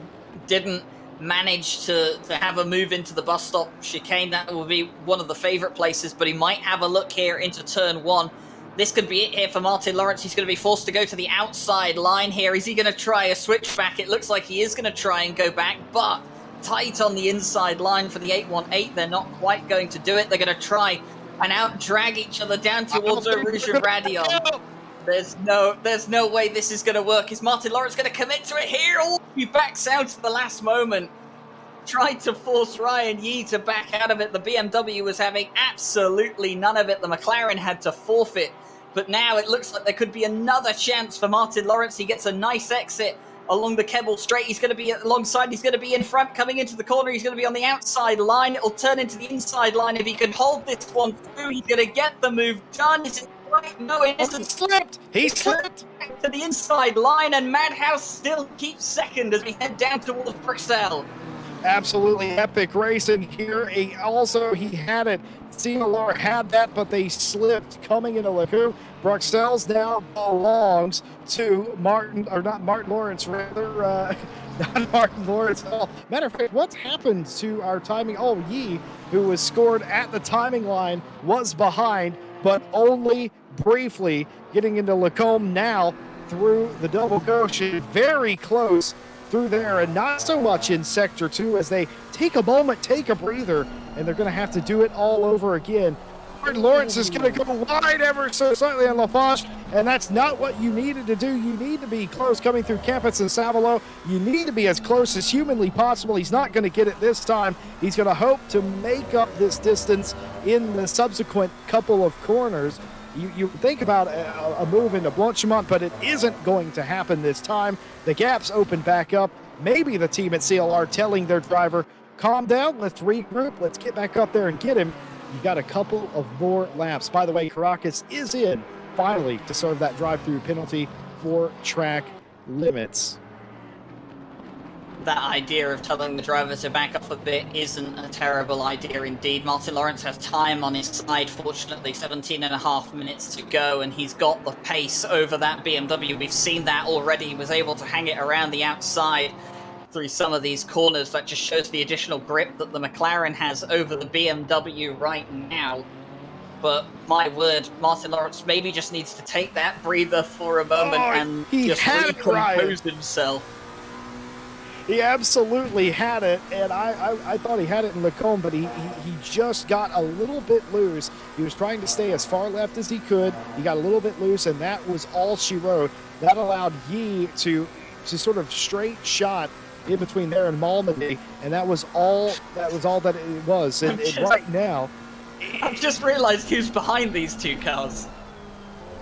Malinowski's coming up to these two cars, and I have to ask the question: is he just going to sit and watch? I think Malinowski comes through if he sees an opening, but other than that, he knows he's got this in the bag. Basically, he might enjoy a little show here in the final 15 minutes. Well, he could be in one of the prime positions to see this show. You can just see him in the background there as Martin Lawrence pushing so hard here to keep up to the back of Ryan Yi. Now, just about 0.3 of a second between the two of them as they come through the double gauche again, and now up towards the third sector. And for Martin Lawrence right now, again, just needs to get really close to the back end of that BMW coming out of Stavelot like he did last time, but instead of just backing out from a move at Blanchimont, he needs to carry the speed right behind the 818 and see if he can have a move into the bus stop chicane. I think that's where the McLaren is a lot stronger than the BMW right now, because Martin Lawrence just seems to brake so much later coming into that chicane. One of the great things about the McLaren is you can really brake later, at least more than this BMW is concerned. Not close enough. We ride on board I would say the rear wing, but this is the rear wing camera. Ryan Yi looking back at Martin Lawrence as they enter the chicane one more time. I didn't see Lawrence diamond off that corner trying to get a run down into La Source this time. And in fact, yes, Ryan Yi gaps CLR just a little bit as they make the run to La Source. Is this a setup for the setup for Martin Lawrence as they round La Source and go down the hill again on the GT straight? That was an excellent run out of La Source for Martin Lawrence. Looking down the inside, the intent is there. Eau Rouge coming up. He has to fall back in line. Didn't quite get there as they run over the top of the hill. Both of these drivers have to be very aware and very careful of the track limits at the top of Radiant. They just about do it justice and keep it in the course there. The Kimmel straight, the suck, all the way down the long straightaway into Lacombe, and they're still nose to tail. And the question that we all have still, what will Malinowski do? The leader of the race right behind them, getting a free show here. I was going to say, if I were Malinowski and I had the kind of gap that he has to Caracas, I would just be sitting back. I wouldn't interfere in this at all. I wouldn't risk potentially getting involved in an incident this late into the race. But how fantastic is this? 14 minutes to go, and there is nothing separating these two after almost 24 hours of racing. And I have just noticed that Chilton Thomas is probably in one of the more unfortunate situations right now. He's just down the road from these two at the moment, and I would not be too surprised if his Bentley dives out of the way once they catch him. I'm not Chilton Thomas, but I will say if I was Chilton Thomas, I would do the exact same thing. I do not want to be involved in an accident. I do not want anybody mad at me for changing the natural course of the race today. I think Malinowski is actually just sort of, he is catching still, but he's just sort of observing this battle right now. Martin Lawrence might not be close enough yet as they come through Blanchimont again, and he's going to be really close as they enter the chicane. Will we see a dive? An extra grip through Blanchimont. Very close stuff. He's going to be covered off to the inside, going down to the chicane, just given barely enough room around the outside. Malinowski comes up into the rearview mirror, covered off excellently by Ryan Yi through the chicane. No movement there, and not close enough to get it done into La Source. The lights flashing on Malinowski's car. I think you're going to see a shrug by these two drivers, really, if I'm honest, Pasta. I don't think they care. Yeah, I also don't think the stewards are probably going to intervene too much in this either, because I think they realise what's at stake here for the two drivers. Yes, there's going to be blue flags waved, but in reality, it's completely irrelevant to the 992 behind. There's no threat. If there was a threat from the 70, then I think, yes, they'd probably want these two to have a bit of a sort out and get a move on, but it doesn't look like that's going to happen. Martin Lawrence is going to have a go on the outside line again, catching, not going to be ahead by the time they reach the braking zone? Is he going to have to forfeit and slip back in line? Yes, he is. And he wants to try and find a way through, but just hasn't really been able to. He had that one chance, Jesse. He was side by side, but like you said, just a little bit of a slip up, and it did cost him that chance. And maybe that will be his only chance for the next 12 minutes. We don't know, but he's just going to keep on pushing that car as hard as it'll go. And there goes Chilton Thomas moving over to the left-hand side of the circuit, not going to get involved at all. Front Left Tire Scrubber Esports says, we're not going to be involved in a freak accident today. We are going to get completely out of the way. Malinowski playing nicely in the background as well, allowing these two up front to race each other. No movement there from the race leader. Oh, a wiggle there from Martin Lawrence was unsettled. He had an accident right here in the middle of the night, by the way, in that very section of the racetrack. Looked very similar to that. Caught it this time and maybe saved their race. Lost a considerable amount of time. 3/4 of a second to my eye was lost in that particular section of the race course. What does Malinowski do now? I don't know, but I mean, for Malinowski, I mean, this it's unfavorable, isn't it? It's a brilliant and terrible situation to be in at the same time. Oh my word, he's not going to have a move on the inside. He is going to have a move on the inside to try and put a lap on them. And that's going to put a car between Martin Lawrence and the Madhouse racing car of Ryan Yee. Now, the interesting point is here, Malinowski's obviously made that move on the 404. He clearly wants past the 818 as well, and he's going to try and get past. Martin Lawrence, we saw him in the past follow a leader through when they managed to get past a car that they were lapping. So Martin Lawrence has already used a car that got ahead of him to an advantage. Now he needs to see if he can try and do that again. Boothby's father's joined us in the chat. Hello, Father Boothby, talking about that car being on 3 warnings for 18 hours, still biting my nails, crying, laughing. Hey, trust me, we talked to Malinowski, we talked to Boothby. They've been worried about that. They've been aware of that the entire race long. Let's talk about the move, though, that Malinowski put on Lawrence.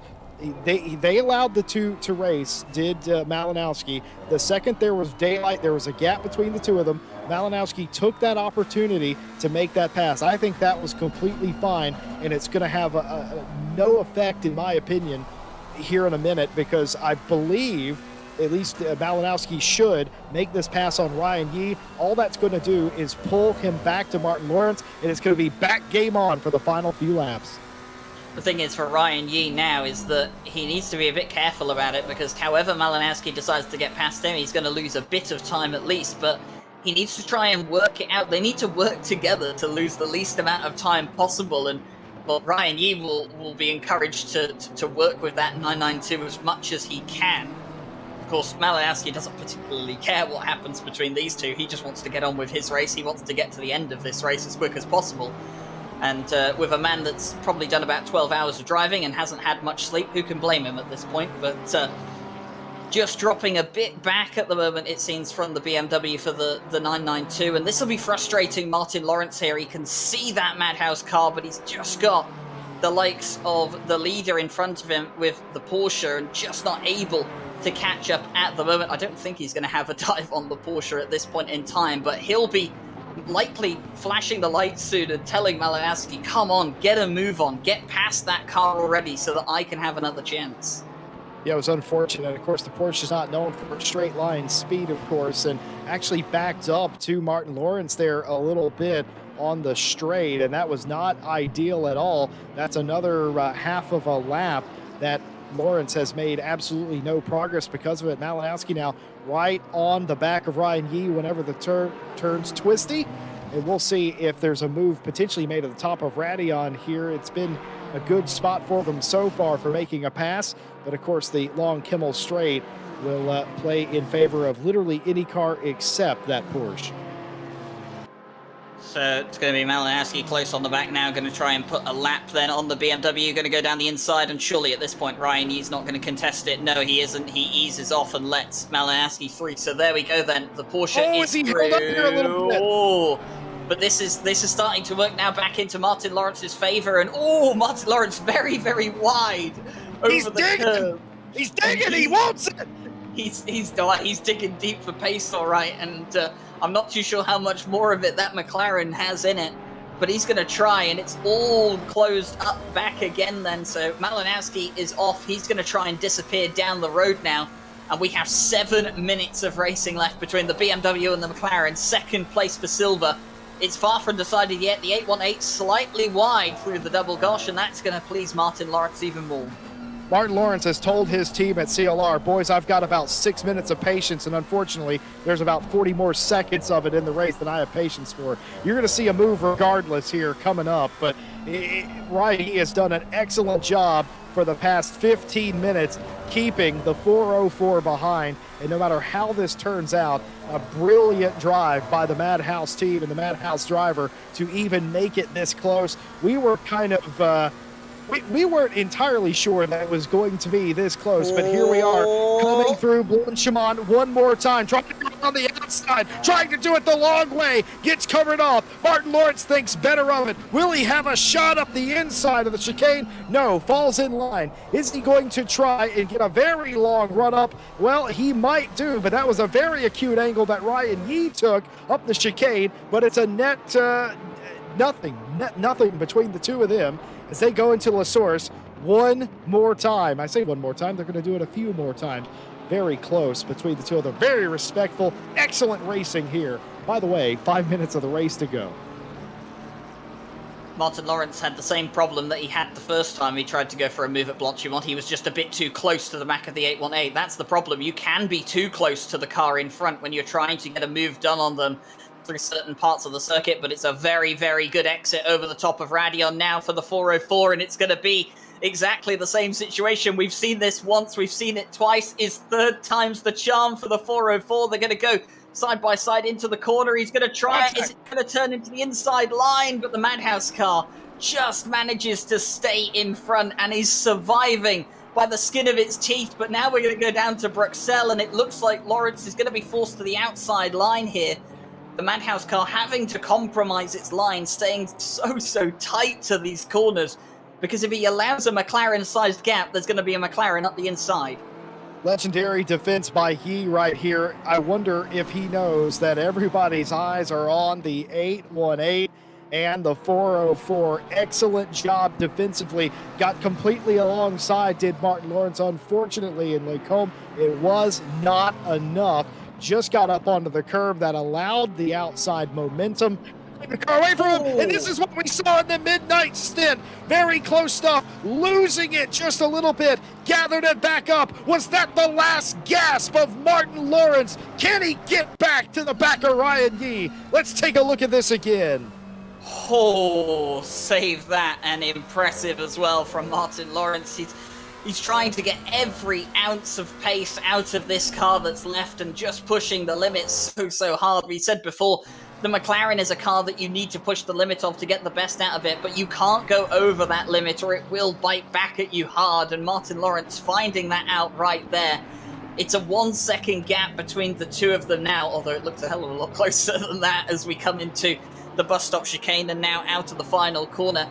I don't think that's going to be the last chance that he gets in the race. No, he's made up 0.4 of a second on that back sector after the slight mishap. So I think he will get one more chance. This might come down to a last lap overtake, Jesse Lee, or at least a last lap chance. It certainly can. I told you Martin Lawrence only has about 2.5 minutes of patience, and there's more than that in the race. So you can imagine what might be coming here at the end of this race. The eagle-eyed viewers in chat noticed that the 70 of Caracas come down pit lane. Unknown if that was due to a fuel miscalculation or if they're going to try and take fast lap back. It could be in either bucket if we're completely honest. It did put them another lap down to Malinowski, of course. We stay with this battle for second place in silver and for 7th overall. Very close the last 20 minutes between these two. Couldn't put a piece of paper between them really. And an excellent defense by Ryan Yee is all that has stood in between CLR and second place, if I'm completely honest. If Ryan Yee pulls this off, defense of the year, I'm already going to call it. Yeah, I don't think there's anything else you can call it. This could be battle of the season as well. I don't think there's any underestimation of that. It's been absolutely fantastic to watch. We've still got 2 minutes and 10 seconds of it left in change as well. And I get the feeling Jesse Lee next lap is going to be, well, it will be the last lap for the next lap. So Martin Lawrence has got the rest of this lap and one more go to try and get past the 818. It looks like it is going to be a last lap dash for the 404. Unless he can get a move coming out of here, this is the opportunity he's had 2 looks at now, but he's just been a bit too close to the back of the 818 every single time he's tried this.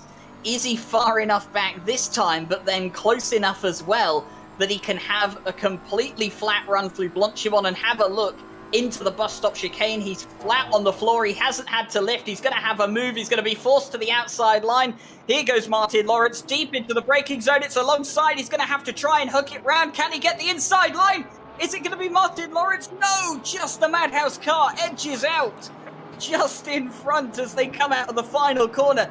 This is the last lap of the race. It's do or die now for Martin Lawrence. Excellent racing between the two of them. Very respectful and also incredibly well done by Yi. Put his car in a very perfect spot that he could run out the corner and chop off just a little bit of that momentum from the 404. This is it. The last lap of the race, 24 hours. It all comes down to this for second place in the silver class. Ryan Yi versus Martin Lawrence, the 818 and the 404. An excellent run out of Radion for Martin Lawrence as he gets alongside. We've seen this a few times, and it has gone Ryan Yi's way every time. Martin Lawrence a little bit further ahead than he's ever been. Deep into the braking zone. He's going to be there in Lacombe. He's going to just about get it. And he's got it done. Just about. Ryan Yi defenseless. Can't get an overlap back down on him, and as they head down into Bruxelles, second place retaken by Martin Lawrence and CLR.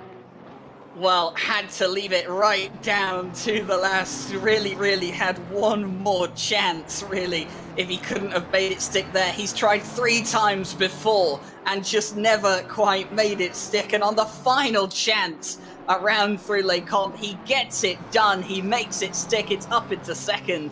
And Ryan Yi, you could already see dropping back. There's no reply from that BMW coming into the final couple of sectors now of the circuit. It looks like as long as Martin Lawrence can hold that car on the track, the job is done, and CLR will be walking home with a lovely second place finish. They'll extend their lead at the top of the table, but my word, they've had to work for it. And Martin Lawrence, he'll be hailed as the hero of CLR going into the next round. There was probably a raucous congratulatory message upon completion of that, or maybe they're waiting to come to the flag. Either way, excellent job by both of those drivers to get that done in the manner they did. What could you say about Yazheet UCOG 992? They qualified on pole, but it wasn't that simple. Malinowski qualified with COVID. He's felt better every day this week. It was a 2-driver operation, and in the 24 here at RCI, it's going to be, of all people, Yazheet UCOG in the 992, getting to the line and winning the RCI 24 Hours of Spa. Caracas will come home in the second place position eventually, of course. But wow, Malinowski had COVID. He raced his heart out today. Triple stints by both him and George Boothby. They had an uphill battle against this car. Ryan, they got it done in the end. They did get it done in the end, and absolutely fantastic. And I was actually right. 600 laps on the dot. We made it, just about. And well, Malinowski, absolutely fantastic for him and George Boothby, the Yazheet team. You know, they've worked so hard for it, and this team as well in the 70. They'll come home with the fastest lap of the race in the end. That's what they pitted for right near the end. They had the ability to do so. They'll pick up those points. And it will be Martin Schumacher for T3 Motorsport Black that will round out the podium overall. And then, of course, the 349 will come across the line. They'll take the win in the silver class. But my word, Martin Lawrence and Ryan Yi, right at the end, they were the ones that put on the show.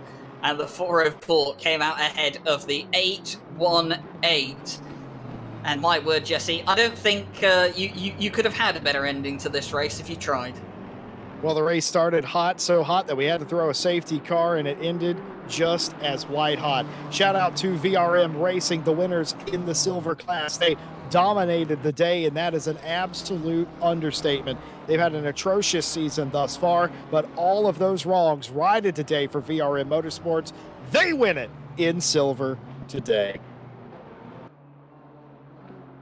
Absolutely fantastic, and glad to know, by the way, that the 107 car, which unfortunately had some sort of technical issue, they have managed to rejoin the race, by the way, and they will cross the line. In fact, they're just crossing the line now, and they will indeed finish. So fantastic to see that the 107 car did come back in the end. They did finish the race. 25 finishers out of 28 starts. Not too bad indeed. And the Spa 24 for the World Tour is done and dusted. RCI's very first 24 hours of Spa. Our broadcaster, Christian, was absolutely going insane for the past 20 minutes. I'm hoarse. We started with so much promise and so much of the field being mixed up from that safety car, and couldn't make heads or tails of it. And there at the end, last lap pass for the silver second place. And just great battles throughout, a lot of respectful driving going on out there. Very few major incidents, to be fair, and some very deserving winners. Speaking of, let's talk to our winners in the pro class. Well, ladies and gentlemen, they have dominated the season. You know them, you love them. Today, they had to work for it. Ladies and gentlemen, your winners of the 24 Hours of Spa here at RCI, Yazheat Yukog 992. Hey, thank you. Yay! We are So, a little bit guys, tired. I understand that. Talk us through can't blame you. Yeah, no kidding. You two-manned a 24-hour race. You're absolutely insane, the both of you.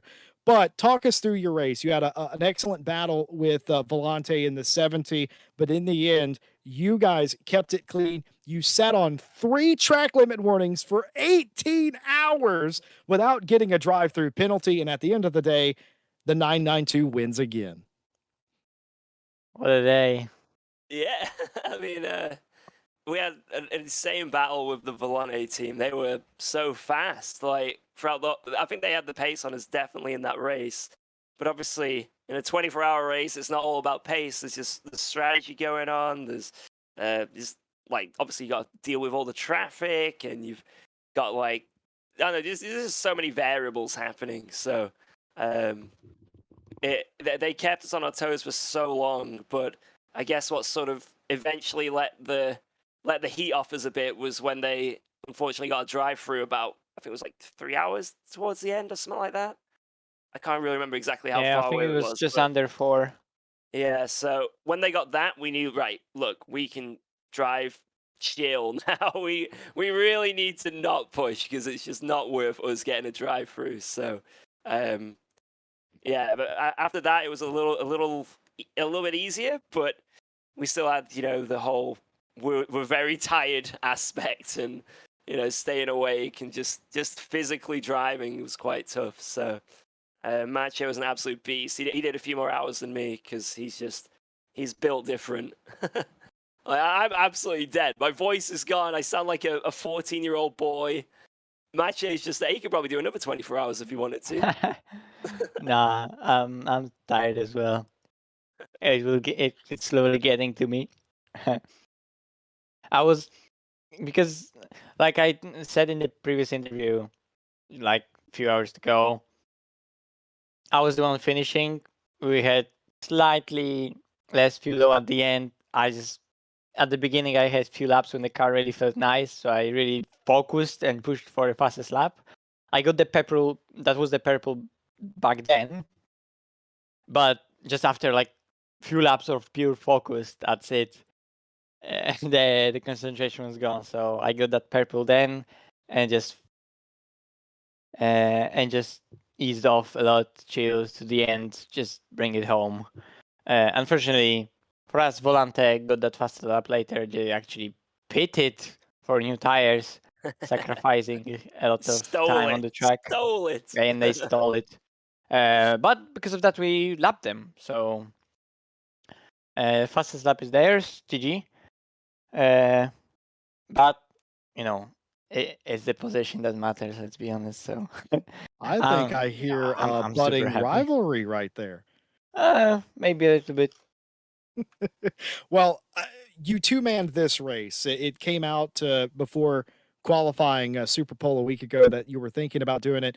Tortellini became ill right before the Super Pole qualifying. There was a conversation of will you want you do it as a two-man team. You eventually decide that it is going to be a two-man team. My question to the both of you, will you ever two-man a 24-hour race again? Definitely. I think it was super fun. Our perspective. Yeah. I really enjoyed that. No, notice how Malinowski's the only one who's really Yeah, enthusiastic George- about that. George- George is dying George- over in the yeah. corner. I think George's sure. opinion maybe varied a bit here, but I can't wait. Oh my goodness. I think I understand the answer perfectly. Guys, the two of you have cemented your legacy here at RCI as the most dominant endurance pair that we've ever seen. You both should be very proud of yourselves. You've won the longest race of the year, our biggest race of the year. Congratulations, Yazheat UCOG 992, winning the 24 Hours of Spa. Thank you very you. much, Thank guys. you. Absolutely brilliant job that they did. And Ryan, I mean, they were not the favored car early in this race. They didn't have to be. They had longevity, they had the ability, and well, they didn't have the penalties as well.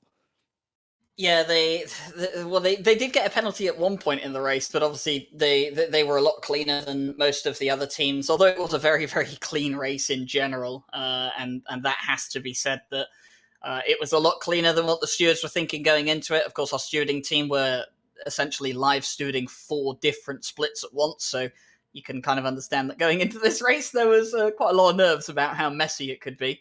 But from what I understand, it's actually been a lot better than we expected, and that is absolutely fantastic to hear, because it's what we want to we want to see. We want to see more clean racing. We want to see less penalties, and of course, when you have cleaner racing, you get moments like we had in the silver.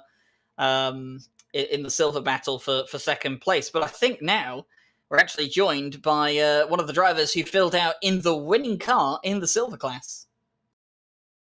We sure are. De Havilland has joined us for VRM Racing. Just an absolute brilliant job. We talked to you in the night, and we talked to you about your team, and you thought that you were good value for the win today, and you go out there and you proved it. VRM Racing winners in the silver class. Yeah, cheers. Really good race. Everyone drove well. 2 drive-throughs, but I don't think anyone got through the race without a drive-through. At least not that I saw. Only one for track limits, so that was good. But yeah, just really good race. Car was fantastic. Probably the best I think we've ever managed to get it set up.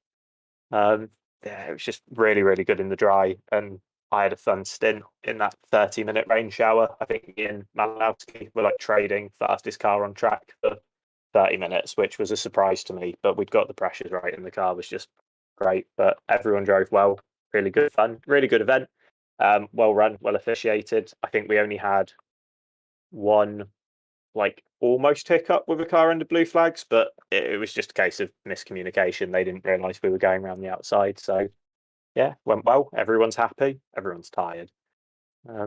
Absolutely. So, James, how did your team, everybody with VRM Racing, how did you survive a race like that and have so very few issues crop up? Was there a pre-planned, let's be cautious, or was it a lot of luck? How did you get through this race?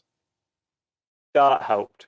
So 2 cars tangled on the run into the chicane at the end of the Camel Straight. And Philippe just managed to judge it perfectly, and that got us P4 under the safety car.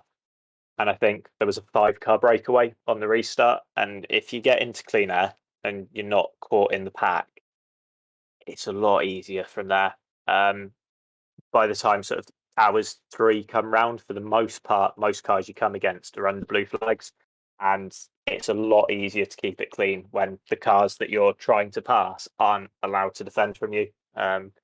But yeah, everyone kept it clean. The main one for us was track limits. So only 2 drivers in the team actually picked up track limits warnings, and I don't know how we managed that. I don't think I've ever done an hour without picking up a track limit at Spa before. So to have done the best part of 6, 2 of them in the wet, the 2 of us to have not picked up in those conditions. But yeah, it was keep it clean, keep it sensible. Don't go for silly moves. It's all common sense stuff. It's a lot harder to do in practice. I think if we got dragged into a fight early in the race, it would have been harder because we set the car up on very high downforce levels to look after the tyres and to make it good in the wet. And we could not get near stuff like the BMW down the straight, even when we were lapping them. There was 1 or 2 cars out there that were dropping us, even when we had a slipstream. So getting away at the start helped. But then, yeah, everyone was just trying to keep it sensible. It went really well. And no one stacked it into a wall, even in the wet. And that makes life easier if you don't break the car. I think you were the only silver car to not have an issue of that variety. James, congratulations. Give our congratulations to the entire VRM team. You guys deserve it. Ladies and gentlemen, VRM Racing, your champions of the RCI 24 Hours of Spa in the silver class. Congratulations. Thank you very much. And finally, I think this interview is the one that some folks have been waiting for. I know Ryan Gill can't wait to tear into this one. This wasn't for the win, but it was for second place in the silver class. Ryan Gill, take it away. You're right, Martin. How do you feel? Doing a 24-hour race again at RCI because I feel like my chest is gonna explode. I'm gonna choke myself. Well, I mean, come on, Martin. You have to talk us through it. Going into the last stint, I mean, you had the pace over Ryan Yee. You knew you could close in on him, but everything you tried before, it just didn't quite work. And then Malinowski kind of got in the way a bit, and then you had to close up again. You had a bit of a moment going through towards campus as well, where it looked like you might have lost it. Right at the end, you came out 4th times the charm up at the end of the Keble Straight. I mean, I guess walk us through the battle. It was amazing with Ryan. On like heads off was one of the, if not the best, one of the best fights I ever had in sim racing. It was really, and I was telling that to boys that he's so fucking damn good with the defense. Amazing stuff. And I was complaining every second stint because of my braking into the campus, because I always kind of like lost it sideways. So when I lost it 2 laps to go, so I was like, yeah, it's just amazing. 10 out of 10 points for drift. No, like, yeah, sure, but that's not what I need. But yeah, kind of a luck was on my side with that overtake, because the McLaren is not that best car to outbreak a different car, especially not the M4. But yeah, it worked. ABS didn't give up on me, which is nice. I enjoyed the whole race. Well, I can say that everyone was watching towards the end, and everyone definitely enjoyed the battle as well. And congratulations to you guys. You extend your lead in the silver championship, and that battle meant a lot to you guys, because of course if you hadn't got past, there would have been a change for the lead in the silver championship. So I guess to you guys it was a bit more than just finishing P2 in the Spa 24. There was also championship contention still on the line. Yeah, exactly. But was talking about this. I was like, Martin, can you do another stint? I was like, after almost 2 stints, I was like, sure. I'm just gonna die. But hey, nah. It was fun. It was fun to catch it, because I think both cars were kind of equal. Our car was better in the longer runs. It was not eating that too much of a tires, which was surprising on McLaren for me. But yeah, but did a great work with the setup. So as a team, I am so proud of everyone. It was just great recovery drive after the unfortunate lap 1. So yeah, really Yeah, proud, really happy. It was fantastic, fantastic recovery from you guys, and of course, big congratulations to Connection Lost Racing, then second place in the Spa 24, and Martin Lawrence probably with overtake of the race, it had to be said, but yeah, definitely fantastic, and of course, good luck to you guys for the rest of the season. 2 more races to go, and Yeah, I kind of get the feeling that's not the last you'll see of the 818. Oh car. no, oh no, definitely not. And also big thanks to big shout out, because the race was perfect with the safety car. It was like, yeah, proper well done. It was amazing job from you guys as well. So see ya next time, boys. Absolutely. Thank you. Martin Lawrence finished second, but finished first in all of our hearts. And of course, more importantly, kept the championship points lead as well. Ryan Gill, 24 hours of racing have come and gone. Final thoughts on the entire 24. Probably one of the best races I've ever had to commentate. I said that about the Kyle Army 24-hour last year, and I think this one has definitely delivered as well. It's been an absolutely fantastic race. I mean, I've enjoyed every moment of it, and had the chance to commentate alongside a whole host of people. And Les got to catch up with Paul, and of course did commentary with Ted and Ryan and yourself, of course. So plenty of action for me. There was plenty of action for everyone else as well, and I think we all got kind of the race that we wanted in the end. There was plenty of action. There was some lows and quiet periods as you get with every 24-hour, but it all came together at the end for one final big finale between 2 drivers, and it had an absolutely brilliant finish. So I think for me, one of the best races I've had the chance to be a part of, and well, looking forward to maybe getting involved next year. We'll have to see.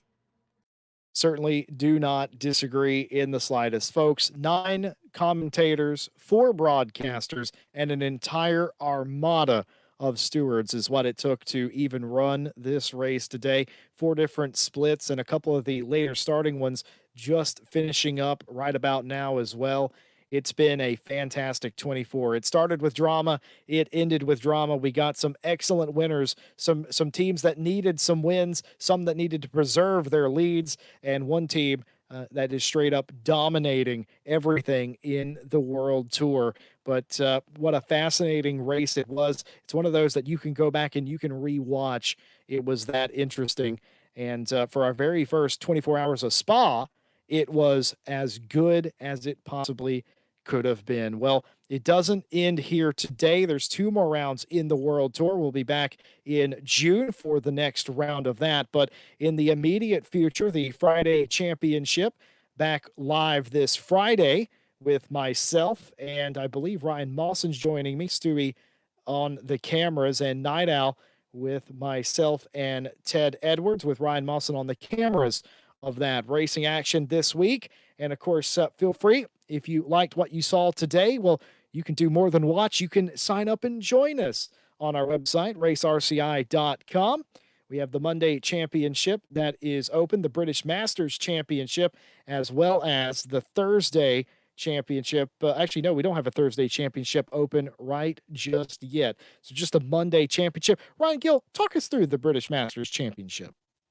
So the British Masters Championship is, it's kind of like a send-off season, I guess. But yeah, it's going to be British cars at British tracks only, and it's only GT3 cars. We have the old spec GT3s available for selection. So we've got Aston Martin V8 Vantage, V12. We've got the McLaren 720 and the 650S.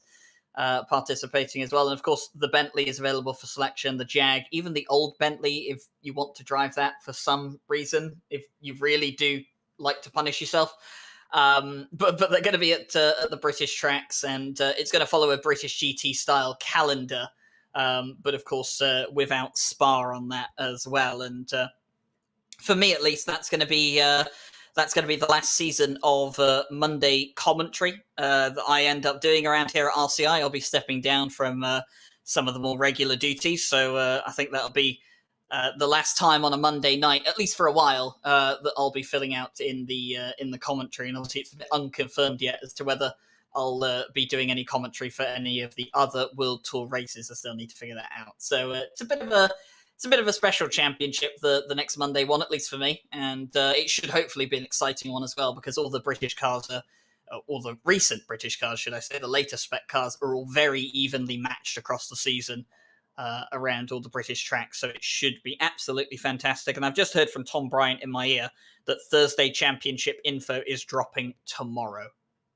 That's absolutely excellent to hear. So you can sign up for the Monday British Masters Championship. There's still time to do that. That does not start this Monday. It starts next Monday. And of course, Night Owl signups are open until this Friday as well.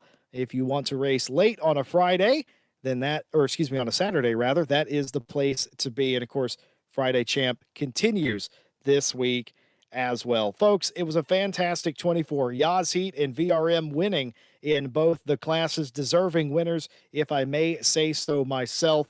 On behalf of everyone here at RCI, the admins, the broadcast team, the stewards, and everyone, we appreciate you watching this broadcast. We hope that you have enjoyed what you've seen. We invite you to like, subscribe, and hit the bell for more GT racing action. We'll be back with you on Friday, as we said. And of course, we wouldn't be here if it wasn't without our fantastic partners. RaceDepartment.com, your source of sim racing news and information. AK Informatica for providing our server solutions. Driver61, you can get 25% off your driver coaching by going to driver61.com and using our discount code. The link is in the description. Driver coaching can and will make you a better racing driver. Fanatec.com. Feel free to use our affiliate link when making quality purchases of sim racing hardware from Fanatec.com. It doesn't cost you a single thing, and it helps us with things like server costs when you use our affiliate link to make purchases. And simracing.gp. If you're tired of pub racing or just can't get enough of sim racing, join simracing.gp, join a community, and get started today. Signing up, of course, is free to do. Excellent racing today, Ryan Gill, and it was excellent to have you at the start and the finish.